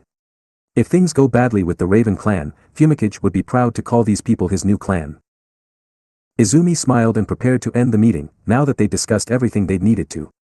They had a plan to deal with the Raven clan. Fumikage and his family had a safety net to fall back on, Izumi had someone to train her in the use of her devout beads whip form, and they had a decent theory as to the reason behind her haunting vision. Overall, it was a successful meeting, and now they were preparing to end the formality and begin catching up, or getting on with their usual routines. Then Izumi got a text message. Without giving it too much though, Izumi pulled out her phone and looked at the message. A look of irritation flashed across her face as she saw the familiar sender ID. Her family groaned as they recognized that look. Prophet, again. Ishiko asked with a sigh, getting a resigned nod from Izumi. So the Tao hero really does just send you cryptic messages. What a bizarre fellow. Fumikage commented. Well, don't keep us in suspense, what's he got to say this time? Jin Maeda asked, having been silent so far along with his daughters. Izumi opened the message and her irritation immediately melted into confusion, and then worry. The heroes and Konohana household members exchanged curious looks. Young Izumi. Everything all right? What does it say? All Might asked. It just says, beware Akuro, in all capital letters. Izumi frowned, biting her lip. Fumikage looked confused, as did Eri, but the rest of the room suddenly looked nervous again. It wasn't like Prophet to give such a serious prediction or warning. He usually gave puns or odd phrases that didn't make sense unless one knew what he was talking about. The fact he was sending her an outright warning was extremely worrying, which made it almost more annoying that he still managed to be cryptic by not telling them who or what Akuro was. Akuro? I don't know any demons by that name. Could it be the name of the evil one? Ishiko asked. Sakuya shrugged, I have no idea. I've not heard that name before either. Izumi shuddered, I have a very bad feeling about this. Suddenly, the bad omen of her death memory seemed much more sinister. Izumi prayed she'd get through it just like the others, but somehow, deep in the core of her soul, Izumi felt something stir. Next chapter, Freedom of the Press Part 1. To be released, January 28, 2022. Only a short message today, since I'm super busy. This chapter was mostly character interaction and setup for the future, but it was important. It'll be a while before the Raven clan is brought up again, but it'll be a major event when it does happen. Next chapter will have the students decide their class rep, some training with Toru, and some very rude news people leading to a very angry Izumi. Thank you all once again, and I look forward to reading your thoughts on this chapter and the ones to come. Tuesday 1/1th April 2282. School grounds, Yudata High School.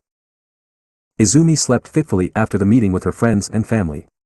The serious warning from Prophet had rightly freaked her and her allies out, especially considering the usually playful tone of his past warnings.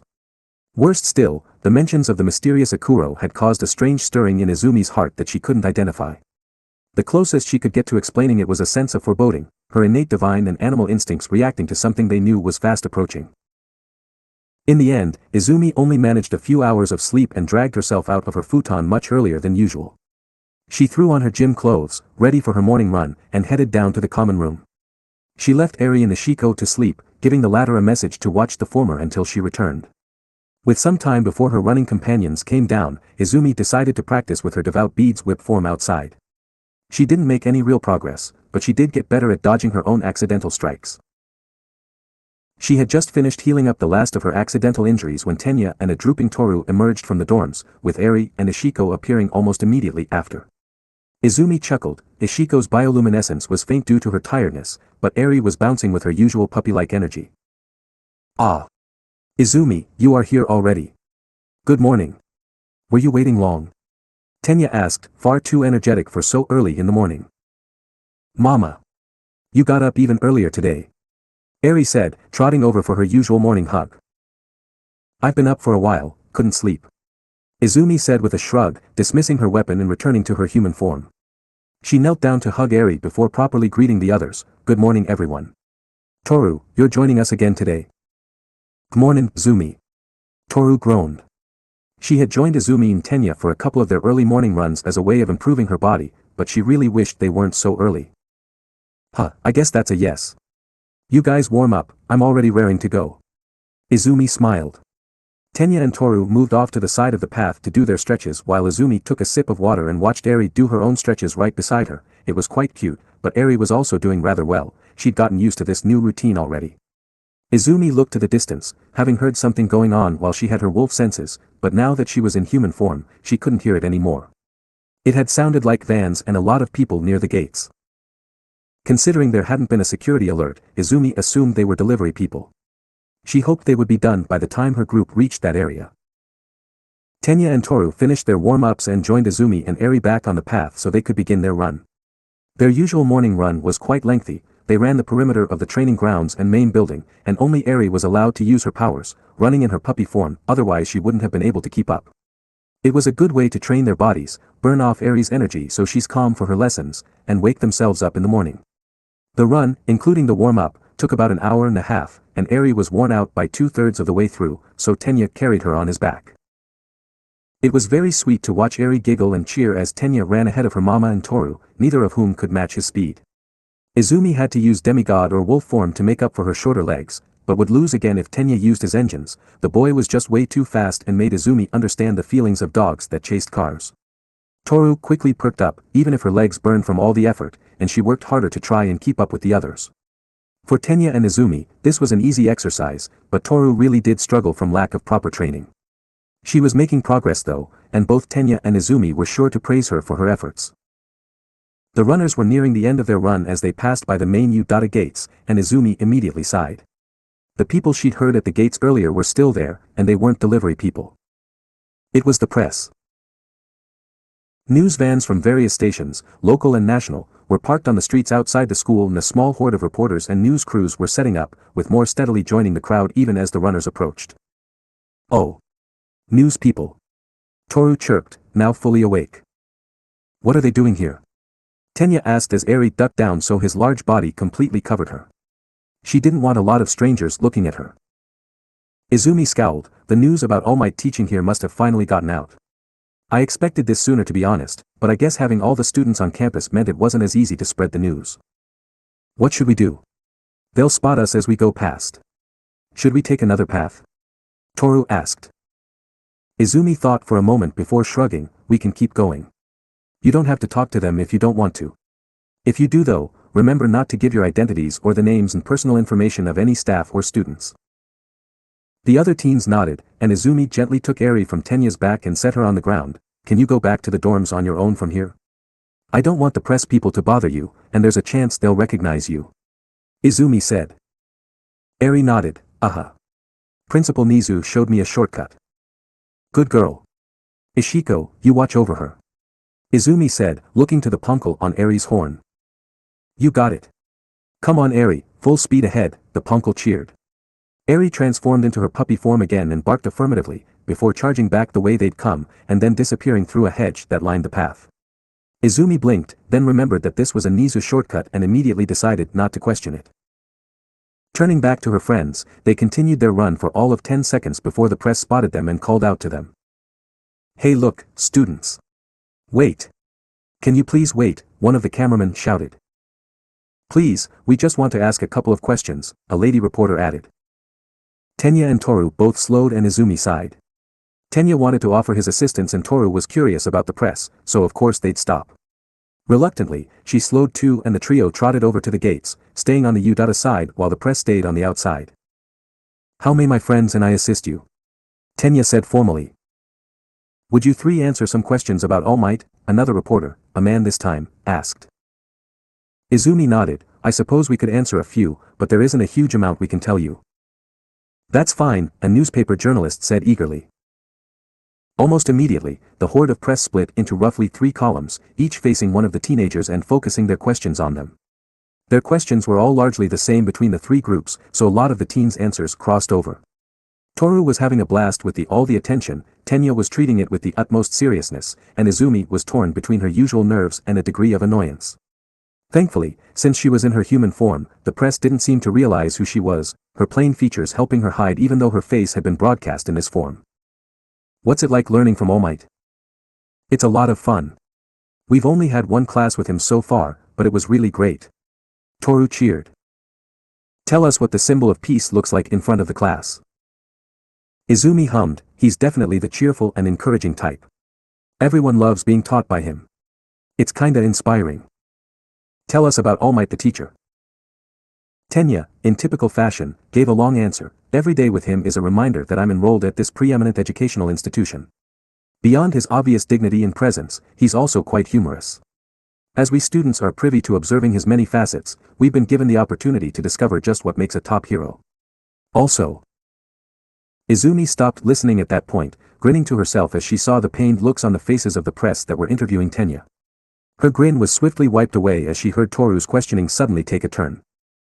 So, what exactly does All Might teach to the Gen Ed classes? Someone asked. Toru shrugged, I don't think he teaches them at all. He's the heroics teacher. Some of the press murmured amongst themselves, and a reporter with an unpleasant expression raised an eyebrow. You mentioned being taught by him, does that mean you're in the hero course? Yeah.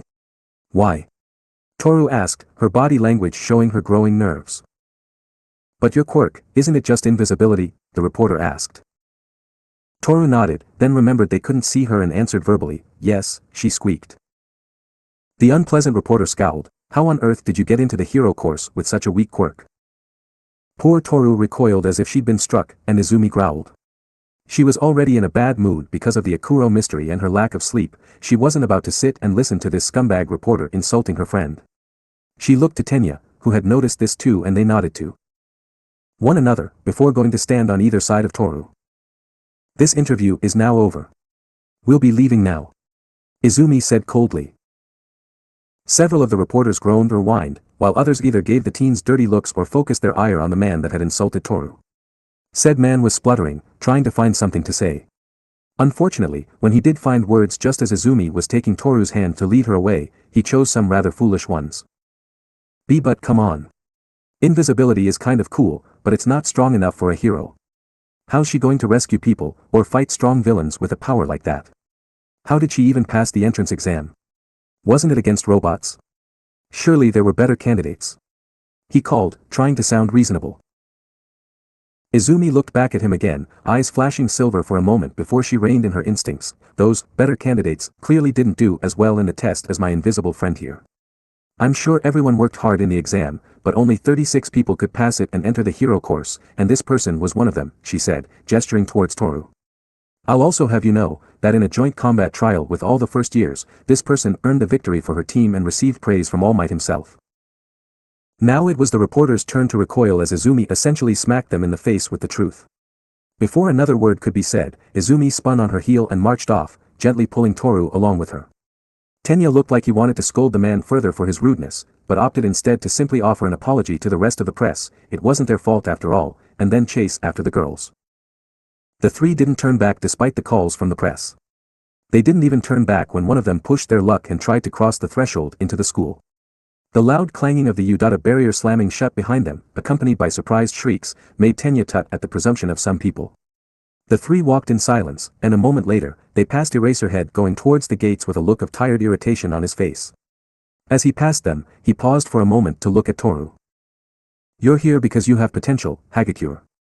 The fact you're out here in the morning, working to improve your body proves you deserve your spot. Don't forget that, he said, before continuing his angry march. Toru's look of surprise went unseen, but Izumi nodded. Whoever was watching the security cameras must have seen what happened and told him. He's right, by the way. Indeed. That reporter was extremely rude, and utterly wrong. Tenya said. Well, they'll probably be chewed out by Sensei now. If All Might hears about it, he'll refuse to speak to them too. Izumi added. Toru's shoulders slumped, but I am weak. That reporter wasn't wrong about that. I almost got expelled before the first day, scoring worst in the class in the Quirk assessment. Plus, even though everyone praised me for the combat trial, I barely even did anything. Real battles won't have timers like that. If it weren't a timed exercise, Katsuki would have found and beaten me eventually. It wasn't a fair fight, and mostly luck, not skill. The poor girl sounded so dejected that her words made Izumi and Tenya want to hug her. Toru, in a real villain fight, your opponent wouldn't have even know you were there. If Kaken didn't know that you were there, I bet you could have captured him, like you did with Rin. Sure, your body isn't the strongest, and you don't have a lot of utility for things like rescue, but with some training to improve your combat skills, I'm sure you'll be an amazing hero. Plus, if your invisibility works by refracting light, you could be used to get light into difficult places during night rescue operations. Izumi said, trying to sound motivational by somewhat mimicking All Might's exuberance. Really? Toru said, hopefully. Of course. Izumi is our Amaterasu sensei. She teaches heroics alongside All Might, so she must know her stuff. Tenya said, hand chopping going full force. Toru was silent for a moment, then began to cheer up. Her defeated posture perked up again and she began to bounce on the balls of her feet. Thanks guys, that means a lot. Izumi and Tenya smiled happily, of course. We're friends, aren't we? Izumi said. Indeed. Now, let us finish our run. We have only a short distance still to go. Tenya said, jogging in place. Yeah. I'll race you both there. Toru declared, before suddenly making a run for the dorms. Izumi and Tenya cried foul and chased after her, decrying her for starting without them. With their superior fitness, they both passed her before too long, but Toru didn't care and laughed the whole way. It was three cheerful and breathless teens that finally arrived back at the 1A dorms, meeting Eri and Ishiko outside, playing around as they waited. From there, their day progressed as normal. They showered and changed into the uniforms before having breakfast with the rest of the class. Aizawa-sensei showed up at one point, looking marginally less irritated than he had before, and before the students knew it, Eri was being swept off to her lessons. She was starting early that day, though Izumi didn't know why, while they headed to their class to begin homeroom. Aizawa-sensei took his place at the lectern and the class fell silent. Good work with Saturday's combat trial. It turned out more chaotic than usual because of the third year's stupidity, but I've had good reports from All Might and Amaterasu. I'd have discussed them during yesterday's homeroom, but that idiot forgot to give me the reports until after that period. The sleepy pro said, holding aloft a small pile of papers. Izumi gave the man a sheepish look as his eyes met hers for a moment. All Might had told her he'd take care of the reports, but he'd apparently been distracted by his Sunday date with her mama. Anyway, I've now looked over your grades and evaluations. You've already been told what to improve, so I won't bother adding to that. Makes my life easy anyway. The class sweat dropped. Aizawa-sensei really was oddly blunt. Now on to homeroom business. Sorry for the sudden announcement, but there's something we need to do. Aizawa-sensei began, making the class nervous. Was this going to be another brutal test or something? You need to pick a class representative. A normal school thing, several of the teens yelled in shock. Their shock didn't last long though, and before Aizawa-sensei knew it, almost everyone was raising their hands and declaring that they'd be the class representative. Even the shy Kota had a hand up. In fact, only Izumi and Shoto didn't have their hands raised. It made sense to Izumi. In normal schools, class reps would just be stuck with mundane tasks that only the most straight-laced and devoted students would want to do, but in a hero course like U.A's, being the class rep showed you were a leader among heroes, proving they had potential as a future top hero. If Izumi wasn't already a hero and teacher, she'd have volunteered too. It also explained why Eri had been taken to her lessons early. The decision could become divisive, and it wouldn't do for her to see the students arguing. Everyone, quiet down. Tenya suddenly yelled, drawing all attention to him. Leading others is a task with a great deal of responsibility. The ambition and willingness to take this task does not equate to the ability to perform. This sacred office must have the trust of its people. To prove our class representative has the trust of his or her classmates, they must be selected by a fair election. Tenya had spoken passionately, but his message was somewhat diminished by the fact he'd risen his own hand higher than anyone to volunteer for the position. You know, that's not a bad idea. Himiko said, nodding along. Tsuyu turned back to look at Tenya, but Ida, we've only known one another for a week. Most of us don't know each other well enough to vote for them yet. Yeah, and won't most people just vote for themselves? Ijiro added. Izumi raised her hand, why not make it against the rules to vote for yourself then? That way everyone will have to vote for the person they think is most suitable, she suggested. A fine idea. Tenya declared, before turning to Aizawa-sensei, Sensei, will you allow this? Sure, whatever. Just be quick about it, homeroom doesn't last forever, the man said, already crawling back into his yellow sleeping bag. Oh, I forgot to mention this before but I've got orders from the principal. He looked over to Izumi. Sorry Amaterasu, but you're not allowed to be the class rep or vice rep. Many members of the class whined at that, but Aizawa ignored them. Principal Nizu's orders are absolute here.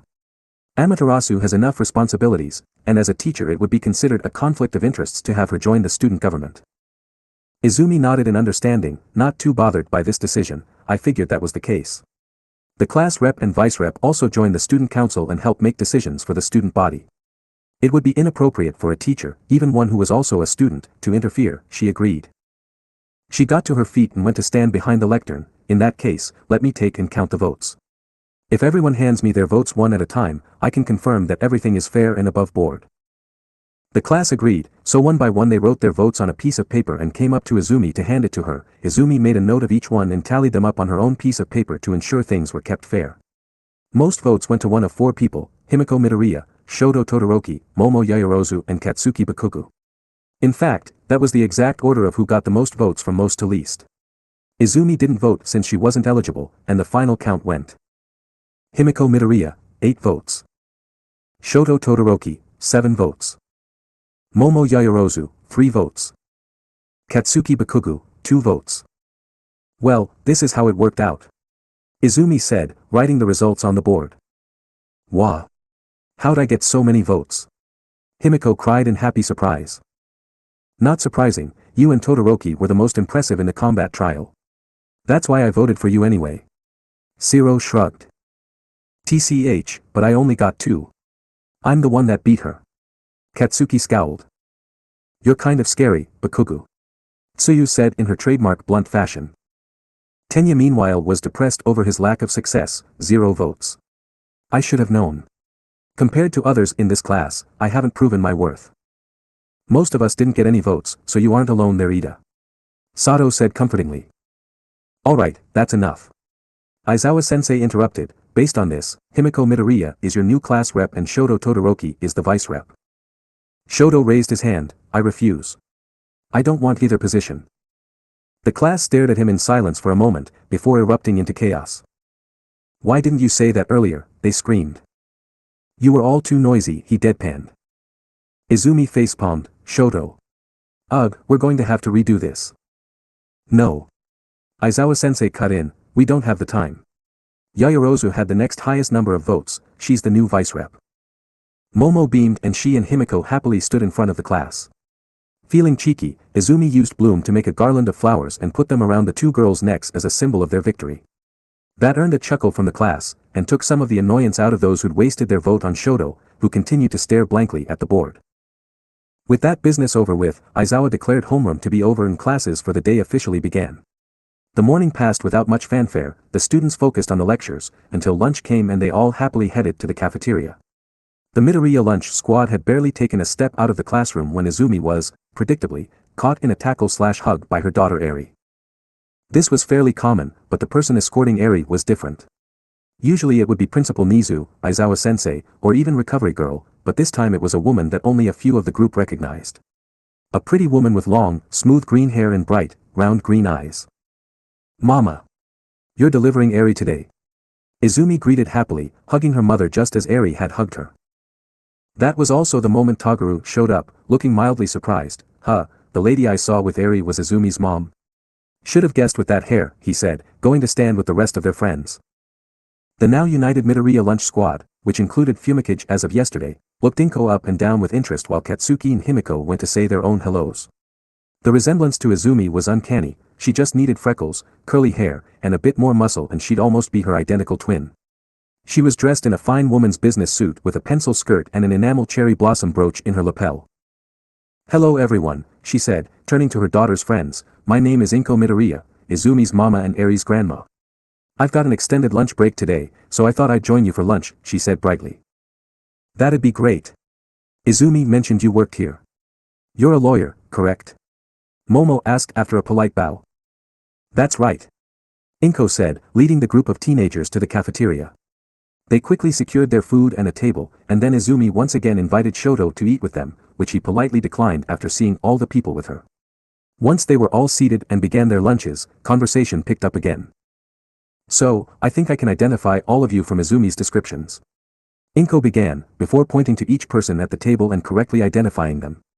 That made Izumi's new friends all blush a bit, pleased to receive the attention of this pleasant woman. We haven't had a chance to see you since school started, Auntie. When did Azukan tell you about everyone? Katsuki asked. Oh, she calls me before bed every night. Between all our responsibilities, it's hard to find time for a face-to-face meeting. Inko said. I can only imagine that it must be a lot of work to be a lawyer for UA. Especially after the entrance exam incident. Tenya said, taking a mouthful of beef stew. Inko hummed in thought, you're not wrong, though technically I'm more like a legal advisor. My job is mostly helping support and business students with setting up patents and the like. I'm also doing some studying of my own too, to get the necessary information I need to help students set up their own agencies. I'm almost a teacher in function, but since I'm not qualified as one, I have to call my lessons legal advice, she chuckled. Of course, even if the only position was as a janitor, I'd still have taken it so I could be here with Izumi and Eri. I want as much time with them as possible. Togura nodded, his pincers clacking against his fork. Oh yeah, Izumi told us about the whole Orochi thing. You were in a coma for like 10 years. That made the students exchange sad frowns, but Inko just smiled. That's right, and I was saved by my own little hero, she said, wrapping an arm around Izumi beside her and pulling her into a one-armed hug. Izumi blushed, but enjoyed the contact. Ah, you're gonna embarrass me, she complained half-heartedly, unable to keep the smile off her face. Good. Inko grinned, kissing her daughter's cheek before releasing her, but enough about me. I want to hear about you all. How have things been for you all? Oh. Well, we had an election for class rep today. Ochako said, and Himiko and Momo won. They're the class rep and vice rep. The two girls in question sat a little straighter, proud of their achievement. Inko clapped with joy. Wonderful. Well done, Himiko. And you too, Yayorozu, she congratulated. Thanks, Auntie. Himiko grinned bashfully. Yes, thank you. And please, call me by my first name. We all do in this group. Momo added, blushing slightly. The rest of their group nodded in agreement. Of course, Momo dear. In that case, call me Inko. That goes for all of you. Inko told them. Again, the group happily agreed, they had gotten used to a lack of formality between them. The only one who didn't use their names was Katsuki, who instead called people by nicknames. Conversation drifted back to the topic of the president, and Himiko voiced some misgivings. Honestly, I feel like I'm pretty good at dealing with people, but I'm not sure that's really enough. Class rep for a hero class is a lot different than the middle school stuff, she said pensively. You'll be fine. Hitoshi said, most of us here probably voted for you, so we obviously believe you'll be good for the job. Indeed. I'd wager that everyone here voted for either you, Momo, or Katsuki. Tenya said. Togura snickered, oh yeah, who voted for you Blasty? Katsuki growled irritably, but both Himiko and Ijiro raised their hands. The explosive boy wasn't surprised to see Himiko's hand, he'd voted for her too, but Ijiro's was unexpected. He smirked, looking about as grateful as someone like him could. Huh, well no accounting for taste. Togura said, rolling his eyes, I'm surprised Captain Straightlaced didn't get the job. Seems perfect for him. Yeah, Tenya wanted the job. I voted for Momo, but I think he'd have been a good second choice. Ochako said between bites of rice, you've got the glasses for it and everything. Half the group chuckled while the other half looked at Ochako with confusion and astonishment. The girl really did say whatever popped into her head sometimes. Yes, well, your odd criteria aside, I agree with you about Momo. I voted for her too. Tenya admitted, I wanted the position, but like I said, having the ambition does not equate to having the ability. Everyone made the choice they felt was best, and I came up short. I still believe I made the right choice. That's very admirable, Tenya. Momo said, happy he voted for her. You're certainly a mature young man. Your cousin, Tenji, speaks highly of you. Inko added. Tenya smiled appreciatively while Ochako looked between him and Momo with an expression like something just dawned on her. Hey Tenya, Momo, the way you two talk, are you rich kids? It was only their impeccable manners that stopped the two teens from spraying their classmates with rice and orange juice, instead managing to keep their mouths shut and choking down the contents before they replied. Is it that obvious? Momo asked, coughing. We all knew you were a rich girl, Momo. Toru giggled, you're kinda obvious, no offense. I see. I thought I'd hidden it. As did I. I don't like people to know about my family, so I try to hide it. Tenya said. Izumi raised an eyebrow, really Tenya? I thought you were proud of your family, she said, remembering him gushing over ingenium. I am. It's just that once people know my family, they begin to treat me differently, to ingratiate themselves to my family. Tenya confessed. He hadn't bothered hiding it with Izumi, since she knew his family already and hers was as wealthy and respected. I do the same. People tend to stereotype me as a spoiled rich girl. I tried to keep it hidden so no one would think I bought my place here, especially with my recommendation. Momo confessed. Himiko and Izumi nodded, yeah, we get that, they said together. But you don't have to worry about that from us. We're all brothers here, right? Ijiro asked. Momo and Tenya both smiled, yes, I suppose you're right. We should have trusted you more. Tenya said. Yes, we should. The truth is that my family are the same Yaoyorosis as those from the Yaoyorozu conglomerate. We have our fingers in most industries within Japan, and even have politicians and diplomats in our family tree. Momo confessed. And I am from a renowned hero family. I am the second son. Tenya said, you've heard of the turbo hero, Ingenium I assume? Ijiro gasped, wait Ingenium? No way. You're Ingenium's little brother. That's right. Tenya said proudly, suddenly sounding much less shy about revealing it. Wow, we're eating lunch with some real big shots here. The daughters of the commission president and the youngest hero in Japan, the younger brother of Ingenium, and the daughter of one of Japan's biggest conglomerates. Hitoshi whistled. Ingenium is famous for having over 60 sidekicks employed at his agency, all specialized for different kinds of hero work. Plus the Yaoyorozu conglomerate is one of the leading investors in support companies catering to both heroes and the public. In fact, the Yaoyorozu family are supposed to be one of the groups that first advocated support gear for civilian use, to help people live with quirks that would otherwise make it difficult for them. Izumi informed her friends, causing many of them to look at Tenya and Momo with almost starstruck expressions. Our family does work hard on various philanthropic projects. It's part of why I want to be a hero, to use the quirk and privilege I was born with for the sake of others. Momo said, fidgeting in her seat. And I wish to follow in my family's footsteps, especially my older brother. He is a beloved hero that leads people while adhering strictly to the law and his honor. I aspire to be someone like him. Tenya declared. Himiko looked between the two, feeling motivated by their aspirations. They were both amazing in her mind, and it made her feel a little bad that she ended up as the class rep instead of them, but she decided that since her classmates put their faith in her, she'd work hard to be worthy of the position. Both Tenya and Momo were aspiring to be great for the sake of others, and Katsuki and Izumi were already so much further ahead than her when it came to actual skill and strength. Himiko had a long way to go. She took a hearty bite out of her lunch, new determination within her. Since Tenya and Momo had discussed their families a bit, and the rest of the group already knew a lot about the Midoriya family, the conversation turned to the rest of their families. Fumikage and Hitoshi avoided the conversation, and Ochako had just begun to explain that her father owned a small construction company, when she was suddenly interrupted. Vyari! Vyari! An incredibly loud alarm blared throughout the cafeteria, startling the students and making them look around for the source. Izumi was on her feet in an instant, already transformed into her demigod form. An automated voice called out above the din of the students. Security level 3 has been breached. All students, please evacuate in an orderly fashion. Immediately, the students began to panic and leap to their feet, charging for the doors. Izumi, now fully in the persona of Amaterasu, scowled and prepared to face whatever had invaded the school. She gently pet Eri's head, calming the girl after she'd been frightened by the sudden alarm, and bundling her into Himiko's arms. Mama?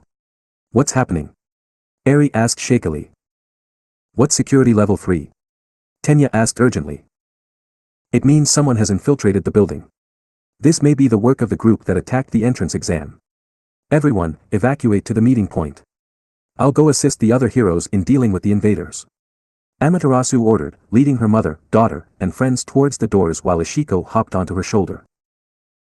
Unfortunately, The doorways in and out of the cafeteria weren't big enough to allow all the students through at once, and in their panic, they'd become a stampede that was pushing against them. The students at the front of the crowd couldn't pull open the doors since they opened inward and those behind them wouldn't give them space, with no one able to communicate over the sounds of panic and the alarms. Students were quickly being crushed against the walls and windows as more people joined the attempt to escape. The members of the Midoriya lunch squad were trying to calm people down, but they were quickly separated and washed away from each other by the tide of people. Amaterasu tried to calm everyone down, but no one could hear her, and despite her being in demigod form, no one recognized her in the chaos since she was in a school uniform. Eri and Himiko had been swept away too, though Izumi managed to keep her eyes on them. Then the unthinkable happened. A student, panicking like all the others, tried to shove their way forward and slammed into Eri and Himiko.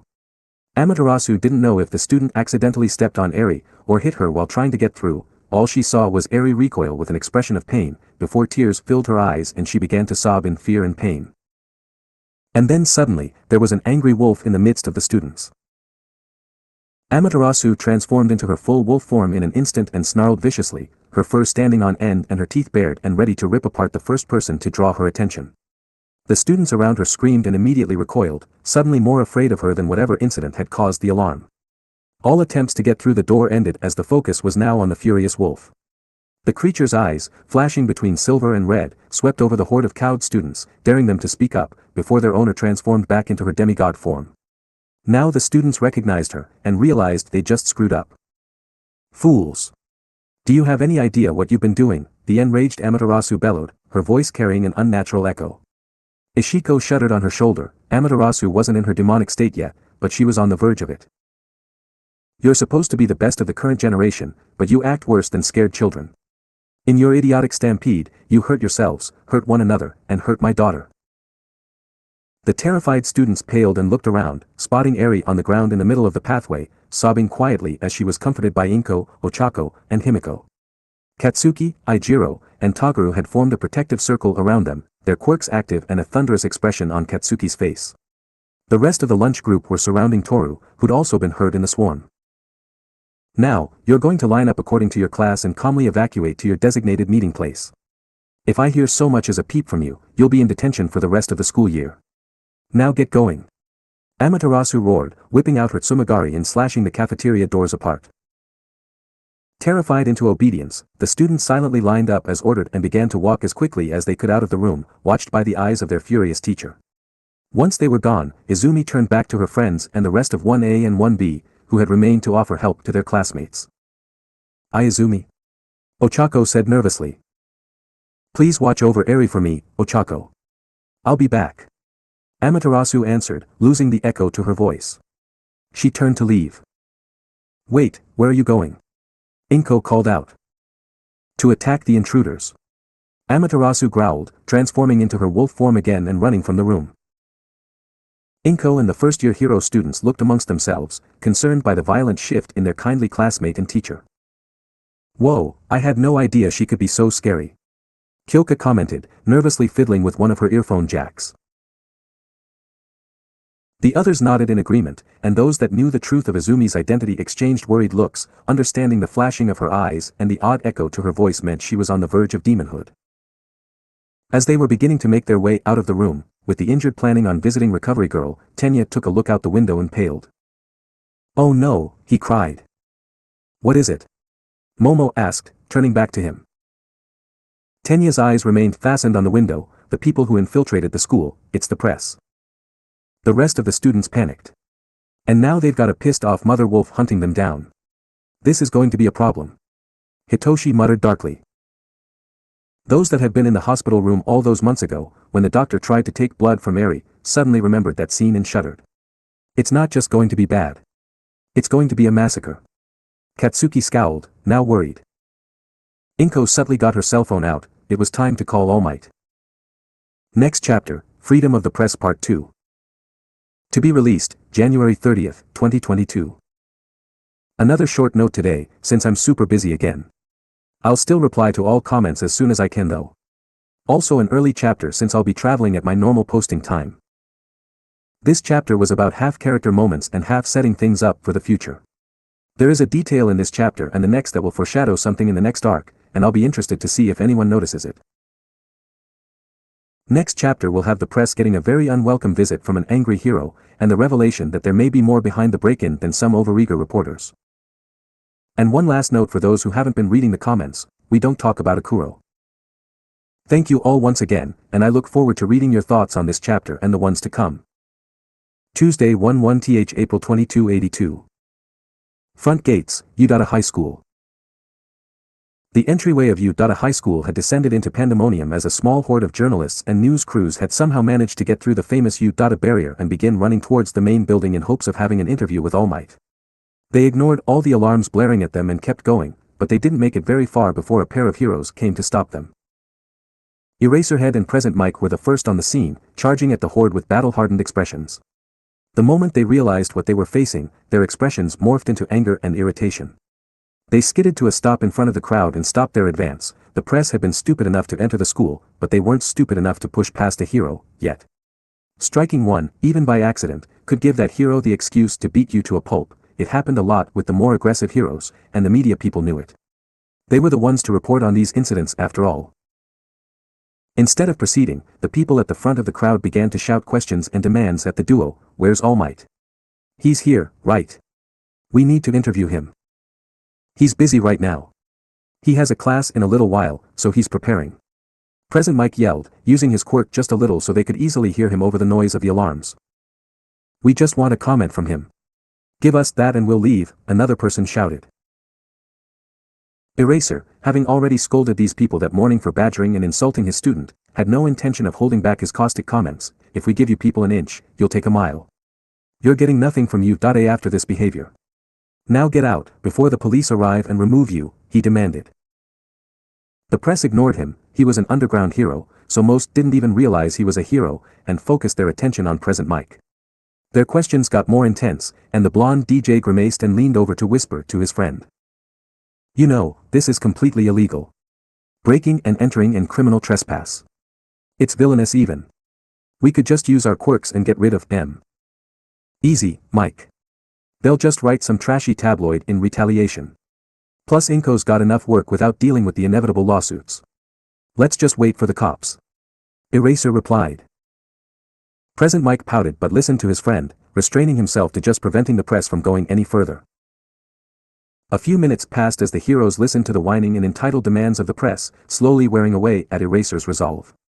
He was very close to just letting Mike have his way, then his pager beeped. Looking down at it, the man scowled furiously.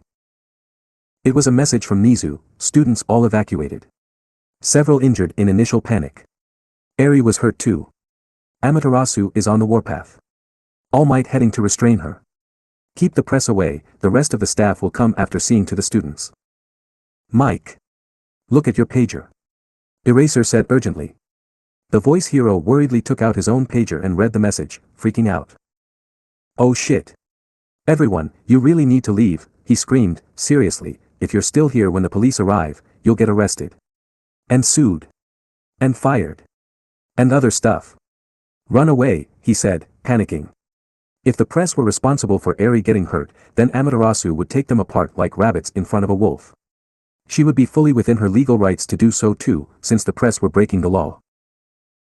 If it weren't for the negative press the event would bring to Izumi and U.A, both Eraser and Mike would have probably allowed her to do it. Eraser grabbed his phone and quickly made a call. Midnight, did you get Nizu's message? We're going to need you urgently. Meanwhile. A short distance from the front gates. Amaterasu ran like the wind, her teeth bared in rage and her fur standing up like bristles, especially down her spine. She looked more like a dog of war than the peaceful wolf that most people knew her as, and at the moment, she felt like one too. Ishiko clung to one of her ears, holding on for dear life and desperately trying to calm the wolf girl down, but she was deaf to her words.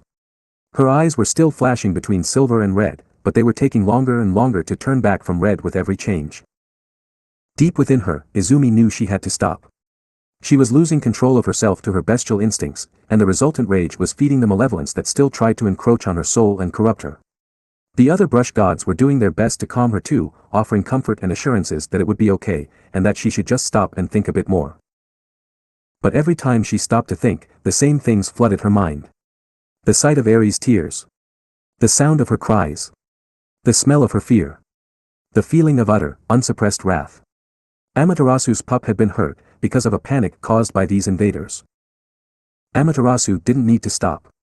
She didn't need to calm down, she just had to eliminate the threat that had caused this situation. If they were demons then she would rip them to shreds, and if they were villains then she would crush them so badly that they'd never break another law in their lives. One way or another, the people that had caused the panic that hurt her daughter would beg forgiveness for their actions. Her eyes remained red now as Izumi's reason, and even her wolf instincts, were completely repressed by her feral rage. Young Izumi, bellowed a familiar voice. Amaterasu flinched, her fury shaken by the sudden voice. The familiar and comforting form of All Might descended from the sky, having leapt to pass her. He landed with a thump in front of her, too close for the wolf to stop. She ended up skidding into his open arms, and was immediately wrapped up in a warm embrace. She struggled to get free, flailing and squirming as wolfish whines escaped her throat. She was unwilling to use her claws or fangs on All Might, the man she respected above all others, but she was so close. The enemy were within her vision now, being held off by Eraserhead and Present Mike. She needed to get there and help them. Young Izumi, that's enough. Please calm down, there is no danger. Look at the people over there, they're only overeager press. They aren't threats. All Might told her, trying to be comforting while struggling to hold the wiggling canine. No. Wrong. Enemies. Threats. Hurt pup. Rip. Tear. Bite. Amaterasu growled and snarled. She didn't possess the necessary reason or intelligence to understand or be swayed by All Might at the moment. She was completely consumed by her feral instincts, only holding back from injuring the man restraining her out her great respect for him, which translated to viewing him as an alpha while she was in wolf form. Ishiko, who could understand animals, frowned and looked to All Might. She's completely feral at the moment, All Might. Her wolf instincts are being driven into overdrive by her rage and the resultant corruption, that's why her eyes are red. If she isn't stopped soon, she'll transform into a demon like she did against the shy Hasaikai. All Might grimaced, I should take her away then, take her somewhere she can calm down. She won't calm down. You need to knock her out. Otherwise she won't stop struggling. We need to give her mind time to reset and get itself under control, the punkle yelled. The number one hero bit his lip, just as Izumi couldn't make herself hurt him, he couldn't bring himself to hurt her. In a sparring match it was different, but he couldn't bring himself to hit the girl that had become his unofficial protégé. Especially when she was in such distress. Thankfully, the issue was solved for him as Midnight came running towards them. All Might. Eraser and the principal warned me. Face her towards me and hold your breath, she yelled, not slowing her stride as she pulled at the shoulder of her white bodysuit. All Might took a deep breath and turned so Amaterasu's snout was pointed towards Midnight, while Ishiko quickly leapt away so she wasn't caught in Midnight's quirk. Midnight ripped the bodysuit and released a cloud of sweet-smelling lilac smoke. Amaterasu, who was whining and huffing in an attempt to escape All Might's iron grip, breathed the smoke of Midnight's somnambulist quirk and immediately ceased all movement. Her eyes grew heavy and her body collapsed boneless in All Might's arms. With a quiet little rough, which Ishiko translated as, thank you, Amaterasu's eyes closed and she fell into a deep slumber. Vlad King, Power Loader, and Cementos arrived on the scene an instant later, just as Midnight was covering the gap in her costume with a makeshift patch. Oh thank goodness. You stopped her, that would have been bad if the media had seen, or worse, been attacked. Cementos sighed with relief, a hand over his rapidly beating heart. It was a good thing Inko warned me when she did. I was all the way at the USJ with 13, preparing for the afternoon class with the third years. All Might said, petting the sleeping wolf. Ishiko hopped back onto the wolf girl's head and carefully opened one of her eyelids. Green. She's back in control, she reported. The heroes nodded, and Midnight said, she likely won't wake up until after classes. I gassed her with quite a lot, I wasn't sure how much I'd need for a wolf or someone of her current size. That's fine. She and Eri could use the afternoon off anyway. I'll handle the third years alone. But first. All Might carefully handed the sleeping canine to Vlad King, please take her to Recovery Girl. Eri is there, and both will want the others' comfort when they wake up. Got it. What are you going to do? Vlad King asked, carefully holding Amaterasu. She was quite a bit bigger than his own pet dog, so it was a little awkward. All Might turned in the direction of the press, I'm going to deal with our invaders, he said with unusual coldness. The other heroes gulped and nodded, deciding to make themselves scarce. An angry All Might was even worse than an angry Amaterasu. They almost felt sorry for the press. All Might may not hurt them, but they'd likely need a change of underwear. Once his colleagues had taken the slumbering Amaterasu away to the nurse's office, All Might idly brushed some white fur from his yellow pinstripe suit and marched towards the front gates. The press quickly took notice as All Might approached them and began to surge around Eraserhead and Present Mic to get to him, almost crushing them in yet another human stampede. All Might's frown deepened and he held his hand out. "Stop at once," he bellowed, his voice carrying across the front courtyard. Immediately, the press froze and the Eraserhead and Present Mic were able to pull themselves out of their midst, both shooting them foul looks. One reporter, either brave or foolish, pointed her microphone at him. "All Might. Please, can we get a statement from you about Dash?" "No," he interrupted, crossing his arms. "And no," the reporter stuttered, unnerved by All Might's frown and unwelcoming body language. "I will not be giving you any statements, comments, or interviews today. Nor will I be giving them in the future to your publications, unless they publish a proper apology for your actions today," he declared. The entire crowd turned a ghostly white. Being blacklisted by a top hero was a big deal, but being blacklisted by the number one? That could destroy any news organization. Most of the press present knew that their bosses would fire them in an instant just to save face. But isn't that a bit much? We just wanted a word with you," a younger cameraman weakly argued. All Might shot him a glare and the poor boy almost fainted. His knees were visibly shaking. "Blacklisting is far more lenient than you deserve. You have broken into a highly secure area, which I remind you, is a school. You sent the entire place into a lockdown and terrorized the students, who thought this was another incident like the entrance exam. As a result, several students were injured, as well as the 6-year-old daughter of a staff member." All Might scolded, making the news people gasp. Guilt began to show on their faces, but the man wasn't done yet. "Your actions were entirely selfish, led to people being hurt, and were completely illegal. Not to mention I have heard that one of you made rude comments about a student's quirk when they stopped to help you this morning. Why should I give you what you want, rewarding your behavior, after all you've done?" None of them had an answer to that. They hung their heads with shame, only raising them again when the sound of police sirens began to approach. The seriousness of what they'd done began to sink in as the source of those sirens pulled up outside the school gates and a small army of police officers in full riot gear charged in, weapons drawn. Needless to say, they were not happy to see that the source of the trouble was overeager journalists. With All Might, Eraserhead, and Present Mic on one side, and the police on the other, the journalists had no choice but to accept what was happening. The police confiscated any cameras and recording equipment until it was certain the media hadn't recorded any students, and made a note of each of their identities before kicking them out, promising to visit their offices later to properly deal with the situation.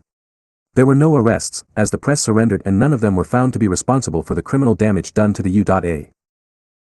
barrier, though none of the press or police believed that would be the end of it. Charges for trespass, and even lawsuits, would be filed later based on the school's decisions. All Might watched the whole affair grimly, before heading back to work. A school-wide announcement was made, declaring that students could return to their lunches and the day would continue, with all classes starting and ending half an hour later to make up for the chaos and stop them falling behind. After Amaterasu's fury, very few students were willing to go back to the cafeteria, opting instead to eat lunch in their classrooms. Those that were injured were quickly healed up by Recovery Girl and sent on their way. The teachers didn't say anything further about the panic in the cafeteria. Amaterasu had gotten the message across fairly well, despite her anger. Lastly, Izumi and Eri remained together in the nurse's office, sleeping soundly under Inko's watch. Classes continued soon after, and for the most part, the students returned to their normal behavior, with only Class 1A remaining subdued as they worried for their classmate.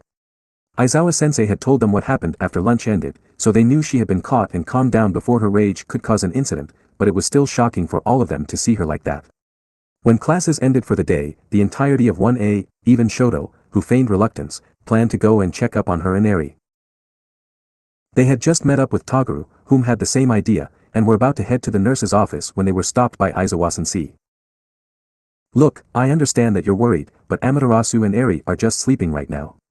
Miss Inko is watching over them, so they're safe. Having all of you disturb her at the moment isn't going to help right now. Wait until she wakes up and goes back to the dorms," he told them. "But Sensei Dash." Himiko tried to argue, only to be silenced with a look. "No exceptions. Besides, as the class rep, you need to head to the student council room with Yaoyorozu. There's a meeting today so the new members can get to know each other. I had intended to mention it after lunch, but it slipped my mind," Aizawa-sensei said, looking a lot more exhausted than usual. Himiko bit her lip, but her classmates just patted her on the back. "It's fine. Go to the meeting, if Izumi is still asleep after all this time, she'll probably won't be back until after the meeting anyway. Hitoshi told her. Bags is right. We'll head back to the dorms for now. See you later, Sonny. Katsuki said, waving as he turned and left. The rest of the class followed soon after, leaving just Himiko and Momo to head up to the student council room. When they arrived, Himiko and Momo found they were the last to show up thanks to Aizawa-sensei forgetting to mention the meeting earlier. They entered the room, blushing slightly and apologizing. Sorry we're late, we had some trouble. Momo said, not wanting to throw her teacher under the bus. Mirio Togata, who was the class rep of 3B, smiled understandingly and waved off their apology, don't worry about it. You two are from 1A, right? Amaterasu is in your class, so I'm guessing you were worried about her after that fiasco at lunch. Yeah, it was kind of a shock for everyone. Himiko agreed. She looked around the room and found it was a slightly bigger version of the meeting room that the teachers and Konohana household had used the previous day. There were 4 long tables arranged into a square, with each table belonging to one of the 4 courses. The third years of each course sat in the center, with the second years to their right and the first years to their left, and the order of the courses went general education closest to the door, support to their left, heroics opposite them, and business to their right. 2 chairs were left open for Himiko and Momo at the heroics table, so they sat down quickly before examining the rest of the student council members. Most were people they didn't recognize, as they hadn't had any real exposure to the other courses, but they did know a few of the heroics class reps and vice reps. 1B had Itsuka Kendo as their class rep, with Nirenjiki Shota as her vice rep, while 3A had Nijire Hato as class rep and Tamaki Amajiki as her, reluctant, vice rep. Mirio's vice rep was a student that Himiko and Momo vaguely recognized as one of the third years that hadn't caused the ruckus last week, and the only other person Himiko recognized was the class rep of 1C from the Gen Ed course. Saito. Himiko smiled, seeing her old middle school classmate. Hey Midoriya. Good to see you. I figured you or Bakugu would end up as class rep for 1A, greeted the curly-haired boy. His eyes, facial structure, and hair made him somewhat resemble a male Izumi, which had resulted in a sort of in-joke in their old class, that Saito was Izumi's secret twin. Funnily enough, Himiko had briefly had a crush on him while she was still a toga. It ended during the period she thought she was in love with Izumi and Katsuki, and it was largely encouragement and tutoring from her and Izumi that convinced Saito to even apply to U.A. He had intended to go to another high school before. It's nice that you two know each other, but let's get the introductions out of the way so we can get down to business. Mirio said cheerfully. For those of you who weren't on the student council last year, I am Mirio Togata of class 3B. As the student with the highest ranking among the third-year class reps, I am also the student council president. If you have any questions or problems, then come talk to me. Now, let's introduce ourselves, he said. One by one, each class rep and vice rep stood up and introduced themselves and the class they were a part of, before sitting down. There were a lot of names and faces to remember, but Himiko and Momo tried hard to memorize them all. Most of the council members were fairly friendly, so the introductions passed quickly, and once they were done, Mirio stood up again. Okay everyone. Since this is the first meeting of the school year, usually we just handle introductions and then socialize a bit, but after today's fiasco, the principal has asked us to review and see what we can do to ensure this doesn't happen again. Everyone nodded grimly, each of them had either been in the cafeteria that day or heard about it afterwards. Even excluding the part with Amaterasu and her daughter, the stampede had been dangerous. The main problem seemed to be panic and inability to open the doors due to the crowding. They open inward, so when the students were pushed into it by the horde, it couldn't open. Class 3E's rep said. The best way to deal with that would be to alter the doors. Have them open outward instead, or allow them to open both ways. Class 2F's vice rep suggested. 2F's class rep nodded. Amaterasu did destroy the doors, so now is a good time to implement the change. The support classes could also add an automatic opening system, causing all doors along the evacuation route to auto-open if the alarms go off. Good suggestion. Mirio nodded. I'll make a note of it and see if Power Loader Sensei and Principal Nizu will approve it. Now, what should we do about the panic? The rep of Class 1K, a shy girl, raised her hand nervously. Perhaps the business courses could design and put up posters with the evacuation procedure on it? The girl's senpai from Class 3K nodded enthusiastically. That's a good idea. If we make them flashy and eye-catching, and post them in areas where students congregate, then everyone will remember quickly. We should also have drills, so the students can practice the evacuation route and won't freak out as much if this happens again, the Gen Ed rep from Class 2D suggested. Both great ideas. We can arrange for the posters ourselves. Let the business students know and we can review designs in the next meeting. As for the drills, we'll need approval from the principal since it'll involve setting off the alarms intentionally, but I'm sure he'll approve. Now, any last-minute suggestions? Mirio asked. Momo raised her hand, then stood at Mirio's nod. In my middle school, we used a prefect system where select students were given commanding roles over the others. What if we use something similar, but for emergencies only? Select third-year students could be made emergency officers who'll take over and order the other students to safety. In the event of an emergency, they'll be the leaders to help keep everyone calm and organized. That might just work. It'd involve picking the right students and training them though. Perhaps we could include the training in the drills. Class 3C's vice rep said. They'd also need some sort of badge or symbol to show their position. That's something we'll need to design and manufacture. Class 2G's rep added. That shouldn't be a problem. It would be considered a student organization, so we don't need direct permission for it. We'll need permission to manufacture the badges though, unless the support and business students can produce the things with their own money and materials. Mirio said. We can handle it, the third-year business and support reps said together, each smiling. They'd been working together for over 2 years at this point, they were fairly in sync. Mirio gave an approving nod and made a note of it. Alterations to the cafeteria doors, automated opening for all doors on the evacuation route, instructional posters, practice drills, and emergency officers were all planned out and put together into a report that Mirio and Nijire, his vice president, would give to the principal for full approval. It was fully expected that he'd agree. With that out of the way, they moved on to their last bit of business. Lastly, I feel that we should offer apologies to those injured in the stampede, on behalf of the rest of the student body, as well as to Recovery Girl and Amaterasu who had to deal with that mess. Mirio said, his previous smile falling to a small frown. Many of the council members nodded, looking guilty. While most hadn't been involved in that chaos, they had almost all been present and offered no help at all despite ostensibly being the leaders of their classes. They felt it right that they make up for it. Sadly, we can't really offer anything but a proper apology. As student council president, I'll take responsibility for apologizing to Recovery Girl. Can I ask each of you to pass on this apology to anyone in your course who was injured? The Big Three member asked. The others nodded in response. At least a single member of each course, in each year, had been hurt in the stampede. The sole exception was the first-year hero course, who'd kept their distance and trusted Amaterasu to sort the chaos out, even before she went berserk at Eri being hurt. That left Himiko, Momo, Kendo, and Shoto without a task, so Momo raised her hand. If it's alright, may we first-year hero students give the apology to Amaterasu and her daughter? None of our classmates were harmed exactly, but as Amaterasu attends general classes with 1A, then I think it'd be right for us to give her and Eri the message, she said. She was met with immediate, universal agreement.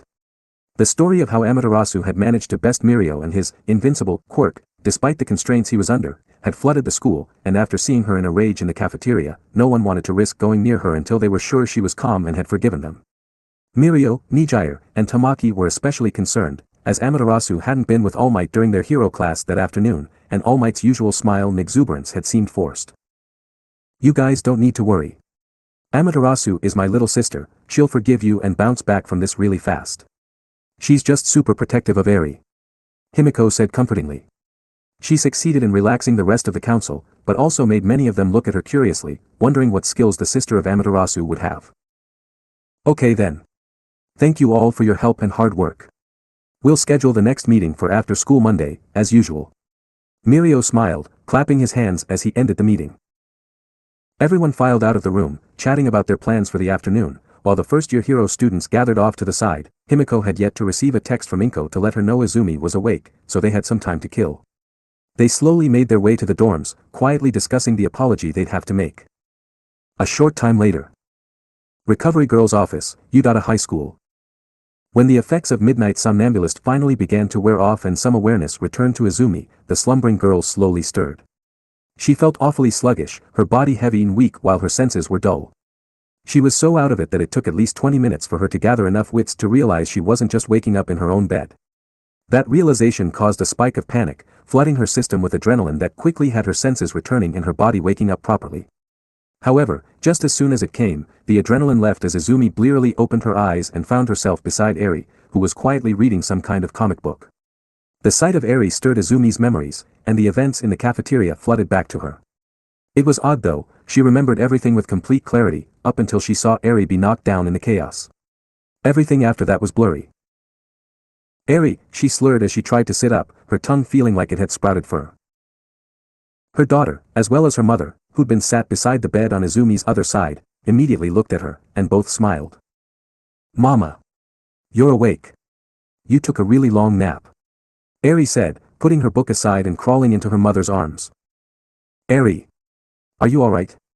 Did you get hurt? Did recovery girl heal you up?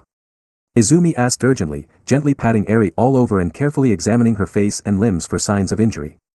She was just about to begin casting rejuvenation, just in case, when Inko gently embraced her from behind. Izumi darling, Eri is fine. She wasn't injured. She was knocked down and it frightened her, but she didn't get so much as a bruise. Inko assured her. Izumi squirmed in Inko's arms until she could face her properly, carefully scanning her face as if trying to see if her mother was lying to keep her calm. Inko realized what she was doing and raised an eyebrow with a playful huff. I'm telling the truth, dear.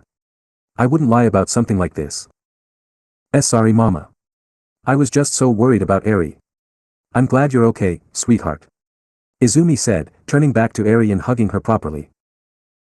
Inko smiled and released her. I'm going to go let recovery girl know you're awake. Stay here. The woman got to her feet and left the room, leaving Izumi alone with Eri. At that moment, Ishiko suddenly hopped out of a nearby air vent and landed on Izumi's shoulder. Ishiko. I wondered where you'd gotten to. Are you alright? Izumi asked.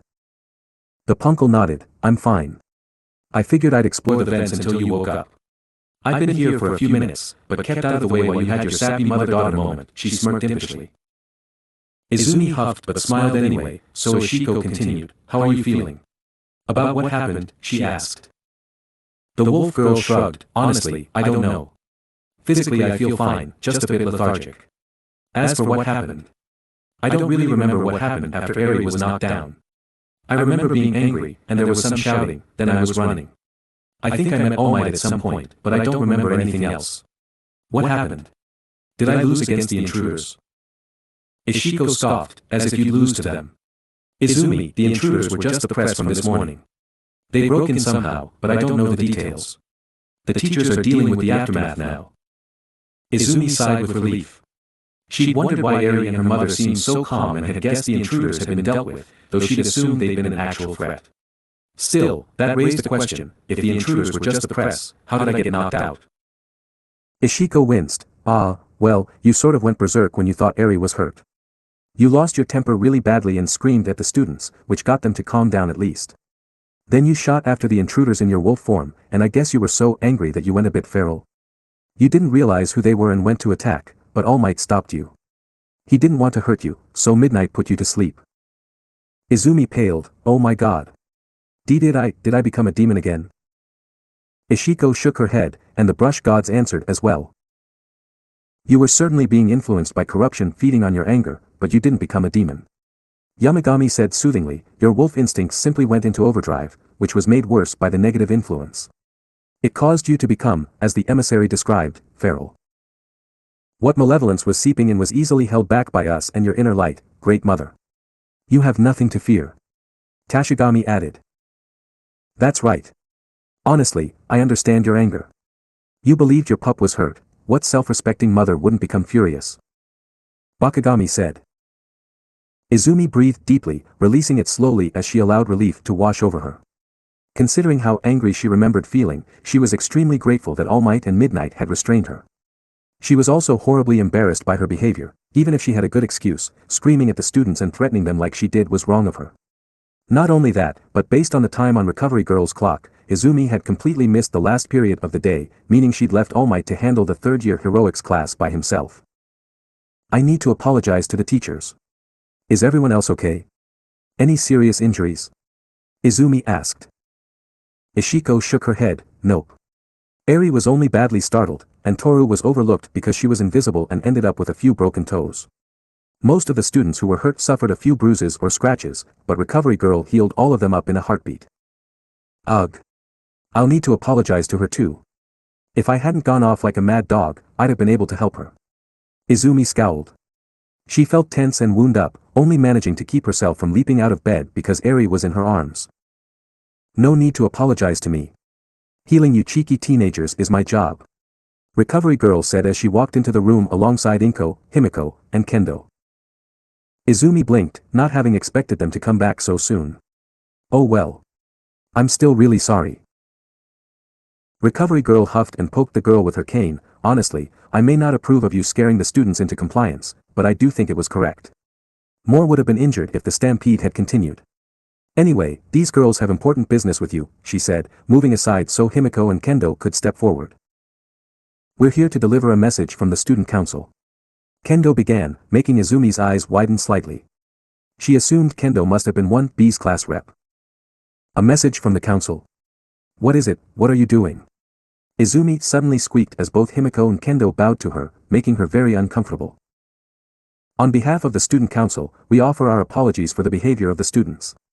As the representatives of the student body, we of the student council take full responsibility for any injuries or distress caused by the students towards yourself or your daughter. Said behavior was highly inappropriate and the council will be taking steps and implementing measures to ensure this doesn't happen again. In the meantime, we humbly apologize. Kendo said, not looking up from her bow. Himiko looked up, but remained bowed. Our vice reps, Momo and Shoto, are outside. They were going to deliver this message too, but Recovery Girl has a visitor limit of 3 per person. Izumi felt conflicted. She didn't like that 2 people who weren't responsible for the trouble were bowing and apologizing to her, but on the other hand, she understood that this was within the purview of the student council. They were responsible for the student body as a whole, something they had accepted when becoming leaders for their class. The whole affair left Izumi feeling uneasy, but she acted as she believed she should as a teacher. I accept your apology. I also offer one of my own. My behavior was inappropriate and I am sorry for scaring everyone. Izumi said, lowering her head since she couldn't bow while sitting on a bed and holding Eri. Kendo blinked in surprise, but Himiko just rolled her eyes with a smirk. The 2 girls straightened up. We accept, though I don't think you need to apologize to us. Kendo said. Izumi shrugged, I felt the same way. Himiko snorted, typical Izumi. Are you and Eri ready to get out of here? She asked. Looking to Recovery Girl for permission, and receiving it via a nod, Izumi released Eri and slowly got out of bed. Her legs were a bit weak still, so she staggered a few steps, but proper feeling quickly returned and she stood firmly. She walked around Recovery Girl's office to get the blood flowing again, then returned to the bed to put her shoes back on. Recovery Girl nodded approvingly, good, the somnambulist has fully worn off. Now off with you, enjoy your afternoons, the old lady said, shooing everyone out. Inko picked up Eri and Izumi kept Ishiko on her shoulder as they left the nurse's office and gathered in the hallway, where Momo and Shoto were waiting. They both bowed and offered their own apologies, and Izumi did the same, essentially repeating what happened moments before to the amusement of Inko and Himiko. Are we going back to the dorms now? I'm sure everyone is eager to see you. Momo asked. No. Izumi shook her head, you guys go on ahead, and please take Eri. I'm going to report to Principal Nizu and see if I can help with the aftermath of the press invasion.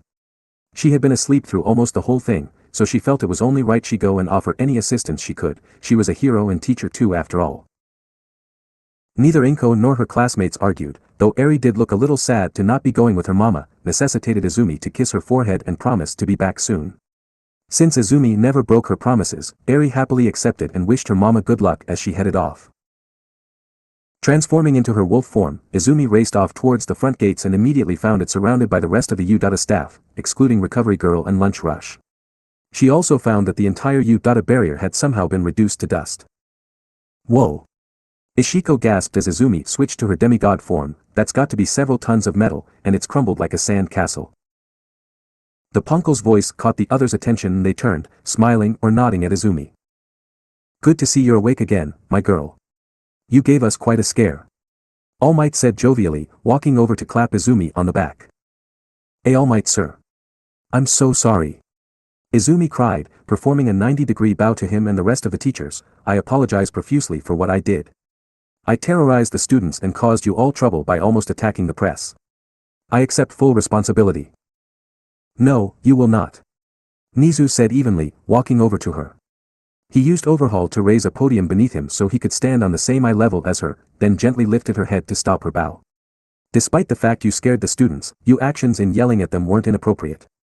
I reviewed the footage myself and it fell well within out staff guidelines. I won't accept you taking responsibility for that, understood?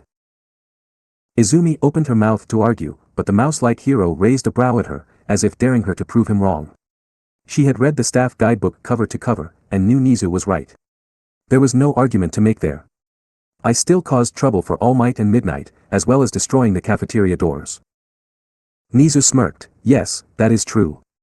Thankfully, the student council recently handed me an interesting proposal that would require those doors being dismantled anyway. However, you didn't need to destroy them, so the cost of the new doors will come out of your pay. As for troubling All Might and Midnight, that is between you and them, so I shall say no more on the matter. The wolf girl nodded gratefully, accepting the principal's words without question. Nizu smiled slightly. Normally he wouldn't have bothered punishing Izumi at all, but he knew her well enough by now that she'd only punish herself worse with her guilt if he did nothing. By giving her a way to make up for her actions, he had ensured she would bounce back to her usual self immediately. As for paying to replace the doors she destroyed, well, Nizu was certainly going to follow through, but he planned to spread the cost across every paycheck Izumi got over the course of the next 3 years. It would probably only come to 100 yen per check, but since Izumi didn't really know how much she was being paid anyway, since she didn't care, Nizu didn't think she'd catch on.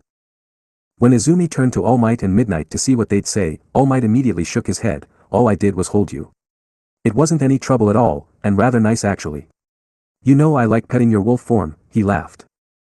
As for me, Midnight began ominously, you didn't cause me much trouble, so I won't punish you too harshly for your little escapade, you naughty girl. Her voice turned sultry. From now on, you have to repair my body suits after I tear them. You're also not allowed to complain if I make innuendos during our whip lessons. Izumi blushed, both at All Might's comment about petting her and Midnight's. Well, everything. I understand. Thank you, I'll do better from now on. The two heroes nodded, and with the matter of Izumi's apology taken care of, they moved back to the matter at hand, namely the huge decayed gate. With Nizu's permission, Izumi sniffed around the gate in both her wolf and demigod forms, searching for any clues or evidence she could gather. She couldn't detect any particular sense from people, as all the press made it impossible to tell whose scent was whose without the person still being present to match it too. She did pick up the smell of rust from the metallic dust that had once been the gate however. I can't pick out any familiar scents. I wasn't in demigod form when I talked to the press this morning, so I don't know any of their scents. Izumi reported. I found that too.